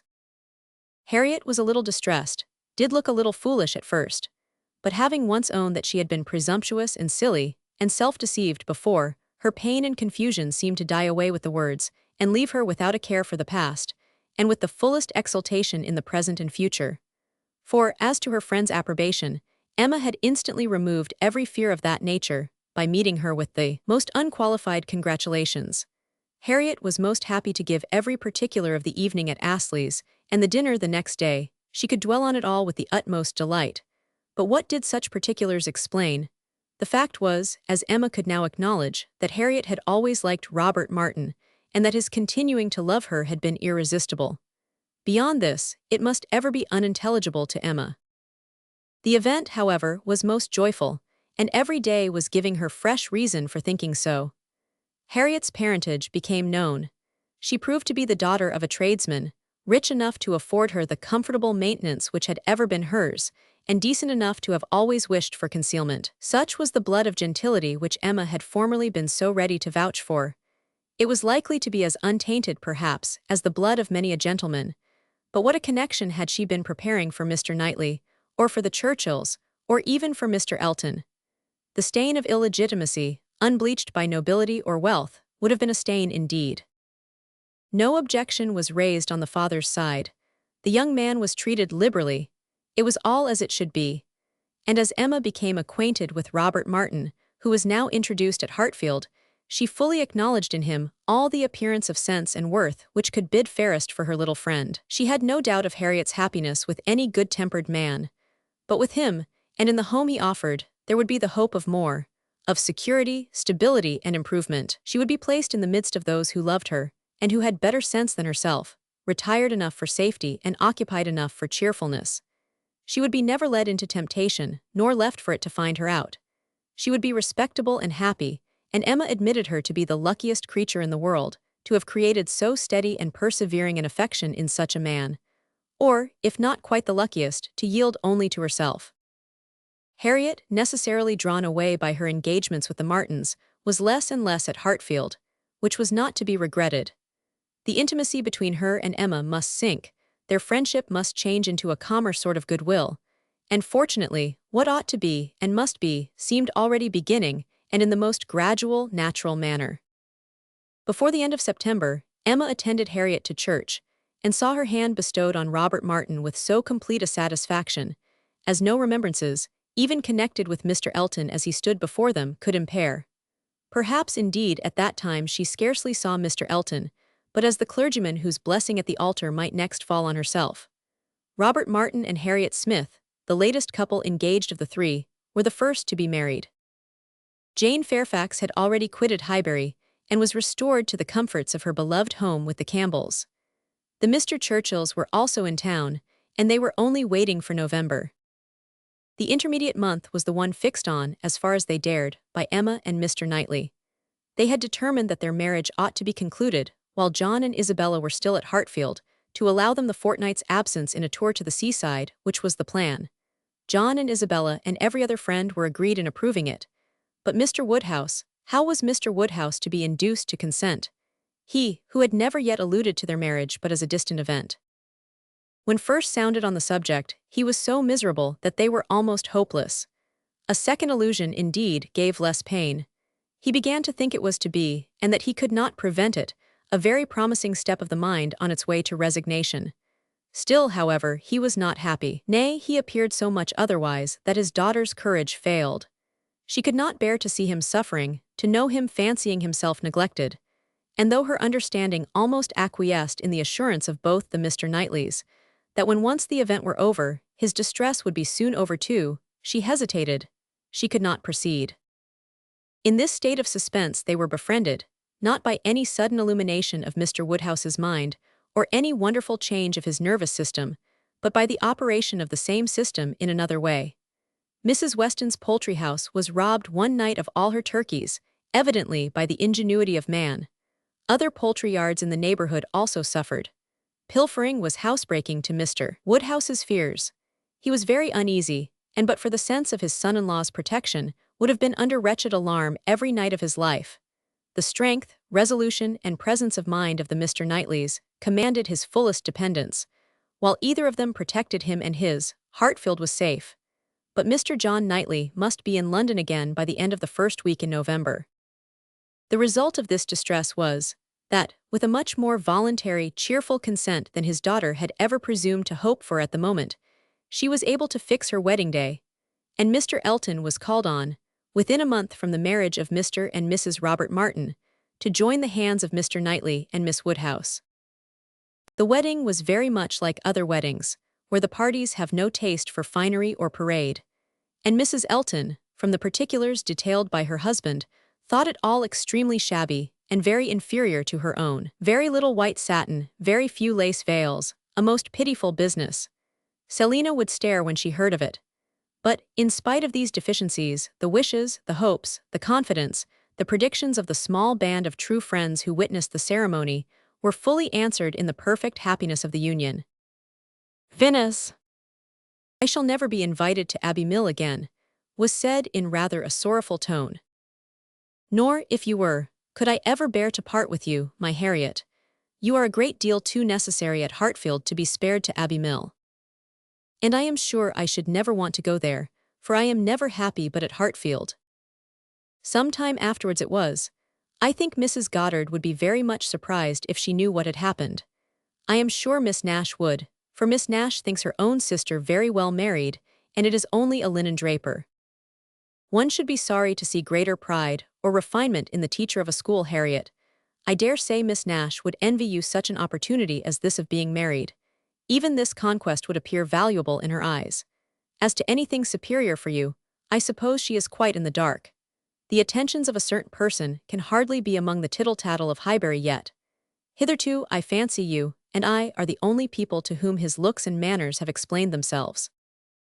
Harriet blushed and smiled, and said something about wondering that people should like her so much. The idea of Mr. Elton was certainly cheering, but still, after a time, she was tender-hearted again towards the rejected Mr. Martin. Now he has got my letter, said she softly. I wonder what they are all doing, whether his sisters know if he is unhappy they will be unhappy too. I hope he will not mind it so very much. Let us think of those among our absent friends who are more cheerfully employed, cried Emma. At this moment perhaps, Mr. Elton is showing your picture to his mother and sisters, telling how much more beautiful is the original, and after being asked for it 5 or 6 times, allowing them to hear your name, your own dear name. My picture, but he has left my picture in Bond Street. Has he so? Then I know nothing of Mr. Elton. No, my dear little modest Harriet, depend upon it the picture will not be in Bond Street till just before he mounts his horse tomorrow. It is his companion all this evening, his solace, his delight. It opens his designs to his family, it introduces you among them, it diffuses through the party those pleasantest feelings of our nature, eager curiosity and warm prepossession. How cheerful, how animated, how suspicious, how busy their imaginations all are. Harriet smiled again, and her smiles grew stronger. Chapter 8. Harriet slept at Hartfield that night. For some weeks past she had been spending more than half her time there, and gradually getting to have a bedroom appropriated to herself, and Emma judged it best in every respect, safest and kindest, to keep her with them as much as possible just at present. She was obliged to go the next morning for an hour or two to Mrs. Goddard's, but it was then to be settled that she should return to Hartfield to make a regular visit of some days. While she was gone, Mr. Knightley called and sat some time with Mr. Woodhouse and Emma, till Mr. Woodhouse, who had previously made up his mind to walk out, was persuaded by his daughter not to defer it, and was induced by the entreaties of both, though against the scruples of his own civility, to leave Mr. Knightley for that purpose. Mr. Knightley, who had nothing of ceremony about him, was offering by his short, decided answers, an amusing contrast to the protracted apologies and civil hesitations of the other. Well, I believe, if you will excuse me, Mr. Knightley, if you will not consider me as doing a very rude thing, I shall take Emma's advice and go out for a quarter of an hour. As the sun is out, I believe I had better take my 3 turns while I can. I treat you without ceremony, Mr. Knightley. We invalids think we are privileged people. My dear sir, do not make a stranger of me. I leave an excellent substitute in my daughter. Emma will be happy to entertain you, and therefore I think I will beg your excuse and take my 3 turns, my winter walk. You cannot do better, sir. I would ask for the pleasure of your company, Mr. Knightley, but I am a very slow walker, and my pace would be tedious to you. And besides, you have another long walk before you to Donwell Abbey. Thank you, sir, thank you. I am going this moment myself, and I think the sooner you go the better. I will fetch your greatcoat and open the garden door for you. Mr. Woodhouse at last was off, but Mr. Knightley, instead of being immediately off likewise, sat down again, seemingly inclined for more chat. He began speaking of Harriet, and speaking of her with more voluntary praise than Emma had ever heard before. I cannot rate her beauty as you do, said he, but she is a pretty little creature, and I am inclined to think very well of her disposition. Her character depends upon those she is with, but in good hands she will turn out a valuable woman. I am glad you think so, and the good hands, I hope, may not be wanting. Come, said he, you are anxious for a compliment, so I will tell you that you have improved her. You have cured her of her schoolgirl's giggle. She really does you credit.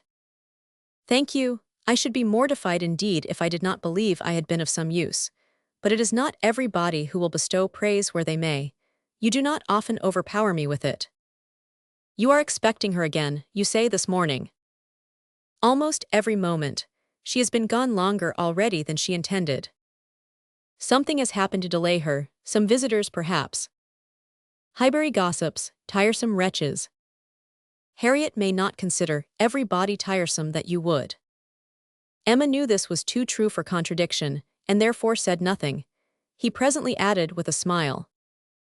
I do not pretend to fix on times or places, but I must tell you that I have good reason to believe your little friend will soon hear of something to her advantage. Indeed, how so? Of what sort? A very serious sort, I assure you, still smiling.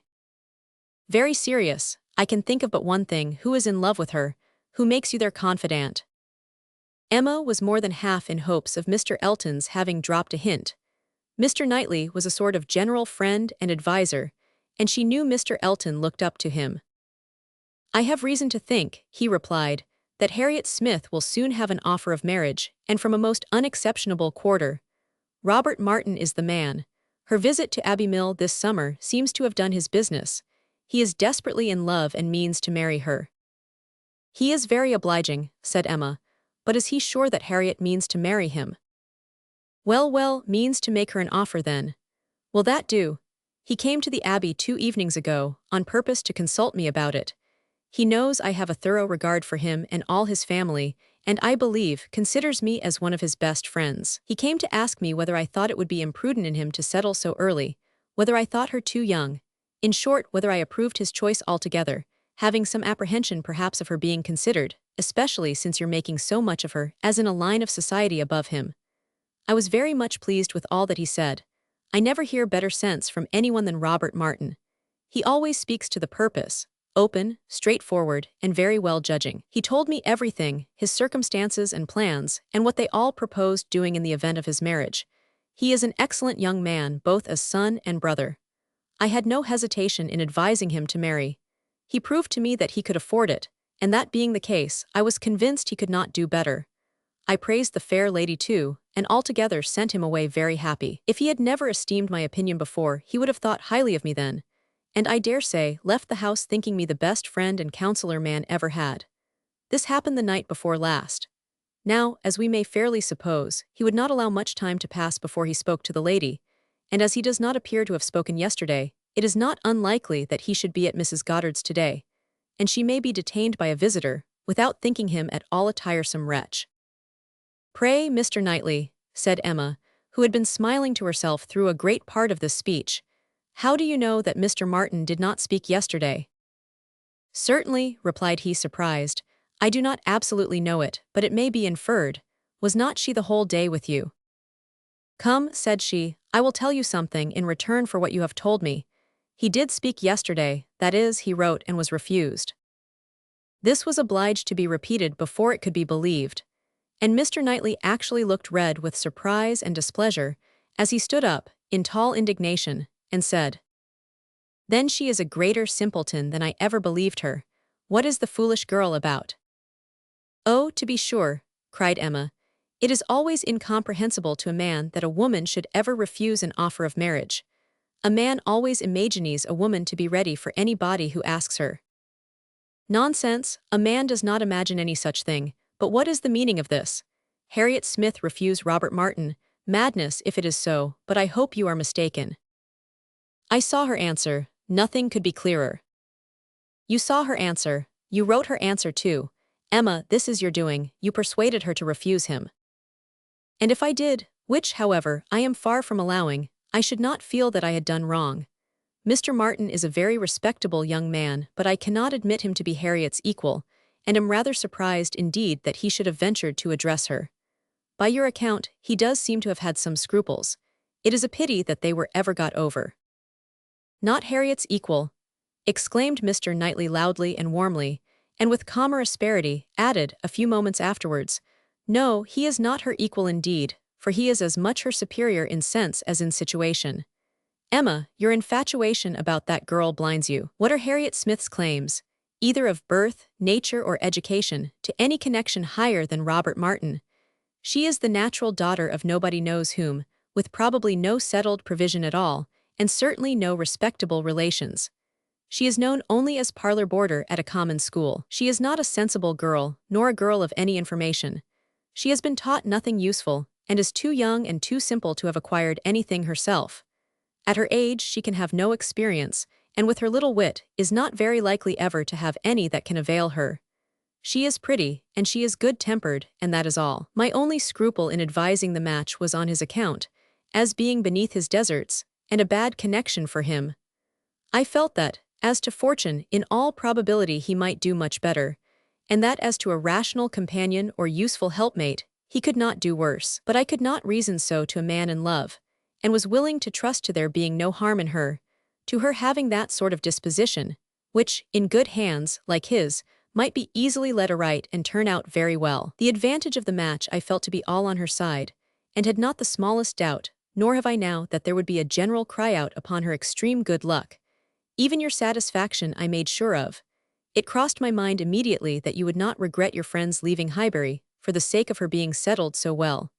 I remember saying to myself, even Emma, with all her partiality for Harriet, will think this a good match. I cannot help wondering at your knowing so little of Emma as to say any such thing. What, think a farmer, and with all his sense and all his merit Mr. Martin is nothing more. A good match for my intimate friend. Not regret her leaving Highbury for the sake of marrying a man whom I could never admit as an acquaintance of my own. I wonder you should think it possible for me to have such feelings. I assure you mine are very different. I must think your statement by no means fair. You are not just to Harriet's claims. They would be estimated very differently by others as well as myself. Mr. Martin may be the richest of the two, but he is undoubtedly her inferior as to rank in society. The sphere in which she moves is much above his. It would be a degradation. A degradation to illegitimacy and ignorance, to be married to a respectable, intelligent gentleman farmer. As to the circumstances of her birth, though in a legal sense she may be called nobody, it will not hold in common sense. She is not to pay for the offense of others, by being held below the level of those with whom she is brought up. There can scarcely be a doubt that her father is a gentleman and a gentleman of fortune. Her allowance is very liberal. Nothing has ever been grudged for her improvement or comfort. That she is a gentleman's daughter is indubitable to me. That she associates with gentlemen's daughters, no one I apprehend will deny. She is superior to Mr. Robert Martin. Whoever might be her parents, said Mr. Knightley, whoever may have had the charge of her, it does not appear to have been any part of their plan to introduce her into what you would call good society. After receiving a very indifferent education, she is left in Mrs. Goddard's hands to shift as she can. To move, in short, in Mrs. Goddard's line, to have Mrs. Goddard's acquaintance. Her friends evidently thought this good enough for her, and it was good enough. She desired nothing better herself. Till you chose to turn her into a friend, her mind had no distaste for her own set, nor any ambition beyond it. She was as happy as possible with the Martins in the summer. She had no sense of superiority then. If she has it now, you have given it. You have been no friend to Harriet Smith, Emma. Robert Martin would never have proceeded so far if he had not felt persuaded of her not being disinclined to him. I know him well. He has too much real feeling to address any woman on the haphazard of selfish passion. And as to conceit, he is the farthest from it of any man I know. Depend upon it he had encouragement. It was most convenient to Emma not to make a direct reply to this assertion. She chose rather to take up her own line of the subject again. You are a very warm friend to Mr. Martin, but, as I said before, are unjust to Harriet. Harriet's claims to marry well are not so contemptible as you represent them. She is not a clever girl, but she has better sense than you are aware of, and does not deserve to have her understanding spoken of so slightingly. Waiving that point, however, and supposing her to be, as you describe her, only pretty and good-natured, let me tell you, that in the degree she possesses them, they are not trivial recommendations to the world in general. For she is, in fact, a beautiful girl, and must be thought so by 99 people out of 100. Until it appears that men are much more philosophically on the subject of beauty than they are generally supposed. Till they do fall in love with well-informed minds, instead of handsome faces. Girl, with such loveliness as Harriet, has a certainty of being admired and sought after, of having the power of choosing from among many, consequently a claim to be nice. Her good nature, too, is not so very slight a claim, comprehending, as it does, real, thorough sweetness of temper and manner, a very humble opinion of herself, and a great readiness to be pleased with other people. I am very much mistaken if your sex in general would not think such beauty, and such temper, the highest claims a woman could possess. Upon my word, Emma, to hear you abusing the reason you have, is almost enough to make me think so too. Better be without sense, than misapply it as you do. To be sure, cried she playfully, I know that is the feeling of you all. I know that such a girl as Harriet is exactly what every man delights in, what at once bewitches his senses and satisfies his judgment. Oh, Harriet may pick and choose. Were you yourself ever to marry, she is the very woman for you. And is she, at 17, just entering into life, just beginning to be known, to be wondered at because she does not accept the first offer she receives? No, pray let her have time to look about her. I have always thought it a very foolish intimacy, said Mr. Knightley presently, though I have kept my thoughts to myself, but I now perceive that it will be a very unfortunate one for Harriet. You will puff her up with such ideas of her own beauty, and of what she has a claim to, that, in a little while, nobody within her reach will be good enough for her. Vanity working on a weak head produces every sort of mischief. Nothing so easy as for a young lady to raise her expectations too high. Miss Harriet Smith may not find offers of marriage flow in so fast, though she is a very pretty girl. Men of sense, whatever you may choose to say, do not want silly wives. Men of family would not be very fond of connecting themselves with a girl of such obscurity, and most prudent men would be afraid of the inconvenience and disgrace they might be involved in, when the mystery of her parentage came to be revealed. Let her marry Robert Martin, and she is safe, respectable, and happy forever. But if you encourage her to expect to marry greatly, and teach her to be satisfied with nothing less than a man of consequence and large fortune, she may be a parlor boarder at Mrs. Goddard's all the rest of her life. Or, at least, for Harriet Smith is a girl who will marry somebody or other, till she grow desperate, and is glad to catch at the old writing-master's son. We think so very differently on this point, Mr. Knightley, that there can be no use in canvassing it. We shall only be making each other more angry. But as to my letting her marry Robert Martin, it is impossible. She has refused him, and so decidedly, I think, as must prevent any second application. She must abide by the evil of having refused him, whatever it may be, and as to the refusal itself, I will not pretend to say that I might not influence her a little, but I assure you there was very little for me or for anybody to do. His appearance is so much against him, and his manner so bad, that if she ever were disposed to favor him, she is not now. I can imagine that before she had seen anybody superior, she might tolerate him. He was the brother of her friends, and he took pains to please her, and altogether, having seen nobody better, that must have been his great assistant, she might not, while she was at Abbey Mill, find him disagreeable. But the case is altered now. She knows now what gentlemen are, and nothing but a gentleman in education and manner has any chance with Harriet. Nonsense, arrant nonsense, as ever was talked, cried Mr. Knightley. Robert Martin's manners have sense, sincerity, and good humor to recommend them, and his mind has more true gentility than Harriet Smith could understand. Emma made no answer, and tried to look cheerfully unconcerned, but was really feeling uncomfortable, and wanting him very much to be gone. She did not repent what she had done.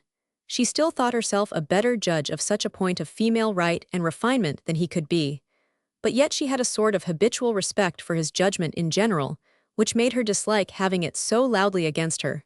And to have him sitting just opposite to her in angry state was very disagreeable. Some minutes passed in this unpleasant silence, with only one attempt on Emma's side to talk of the weather, but he made no answer. He was thinking. The result of his thoughts appeared at last in these words.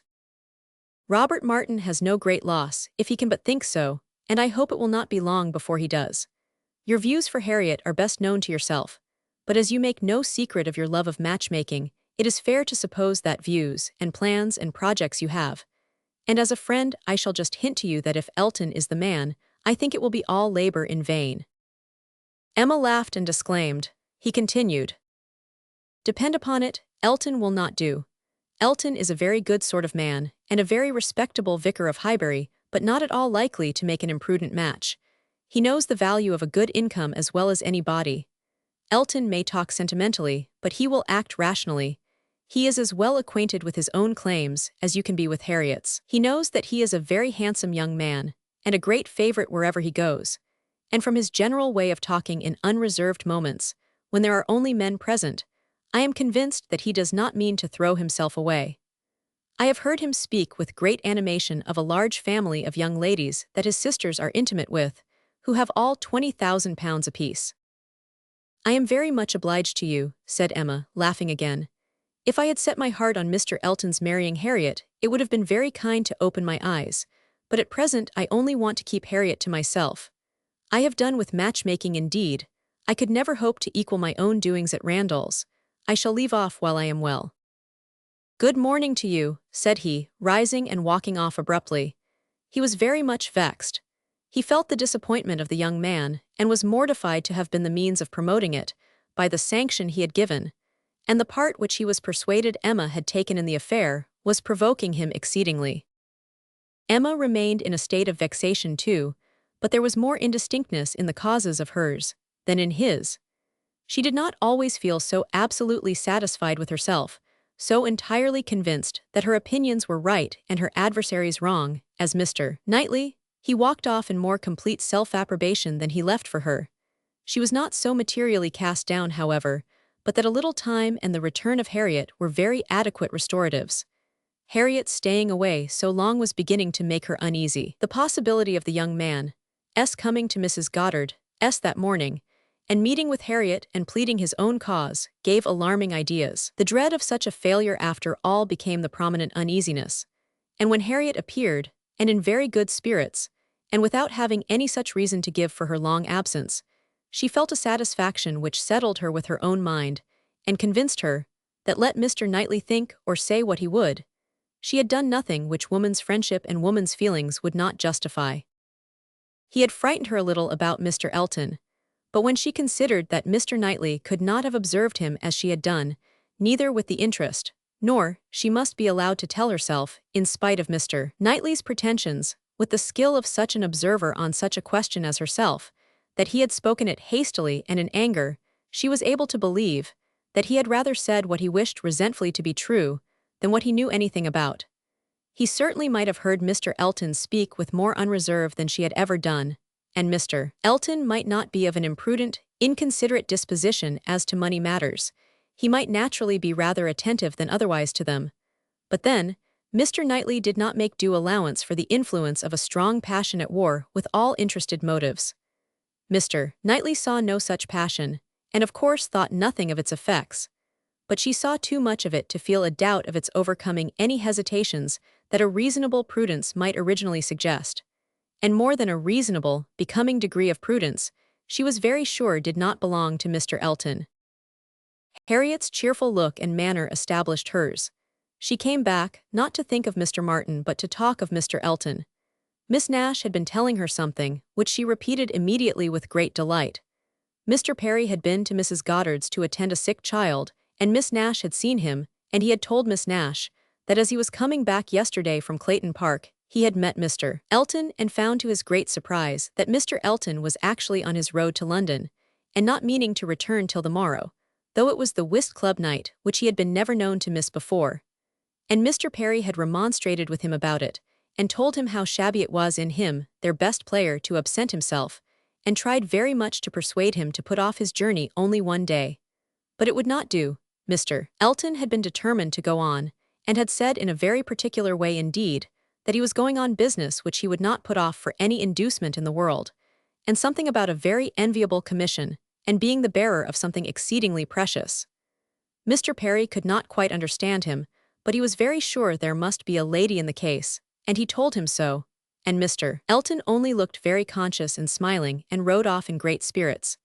Miss Nash had told her all this, and had talked a great deal more about Mr. Elton, and said, looking so very significantly at her, that she did not pretend to understand what his business might be, but she only knew that any woman whom Mr. Elton could prefer, she should think the luckiest woman in the world. For beyond a doubt, Mr. Elton had not his equal for beauty or agreeableness. Chapter 9. Mr. Knightley might quarrel with her, but Emma could not quarrel with herself. He was so much displeased that it was longer than usual before he came to Hartfield again, and when they did meet, his grave looks showed that she was not forgiven. She was sorry, but could not repent. On the contrary, Her plans and proceedings were more and more justified and endeared to her by the general appearances of the next few days. The picture, elegantly framed, came safely to hand soon after Mr. Elton's return, and being hung over the mantelpiece of the common sitting-room, he got up to look at it, and sighed out his half-sentences of admiration just as he ought. And as for Harriet's feelings, they were visibly forming themselves into as strong and steady an attachment as her youth and sort of mind admitted. Emma was soon perfectly satisfied of Mr. Martin's being no otherwise remembered than as he furnished a contrast with Mr. Elton, of the utmost advantage to the latter. Her views of improving her little friend's mind, by a great deal of useful reading and conversation, had never yet led to more than a few first chapters, and the intention of going on tomorrow. It was much easier to chat than to study, much pleasanter to let her imagination range and work at Harriet's fortune, than to be laboring to enlarge her comprehension or exercise it on sober facts. And the only literary pursuit which engaged Harriet at present, the only mental provision she was making for the evening of life, was the collecting and transcribing all the riddles of every sort that she could meet with, into a thin quarto of hot-pressed paper, made up by her friend, and ornamented with ciphers and trophies. In this age of literature, such collections on a very grand scale are not uncommon. Miss Nash, head teacher at Mrs. Goddard's, had written out at least 300, and Harriet, who had taken the first hint of it from her, hoped with Miss Woodhouse's help to get a great many more. Emma assisted with her invention, memory, and taste, and as Harriet wrote a very pretty hand, it was likely to be an arrangement of the first order, in form as well as quantity. Mr. Woodhouse was almost as much interested in the business as the girls, and tried very often to recollect something worth their putting in. So many clever riddles as there used to be when he was young, he wondered he could not remember them, but he hoped he should in time, and it always ended in Kitty, a fair but frozen maid.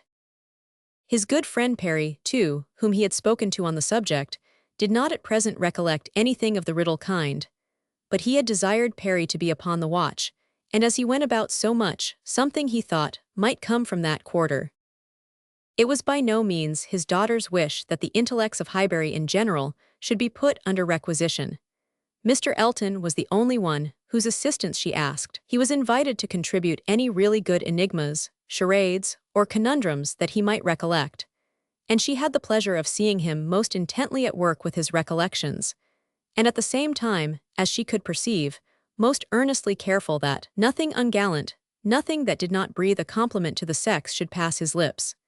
They owed to him their 2 or 3 politest puzzles, and the joy and exultation with which at last he recalled, and rather sentimentally recited, that well-known charade. My first doth affliction denote, which my second is destined to feel, and my whole is the best antidote, that affliction to soften and heal. Made her quite sorry to acknowledge that they had transcribed it some pages ago already. Why will not you write one yourself for us, Mr. Elton? Said she. That is the only security for its freshness, and nothing could be easier to you. Oh no, he had never written, hardly ever, anything of the kind in his life. The stupidest fellow, he was afraid not even Miss Woodhouse, he stopped a moment, or Miss Smith could inspire him. The very next day, however, produced some proof of inspiration. He called for a few moments, just to leave a piece of paper on the table containing, as he said, a charade, which a friend of his had addressed to a young lady, the object of his admiration, but which, from his manner, Emma was immediately convinced must be his own. I do not offer it for Miss Smith's collection, said he. Being my friend's, I have no right to expose it in any degree to the public eye, but perhaps you may not dislike looking at it. The speech was more to Emma than to Harriet, which Emma could understand. There was deep consciousness about him, and he found it easier to meet her eye than her friend's. He was gone the next moment, after another moment's pause. Take it, said Emma, smiling and pushing the paper towards Harriet. It is for you, take your own. But Harriet was in a tremor and could not touch it, and Emma, never loth to be first, was obliged to examine it herself. To Miss Charade. My first displays the wealth and pomp of kings, lords of the earth, their luxury and ease. Another view of man, my second brings. Behold him there, the monarch of the seas. But ah, united, what reverse we have! Man's boasted power and freedom, all are flown. Lord of the earth and sea, he bends a slave. And woman, lovely woman, reigns alone. Thy ready wit the word will soon supply. May its approval beam in that soft eye. She cast her eye over it, pondered, caught the meaning, read it through again to be quite certain, and quite mistress of the lines, and then passing it to Harriet, sat happily smiling, and saying to herself, while Harriet was puzzling over the paper in all the confusion of hope and dullness, "Very well, Mr. Elton, very well indeed. I have read worse charades. Courtship, a very good hint. I give you credit for it. This is feeling your way. This is saying very plainly, pray, Miss Smith, give me leave to pay my addresses to you. Approve my charade and my intentions in the same glance. May its approval beam in that soft eye." Harriet, exactly. Soft is the very word for her eye of all epithets, the justest that could be given. Thy ready wit the word will soon supply. Humph, Harriet's ready wit, all the better. A man must be very much in love indeed to describe her so. Ah, Mr. Knightley, I wish you had the benefit of this. I think this would convince you. For once in your life you would be obliged to own yourself mistaken. An excellent charade indeed, and very much to the purpose. Things must come to a crisis soon now. She was obliged to break off from these very pleasant observations, which were otherwise of a sort to run into great length, by the eagerness of Harriet's wondering questions. "What can it be, Miss Woodhouse? What can it be? I have not an idea, I cannot guess it in the least. What can it possibly be? Do try to find it out, Miss Woodhouse. Do help me. I never saw anything so hard. Is it kingdom? I wonder who the friend was and who could be the young lady. Do you think it is a good one? Can it be woman? And woman, lovely woman, reigns alone. Can it be Neptune? Behold him there, the monarch of the seas. Or a trident, or a mermaid, or a shark. Oh no, shark is only one syllable, it must be very clever or he would not have brought it. Oh, Miss Woodhouse, do you think we shall ever find it out? Mermaids and sharks, nonsense. My dear Harriet, what are you thinking of? Where would be the use of his bringing us a charade made by a friend upon a mermaid or a shark? Give me the paper and listen. For read Miss Smith. My first displays the wealth and pomp of kings. Lords of the earth, their luxury and ease. That is court. Another view of man, my second brings. Behold him there, the monarch of the seas. That is ship, plain as it can be, now for the cream. But ah, united, courtship, you know, what reverse we have. Man's boasted power and freedom, all are flown. Lord of the earth and sea, he bends a slave. And woman, lovely woman, reigns alone. A very proper compliment. And then follows the application, which I think, my dear Harriet, you cannot find much difficulty in comprehending. Read it in comfort to yourself. There can be no doubt of its being written for you and to you. Harriet could not long resist so delightful a persuasion. She read the concluding lines and was all flutter and happiness. She could not speak, but she was not wanted to speak. It was enough for her to feel. Emma spoke for her. There is so pointed and so particular a meaning in this compliment, said she, that I cannot have a doubt as to Mr. Elton's intentions. You are his object, and you will soon receive the completest proof of it. I thought it must be so. I thought I could not be so deceived. But now, it is clear. The state of his mind is as clear and decided, as my wishes on the subject have been ever since I knew you.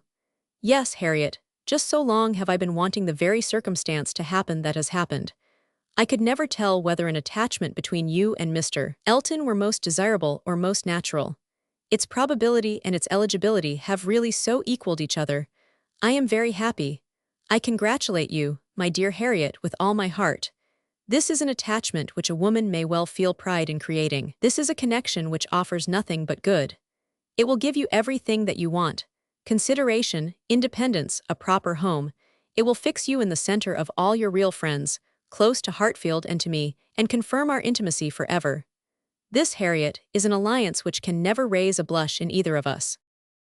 Dear Miss Woodhouse, and dear Miss Woodhouse, was all that Harriet, with many tender embraces, could articulate at first. But when they did arrive at something more like conversation, it was sufficiently clear to her friend that she saw, felt, anticipated, and remembered just as she ought. Mr. Elton's superiority had very ample acknowledgment. Whatever you say is always right, cried Harriet, and therefore I suppose and believe and hope it must be so, but otherwise I could not have imagined it. It is so much beyond anything I deserve. Mr. Elton, who might marry anybody, there cannot be two opinions about him. He is so very superior.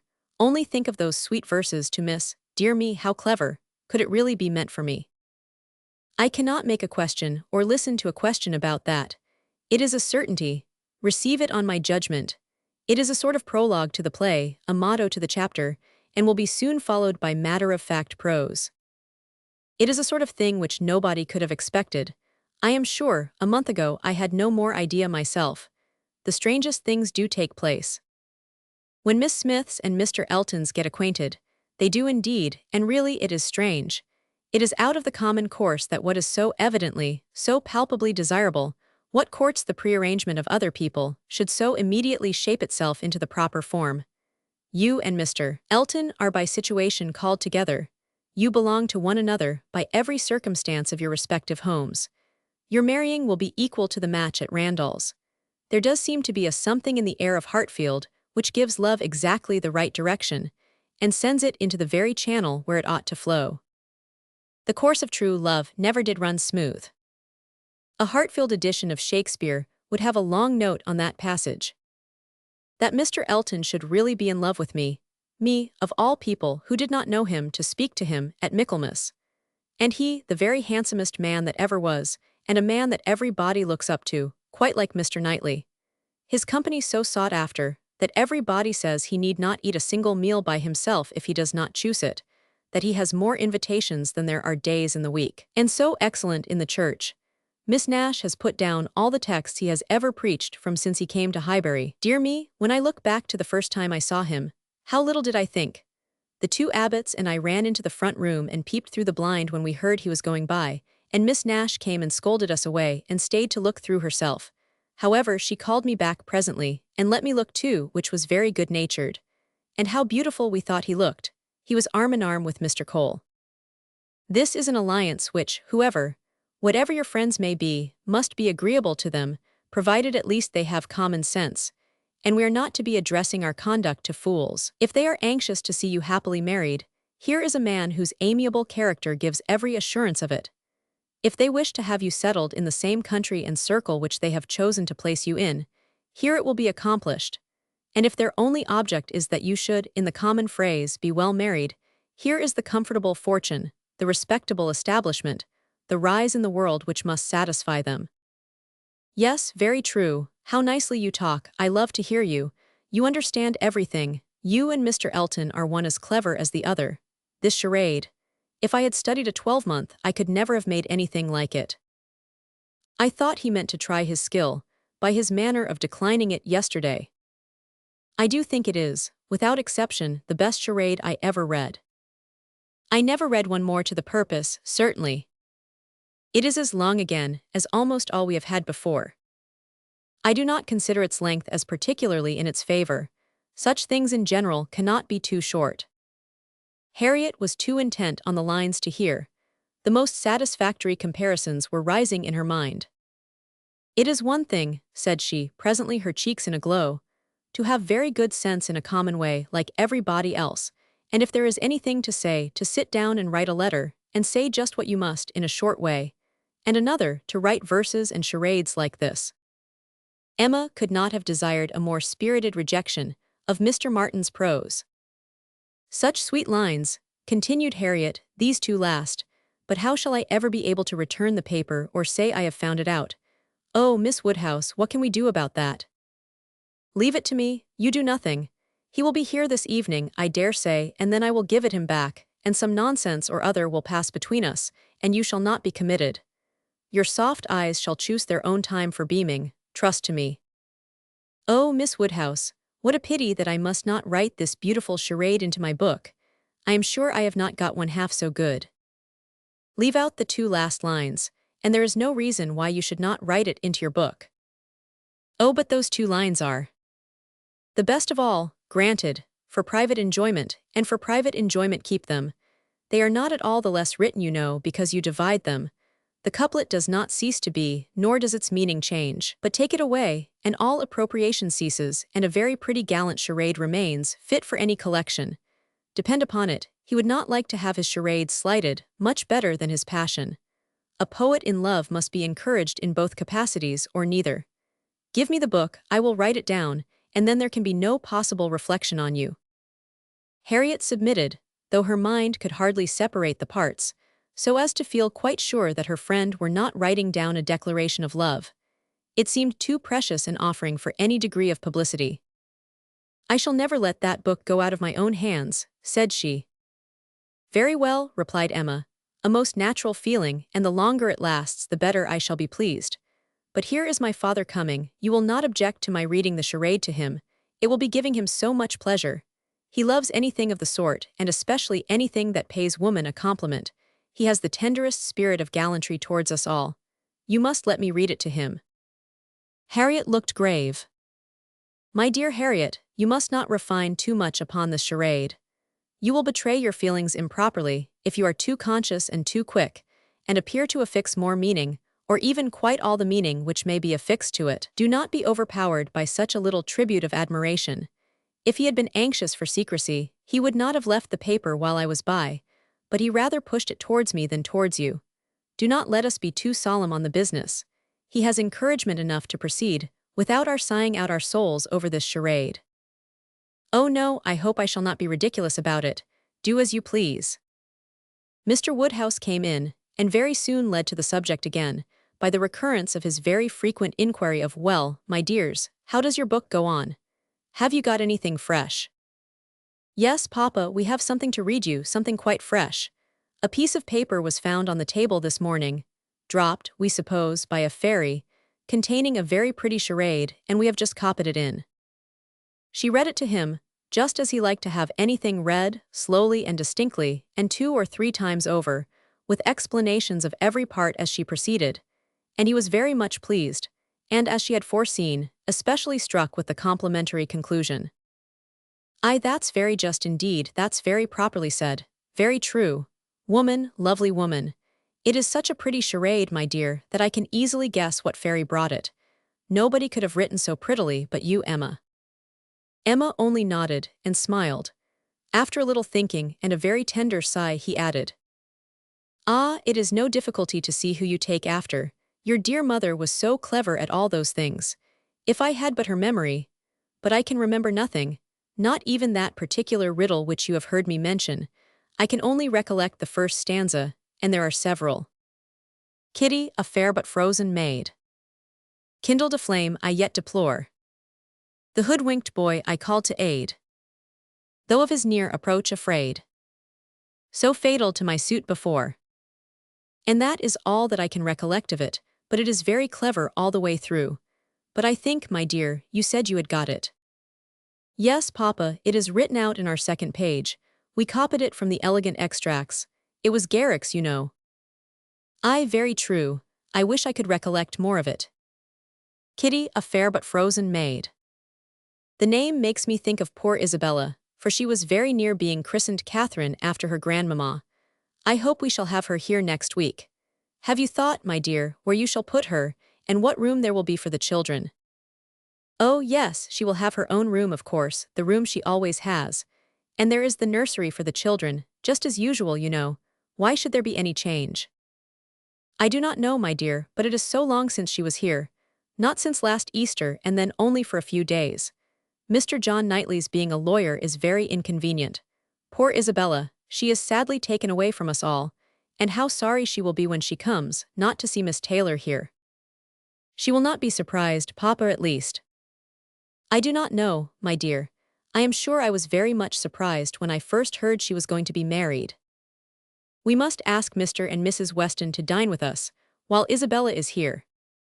Yes, my dear, if there is time. But, in a very depressed tone, she is coming for only 1 week. There will not be time for anything. It is unfortunate that they cannot stay longer, but it seems a case of necessity. Mr. John Knightley must be in town again on the 28th, and we ought to be thankful, Papa, that we are to have the whole of the time they can give to the country, that 2 or 3 days are not to be taken out for the Abbey. Mr. Knightley promises to give up his claim this Christmas, though you know it is longer since they were with him than with us. It would be very hard, indeed, my dear, if poor Isabella were to be anywhere but at Hartfield. Mr. Woodhouse could never allow for Mr. Knightley's claims on his brother, or anybody's claims on Isabella, except his own. He sat musing a little while, and then said, "But I do not see why poor Isabella should be obliged to go back so soon, though he does. I think, Emma, I shall try and persuade her to stay longer with us. She and the children might stay very well." "Ah, Papa, that is what you never have been able to accomplish, and I do not think you ever will. Isabella cannot bear to stay behind her husband." This was too true for contradiction. Unwelcome as it was, Mr. Woodhouse could only give a submissive sigh, and as Emma saw his spirits affected by the idea of his daughter's attachment to her husband, she immediately led to such a branch of the subject as must raise them. "Harriet must give us as much of her company as she can while my brother and sister are here. I am sure she will be pleased with the children. We are very proud of the children, are not we, Papa? I wonder which she will think the handsomest, Henry or John." I wonder which she will. Poor little dears, how glad they will be to come. They are very fond of being at Hartfield, Harriet." "I dare say they are, sir. I am sure I do not know who is not. Henry is a fine boy, but John is very like his mamma. Henry is the eldest. He was named after me, not after his father. John, the second, is named after his father. Some people are surprised, I believe, that the eldest was not, but Isabella would have him called Henry, which I thought very pretty of her, and he is a very clever boy indeed. They are all remarkably clever, and they have so many pretty ways. They will come and stand by my chair and say, 'Grandpapa, can you give me a bit of string?' And once Henry asked me for a knife, but I told him knives were only made for grandpapas. I think their father is too rough with them very often." "He appears rough to you," said Emma, "because you are so very gentle yourself, but if you could compare him with other papas you would not think him rough. He wishes his boys to be active and hearty, and if they misbehave can give them a sharp word now and then, but he is an affectionate father. Certainly Mr. John Knightley is an affectionate father. The children are all fond of him." And then their uncle comes in, and tosses them up to the ceiling in a very frightful way. "But they like it, Papa, there is nothing they like so much. It is such enjoyment to them, that if their uncle did not lay down the rule of their taking turns, whichever began would never give way to the other." "Well, I cannot understand it." "That is the case with us all, Papa. One half of the world cannot understand the pleasures of the other." Later in the morning, and just as the girls were going to separate in preparation for the regular 4 o'clock dinner, the hero of this inimitable charade walked in again. Harriet turned away, but Emma could receive him with the usual smile, and her quick eye soon discerned in his the consciousness of having made a push, of having thrown a die, and she imagined he was come to see how it might turn up. His ostensible reason, however, was to ask whether Mr. Woodhouse's party could be made up in the evening without him, or whether he should be in the smallest degree necessary at Hartfield. If he were, everything else must give way. But otherwise, his friend Cole had been saying so much about his dining with him, had made such a point of it, that he had promised him conditionally to come. Emma thanked him, but could not allow of his disappointing his friend on their account. Her father was sure of his rubber. He re-urged, she re-declined, and he seemed then about to make his bow, when taking the paper from the table, she returned it. "Oh, here is the charade you were so obliging as to leave with us. Thank you for the sight of it. We admired it so much, that I have ventured to write it into Miss Smith's collection. Your friend will not take it amiss, I hope. Of course I have not transcribed beyond the first 8 lines." Mr. Elton certainly did not very well know what to say. He looked rather doubtingly, rather confused, said something about honor, glanced at Emma and at Harriet, and then seeing the book open on the table, took it up, and examined it very attentively. With the view of passing off an awkward moment, Emma smilingly said, "You must make my apologies to your friend, but so good a charade must not be confined to 1 or 2. He may be sure of every woman's approbation while he writes with such gallantry." "I have no hesitation in saying," replied Mr. Elton, though hesitating a good deal while he spoke, "I have no hesitation in saying, at least if my friend feels at all as I do, I have not the smallest doubt that, could he see his little effusion honored as I see it, looking at the book again, and replacing it on the table, he would consider it as the proudest moment of his life." After this speech he was gone as soon as possible. Emma could not think it too soon, for with all his good and agreeable qualities, there was a sort of parade in his speeches which was very apt to incline her to laugh. She ran away to indulge the inclination, leaving the tender and the sublime of pleasure to Harriet's share. Chapter 10. Though now the middle of December, there had yet been no weather to prevent the young ladies from tolerably regular exercise, and on the morrow, Emma had a charitable visit to pay to a poor sick family who lived a little way out of Highbury. Their road to this detached cottage was down Vicarage Lane, a lane leading at right angles from the broad, though irregular, main street of the place, and, as may be inferred, containing the blessed abode of Mr. Elton. A few inferior dwellings were first to be passed, and then, about a quarter of a mile down the lane rose the vicarage, an old and not very good house, almost as close to the road as it could be. It had no advantage of situation, but had been very much smartened up by the present proprietor, and such as it was, there could be no possibility of the two friends passing it without a slackened pace and observing eyes. Emma's remark was, "There it is, there go you and your riddle book one of these days." Harriet's was, "Oh, what a sweet house! How very beautiful! There are the yellow curtains that Miss Nash admires so much." "I do not often walk this way now," said Emma, as they proceeded, "but then there will be an inducement, and I shall gradually get intimately acquainted with all the hedges, gates, pools, and pollards of this part of Highbury." Harriet, she found, had never in her life been inside the vicarage, and her curiosity to see it was so extreme, that, considering exteriors and probabilities, Emma could only class it, as a proof of love, with Mr. Elton's seeing ready wit in her. "I wish we could contrive it," said she, "but I cannot think of any tolerable pretence for going in. No servant that I want to inquire about of his housekeeper, no message from my father." She pondered, but could think of nothing. After a mutual silence of some minutes, Harriet thus began again. "I do so wonder, Miss Woodhouse, that you should not be married or going to be married, so charming as you are." Emma laughed and replied, "My being charming, Harriet, is not quite enough to induce me to marry. I must find other people charming, one other person at least. And I am not only not going to be married at present, but have very little intention of ever marrying at all." "Ah, so you say, but I cannot believe it. I must see somebody very superior to anyone I have seen yet to be tempted. Mr. Elton, you know, recollecting herself, is out of the question, and I do not wish to see any such person. I would rather not be tempted. I cannot really change for the better. If I were to marry, I must expect to repent it." "Dear me, it is so odd to hear a woman talk so." "I have none of the usual inducements of women to marry. Were I to fall in love, indeed, it would be a different thing. But I never have been in love. It is not my way or my nature, and I do not think I ever shall. And without love, I am sure I should be a fool to change such a situation as mine. Fortune I do not want. Employment I do not want. Consequence I do not want.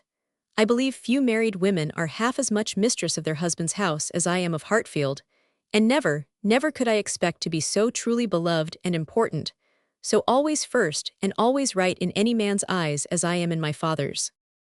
But then, to be an old maid at last, like Miss Bates. That is as formidable an image as you could present, Harriet, and if I thought I should ever be like Miss Bates, so silly, so satisfied, so smiling, so prosing, so undistinguishing and unfastidious, and so apt to tell everything relative to everybody about me, I would marry tomorrow. But between us, I am convinced there never can be any likeness, except in being unmarried. But still, you will be an old maid, and that's so dreadful." "Never mind, Harriet, I shall not be a poor old maid, and it is poverty only which makes celibacy contemptible to a generous public. A single woman with a very narrow income must be a ridiculous, disagreeable old maid.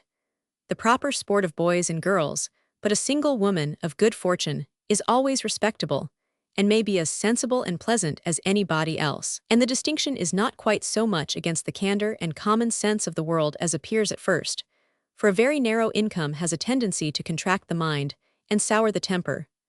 Those who can barely live, and who live perforce in a very small, and generally very inferior society, may well be illiberal and cross. This does not apply, however, to Miss Bates.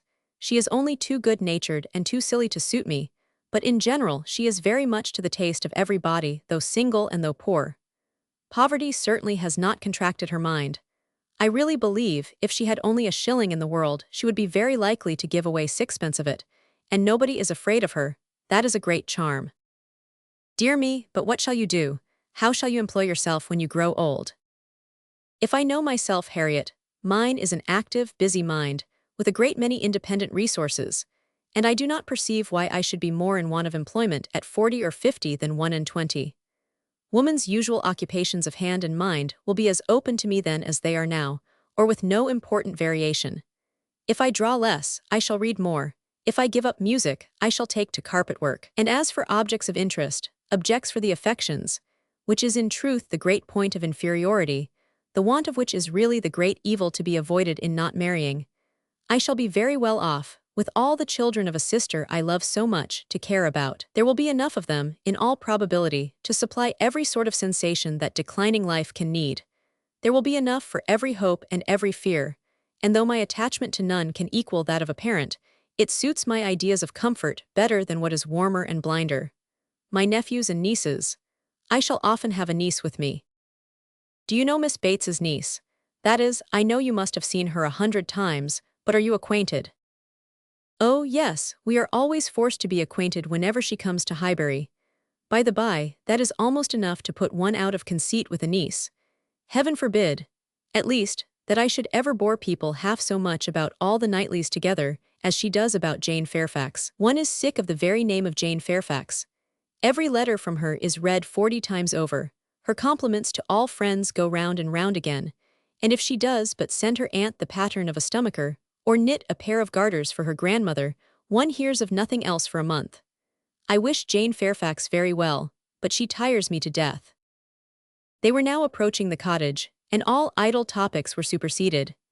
Emma was very compassionate, and the distresses of the poor were as sure of relief from her personal attention and kindness, her counsel and her patience, as from her purse. She understood their ways, could allow for their ignorance and their temptations, had no romantic expectations of extraordinary virtue from those for whom education had done so little, entered into their troubles with ready sympathy, and always gave her assistance with as much intelligence as good will.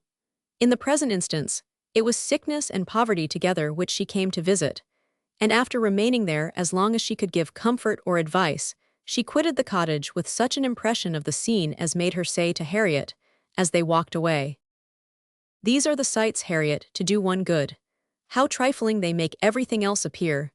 I feel now as if I could think of nothing but these poor creatures all the rest of the day, and yet, who can say how soon it may all vanish from my mind?" "Very true," said Harriet. "Poor creatures, one can think of nothing else." "And really, I do not think the impression will soon be over," said Emma, as she crossed the low hedge, and tottering footstep which ended the narrow, slippery path through the cottage garden, and brought them into the lane again. "I do not think it will," stopping to look once more at all the outward wretchedness of the place, and recall the still greater within. "Oh dear no," said her companion. They walked on.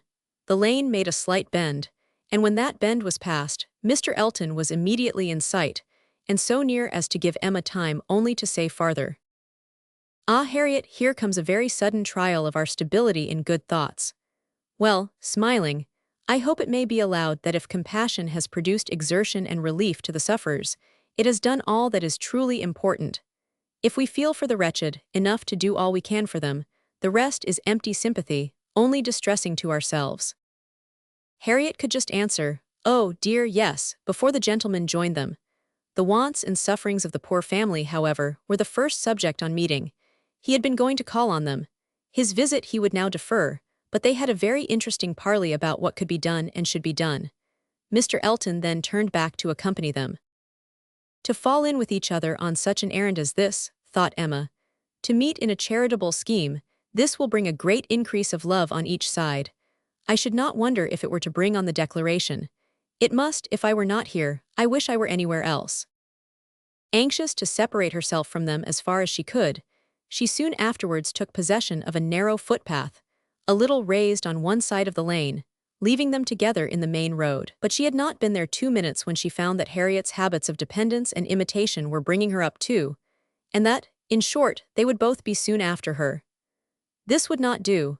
She immediately stopped, under pretense of having some alteration to make in the lacing of her half-boot, and stooping down in complete occupation of the footpath, begged them to have the goodness to walk on, and she would follow in half a minute. They did as they were desired, and by the time she judged it reasonable to have done with her boot, she had the comfort of farther delay in her power, being overtaken by a child from the cottage, setting out, according to orders, with her pitcher, to fetch broth from Hartfield. To walk by the side of this child and talk to and question her was the most natural thing in the world, or would have been the most natural, had she been acting just then without design.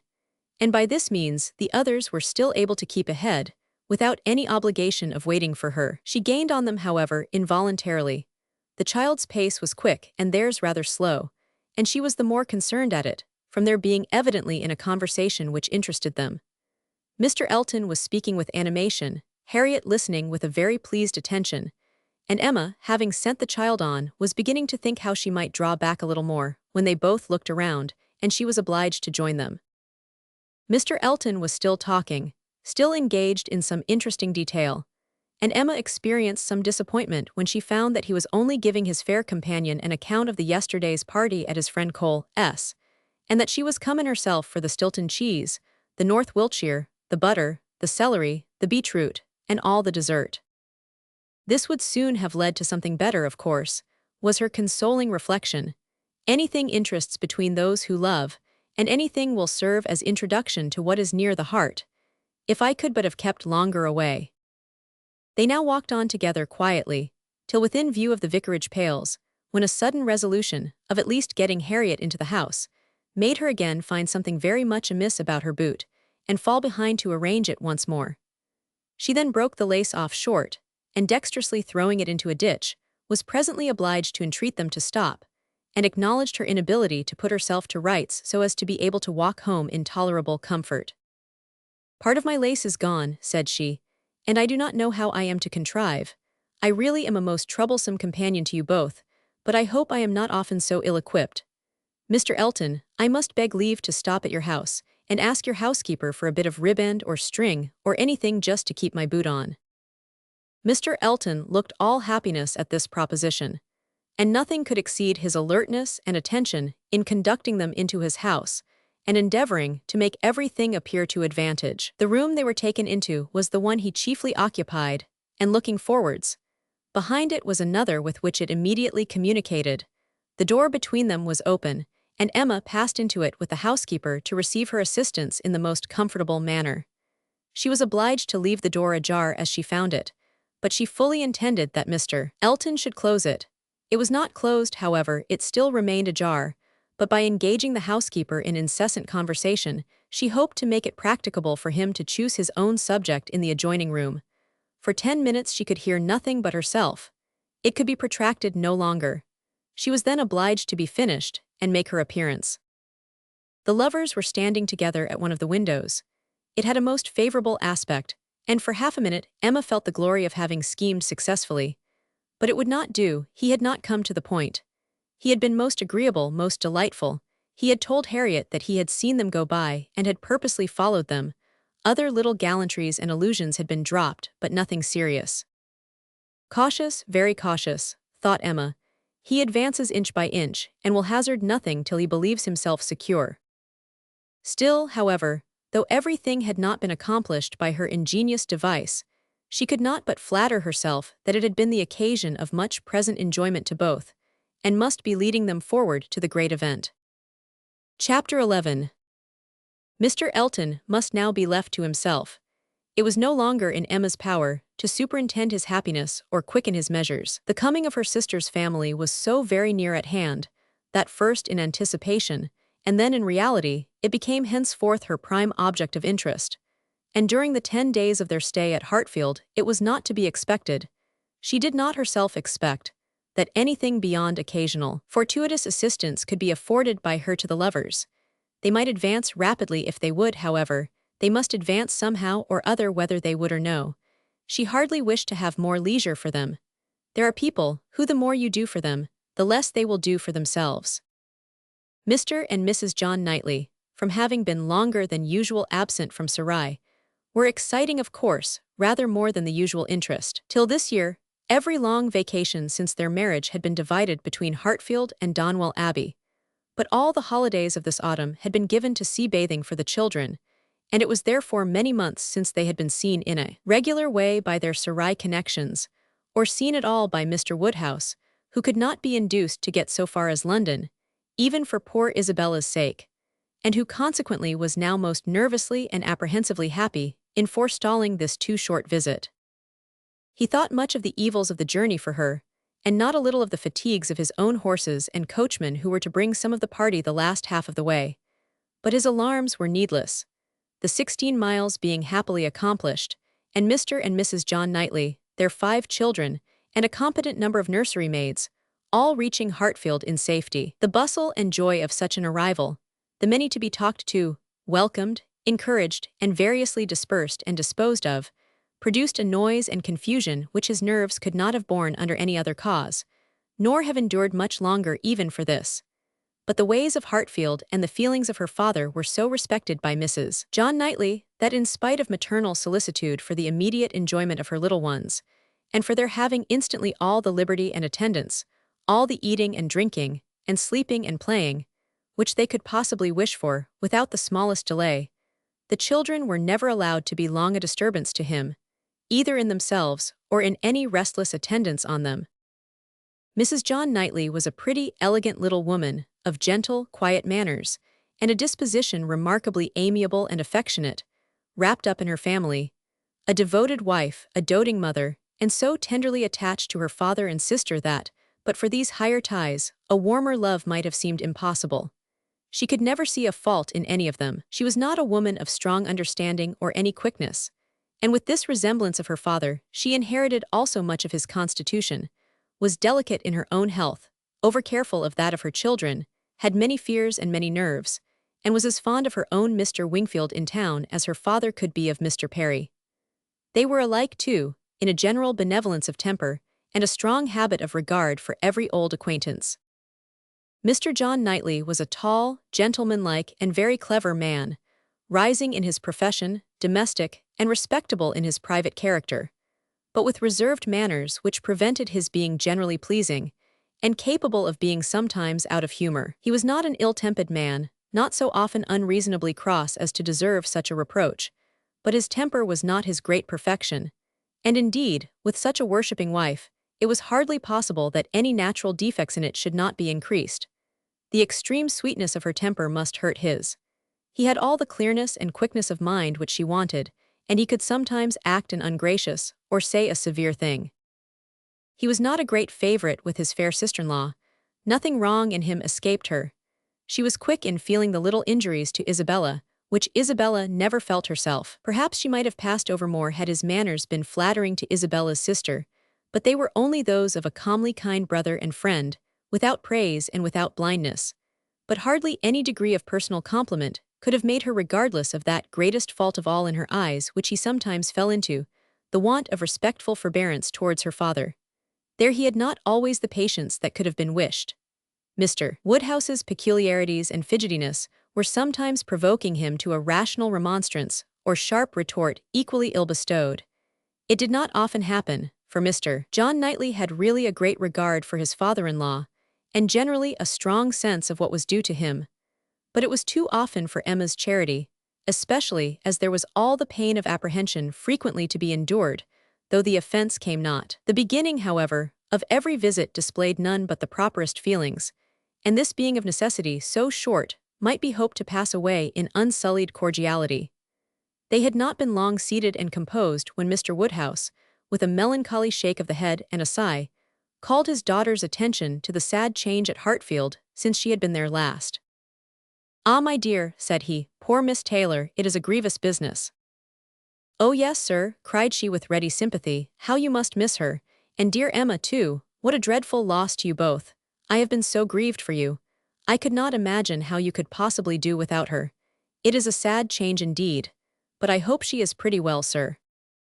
"Pretty well, my dear, I hope pretty well. I do not know but that the place agrees with her tolerably." Mr. John Knightley here asked Emma quietly whether there were any doubts of the heir of Randalls. "Oh no, none in the least. I never saw Mrs. Weston better in my life, never looking so well. Papa is only speaking his own regret." "Very much to the honor of both," was the handsome reply. "And do you see her, sir, tolerably often?" asked Isabella in the plaintive tone which just suited her father. Mr. Woodhouse hesitated. Not near so often, my dear, as I could wish. Oh, Papa, we have missed seeing them but one entire day since they married. Either in the morning or evening of every day, excepting one, have we seen either Mr. Weston or Mrs. Weston, and generally both, either at Randall's or here, and as you may suppose, Isabella, most frequently here. They are very, very kind in their visits. Mr. Weston is really as kind as herself. Papa, if you speak in that melancholy way, you will be giving Isabella a false idea of us all. Everybody must be aware that Miss Taylor must be missed, but everybody ought also to be assured that Mr. and Mrs. Weston do really prevent our missing her by any means to the extent we ourselves anticipated, which is the exact truth. Just as it should be, said Mr. John Knightley, and just as I hoped it was from your letters. Her wish of showing you attention could not be doubted, and his being a disengaged and social man makes it all easy. I have been always telling you, my love, that I had no idea of the change being so very material to Hartfield as you apprehended, and now you have Emma's account, I hope you will be satisfied. Why, to be sure, said Mr. Woodhouse. Yes, certainly, I cannot deny that Mrs. Weston, poor Mrs. Weston, does come and see us pretty often, but then she is always obliged to go away again. It would be very hard upon Mr. Weston if she did not, Papa. You quite forget poor Mr. Weston. I think, indeed, said John Knightley pleasantly, that Mr. Weston has some little claim. You and I, Emma, will venture to take the part of the poor husband. I being a husband, and you not being a wife, the claims of the man may very likely strike us with equal force. As for Isabella, she has been married long enough to see the convenience of putting all the Mr. Westons aside as much as she can. Me, my love, cried his wife, hearing and understanding only in part. Are you talking about me? I am sure nobody ought to be, or can be, a greater advocate for matrimony than I am, and if it had not been for the misery of her leaving Hartfield, I should never have thought of Miss Taylor but as the most fortunate woman in the world. And as to slighting Mr. Weston, that excellent Mr. Weston, I think there is nothing he does not deserve. I believe he is one of the very best-tempered men that ever existed. Excepting yourself and your brother, I do not know his equal for temper. I shall never forget his flying Henry's kite for him that very windy day last Easter, and ever since his particular kindness last September 12th in writing that note, at 12 o'clock at night, on purpose to assure me that there was no scarlet fever at Cobham, I have been convinced there could not be a more feeling heart nor a better man in existence. If anybody can deserve him, it must be Miss Taylor. Where is the young man? Said John Knightley. Has he been here on this occasion, or has he not? He has not been here yet, replied Emma. There was a strong expectation of his coming soon after the marriage, but it ended in nothing, and I have not heard him mentioned lately. But you should tell them of the letter, my dear, said her father. He wrote a letter to poor Mrs. Weston to congratulate her, and a very proper, handsome letter it was. She showed it to me. I thought it very well done of him indeed. Whether it was his own idea, you know, one cannot tell. He is but young, and his uncle, perhaps. My dear Papa, he is 23. You forget how time passes. 23, is he indeed? Well, I could not have thought it, and he was but 2 years old when he lost his poor mother. Well, time does fly indeed, and my memory is very bad. However, it was an exceeding good, pretty letter, and gave Mr. and Mrs. Weston a great deal of pleasure. I remember it was written from Weymouth, and dated Sept. 28th, and began, My dear Madam, but I forget how it went on, and it was signed F.C. Weston Churchill. I remember that perfectly. How very pleasing and proper of him, cried the good-hearted Mrs. John Knightley. I have no doubt of his being a most amiable young man, but how sad it is that he should not live at home with his father. There is something so shocking in a child's being taken away from his parents and natural home. I never could comprehend how Mr. Weston could part with him. To give up one's child, I really never could think well of anybody who proposed such a thing to anybody else. Nobody ever did think well of the Churchills, I fancy, observed Mr. John Knightley coolly. But you need not imagine Mr. Weston to have felt what you would feel in giving up Henry or John. Mr. Weston is rather an easy, cheerful-tempered man than a man of strong feelings.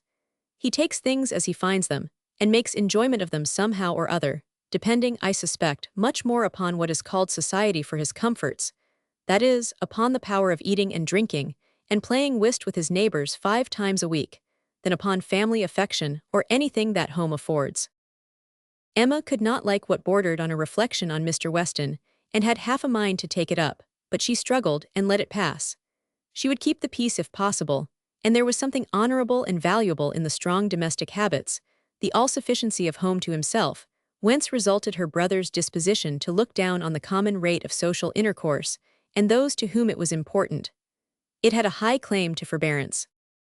Chapter 12. Mr. Knightley was to dine with them, rather against the inclination of Mr. Woodhouse, who did not like that anyone should share with him in Isabella's first day.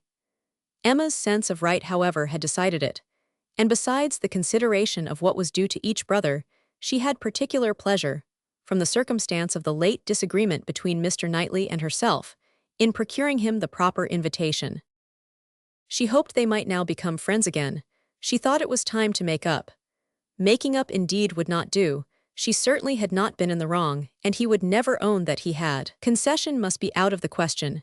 But it was time to appear to forget that they had ever quarreled, and she hoped it might rather assist the restoration of friendship, that when he came into the room she had one of the children with her, the youngest, a nice little girl about 8 months old, who was now making her first visit to Hartfield, and very happy to be danced about in her aunt's arms. It did assist, for though he began with grave looks and short questions, he was soon led on to talk of them all in the usual way, and to take the child out of her arms with all the unceremoniousness of perfect amity. Emma felt they were friends again, and the conviction giving her at first great satisfaction, and then a little sauciness, she could not help saying, as he was admiring the baby, "What a comfort it is, that we think alike about our nephews and nieces. As to men and women, our opinions are sometimes very different, but with regard to these children, I observe we never disagree. If you were as much guided by nature in your estimate of men and women, and as little under the power of fancy and whim in your dealings with them, as you are where these children are concerned, we might always think alike. To be sure, our discordancies must always arise from my being in the wrong." "Yes," said he, smiling and reason good, "I was 16 years old when you were born." "A material difference then," she replied, "and no doubt you were much my superior in judgment at that period of our lives, but does not the lapse of 21 years bring our understandings a good deal nearer?" "Yes, a good deal nearer. But still, not near enough to give me a chance of being right, if we think differently. I have still the advantage of you by 16 years' experience, and by not being a pretty young woman and a spoiled child. Come, my dear Emma, let us be friends, and say no more about it. Tell your aunt, little Emma, that she ought to set you a better example than to be renewing old grievances, and that if she were not wrong before, she is now." "That's true," she cried, "very true. Little Emma, grow up a better woman than your aunt, be infinitely cleverer and not half so conceited. Now, Mr. Knightley, a word or two more and I have done. As far as good intentions went, we were both right, and I must say that no effects on my side of the argument have yet proved wrong. I only want to know that Mr. Martin is not very, very bitterly disappointed." "A man cannot be more so," was his short, full answer. "Ah, indeed I am very sorry. Come, shake hands with me." This had just taken place, and with great cordiality, when John Knightley made his appearance, and "How d'ye do, George?" and "John, how are you?" succeeded in the true English style, burying under a calmness that seemed all but indifference the real attachment which would have led either of them, if requisite, to do everything for the good of the other. The evening was quiet and conversable, as Mr. Woodhouse declined cards entirely for the sake of comfortable talk with his dear Isabella, and the little party made two natural divisions, on one side he and his daughter, on the other the two Mr. Knightleys, their subjects totally distinct, or very rarely mixing, and Emma only occasionally joining in one or the other. The brothers talked of their own concerns and pursuits, but principally of those of the elder, whose temper was by much the most communicative, and who was always the greater talker. As a magistrate, he had generally some point of law to consult John about, or at least, some curious anecdote to give. And as a farmer, as keeping in hand the home farm at Donwell, he had to tell what every field was to bear next year, and to give all such local information as could not fail of being interesting to a brother whose home it had equally been the longest part of his life, and whose attachments were strong. The plan of a drain, the change of a fence, the felling of a tree, and the destination of every acre for wheat, turnips, or spring corn, was entered into with as much equality of interest by John as his cooler manners rendered possible, and if his willing brother ever left him anything to inquire about, His inquiries even approached a tone of eagerness. While they were thus comfortably occupied, Mr. Woodhouse was enjoying a full flow of happy regrets and fearful affection with his daughter. "My poor dear Isabella," said he, fondly taking her hand, and interrupting for a few moments her busy labors for some one of her 5 children, "how long it is, how terribly long since you were here. And how tired you must be after your journey. You must go to bed early, my dear, and I recommend a little gruel to you before you go. You and I will have a nice basin of gruel together. My dear Emma, suppose we all have a little gruel." Emma could not suppose any such thing, knowing as she did, that both the Mr. Knightleys were as unpersuadable on that article as herself. And 2 basins only were ordered.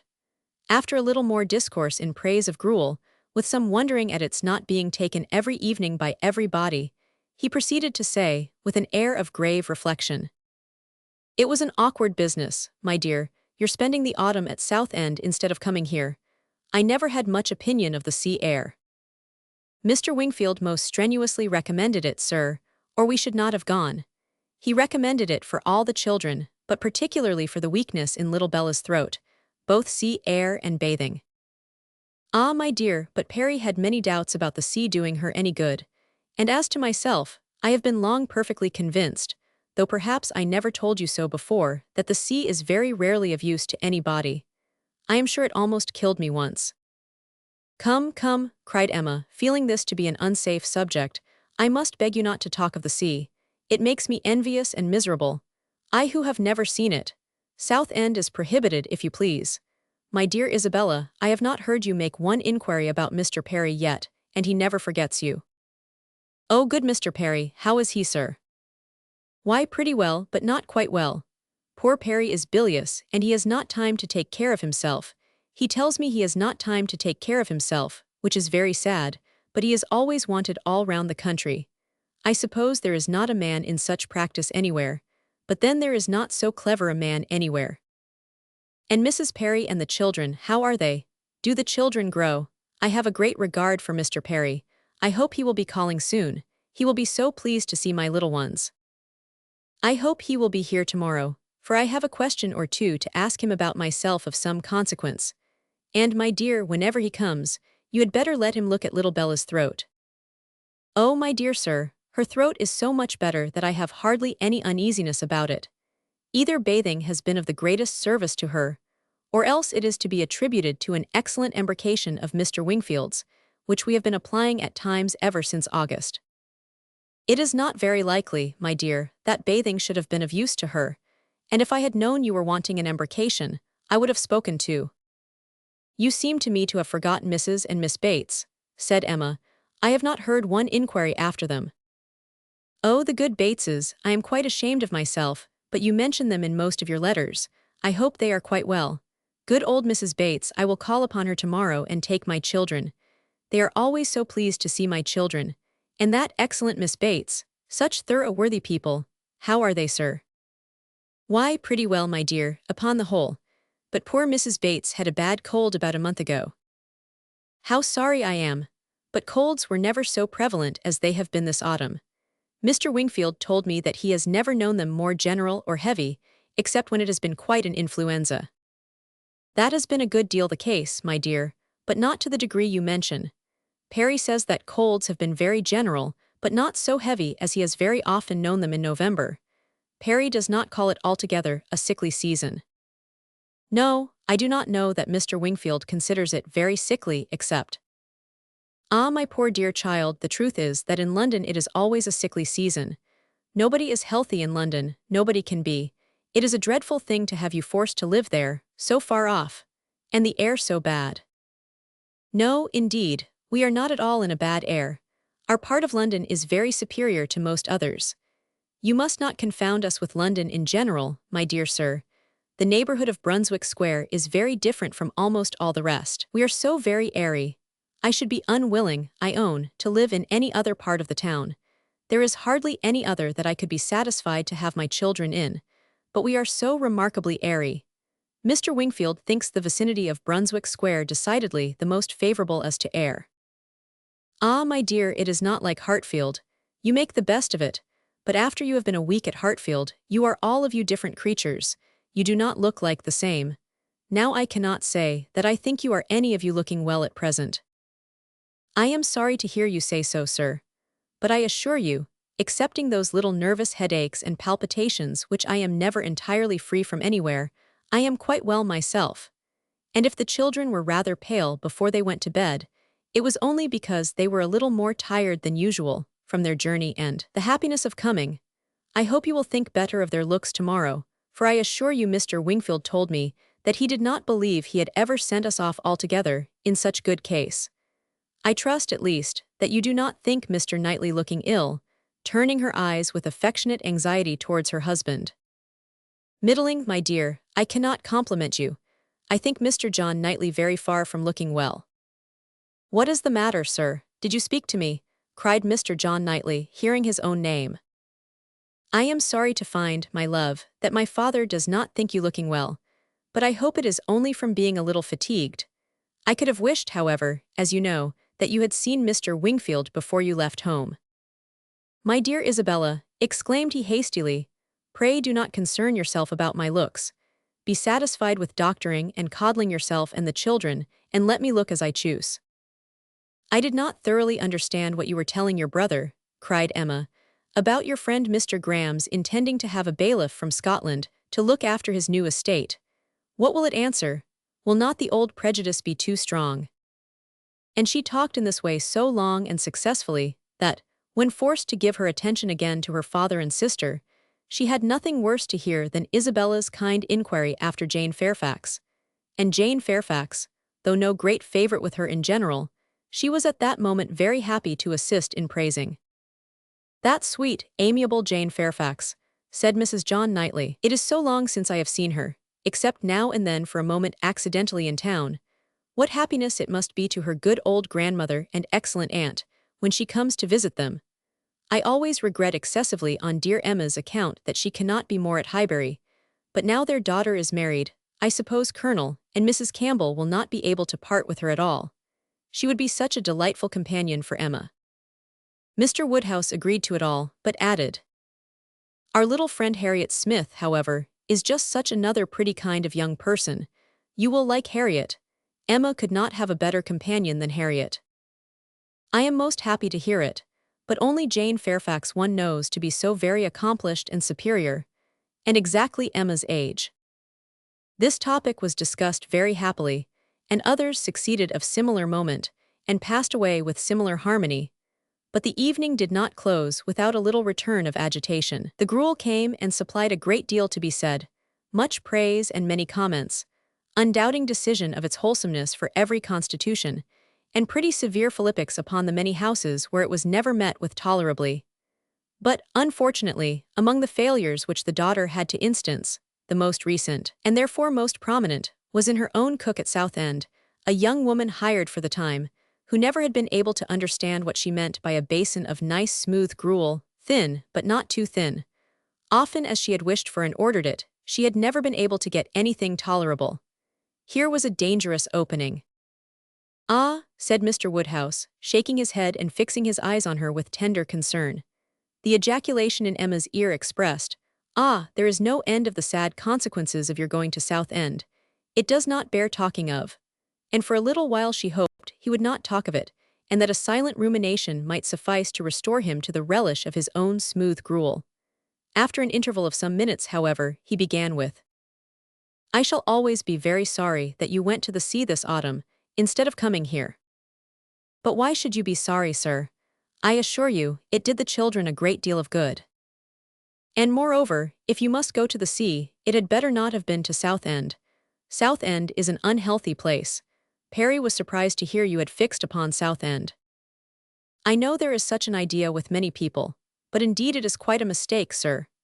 We all had our health perfectly well there, never found the least inconvenience from the mud, and Mr. Wingfield says it is entirely a mistake to suppose the place unhealthy, and I am sure he may be depended on, for he thoroughly understands the nature of the air, and his own brother and family have been there repeatedly. You should have gone to Cromer, my dear, if you went anywhere. Perry was a week at Cromer once, and he holds it to be the best of all the sea-bathing places. A fine open sea, he says, and very pure air. And by what I understand, you might have had lodgings there quite away from the sea, a quarter of a mile off, very comfortable. You should have consulted Perry. My dear sir, the difference of the journey, only consider how great it would have been. 100 miles perhaps instead of 40. Ah, my dear, as Perry says, where health is at stake, nothing else should be considered, and if one is to travel, there is not much to choose between 40 miles and 100. Better not move at all, better stay in London altogether than travel 40 miles to get into a worse air. This is just what Perry said. It seemed to him a very ill-judged measure. Emma's attempts to stop her father had been vain, and when he had reached such a point as this, she could not wonder at her brother-in-law's breaking out. Mr. Perry, said he, in a voice of very strong displeasure, would do as well to keep his opinion till it is asked for. Why does he make it any business of his to wonder at what I do, at my taking my family to one part of the coast or another? I may be allowed, I hope, the use of my judgment as well as Mr. Perry. I want his directions no more than his drugs. He paused, and growing cooler in a moment, added, with only sarcastic dryness, if Mr. Perry can tell me how to convey a wife and 5 children a distance of 130 miles with no greater expense or inconvenience than a distance of 40, I should be as willing to prefer Cromer to Southend as he could himself. True, true, cried Mr. Knightley with most ready interposition. Very true. That's a consideration indeed. But John, as to what I was telling you of my idea of moving the path to Langham, of turning it more to the right that it may not cut through the home meadows, I cannot conceive any difficulty. I should not attempt it, if it were to be the means of inconvenience to the Highbury people, but if you call to mind exactly the present line of the path. The only way of proving it, however, will be to turn to our maps. I shall see you at the Abbey tomorrow morning, I hope, and then we will look them over, and you shall give me your opinion. Mr. Woodhouse was rather agitated by such harsh reflections on his friend Perry, to whom he had, in fact, though unconsciously, been attributing many of his own feelings and expressions. But the soothing attentions of his daughters gradually removed the present evil, and the immediate alertness of one brother, and better recollections of the other, prevented any renewal of it. Chapter 13. There could hardly be a happier creature in the world than Mrs. John Knightley, in this short visit to Hartfield, going about every morning among her old acquaintance with her 5 children, and talking over what she had done every evening with her father and sister. She had nothing to wish otherwise, but that the days did not pass so swiftly.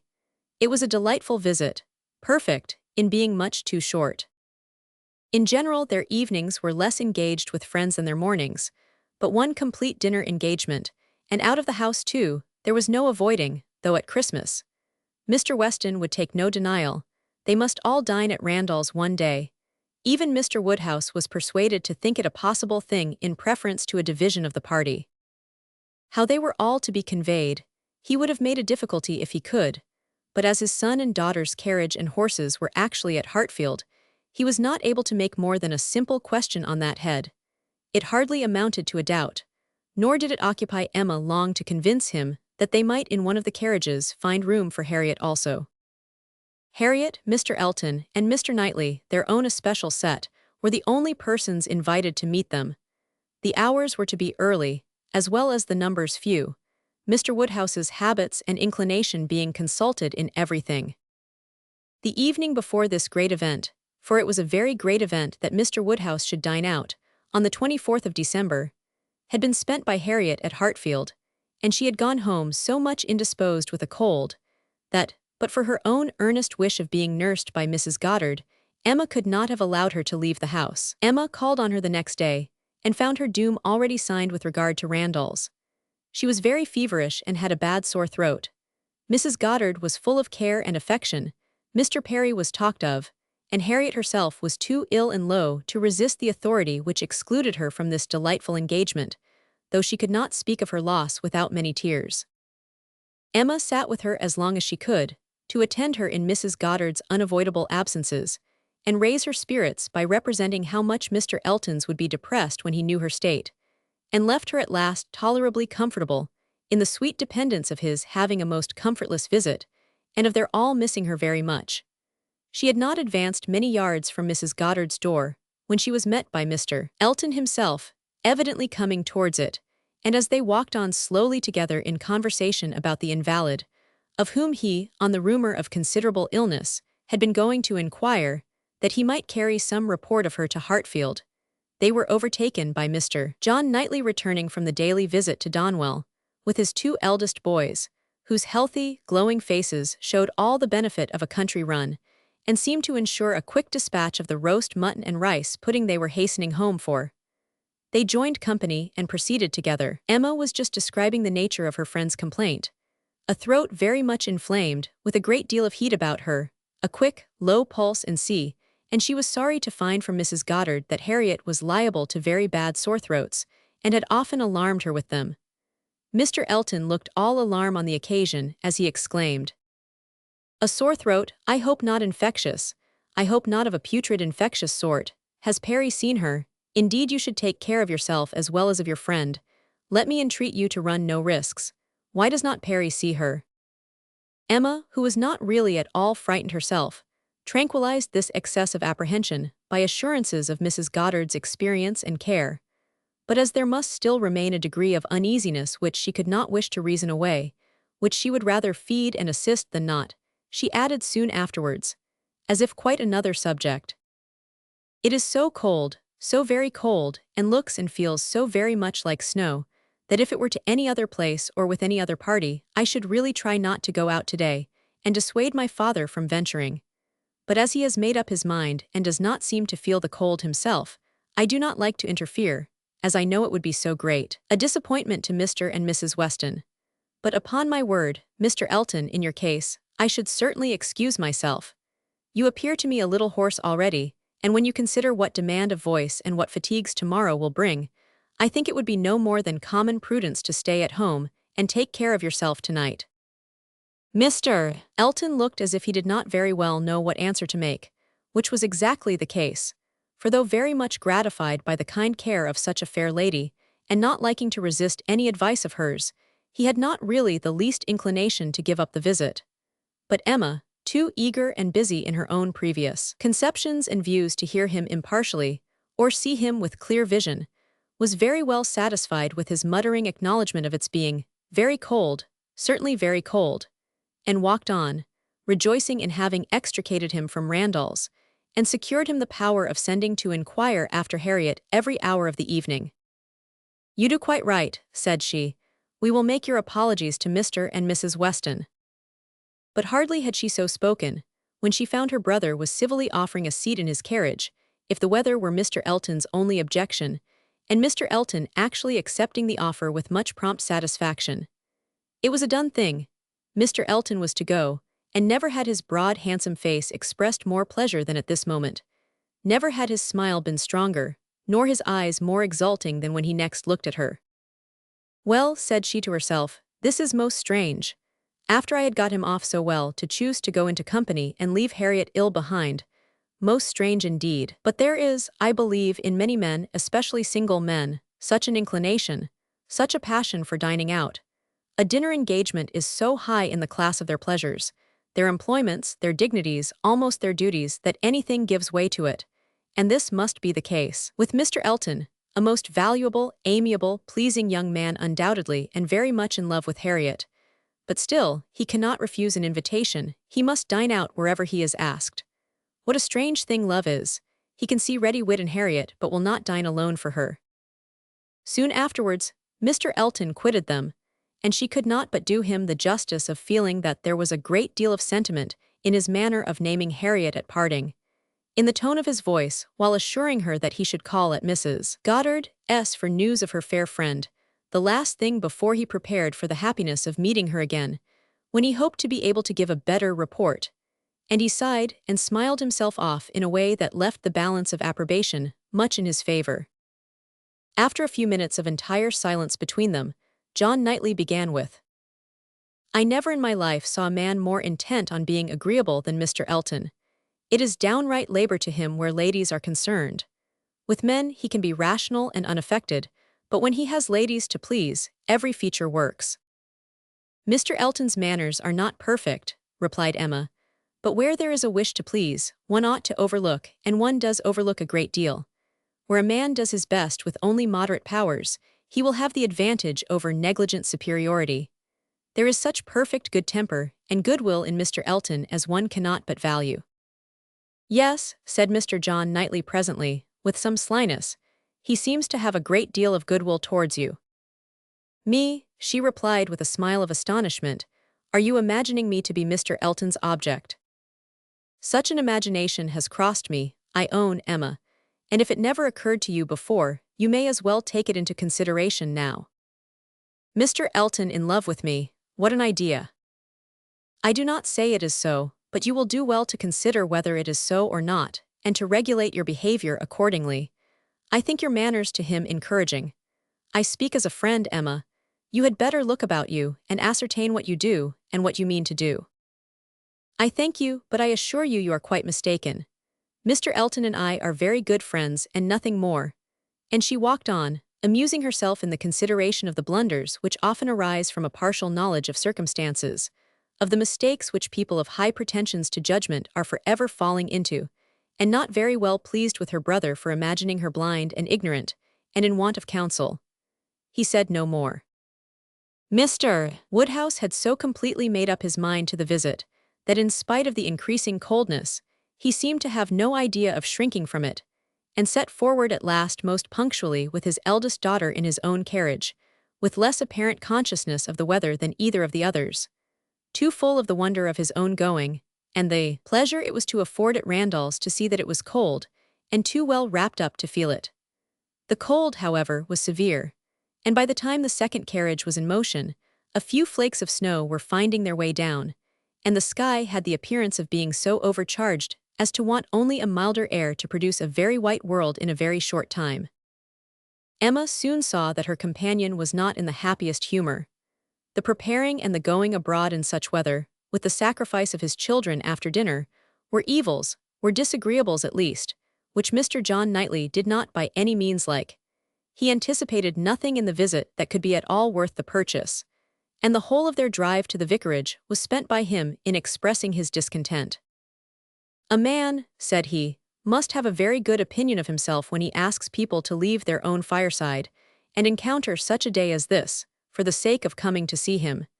He must think himself a most agreeable fellow. I could not do such a thing. It is the greatest absurdity, actually snowing at this moment. The folly of not allowing people to be comfortable at home, and the folly of people's not staying comfortably at home when they can. If we were obliged to go out such an evening as this, by any call of duty or business, what a hardship we should deem it. And here are we, probably with rather thinner clothing than usual, setting forward voluntarily, without excuse, in defiance of the voice of nature, which tells man in everything given to his view or his feelings to stay at home himself, and keep all under shelter that he can.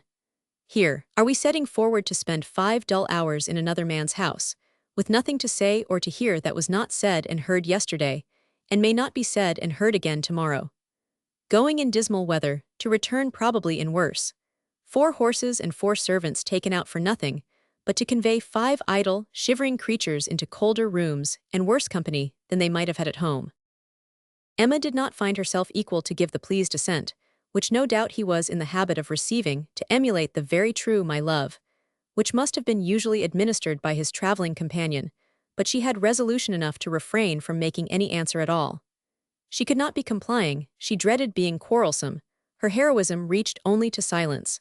She allowed him to talk, and arranged the glasses, and wrapped herself up, without opening her lips. They arrived, the carriage turned, the step was let down, and Mr. Elton, spruce, black, and smiling, was with them instantly. Emma thought with pleasure of some change of subject. Mr. Elton was all obligation and cheerfulness. He was so very cheerful in his civilities indeed, that she began to think he must have received a different account of Harriet from what had reached her. She had sent while dressing, and the answer had been, much the same, not better. My report from Mrs. Goddard S., said she presently, was not so pleasant as I had hoped, not better was my answer. His face lengthened immediately, and his voice was the voice of sentiment as he answered.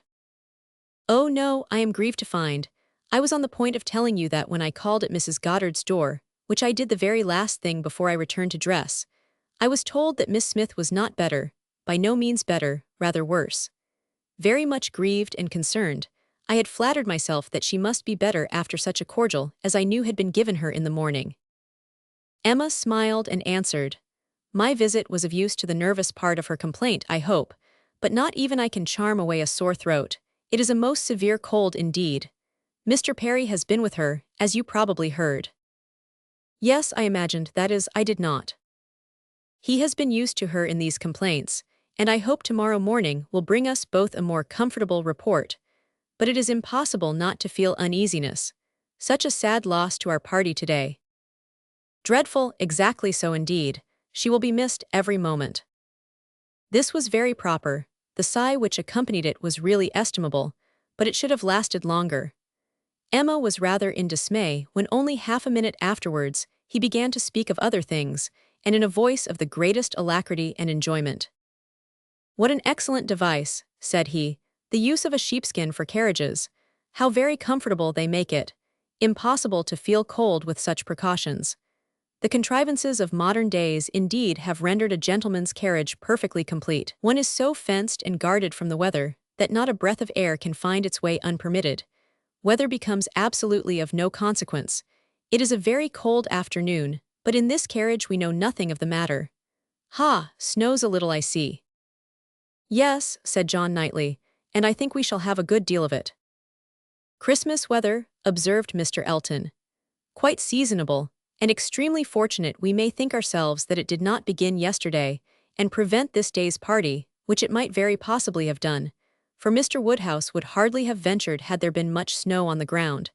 But now it is of no consequence. This is quite the season indeed for friendly meetings. At Christmas everybody invites their friends about them, and people think little of even the worst weather. I was snowed up at a friend's house once for a week. Nothing could be pleasanter. I went for only one night, and could not get away till that very day se'nnight." Mr. John Knightley looked as if he did not comprehend the pleasure, but said only, coolly, "I cannot wish to be snowed up a week at Randall's." At another time, Emma might have been amused, but she was too much astonished now at Mr. Elton's spirits for other feelings. Harriet seemed quite forgotten in the expectation of a pleasant party. "We are sure of excellent fires," continued he, "and everything in the greatest comfort. Charming people, Mr. and Mrs. Weston. Mrs. Weston indeed is much beyond praise, and he is exactly what one values, so hospitable and so fond of society. It will be a small party, but where small parties are select, they are perhaps the most agreeable of any. Mr. Weston's dining room does not accommodate more than 10 comfortably, and for my part, I would rather, under such circumstances, fall short by 2 than exceed by 2. I think you will agree with me," turning with a soft air to Emma. "I think I shall certainly have your approbation, though Mr. Knightley perhaps, from being used to the large parties of London, may not quite enter into our feelings." "I know nothing of the large parties of London, sir. I never dine with anybody." Indeed, in a tone of wonder and pity, "I had no idea that the law had been so great a slavery. Well, sir, the time must come when you will be paid for all this, when you will have little labor and great enjoyment." "My first enjoyment," replied John Knightley, as they passed through the sweep gate, "will be to find myself safe at Hartfield again." Chapter 14. Some change of countenance was necessary for each gentleman as they walked into Mrs. Weston's drawing-room. Mr. Elton must compose his joyous looks, and Mr. John Knightley disperse his ill humor. Mr. Elton must smile less, and Mr. John Knightley more, to fit them for the place. Emma only might be as nature prompted, and show herself just as happy as she was. To her it was real enjoyment to be with the Westons. Mr. Weston was a great favorite, and there was not a creature in the world to whom she spoke with such unreserve as to his wife. Not anyone to whom she related with such conviction of being listened to and understood, of being always interesting and always intelligible, the little affairs, arrangements, perplexities, and pleasures of her father and herself. She could tell nothing of Hartfield, in which Mrs. Weston had not a lively concern, and half an hour's uninterrupted communication of all those little matters on which the daily happiness of private life depends, was one of the first gratifications of each. This was a pleasure which perhaps the whole day's visit might not afford, which certainly did not belong to the present half-hour. But the very sight of Mrs. Weston, her smile, her touch, her voice was grateful to Emma, and she determined to think as little as possible of Mr. Elton's oddities, or of anything else unpleasant, and enjoy all that was enjoyable to the utmost. The misfortune of Harriet's cold had been pretty well gone through before her arrival. Mr. Woodhouse had been safely seated long enough to give the history of it, besides all the history of his own and Isabella's coming, and of Emma's being to follow, and had indeed just got to the end of his satisfaction that James should come and see his daughter when the others appeared, and Mrs. Weston, who had been almost wholly engrossed by her attentions to him, was able to turn away and welcome her dear Emma.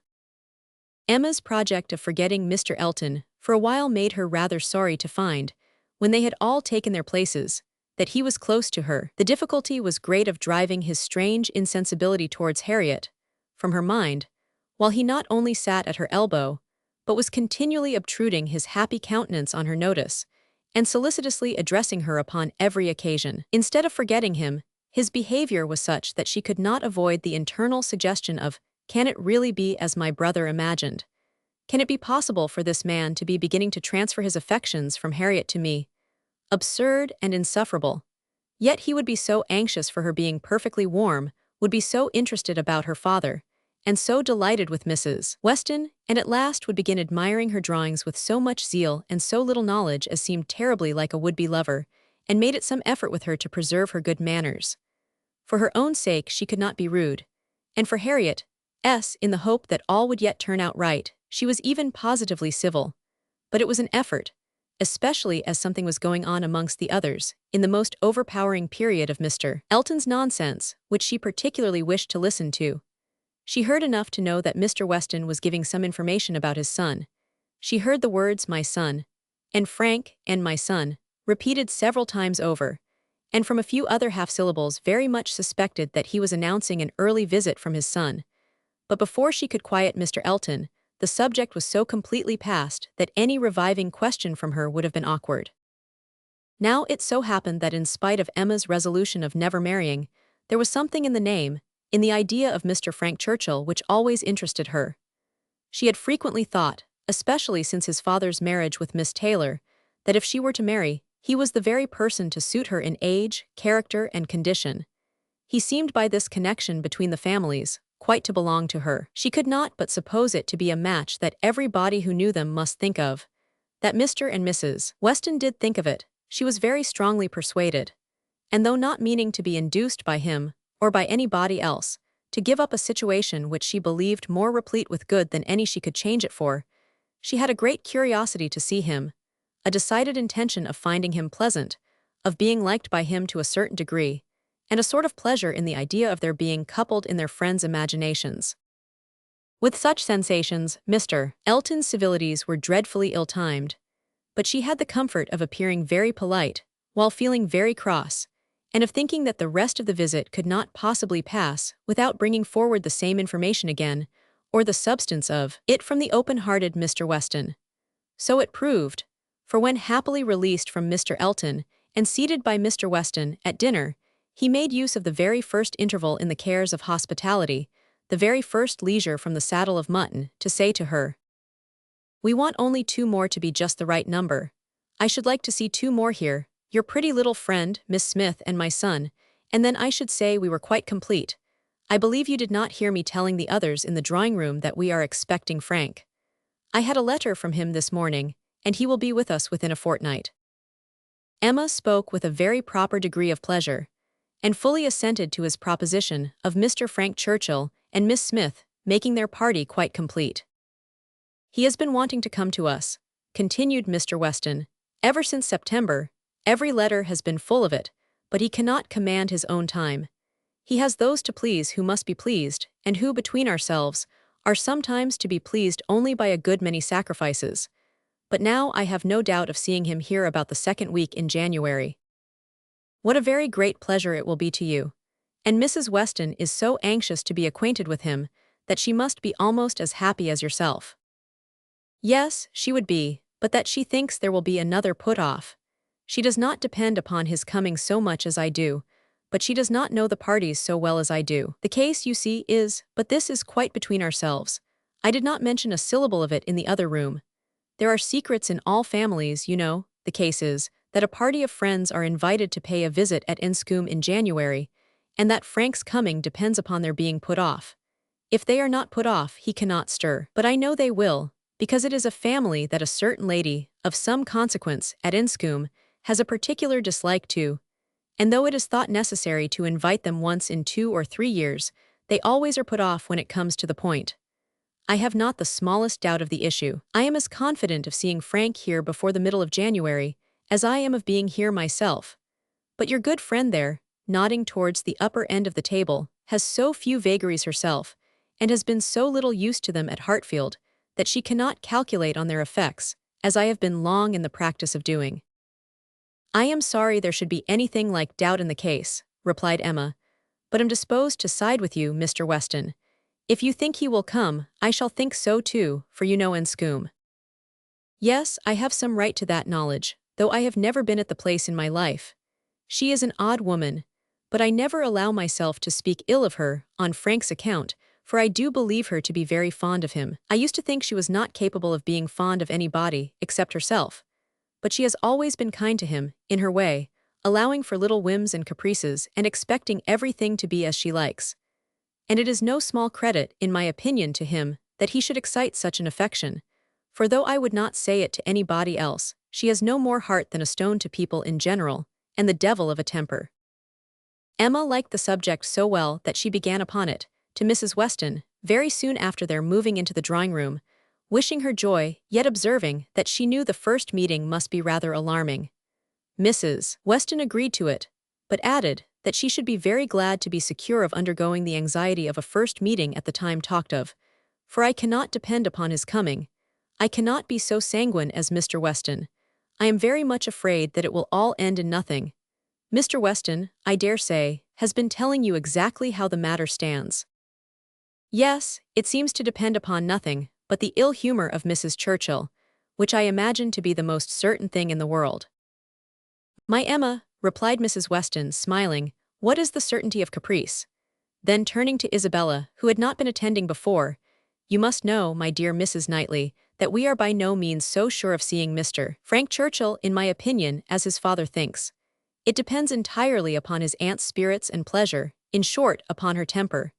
To my 2 daughters, I may venture on the truth. Mrs. Churchill rules at Enscombe, and is a very odd-tempered woman, and his coming now depends upon her being willing to spare him. Oh, Mrs. Churchill, everybody knows Mrs. Churchill, replied Isabella, and I am sure I never think of that poor young man without the greatest compassion. To be constantly living with an ill-tempered person must be dreadful. It is what we happily have never known anything of, but it must be a life of misery.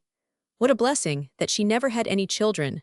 Poor little creatures, how unhappy she would have made them. Emma wished she had been alone with Mrs. Weston. She should then have heard more.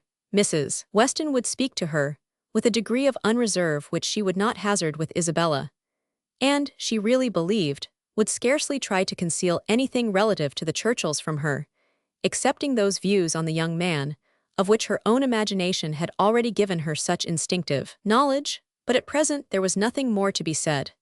Mr. Woodhouse very soon followed them into the drawing-room. To be sitting long after dinner was a confinement that he could not endure. Neither wine nor conversation was anything to him, and gladly did he move to those with whom he was always comfortable. While he talked to Isabella, however, Emma found an opportunity of saying, "And so you do not consider this visit from your son as by any means certain. I am sorry for it. The introduction must be unpleasant, whenever it takes place, and the sooner it could be over, the better." Yes, and every delay makes one more apprehensive of other delays. Even if this family, the Braithwaites, are put off, I am still afraid that some excuse may be found for disappointing us. I cannot bear to imagine any reluctance on his side, but I am sure there is a great wish on the Churchills to keep him to themselves. There is jealousy. They are jealous even of his regard for his father. In short, I can feel no dependence on his coming, and I wish Mr. Weston were less sanguine. He ought to come, said Emma. If he could stay only a couple of days, he ought to come, and one can hardly conceive a young man's not having it in his power to do as much as that. A young woman, if she fall into bad hands, may be teased and kept at a distance from those she wants to be with. But one cannot comprehend a young man's being under such restraint as not to be able to spend a week with his father if he likes it. One ought to be at Enscombe and know the ways of the family before one decides upon what he can do, replied Mrs. Weston. One ought to use the same caution, perhaps, in judging of the conduct of any one individual of any one family, but Enscombe, I believe, certainly must not be judged by general rules. She is so very unreasonable, and everything gives way to her. But she is so fond of the nephew, He is so very great a favorite. Now, according to my idea of Mrs. Churchill, it would be most natural that while she makes no sacrifice for the comfort of the husband, to whom she owes everything, while she exercises incessant caprice towards him, she should frequently be governed by the nephew, to whom she owes nothing at all. My dearest Emma, do not pretend, with your sweet temper, to understand a bad one, or to lay down rules for it. You must let it go its own way. I have no doubt of his having, at times, considerable influence, but it may be perfectly impossible for him to know beforehand when it will be.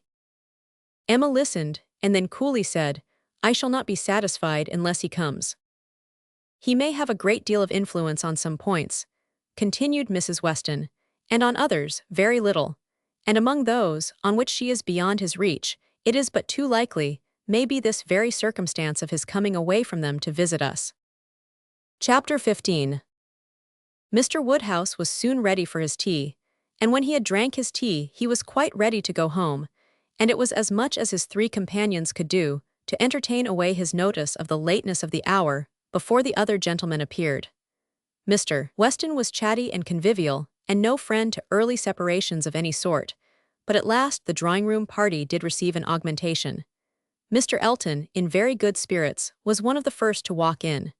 Mrs. Weston and Emma were sitting together on a sofa. He joined them immediately, and with scarcely an invitation, seated himself between them. Emma, in good spirits too, from the amusement afforded her mind by the expectation of Mr. Frank Churchill, was willing to forget his late improprieties, and be as well satisfied with him as before, and on his making Harriet his very first subject, was ready to listen with most friendly smiles. He professed himself extremely anxious about her fair friend, her fair, lovely, amiable friend. Did she know? Had she heard anything about her since their being at Randall's? He felt much anxiety. He must confess that the nature of her complaint alarmed him considerably. And in this style he talked on for some time very properly, not much attending to any answer, but altogether sufficiently awake to the terror of a bad sore throat, and Emma was quite in charity with him. But at last there seemed a perverse turn. It seemed all at once as if he were more afraid of its being a bad sore throat on her account than on Harriet's, more anxious that she should escape the infection than that there should be no infection in the complaint. He began with great earnestness to entreat her to refrain from visiting the sick chamber again, for the present, to entreat her to promise him not to venture into such hazard till he had seen Mr. Perry and learnt his opinion, and though she tried to laugh it off and bring the subject back into its proper course, there was no putting an end to his extreme solicitude about her. She was vexed. It did appear, there was no concealing it, exactly like the pretense of being in love with her, instead of Harriet, an inconstancy, if real, the most contemptible and abominable, and she had difficulty in behaving with temper. He turned to Mrs. Weston to implore her assistance.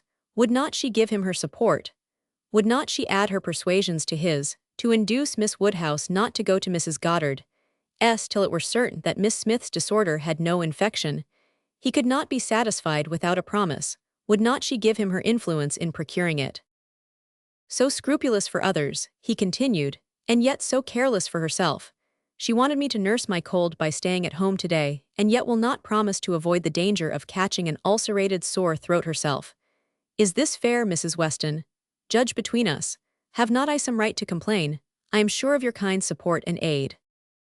Emma saw Mrs. Weston's surprise, and felt that it must be great, at an address which in words and manner was assuming to himself the right of first interest in her, and as for herself, she was too much provoked and offended to have the power of directly saying anything to the purpose. She could only give him a look, but it was such a look as she thought must restore him to his senses, and then left the sofa, removing to a seat by her sister, and giving her all her attention. She had not time to know how Mr. Elton took the reproof, so rapidly did another subject succeed. For Mr. John Knightley now came into the room from examining the weather, and opened on them all with the information of the ground being covered with snow, and of it still snowing fast, with a strong drifting wind, concluding with these words to Mr. Woodhouse. This will prove a spirited beginning of your winter engagements, sir. Something new for your coachman and horses to be making their way through a storm of snow. Poor Mr. Woodhouse was silent from consternation, but everybody else had something to say.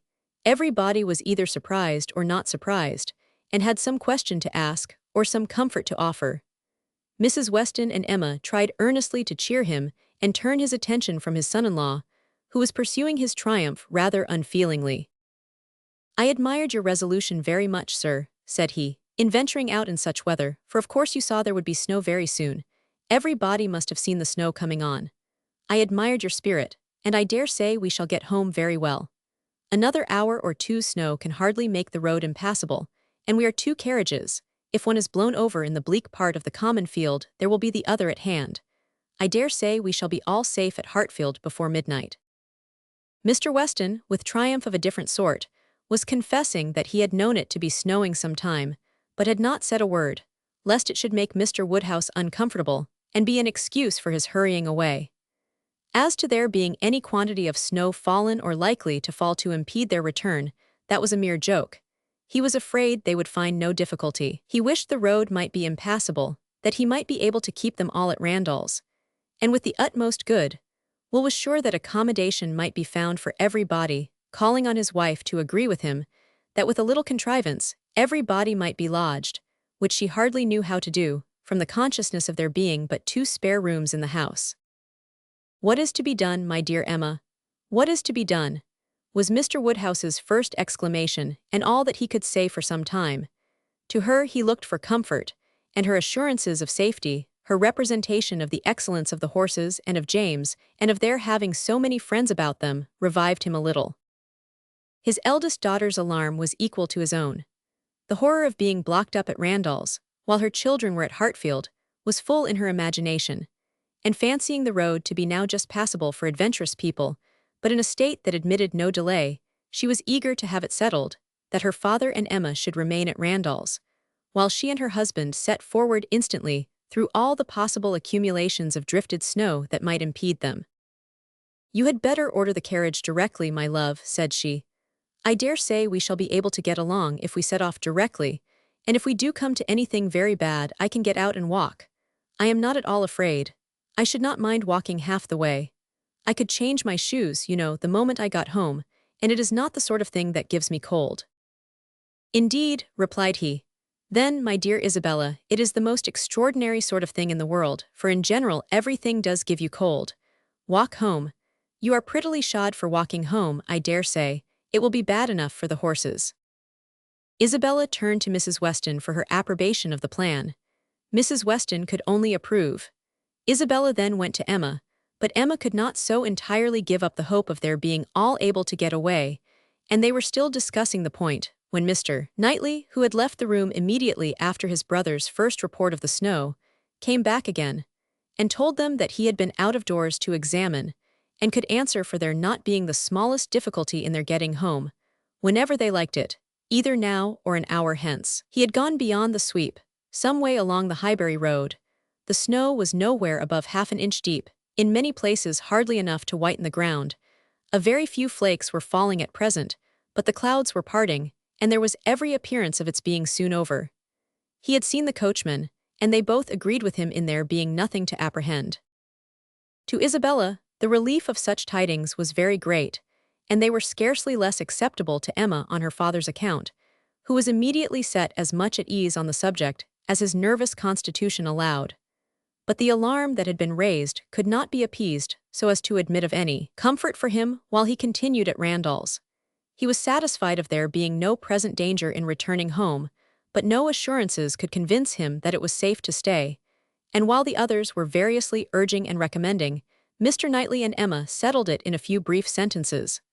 Thus: "Your father will not be easy, why do not you go? I am ready, if the others are. Shall I ring the bell?" "Yes, do." And the bell was rung, and the carriages spoken for. A few minutes more, and Emma hoped to see one troublesome companion deposited in his own house, to get sober and cool, and the other recover his temper and happiness when this visit of hardship were over. The carriage came, and Mr. Woodhouse, always the first object on such occasions, was carefully attended to his own by Mr. Knightley and Mr. Weston, but not all that either could say could prevent some renewal of alarm at the sight of the snow which had actually fallen, and the discovery of a much darker night than he had been prepared for. He was afraid they should have a very bad drive. He was afraid poor Isabella would not like it, and there would be poor Emma in the carriage behind. He did not know what they had best do. They must keep as much together as they could, and James was talked to and given a charge to go very slow and wait for the other carriage. Isabella stepped in after her father.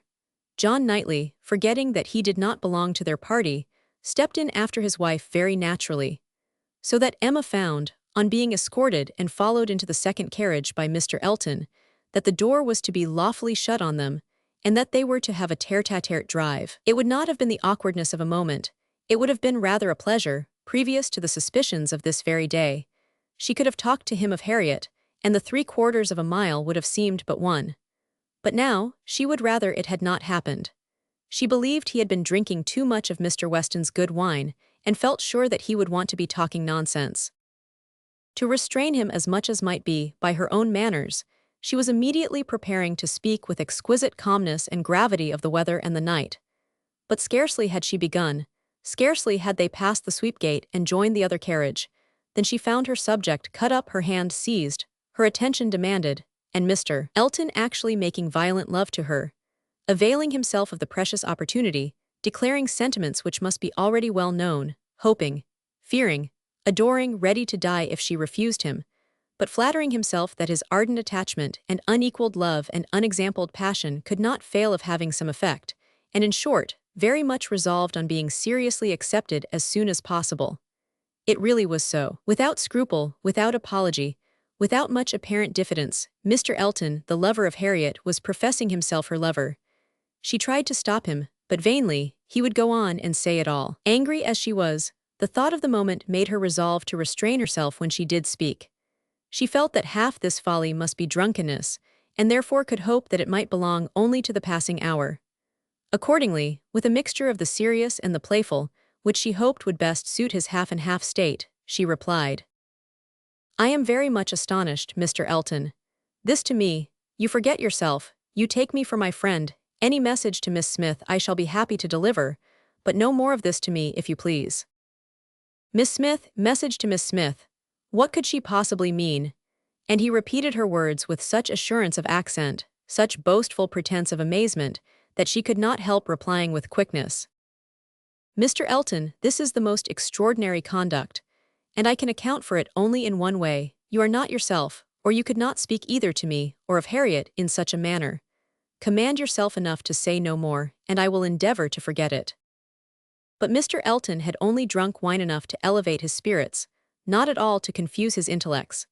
He perfectly knew his own meaning, and having warmly protested against her suspicion as most injurious, and slightly touched upon his respect for Miss Smith as her friend, but acknowledging his wonder that Miss Smith should be mentioned at all, he resumed the subject of his own passion, and was very urgent for a favorable answer. As she thought less of his inebriety, she thought more of his inconstancy and presumption, and with fewer struggles for politeness, replied, "It's impossible for me to doubt any longer. You have made yourself too clear. Mr. Elton, my astonishment is much beyond anything I can express. After such behavior as I have witnessed during the last month to Miss Smith, such attentions as I have been in the daily habit of observing, to be addressing me in this manner, this is an unsteadiness of character, indeed, which I had not supposed possible. Believe me, sir, I am far, very far from gratified in being the object of such professions." "Good heaven," cried Mr. Elton, "what can be the meaning of this? Miss Smith, I never thought of Miss Smith in the whole course of my existence, never paid her any attentions but as your friend, never cared whether she were dead or alive but as your friend. If she has fancied otherwise, her own wishes have misled her, and I am very sorry, extremely sorry, but Miss Smith indeed. Oh, Miss Woodhouse, who can think of Miss Smith when Miss Woodhouse is near? No, upon my honor, there is no unsteadiness of character. I have thought only of you. I protest against having paid the smallest attention to anyone else. Everything that I have said or done, for many weeks past, has been with the sole view of marking my adoration of yourself. You cannot really, seriously, doubt it. No, in an accent meant to be insinuating, I am sure you have seen and understood me." It would be impossible to say what Emma felt, on hearing this, which of all her unpleasant sensations was uppermost. She was too completely overpowered to be immediately able to reply, and 2 moments of silence being ample encouragement for Mr. Elton's sanguine state of mind, he tried to take her hand again, as he joyously exclaimed, "Charming Miss Woodhouse, Allow me to interpret this interesting silence. It confesses that you have long understood me." "No, sir," cried Emma. "It confesses no such thing. So far from having long understood you, I have been in a most complete error with respect to your views till this moment. As to myself, I am very sorry that you should have been giving way to any feelings. Nothing could be farther from my wishes. Your attachment to my friend Harriet, your pursuit of her, pursuit, it appeared, gave me great pleasure, and I have been very earnestly wishing you success. But, had I supposed that she were not your attraction to Hartfield, I should certainly have thought you judged ill in making your visits so frequent. Am I to believe that you have never sought to recommend yourself particularly to Miss Smith? That you have never thought seriously of her?" "Never, madam," cried he, affronted in his turn. "Never, I assure you. I think seriously of Miss Smith. Miss Smith is a very good sort of girl, and I should be happy to see her respectably settled. I wish her extremely well, and no doubt there are men who might not object to every body has their level. But as for myself, I am not, I think, quite so much at a loss. I need not so totally despair of an equal alliance as to be addressing myself to Miss Smith. No, madam, my visits to Hartfield have been for yourself only, and the encouragement I received." "Encouragement? I give you encouragement. Sir, you have been entirely mistaken in supposing it. I have seen you only as the admirer of my friend. In no other light could you have been more to me than a common acquaintance. I am exceedingly sorry, but it is well that the mistake ends where it does. Had the same behavior continued, Miss Smith might have been led into a misconception of your views, not being aware, probably, any more than myself, of the very great inequality which you are so sensible of. But as it is, the disappointment is single and, I trust, will not be lasting. I have no thoughts of matrimony at present." He was too angry to say another word. Her manner, too, decided to invite supplication. And in this state of swelling resentment, and mutually deep mortification, they had to continue together a few minutes longer, for the fears of Mr. Woodhouse had confined them to a foot pace. If there had not been so much anger, there would have been desperate awkwardness. But their straightforward emotions left no room for the little zigzags of embarrassment. Without knowing when the carriage turned into Vicarage Lane, or when it stopped, they found themselves, all at once, at the door of his house, and he was out before another syllable passed. Emma then felt it indispensable to wish him a good night. The compliment was just returned, coldly and proudly, and under indescribable irritation of spirits, she was then conveyed to Hartfield. There she was welcomed, with the utmost delight, by her father, who had been trembling for the dangers of a solitary drive from Vicarage Lane, turning a corner which he could never bear to think of, and in strange hands, a mere common coachman, no James. And there it seemed as if her return only were wanted to make everything go well. For Mr. John Knightley, ashamed of his ill humor, was now all kindness and attention, and so particularly solicitous for the comfort of her father as to seem, if not quite ready to join him in a basin of gruel, perfectly sensible of its being exceedingly wholesome. And the day was concluding in peace and comfort to all their little party, except herself. But her mind had never been in such perturbation, and it needed a very strong effort to appear attentive and cheerful till the usual hour of separating allowed her the relief of quiet reflection. Chapter 16. The hair was curled and the maid sent away, and Emma sat down to think and be miserable. It was a wretched business indeed, such an overthrow of everything she had been wishing for, such a development of everything most unwelcome, such a blow for Harriet. That was the worst of all. Every part of it brought pain and humiliation, of some sort or other. But compared with the evil to Harriet, all was light, and she would gladly have submitted to feel yet more mistaken, more in error, more disgraced by misjudgment than she actually was, could the effects of her blunders have been confined to herself. If I had not persuaded Harriet into liking the man, I could have borne anything. He might have doubled his presumption to me, but poor Harriet. How she could have been so deceived. He protested that he had never thought seriously of Harriet, never. She looked back as well as she could, but it was all confusion. She had taken up the idea, she supposed, and made everything bend to it. His manners, however, must have been unmarked, wavering, dubious, or she could not have been so misled. The picture, how eager he had been about the picture, and the charade, and in 100 other circumstances, how clearly they had seemed to point at Harriet, to be sure the charade with its ready wit, but then the soft eyes, in fact it suited neither, it was a jumble without taste or truth. Who could have seen through such thick-headed nonsense? Certainly she had often, especially of late, thought his manners to herself unnecessarily gallant.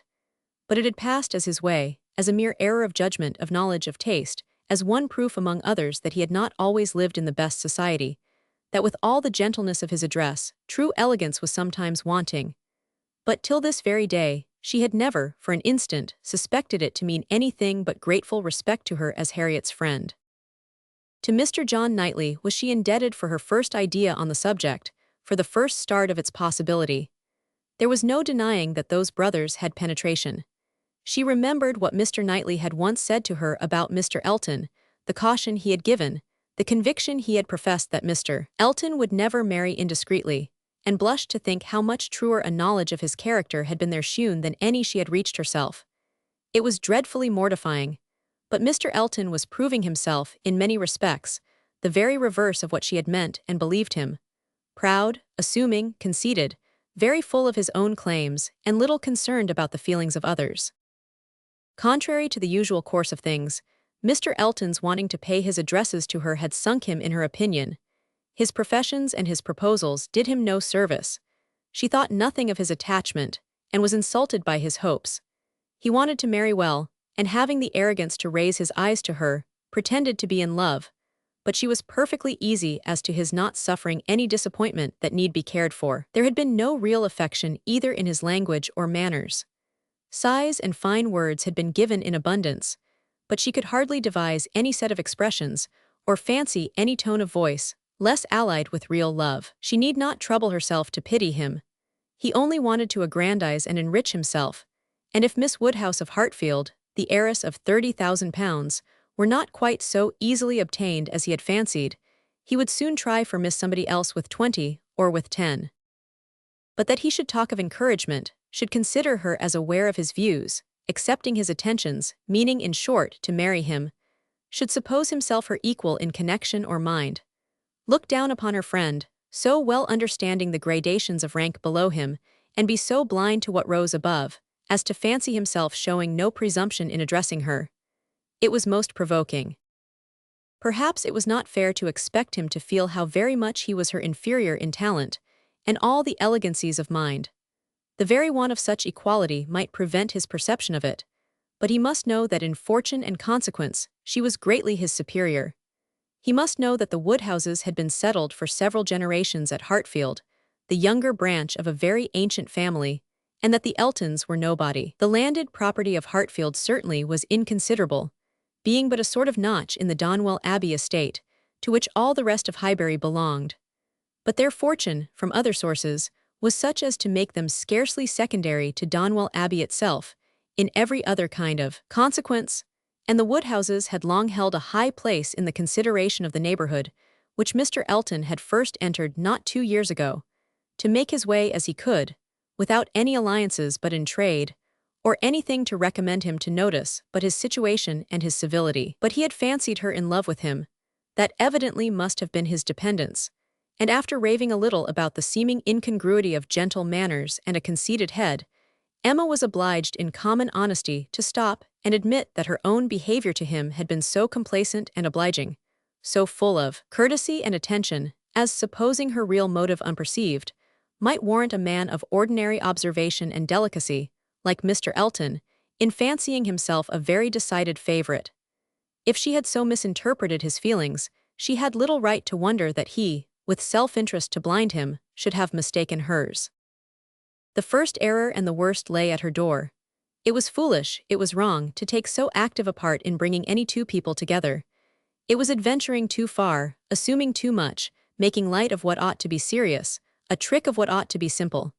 She was quite concerned and ashamed, and resolved to do such things no more. "Here have I," said she, "actually talked poor Harriet into being very much attached to this man.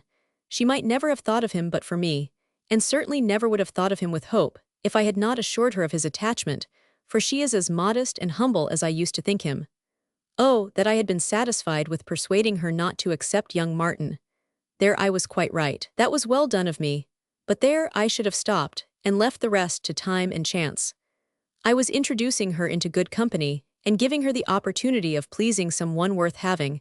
I ought not to have attempted more. But now, poor girl, her piece is cut up for some time. I have been but half a friend to her, and if she were not to feel this disappointment so very much, I am sure I have not an idea of anybody else who would be at all desirable for her. William Cox. Oh no, I could not endure William Cox, a pert young lawyer. She stopped to blush and laugh at her own relapse, and then resumed a more serious, more dispiriting cogitation upon what had been, and might be, and must be, the distressing explanation she had to make to Harriet, and all that poor Harriet would be suffering, with the awkwardness of future meetings, the difficulties of continuing or discontinuing the acquaintance, of subduing feelings, concealing resentment, and avoiding éclat, were enough to occupy her in most unmirthful reflections some time longer, and she went to bed at last with nothing settled but the conviction of her having blundered most dreadfully. To youth and natural cheerfulness like Emma's, though under temporary gloom at night, the return of day will hardly fail to bring return of spirits. The youth and cheerfulness of morning are in happy analogy and of powerful operation, and if the distress be not poignant enough to keep the eyes unclosed, they will be sure to open to sensations of softened pain and brighter hope. Emma got up on the morrow more disposed for comfort than she had gone to bed, more ready to see alleviations of the evil before her, and to depend on getting tolerably out of it. It was a great consolation that Mr. Elton should not be really in love with her, or so particularly amiable as to make it shocking to disappoint him, that Harriet's nature should not be of that superior sort in which the feelings are most acute and retentive, and that there could be no necessity for anybody's knowing what had passed, except the three principals, and especially for her father's being given a moment's uneasiness about it. These were very cheering thoughts, and the sight of a great deal of snow on the ground did her further service, for anything was welcome that might justify their all three being quite asunder at present. The weather was most favorable for her, though Christmas Day, she could not go to church. Mr. Woodhouse would have been miserable had his daughter attempted it, and she was therefore safe from either exciting or receiving unpleasant and most unsuitable ideas. The ground covered with snow, and the atmosphere in that unsettled state between frost and thaw, which is of all others the most unfriendly for exercise, every morning beginning in rain or snow, and every evening setting into freeze, she was for many days a most honorable prisoner. No intercourse with Harriet possible but by note, no church for her on Sunday any more than on Christmas Day, and no need to find excuses for Mr. Elton's absenting himself. It was weather which might fairly confine everybody at home, and though she hoped and believed him to be really taking comfort in some society or other, it was very pleasant to have her father so well satisfied with his being all alone in his own house, too wise to stir out, and to hear him say to Mr. Knightley, whom no weather could keep entirely from them, "Ah, Mr. Knightley, why do not you stay at home like poor Mr. Elton?" These days of confinement would have been, but for her private perplexities, remarkably comfortable, as such seclusion exactly suited her brother, whose feelings must always be of great importance to his companions, and he had, besides, so thoroughly cleared off his ill humor at Randall's, that his amiableness never failed him during the rest of his stay at Hartfield. He was always agreeable and obliging, and speaking pleasantly of everybody. But with all the hopes of cheerfulness, and all the present comfort of delay, there was still such an evil hanging over her in the hour of explanation with Harriet, as made it impossible for Emma to be ever perfectly at ease. Chapter 17. Mr. and Mrs. John Knightley were not detained long at Hartfield. The weather soon improved enough for those to move who must move, and Mr. Woodhouse, having, as usual, tried to persuade his daughter to stay behind with all her children, was obliged to see the whole party set off, and return to his lamentations over the destiny of poor Isabella. Which poor Isabella, passing her life with those she doted on, full of their merits, blind to their faults, and always innocently busy, might have been a model of right feminine happiness. The evening of the very day on which they went brought a note from Mr. Elton to Mr. Woodhouse, a long, civil, ceremonious note, to say, with Mr. Elton's best compliments, that he was proposing to leave Highbury the following morning in his way to Bath, where, in compliance with the pressing entreaties of some friends, he had engaged to spend a few weeks, and very much regretted the impossibility he was under, from various circumstances of weather and business, of taking a personal leave of Mr. Woodhouse, of whose friendly civilities he should ever retain a grateful sense, and had Mr. Woodhouse any commands, should be happy to attend to them. Emma was most agreeably surprised, Mr. Elton's absence just at this time was the very thing to be desired. She admired him for contriving it, though not able to give him much credit for the manner in which it was announced. Resentment could not have been more plainly spoken than in a civility to her father, from which she was so pointedly excluded. She had not even a share in his opening compliments. Her name was not mentioned, and there was so striking a change in all this, and such an ill-judged solemnity of leave-taking in his graceful acknowledgments, as she thought, at first, could not escape her father's suspicion. It did, however. Her father was quite taken up with the surprise of so sudden a journey, and his fears that Mr. Elton might never get safely to the end of it, and saw nothing extraordinary in his language. It was a very useful note, for it supplied them with fresh matter for thought and conversation during the rest of their lonely evening. Mr. Woodhouse talked over his alarms, and Emma was in spirits to persuade them away with all her usual promptitude. She now resolved to keep Harriet no longer in the dark. She had reason to believe her nearly recovered from her cold, and it was desirable that she should have as much time as possible for getting the better of her other complaint before the gentleman's return. She went to Mrs. Goddard's accordingly the very next day to undergo the necessary penance of communication, and a severe one it was. She had to destroy all the hopes which she had been so industriously feeding, to appear in the ungracious character of the one preferred, and acknowledge herself grossly mistaken and misjudging in all her ideas on one subject, all her observations, all her convictions, all her prophecies for the last 6 weeks. The confession completely renewed her first shame, and the sight of Harriet's tears made her think that she should never be in charity with herself again. Harriet bore the intelligence very well, blaming nobody, and in everything testifying such an ingenuousness of disposition and lowly opinion of herself, as must appear with particular advantage at that moment to her friend.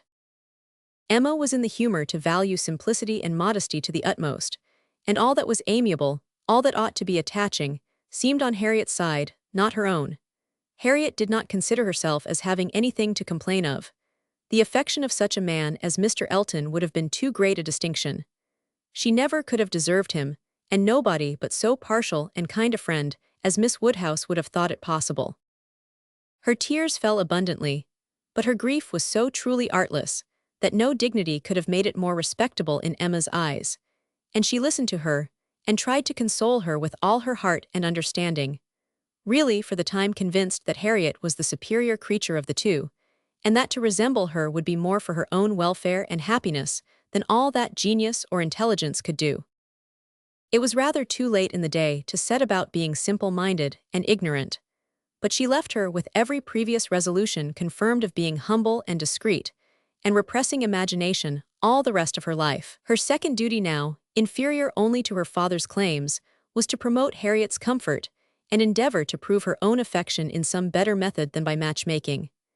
She got her to Hartfield, and showed her the most unvarying kindness, striving to occupy and amuse her, and by books and conversation, to drive Mr. Elton from her thoughts. Time, she knew, must be allowed for this being thoroughly done, and she could suppose herself but an indifferent judge of such matters in general, and very inadequate to sympathize in an attachment to Mr. Elton in particular. But it seemed to her reasonable that at Harriet's age, and with the entire extinction of all hope, such a progress might be made towards a state of composure by the time of Mr. Elton's return, as to allow them all to meet again in the common routine of acquaintance, without any danger of betraying sentiments or increasing them. Harriet did think him all perfection, and maintained the non-existence of any body equal to him in person or goodness, and did, in truth, prove herself more resolutely in love than Emma had foreseen. But yet it appeared to her so natural, so inevitable to strive against an inclination of that sort unrequited, that she could not comprehend its continuing very long in equal force. If Mr. Elton, on his return, made his own indifference as evident and indubitable as she could not doubt he would anxiously do, she could not imagine Harriet's persisting to place her happiness in the sight or the recollection of him. Their being fixed, so absolutely fixed in the same place, was bad for each, for all three. Not one of them had the power of removal or of effecting any material change of society. They must encounter each other and make the best of it. Harriet was farther unfortunate in the tone of her companions at Mrs. Goddard's, Mr. Elton being the adoration of all the teachers and great girls in the school, and it must be at Hartfield only that she could have any chance of hearing him spoken of with cooling moderation or repellent truth. Where the wound had been given, there must the cure be found if anywhere, and Emma felt that, till she saw her in the way of cure, there could be no true peace for herself. Chapter 18. Mr. Frank Churchill did not come. When the time proposed drew near, Mrs. Weston's fears were justified in the arrival of a letter of excuse. For the present, he could not be spared, to his very great mortification and regret, but still he looked forward with the hope of coming to Randalls at no distant period. Mrs. Weston was exceedingly disappointed, much more disappointed, in fact, than her husband, though her dependence on seeing the young man had been so much more sober. But a sanguine temper, though forever expecting more good than occurs, does not always pay for its hopes by any proportionate depression. It soon flies over the present failure, and begins to hope again. For half an hour Mr. Weston was surprised and sorry, but then he began to perceive that Frank's coming 2 or 3 months later would be a much better plan, better time of year, better weather, and that he would be able, without any doubt, to stay considerably longer with them than if he had come sooner. These feelings rapidly restored his comfort, while Mrs. Weston, of a more apprehensive disposition, foresaw nothing but a repetition of excuses and delays, and after all her concern for what her husband was to suffer, suffered a great deal more herself. Emma was not at this time in a state of spirits to care really about Mr. Frank Churchill's not coming, except as a disappointment at Randalls. The acquaintance at present had no charm for her. She wanted rather to be quiet and out of temptation. But still, as it was desirable that she should appear, in general, like her usual self, she took care to express as much interest in the circumstance, and enter as warmly into Mr. and Mrs. Weston's disappointment, as might naturally belong to their friendship. She was the first to announce it to Mr. Knightley, and exclaimed quite as much as was necessary, or, being acting a part, perhaps rather more, at the conduct of the Churchills in keeping him away. She then proceeded to say a good deal more than she felt, of the advantage of such an addition to their confined society in Surrey, the pleasure of looking at somebody new, the gaiety to Highbury entire, which the sight of him would have made, and ending with reflections on the Churchills again, found herself directly involved in a disagreement with Mr. Knightley, and, to her great amusement, perceived that she was taking the other side of the question from her real opinion, and making use of Mrs. Weston's arguments against herself. "The Churchills are very likely in fault," said Mr. Knightley, coolly, "but I dare say he might come if he would." "I do not know why you should say so. He wishes exceedingly to come, but his uncle and aunt will not spare him. I cannot believe that he has not the power of coming if he made a point of it. It is too unlikely for me to believe it without proof." "How odd you are! What has Mr. Frank Churchill done to make you suppose him such an unnatural creature?" "I am not supposing him at all an unnatural creature, in suspecting that he may have learnt to be above his connections, and to care very little for anything but his own pleasure, from living with those who have always set him the example of it. It is a great deal more natural than one could wish, that a young man, brought up by those who are proud, luxurious, and selfish, should be proud, luxurious, and selfish too. If Frank Churchill had wanted to see his father, he would have contrived it between September and January. A man at his age, what is he, 3 or 24, cannot be without the means of doing as much as that. It is impossible." "That's easily said, and easily felt by you, who have always been your own master. You are the worst judge in the world, Mr. Knightley, of the difficulties of dependence. You do not know what it is to have tempers to manage. It is not to be conceived that a man of 3 or 24 should not have liberty of mind or limb to that amount. He cannot want money, he cannot want leisure. We know, on the contrary, that he has so much of both, that he is glad to get rid of them at the idlest haunts in the kingdom. We hear of him forever at some watering place or other. A little while ago, he was at Weymouth. This proves that he can leave the Churchills." "Yes, sometimes he can. And those times are whenever he thinks it worth his while, whenever there is any temptation of pleasure. It is very unfair to judge of anybody's conduct without an intimate knowledge of their situation. Nobody, who has not been in the interior of a family, can say what the difficulties of any individual of that family may be. We ought to be acquainted with Enscombe, and with Mrs. Churchill's temper, before we pretend to decide upon what her nephew can do. He may, at times, be able to do a great deal more than he can at others. There is one thing, Emma, which a man can always do if he chooses, and that is his duty, not by maneuvering and finessing but by vigor and resolution. It is Frank Churchill's duty to pay this attention to his father. He knows it to be so by his promises and messages, but if he wished to do it, it might be done. A man who felt rightly would say at once, simply and resolutely, to Mrs. Churchill, every sacrifice of mere pleasure you will always find me ready to make to your convenience, but I must go and see my father immediately. I know he would be hurt by my failing in such a mark of respect to him on the present occasion. I shall therefore set off tomorrow. If he would say so to her at once, in the tone of decision becoming a man, there would be no opposition made to his going. No, said Emma, laughing, but perhaps there might be some made to his coming back again. Such language for a young man entirely dependent to use. Nobody but you, Mr. Knightley, would imagine it possible, but you have not an idea of what is requisite in situations directly opposite to your own. Mr. Frank Churchill to be making such a speech as that to the uncle and aunt, who have brought him up, and are to provide for him. Standing up in the middle of the room, I suppose, and speaking as loud as he could. How can you imagine such conduct practicable? Depend upon it, Emma, a sensible man would find no difficulty in it. He would feel himself in the right, and the declaration made, of course, as a man of sense would make it, in a proper manner, would do him more good, raise him higher, fix his interests stronger with the people he depended on, than all that a line of shifts and expedients can ever do. Respect would be added to affection. They would feel that they could trust him, that the nephew who had done rightly by his father would do rightly by them, for they know, as well as he does, as well as all the world must know, that he ought to pay this visit to his father, and while meanly exerting their power to delay it, are in their hearts not thinking the better of him for submitting to their whims. Respect for right conduct is felt by every body. If he would act in this sort of manner, on principle, consistently, regularly, their little minds would bend to his. I rather doubt that. You are very fond of bending little minds, but where little minds belong to rich people in authority, I think they have a knack of swelling out, till they are quite as unmanageable as great ones. I can imagine that if you, as you are, Mr. Knightley, were to be transported and placed all at once in Mr. Frank Churchill's situation, you would be able to say and do just what you have been recommending for him, and it might have a very good effect. The Churchills might not have a word to say in return, but then, you would have no habits of early obedience and long observance to break through. To him who has, it might not be so easy to burst forth at once into perfect independence, and set all their claims on his gratitude and regard at naught. He may have as strong a sense of what would be right, as you can have, without being so equal, under particular circumstances, to act up to it. Then it would not be so strong a sense.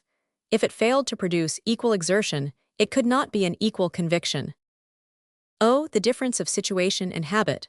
I wish you would try to understand what an amiable young man may be likely to feel in directly opposing those, whom as child and boy he has been looking up to all his life.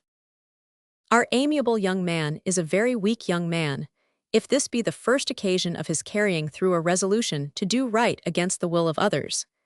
It ought to have been a habit with him by this time, of following his duty, instead of consulting expediency. I can allow for the fears of the child, but not of the man. As he became rational, he ought to have roused himself and shaken off all that was unworthy in their authority.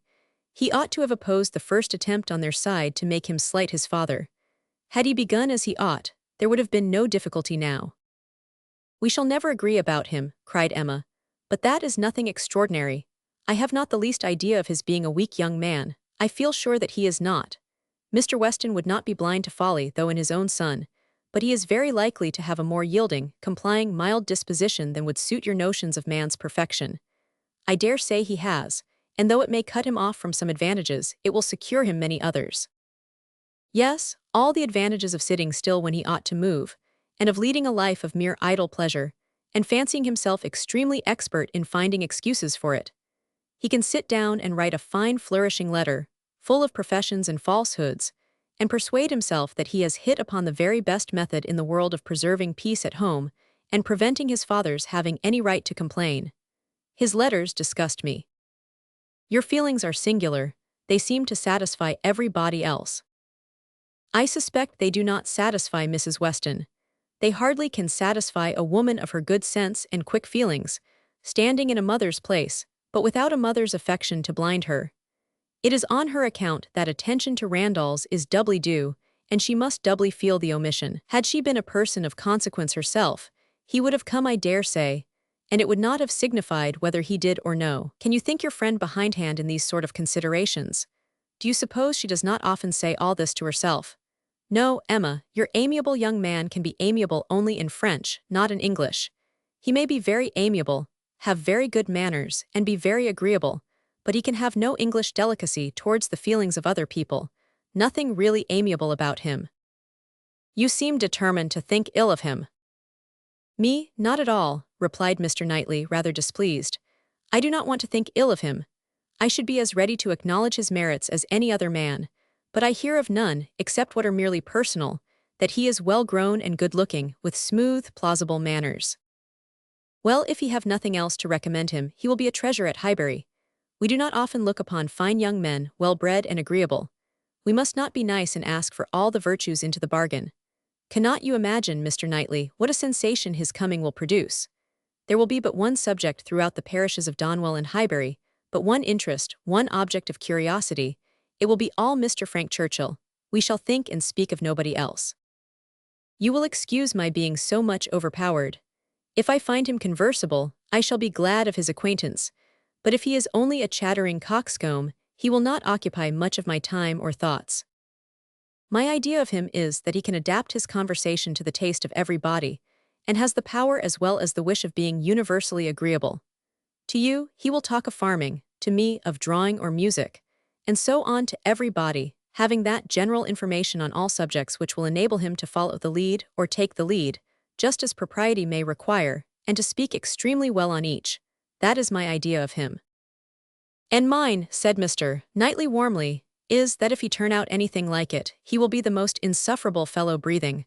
What, at 23 to be the king of his company, the great man, the practiced politician, who is to read everybody's character, and make everybody's talents conduce to the display of his own superiority, to be dispensing his flatteries around, that he may make all appear like fools compared with himself.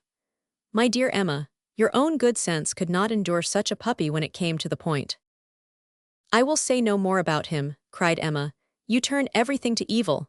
We are both prejudiced, you against, I for him, and we have no chance of agreeing till he is really here. Prejudiced, I am not prejudiced. But I am very much, and without being at all ashamed of it. My love for Mr. and Mrs. Weston gives me a decided prejudice in his favor. He is a person I never think of from one month's end to another, said Mr. Knightley, with a degree of vexation, which made Emma immediately talk of something else, though she could not comprehend why he should be angry. To take a dislike to a young man, only because he appeared to be of a different disposition from himself, was unworthy the real liberality of mind which she was always used to acknowledge in him. For with all the high opinion of himself, which she had often laid to his charge, she had never before for a moment supposed it could make him unjust to the merit of another. Volume Roman 2. Chapter 1.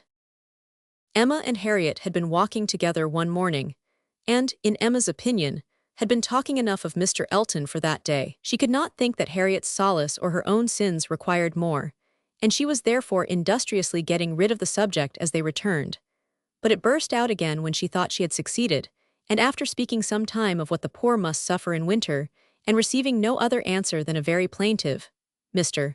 Elton is so good to the poor, she found something else must be done. They were just approaching the house where lived Mrs. and Miss Bates.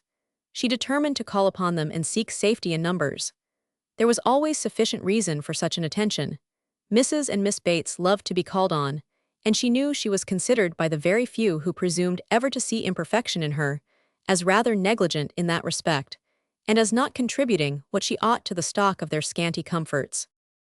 She had had many a hint from Mr. Knightley and some from her own heart as to her deficiency, but none were equal to counteract the persuasion of its being very disagreeable, a waste of time, tiresome women, and all the horror of being in danger of falling in with the second-rate and third-rate of Highbury, who were calling on them forever, and therefore she seldom went near them. But now she made the sudden resolution of not passing their door without going in, observing, as she proposed it to Harriet, that, as well as she could calculate, They were just now quite safe from any letter from Jane Fairfax. The house belonged to people in business. Mrs. and Miss Bates occupied the drawing-room floor. And there, in the very moderate-sized apartment which was everything to them, the visitors were most cordially and even gratefully welcomed. The quiet, neat old lady, who with her knitting was seated in the warmest corner, wanting even to give up her place to Miss Woodhouse, and her more active, talking daughter, almost ready to overpower them with care and kindness, thanks for their visit, solicitude for their shoes, anxious inquiries after Mr. Woodhouse's health, cheerful communications about her mother, and sweet cake from the Beaufort. Mrs. Cole had just been there, just called in for 10 minutes, and had been so good as to sit an hour with them, and she had taken a piece of cake and been so kind as to say she liked it very much. And therefore, she hoped Miss Woodhouse and Miss Smith would do them the favor to eat a piece too. The mention of the Coles was sure to be followed by that of Mr. Elton. There was intimacy between them, and Mr. Cole had heard from Mr. Elton since his going away. Emma knew what was coming. They must have the letter over again, and settle how long he had been gone, and how much he was engaged in company, and what a favorite he was wherever he went, and how full the master of the ceremonies ball had been. And she went through it very well, with all the interest and all the commendation that could be requisite, and always putting forward to prevent Harriet's being obliged to say a word. This she had been prepared for when she entered the house, but meant, having once talked him handsomely over, to be no farther incommoded by any troublesome topic, and to wander at large amongst all the mistresses and misses of Highbury and their card parties. She had not been prepared to have Jane Fairfax succeed Mr. Elton, but he was actually hurried off by Miss Bates. She jumped away from him at last abruptly to the Coles, to usher in a letter from her niece. "Oh yes, Mr. Elton, I understand, certainly as to dancing. Mrs. Cole was telling me that dancing at the rooms at Bath was. Mrs. Cole was so kind as to sit some time with us, talking of Jane, for as soon as she came in, she began inquiring after her. Jane is so very great a favorite there. Whenever she is with us, Mrs. Cole does not know how to show her kindness enough, and I must say that Jane deserves it as much as anybody can." And so she began inquiring after her directly, saying, "I know you cannot have heard from Jane lately because it is not her time for writing." And when I immediately said, "But indeed we had a letter this very morning," I do not know that I ever saw anybody more surprised. "Have you, upon your honor?" said she. "Well, that is quite unexpected. Do let me hear what she says." Emma's politeness was at hand directly to say, with smiling interest, "Have you heard from Miss Fairfax so lately? I am extremely happy. I hope she is well." "Thank you, you are so kind," replied the happily deceived aunt while eagerly hunting for the letter. "Oh, here it is. I was sure it could not be far off, but I had put my huswife upon it, you see, without being aware, and so it was quite hid, but I had it in my hand so very lately that I was almost sure it must be on the table. I was reading it to Mrs. Cole, and since she went away, I was reading it again to my mother, for it is such a pleasure to her, a letter from Jane, that she can never hear it often enough. So I knew it could not be far off, and here it is, only just under my huswife, and since you are so kind as to wish to hear what she says. But first of all, I really must, in justice to Jane, apologize for her writing so short a letter, only 2 pages you see, hardly 2, and in general she fills the whole paper and crosses half. My mother often wonders that I can make it out so well. She often says, when the letter is first opened, 'Well, Hetty, now I think you will be put to it to make out all that checkerwork, don't you, ma'am?' And then I tell her, I am sure she would contrive to make it out herself, if she had nobody to do it for her, every word of it.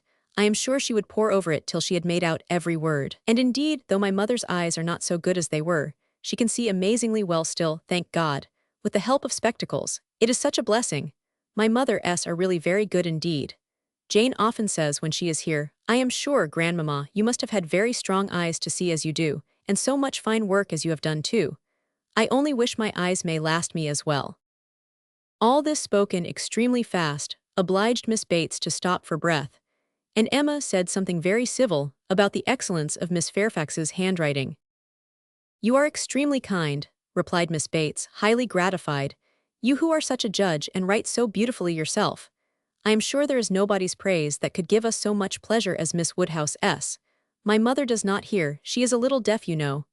Ma'am," addressing her, "do you hear what Miss Woodhouse is so obliging to say about Jane's handwriting?"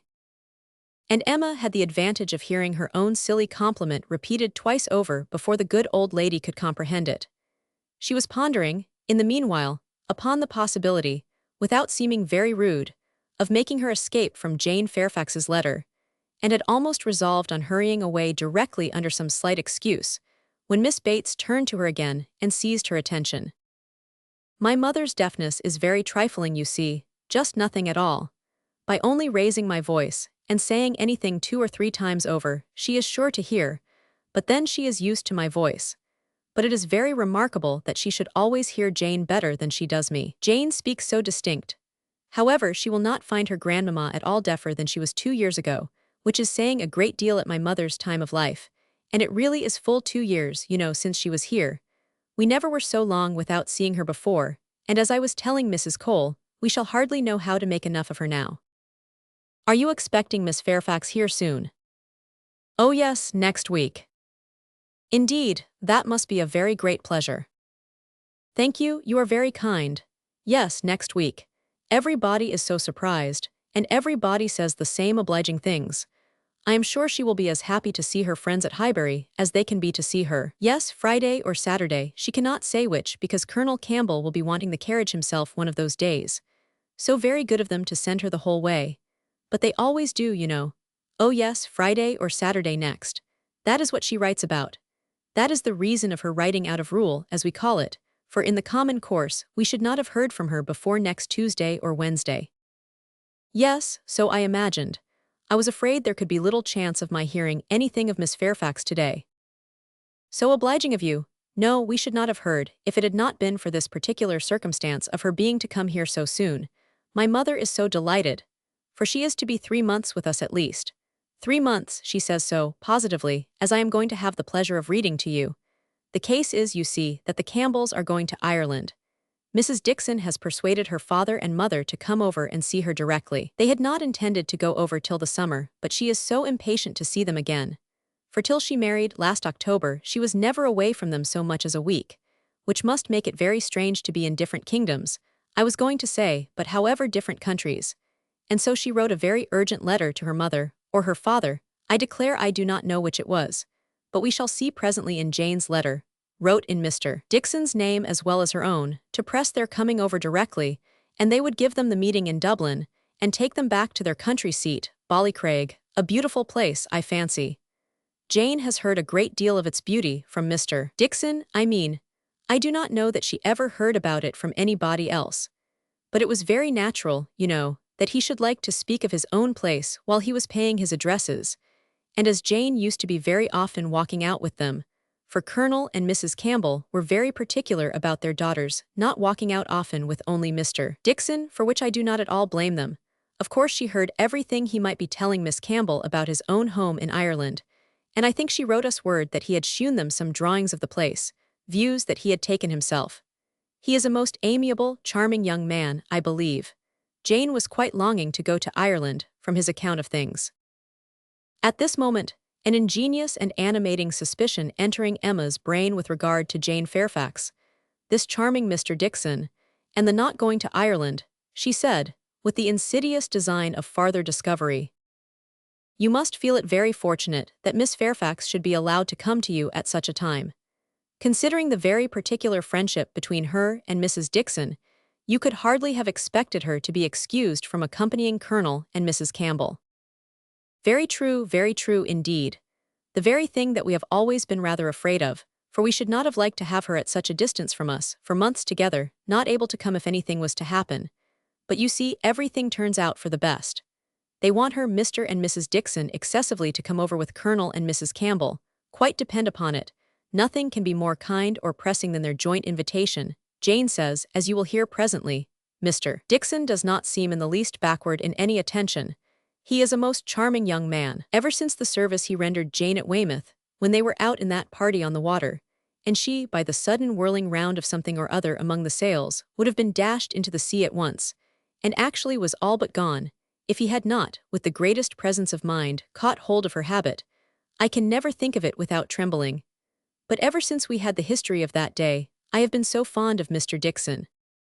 But in spite of all her friends' urgency, and her own wish of seeing Ireland, Miss Fairfax prefers devoting the time to you and Mrs. Bates. Yes, entirely her own doing, entirely her own choice. And Colonel and Mrs. Campbell think she does quite right, just what they should recommend. And indeed they particularly wish her to try her native air, as she has not been quite so well as usual lately. I am concerned to hear of it. I think they judge wisely, but Mrs. Dixon must be very much disappointed. Mrs. Dixon, I understand, has no remarkable degree of personal beauty, is not, by any means, to be compared with Miss Fairfax. Oh no, you are very obliging to say such things, but certainly not. There is no comparison between them. Miss Campbell always was absolutely plain, but extremely elegant and amiable. Yes, that of course. Jane caught a bad cold, poor thing, so long ago as the 7th of November, as I am going to read to you, and has never been well since. A long time is not it for a cold to hang upon her. She never mentioned it before because she would not alarm us. Just like her, so considerate. But however, she is so far from well that her kind friends the Campbells think she had better come home and try an air that always agrees with her. And they have no doubt that 3 or 4 months at Highbury will entirely cure her, and it is certainly a great deal better that she should come here than go to Ireland if she is unwell. Nobody could nurse her, as we should do. It appears to me the most desirable arrangement in the world. And so she is to come to us next Friday or Saturday, and the Campbells leave town in their way to Holyhead the Monday following, as you will find from Jane's letter. So sudden, you may guess, dear Miss Woodhouse, what a flurry it has thrown me in, if it was not for the drawback of her illness. But I am afraid we must expect to see her grown thin and looking very poorly. I must tell you what an unlucky thing happened to me as to that. I always make a point of reading Jane's letters through to myself first, before I read them aloud to my mother, you know, for fear of there being anything in them to distress her. Jane desired me to do it, so I always do. And so I began today with my usual caution. But no sooner did I come to the mention of her being unwell, than I burst out, quite frightened, with "Bless me, poor Jane is ill," which my mother, being on the watch, heard distinctly, and was sadly alarmed at. However, when I read on, I found it was not near so bad as I had fancied at first, and I make so light of it now to her, that she does not think much about it. But I cannot imagine how I could be so off my guard. If Jane does not get well soon, we will call in Mr. Perry. The expense shall not be thought of, and though he is so liberal, and so fond of Jane that I dare say he would not mean to charge anything for attendance, we could not suffer it to be so, you know. He has a wife and family to maintain, and is not to be giving away his time. Well, now I have just given you a hint of what Jane writes about, we will turn to her letter, and I am sure she tells her own story a great deal better than I can tell it for her. I am afraid we must be running away, said Emma, glancing at Harriet and beginning to rise.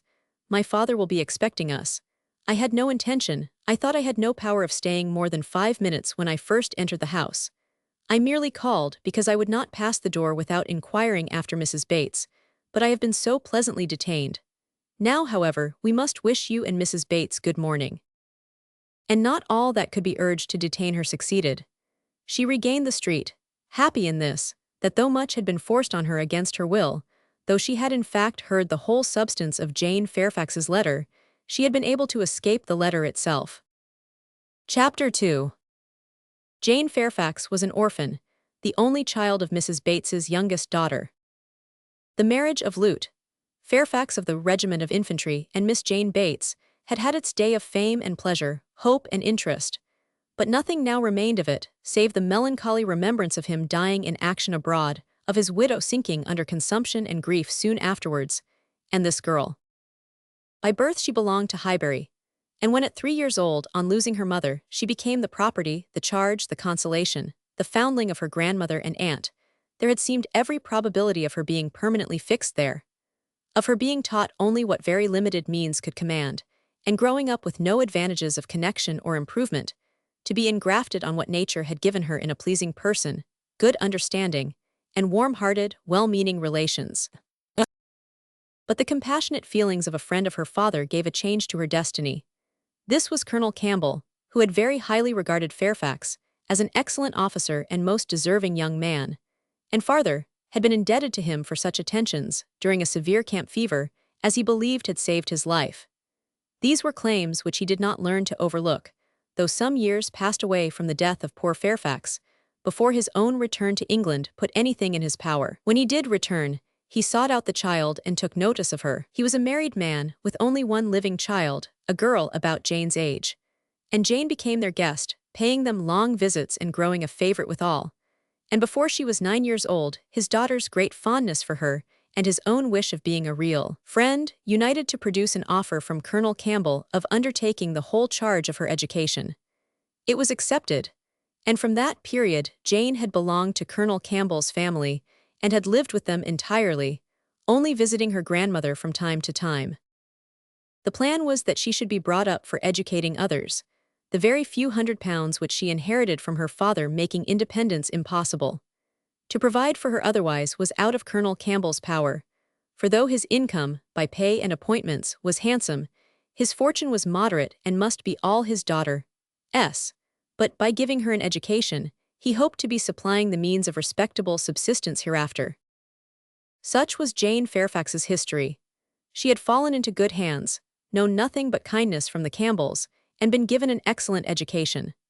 Living constantly with right-minded and well-informed people, her heart and understanding had received every advantage of discipline and culture, and Colonel Campbell's residence being in London, every lighter talent had been done full justice to by the attendance of first-rate masters. Her disposition and abilities were equally worthy of all that friendship could do, and at 18 or 19 she was, as far as such an early age can be qualified for the care of children, fully competent to the office of instruction herself. But she was too much beloved to be parted with. Neither father nor mother could promote, and the daughter could not endure it. The evil day was put off. It was easy to decide that she was still too young, and Jane remained with them, sharing, as another daughter, in all the rational pleasures of an elegant society, and a judicious mixture of home and amusement, with only the drawback of the future, the sobering suggestions of her own good understanding to remind her that all this might soon be over. The affection of the whole family, the warm attachment of Miss Campbell in particular, was the more honorable to each party from the circumstance of Jane's decided superiority, both in beauty and acquirements. That nature had given it in feature could not be unseen by the young woman, nor could her higher powers of mind be unfelt by the parents. They continued together with unabated regard, however, till the marriage of Miss Campbell, who by that chance, that luck which so often defies anticipation in matrimonial affairs, giving attraction to what is moderate rather than to what is superior, engaged the affections of Mr. Dickson, a young man, rich and agreeable, almost as soon as they were acquainted, and was eligibly and happily settled, while Jane Fairfax had yet her bread to earn. This event had very lately taken place, too lately for anything to be yet attempted by her less fortunate friend towards entering on her path of duty. Though she had now reached the age which her own judgment had fixed on for beginning, she had long resolved that 21 should be the period. With the fortitude of a devoted novitiate, she had resolved at 21 to complete the sacrifice, and retire from all the pleasures of life, of rational intercourse, equal society, peace and hope, to penance and mortification forever. The good sense of Colonel and Mrs. Campbell could not oppose such a resolution, though their feelings did. As long as they lived, no exertions would be necessary, their home might be hers forever, and for their own comfort they would have retained her wholly. But this would be selfishness. What must be at last had better be soon. Perhaps they began to feel it might have been kinder and wiser to have resisted the temptation of any delay, and spared her from a taste of such enjoyments of ease and leisure as must now be relinquished. Still, however, affection was glad to catch at any reasonable excuse for not hurrying on the wretched moment. She had never been quite well since the time of their daughter's marriage.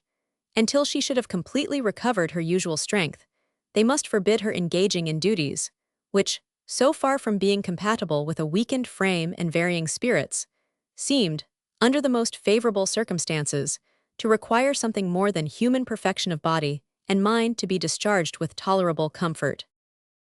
With regard to her not accompanying them to Ireland, her account to her aunt contained nothing but truth, though there might be some truths not told. It was her own choice to give the time of their absence to Highbury, to spend perhaps her last months of perfect liberty with those kind relations to whom she was so very dear. And the Campbells, whatever might be their motive or motives, whether single or double or treble, gave the arrangement their ready sanction, and said that they depended more on a few months spent in her native air for the recovery of her health than on anything else. Certain it was that she was to come, And that Highbury, instead of welcoming that perfect novelty which had been so long promised it, Mr. Frank Churchill, must put up for the present with Jane Fairfax, who could bring only the freshness of a 2 years' absence. Emma was sorry to have to pay civilities to a person she did not like through 3 long months, to be always doing more than she wished, and less than she ought. Why she did not like Jane Fairfax might be a difficult question to answer. Mr. Knightley had once told her it was because she saw in her the really accomplished young woman, which she wanted to be thought herself. And though the accusation had been eagerly refuted at the time, there were moments of self-examination in which her conscience could not quite acquit her. But she could never get acquainted with her. She did not know how it was, but there was such coldness and reserve, such apparent indifference whether she pleased or not, and then her aunt was such an eternal talker. And she was made such a fuss with by everybody, and it had been always imagined that they were to be so intimate, because their ages were the same, everybody had supposed they must be so fond of each other. These were her reasons, she had no better.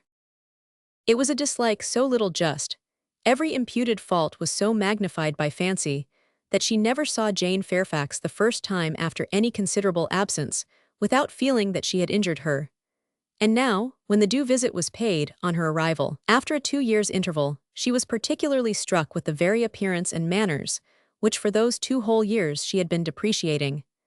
Jane Fairfax was very elegant, remarkably elegant, and she had herself the highest value for elegance. Her height was pretty, just such as almost everybody would think tall, and nobody could think very tall, her figure particularly graceful, her size a most becoming medium, between fat and thin, though a slight appearance of ill health seemed to point out the likeliest evil of the two. Emma could not but feel all this. And then her face, her features, there was more beauty in them altogether than she had remembered. It was not regular, but it was very pleasing beauty. Her eyes, a deep gray with dark eyelashes and eyebrows, had never been denied their praise. But the skin, which she had been used to cavil at as wanting color, had a clearness and delicacy which really needed no fuller bloom.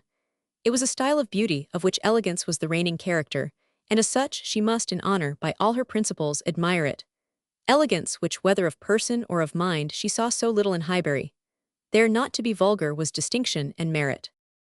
In short, she sat, during the first visit, looking at Jane Fairfax with twofold complacency, the sense of pleasure and the sense of rendering justice, and was determining that she would dislike her no longer. When she took in her history, indeed, her situation as well as her beauty, when she considered what all this elegance was destined to, what she was going to sink from, how she was going to live, it seemed impossible to feel anything but compassion and respect, especially if to every well-known particular entitling her to interest were added the highly probable circumstance of an attachment to Mr. Dickson, which she had so naturally started to herself. In that case, nothing could be more pitiable or more honorable than the sacrifices she had resolved on.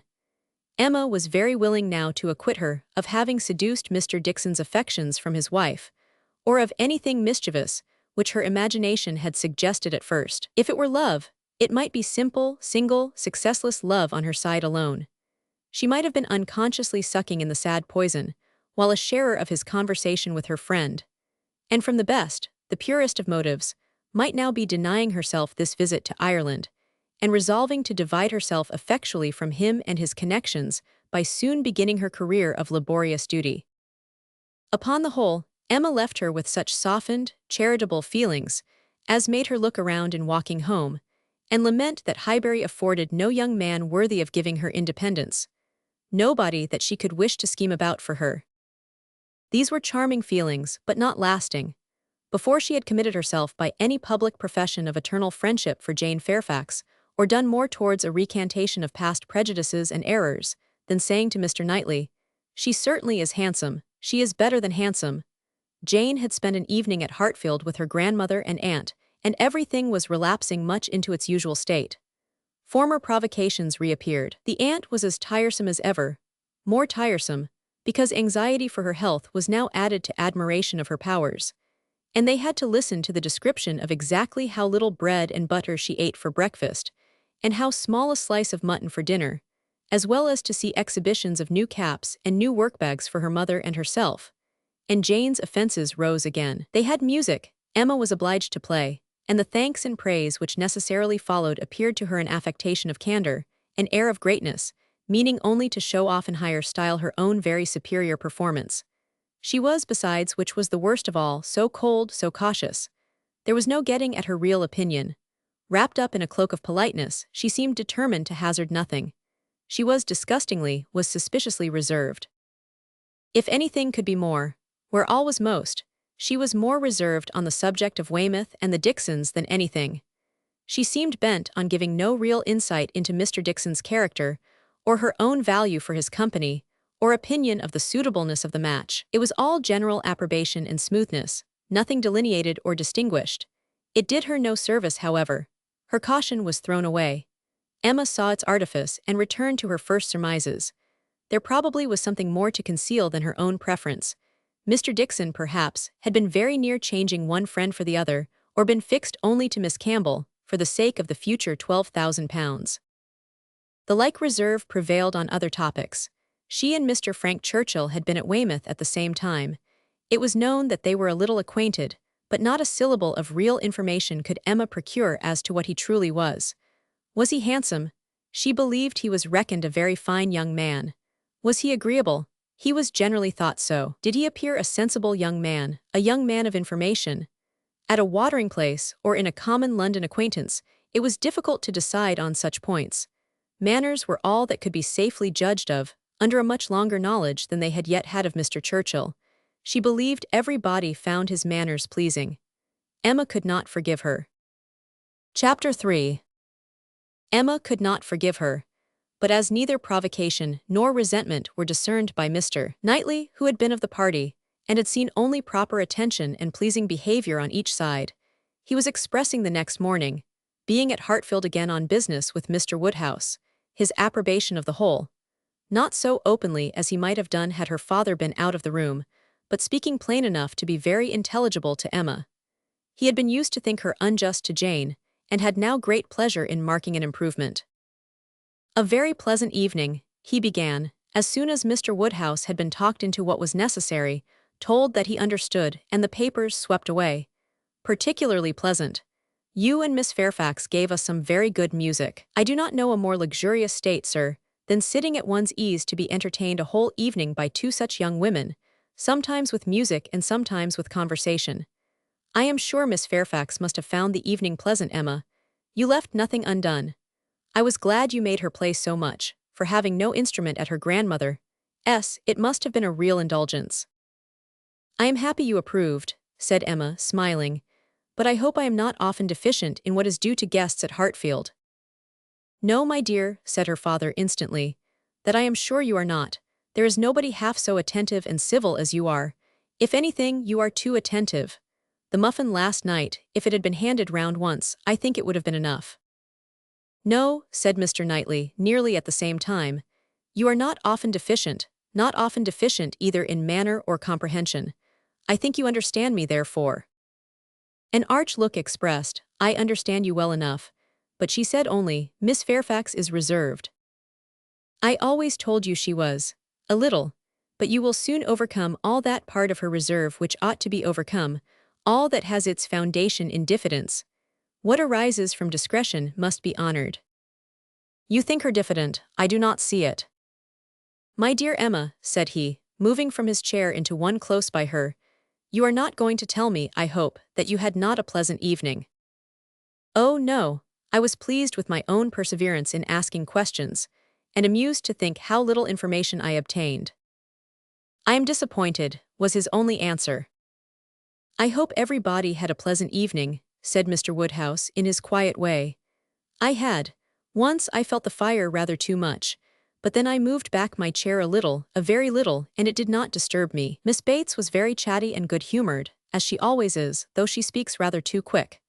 However, she is very agreeable, and Mrs. Bates too, in a different way.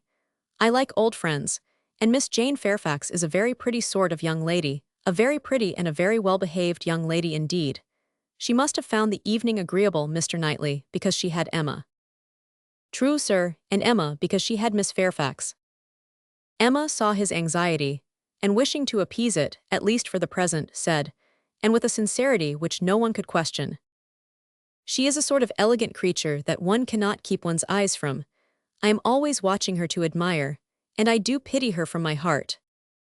Mr. Knightley looked as if he were more gratified than he cared to express, and before he could make any reply, Mr. Woodhouse, whose thoughts were on the Bateses, said, "It is a great pity that their circumstances should be so confined, a great pity indeed, and I have often wished, but it is so little one can venture to do small, trifling presents of anything uncommon. Now we have killed a porker, and Emma thinks of sending them a loin or a leg. It is very small and delicate. Hartfield pork is not like any other pork, but still it is pork. And my dear Emma, unless one could be sure of their making it into steaks, nicely fried, as ours are fried without the smallest grease, and not roast it, for no stomach can bear roast pork, I think we had better send the leg. Do not you think so, my dear?" "My dear papa, I sent the whole hind quarter. I knew you would wish it. There will be the leg to be salted, you know, which is so very nice, and the loin to be dressed directly in any manner they like." "That's right, my dear, very right. I had not thought of it before, but that is the best way. They must not oversalt the leg, and then, if it is not oversalted, and if it is very thoroughly boiled just as Cyril boils ours, and eaten very moderately of, with a boiled turnip and a little carrot or parsnip, I do not consider it unwholesome." "Emma," said Mr. Knightley presently, "I have a piece of news for you. You like news, and I heard an article in my way hither that I think will interest you." "News? Oh yes, I always like news. What is it? Why do you smile so? Where did you hear it? At Randall's?" He had time only to say, "No, not at Randall's. I have not been near Randall's," when the door was thrown open, and Miss Bates and Miss Fairfax walked into the room. Full of thanks, and full of news, Miss Bates knew not which to give quickest. Mr. Knightley soon saw that he had lost his moment, and that not another syllable of communication could rest with him. "Oh, my dear sir, how are you this morning? My dear Miss Woodhouse, I come quite overpowered. Such a beautiful hind quarter of pork, you are too bountiful. Have you heard the news? Mr. Elton is going to be married." Emma had not had time even to think of Mr. Elton, and she was so completely surprised that she could not avoid a little start, and a little blush at the sound. "There is my news. I thought it would interest you," said Mr. Knightley, with a smile which implied a conviction of some part of what had passed between them. "But where could you hear it?" cried Miss Bates.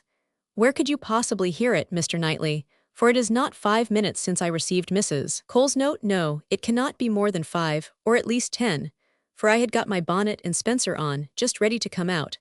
I was only gone down to speak to Patty again about the pork. Jane was standing in the passage. Were not you, Jane? For my mother was so afraid that we had not any salting pan large enough, so I said I would go down and see, and Jane said, 'Shall I go down instead? For I think you have a little cold, and Patty has been washing the kitchen.' 'Oh, my dear,' said I, well, and just then came the note. A Miss Hawkins, that's all I know, a Miss Hawkins of Bath. But Mr. Knightley, how could you possibly have heard it? For the very moment Mr. Cole told Mrs. Cole of it, she sat down and wrote to me. A Miss Hawkins. I was with Mr. Cole on business an hour and a half ago. He had just read Elton's letter as I was shewn in, and handed it to me directly. Well, that is quite. I suppose there never was a piece of news more generally interesting. My dear sir, you really are too bountiful. My mother desires her very best compliments and regards, and 1,000 thanks, and says you really quite oppress her." "We consider our Hartfield pork," replied Mr. Woodhouse. "Indeed it certainly is, so very superior to all other pork, that Emma and I cannot have a greater pleasure than—" "Oh, my dear sir, as my mother says, our friends are only too good to us. If ever there were people who, without having great wealth themselves, had everything they could wish for, I am sure it is us. We may well say that our lot is cast in a goodly heritage." "Well, Mr. Knightley, and so you actually saw the letter, well." It was short merely to announce, but cheerful, exulting, of course. Here was a sly glance at Emma. He had been so fortunate as to, I forget the precise words, one has no business to remember them. The information was, as you state, that he was going to be married to a Miss Hawkins. By his style, I should imagine it just settled. "Mr. Elton going to be married," said Emma, as soon as she could speak. "He will have everybody's wishes for his happiness." "He is very young to settle," was Mr. Woodhouse's observation. "He had better not be in a hurry. He seemed to me very well off as he was. We were always glad to see him at Hartfield." "A new neighbor for us all, Miss Woodhouse," said Miss Bates, joyfully. "My mother is so pleased. She says she cannot bear to have the poor old vicarage without a mistress. This is great news, indeed. Jane, you have never seen Mr. Elton. No wonder that you have such a curiosity to see him. Jane's curiosity did not appear of that absorbing nature as wholly to occupy her. No, I have never seen Mr. Elton, she replied, starting on this appeal. Is he a tall man? Who shall answer that question? Cried Emma. My father would say yes, Mr. Knightley no, and Miss Bates and I that he is just the happy medium. When you have been here a little longer, Miss Fairfax, you will understand that Mr. Elton is the standard of perfection in Highbury, both in person and mind. Very true, Miss Woodhouse, so she will. He is the very best young man, but my dear Jane, if you remember, I told you yesterday he was precisely the height of Mr. Perry. Miss Hawkins, I dare say, an excellent young woman. His extreme attention to my mother, wanting her to sit in the vicarage pew that she might hear the better, for my mother is a little deaf, you know, it is not much, but she does not hear quite quick. Jane says that Colonel Campbell is a little deaf. He fancied bathing might be good for it, the warm bath, but she says it did him no lasting benefit. Colonel Campbell, you know, is quite our angel. And Mr. Dixon seems a very charming young man, quite worthy of him. It is such a happiness when good people get together, and they always do. Now, here will be Mr. Elton and Miss Hawkins, and there are the Coles, such very good people, and the Perrys. I suppose there never was a happier or a better couple than Mr. and Mrs. Perry. I say, sir, turning to Mr. Woodhouse, I think there are few places with such society as Highbury. I always say we are quite blessed in our neighbours. My dear sir, if there is one thing my mother loves better than another, it is pork, a roast loin of pork. As to who or what Miss Hawkins is, or how long he has been acquainted with her, said Emma, nothing I suppose can be known. One feels that it cannot be a very long acquaintance. He has been gone only 4 weeks. Nobody had any information to give, and after a few more wonderings, Emma said, You are silent, Miss Fairfax, but I hope you mean to take an interest in this news.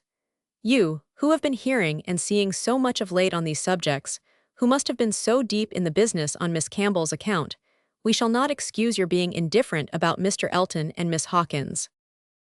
When I have seen Mr. Elton, replied Jane, I dare say I shall be interested, but I believe it requires that with me, and as it is some months since Miss Campbell married, the impression may be a little worn off.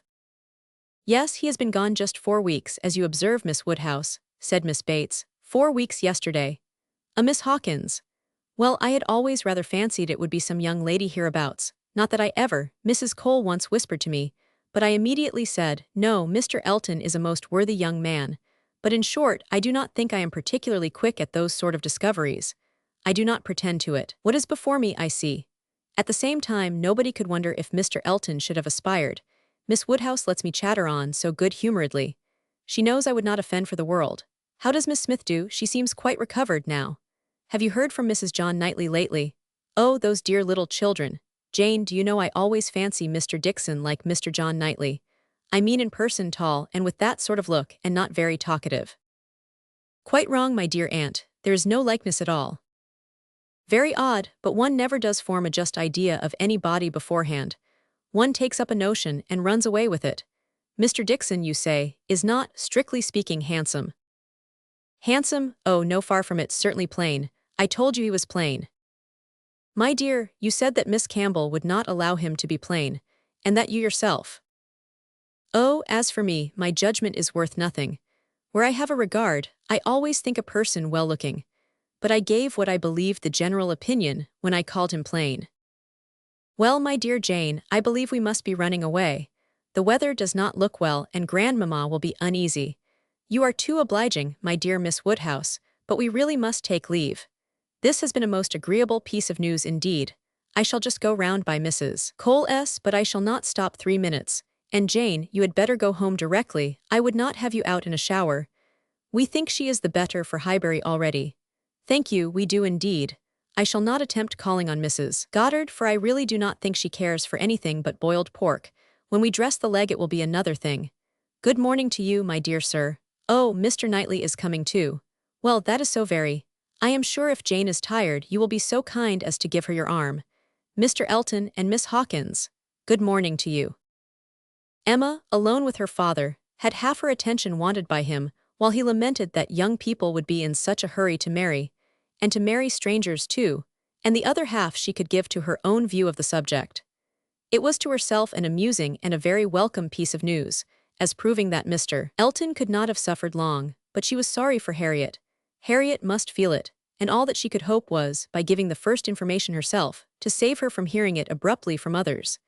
It was now about the time that she was likely to call, if she were to meet Miss Bates in her way. And upon its beginning to rain, Emma was obliged to expect that the weather would be detaining her at Mrs. Goddard's, and that the intelligence would undoubtedly rush upon her without preparation. The shower was heavy but short, and it had not been over 5 minutes when in came Harriet, with just the heated, agitated look which hurrying thither with a full heart was likely to give. And the "Oh, Miss Woodhouse, what do you think has happened?" which instantly burst forth had all the evidence of corresponding perturbation. As the blow was given, Emma felt that she could not now show greater kindness than in listening, and Harriet, unchecked, ran eagerly through what she had to tell. She had set out from Mrs. Goddard's half an hour ago. She had been afraid it would rain, she had been afraid it would pour down every moment. But she thought she might get to Hartfield first. She had hurried on as fast as possible. But then, as she was passing by the house where a young woman was making up a gown for her, she thought she would just step in and see how it went on, and though she did not seem to stay half a moment there, soon after she came out it began to rain, and she did not know what to do. So she ran on directly, as fast as she could, and took shelter at Ford's. Ford's was the principal woolen draper, linen draper, and haberdasher's shop united, the shop first in size and fashion in the place. And so, there she had sat, without an idea of anything in the world, full 10 minutes perhaps, when all of a sudden who should come in? To be sure, it was so very odd. But they always dealt at Ford's, who should come in but Elizabeth Martin and her brother.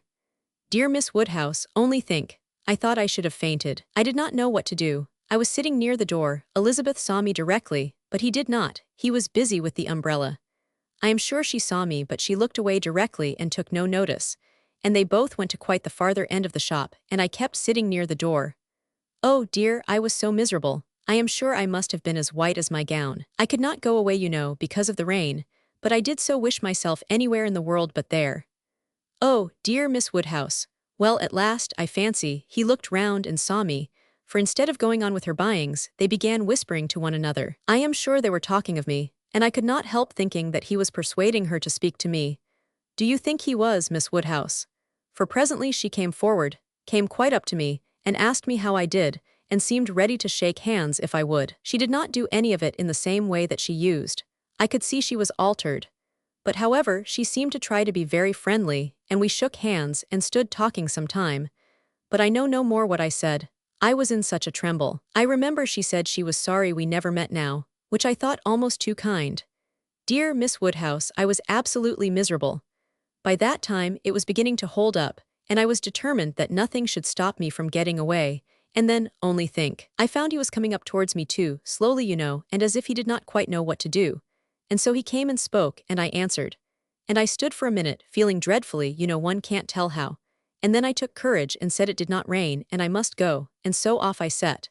And I had not got 3 yards from the door when he came after me, only to say, if I was going to Hartfield, he thought I had much better go round by Mr. Cole's stables, for I should find the near way quite floated by this rain. Oh dear, I thought it would have been the death of me. So I said I was very much obliged to him. You know I could not do less. And then he went back to Elizabeth and I came round by the stables. I believe I did, but I hardly knew where I was or anything about it. Oh, Miss Woodhouse, I would rather done anything than have it happen, and yet, you know, there was a sort of satisfaction in seeing him behave so pleasantly and so kindly. And Elizabeth, too. Oh, Miss Woodhouse, do talk to me and make me comfortable again. Very sincerely did Emma wish to do so, but it was not immediately in her power. She was obliged to stop and think. She was not thoroughly comfortable herself. The young man's conduct, and his sister's, seemed the result of real feeling, and she could not but pity them. As Harriet described it, there had been an interesting mixture of wounded affection and genuine delicacy in their behavior, but she had believed them to be well-meaning, worthy people before, and what difference did this make in the evils of the connection? It was folly to be disturbed by it. Of course, he must be sorry to lose her, they must be all sorry. Ambition as well as love had probably been mortified. They might all have hoped to rise by Harriet's acquaintance. And besides, what was the value of Harriet's description? So easily pleased, so little discerning. What signified her praise? She exerted herself, and did try to make her comfortable, by considering all that had passed as a mere trifle, and quite unworthy of being dwelt on. "It might be distressing for the moment," said she, "but you seem to have behaved extremely well, and it is over, and may never, can never, as a first meeting, occur again, and therefore you need not think about it." Harriet said, "Very true," and she would not think about it. But still she talked of it, still she could talk of nothing else. And Emma, at last, in order to put the Martins out of her head, was obliged to hurry on the news, which she had meant to give with so much tender caution, hardly knowing herself whether to rejoice or be angry, ashamed, or only amused, at such a state of mind in poor Harriet, such a conclusion of Mr. Elton's importance with her. Mr. Elton's rights, however, gradually revived. Though she did not feel the first intelligence as she might have done the day before or an hour before, its interest soon increased, and before their first conversation was over, she had talked herself into all the sensations of curiosity, wonder and regret, pain and pleasure, as to this fortunate Miss Hawkins, which could conduce to place the Martins under proper subordination in her fancy. Emma learned to be rather glad that there had been such a meeting. It had been serviceable in deadening the first shock, without retaining any influence to alarm. As Harriet now lived, the Martins could not get at her without seeking her, where hitherto they had wanted either the courage or the condescension to seek her. For since her refusal of the brother, the sisters never had been at Mrs. Goddard's, and a 12-month might pass without their being thrown together again, with any necessity or even any power of speech. Chapter 4. Human nature is so well disposed towards those who are in interesting situations, that a young person, who either marries or dies, is sure of being kindly spoken of. A week had not passed since Miss Hawkins's name was first mentioned in Highbury, before she was, by some means or other, discovered to have every recommendation of person and mind, to be handsome, elegant, highly accomplished, and perfectly amiable. And when Mr. Elton himself arrived to triumph in his happy prospects, and circulate the fame of her merits, there was very little more for him to do than to tell her Christian name, and say whose music she principally played. Mr. Elton returned, a very happy man. He had gone away rejected and mortified, disappointed in a very sanguine hope, after a series of what appeared to him strong encouragement, and not only losing the right lady, but finding himself debased to the level of a very wrong one. He had gone away deeply offended. He came back engaged to another, and to another as superior, of course, to the first, as under such circumstances what is gained always is to what is lost. He came back gay and self-satisfied, eager and busy, caring nothing for Miss Woodhouse and defying Miss Smith. The charming Augusta Hawkins, in addition to all the usual advantages of perfect beauty and merit, was in possession of an independent fortune, of so many thousands as would always be called 10, a point of some dignity as well as some convenience. The story told well. He had not thrown himself away. He had gained a woman of 10,000 L, or thereabouts, and he had gained her with such delightful rapidity. The first hour of introduction had been so very soon followed by distinguishing notice. The history which he had to give Mrs. Cole of the rise and progress of the affair was so glorious. The steps so quick, from the accidental rencontre to the dinner at Mr. Green's, and the party at Mrs. Brown's, smiles and blushes rising in importance, with consciousness and agitation richly scattered. The lady had been so easily impressed, so sweetly disposed, had in short, to use a most intelligible phrase, been so very ready to have him, that vanity and prudence were equally contented.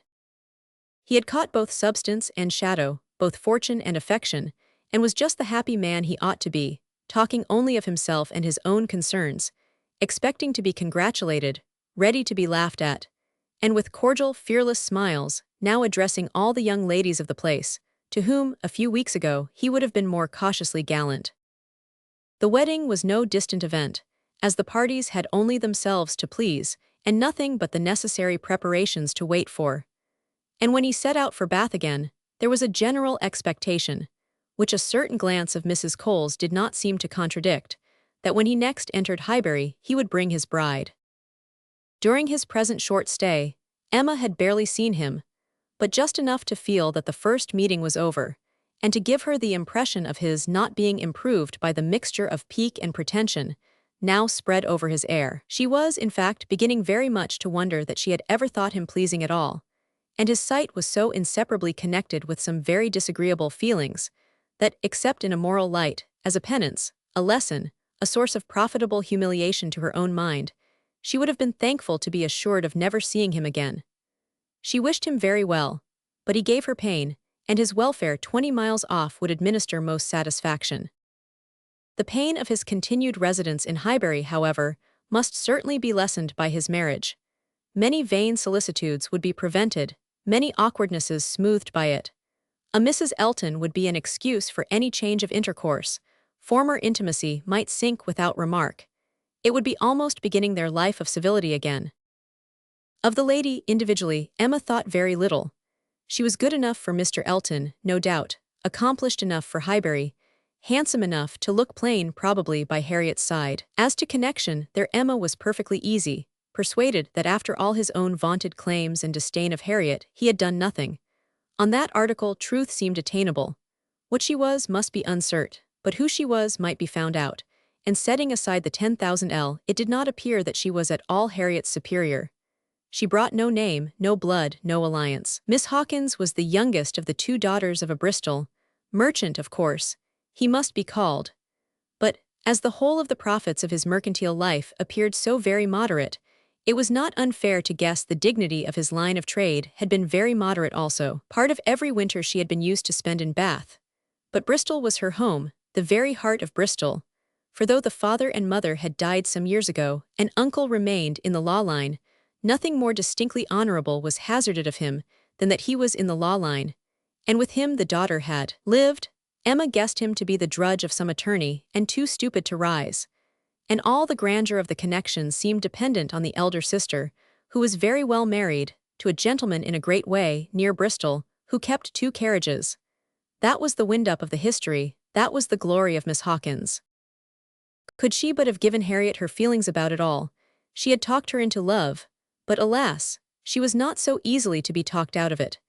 The charm of an object to occupy the many vacancies of Harriet's mind was not to be talked away. He might be superseded by another, he certainly would indeed. Nothing could be clearer, even a Robert Martin would have been sufficient, but nothing else, she feared, would cure her. Harriet was one of those who, having once begun, would be always in love. And now, poor girl, she was considerably worse from this reappearance of Mr. Elton.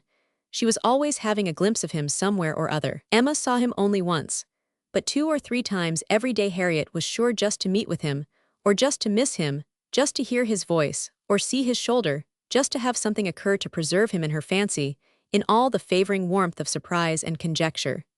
She was, moreover, perpetually hearing about him, for, excepting when at Hartfield, she was always among those who saw no fault in Mr. Elton and found nothing so interesting as the discussion of his concerns, and every report therefore, every guess, all that had already occurred, all that might occur in the arrangement of his affairs, comprehending income, servants, and furniture, was continually in agitation around her. Her regard was receiving strength by invariable praise of him, and her regrets kept alive, and feelings irritated by ceaseless repetitions of Miss Hawkins's happiness, and continual observation of how much he seemed attached.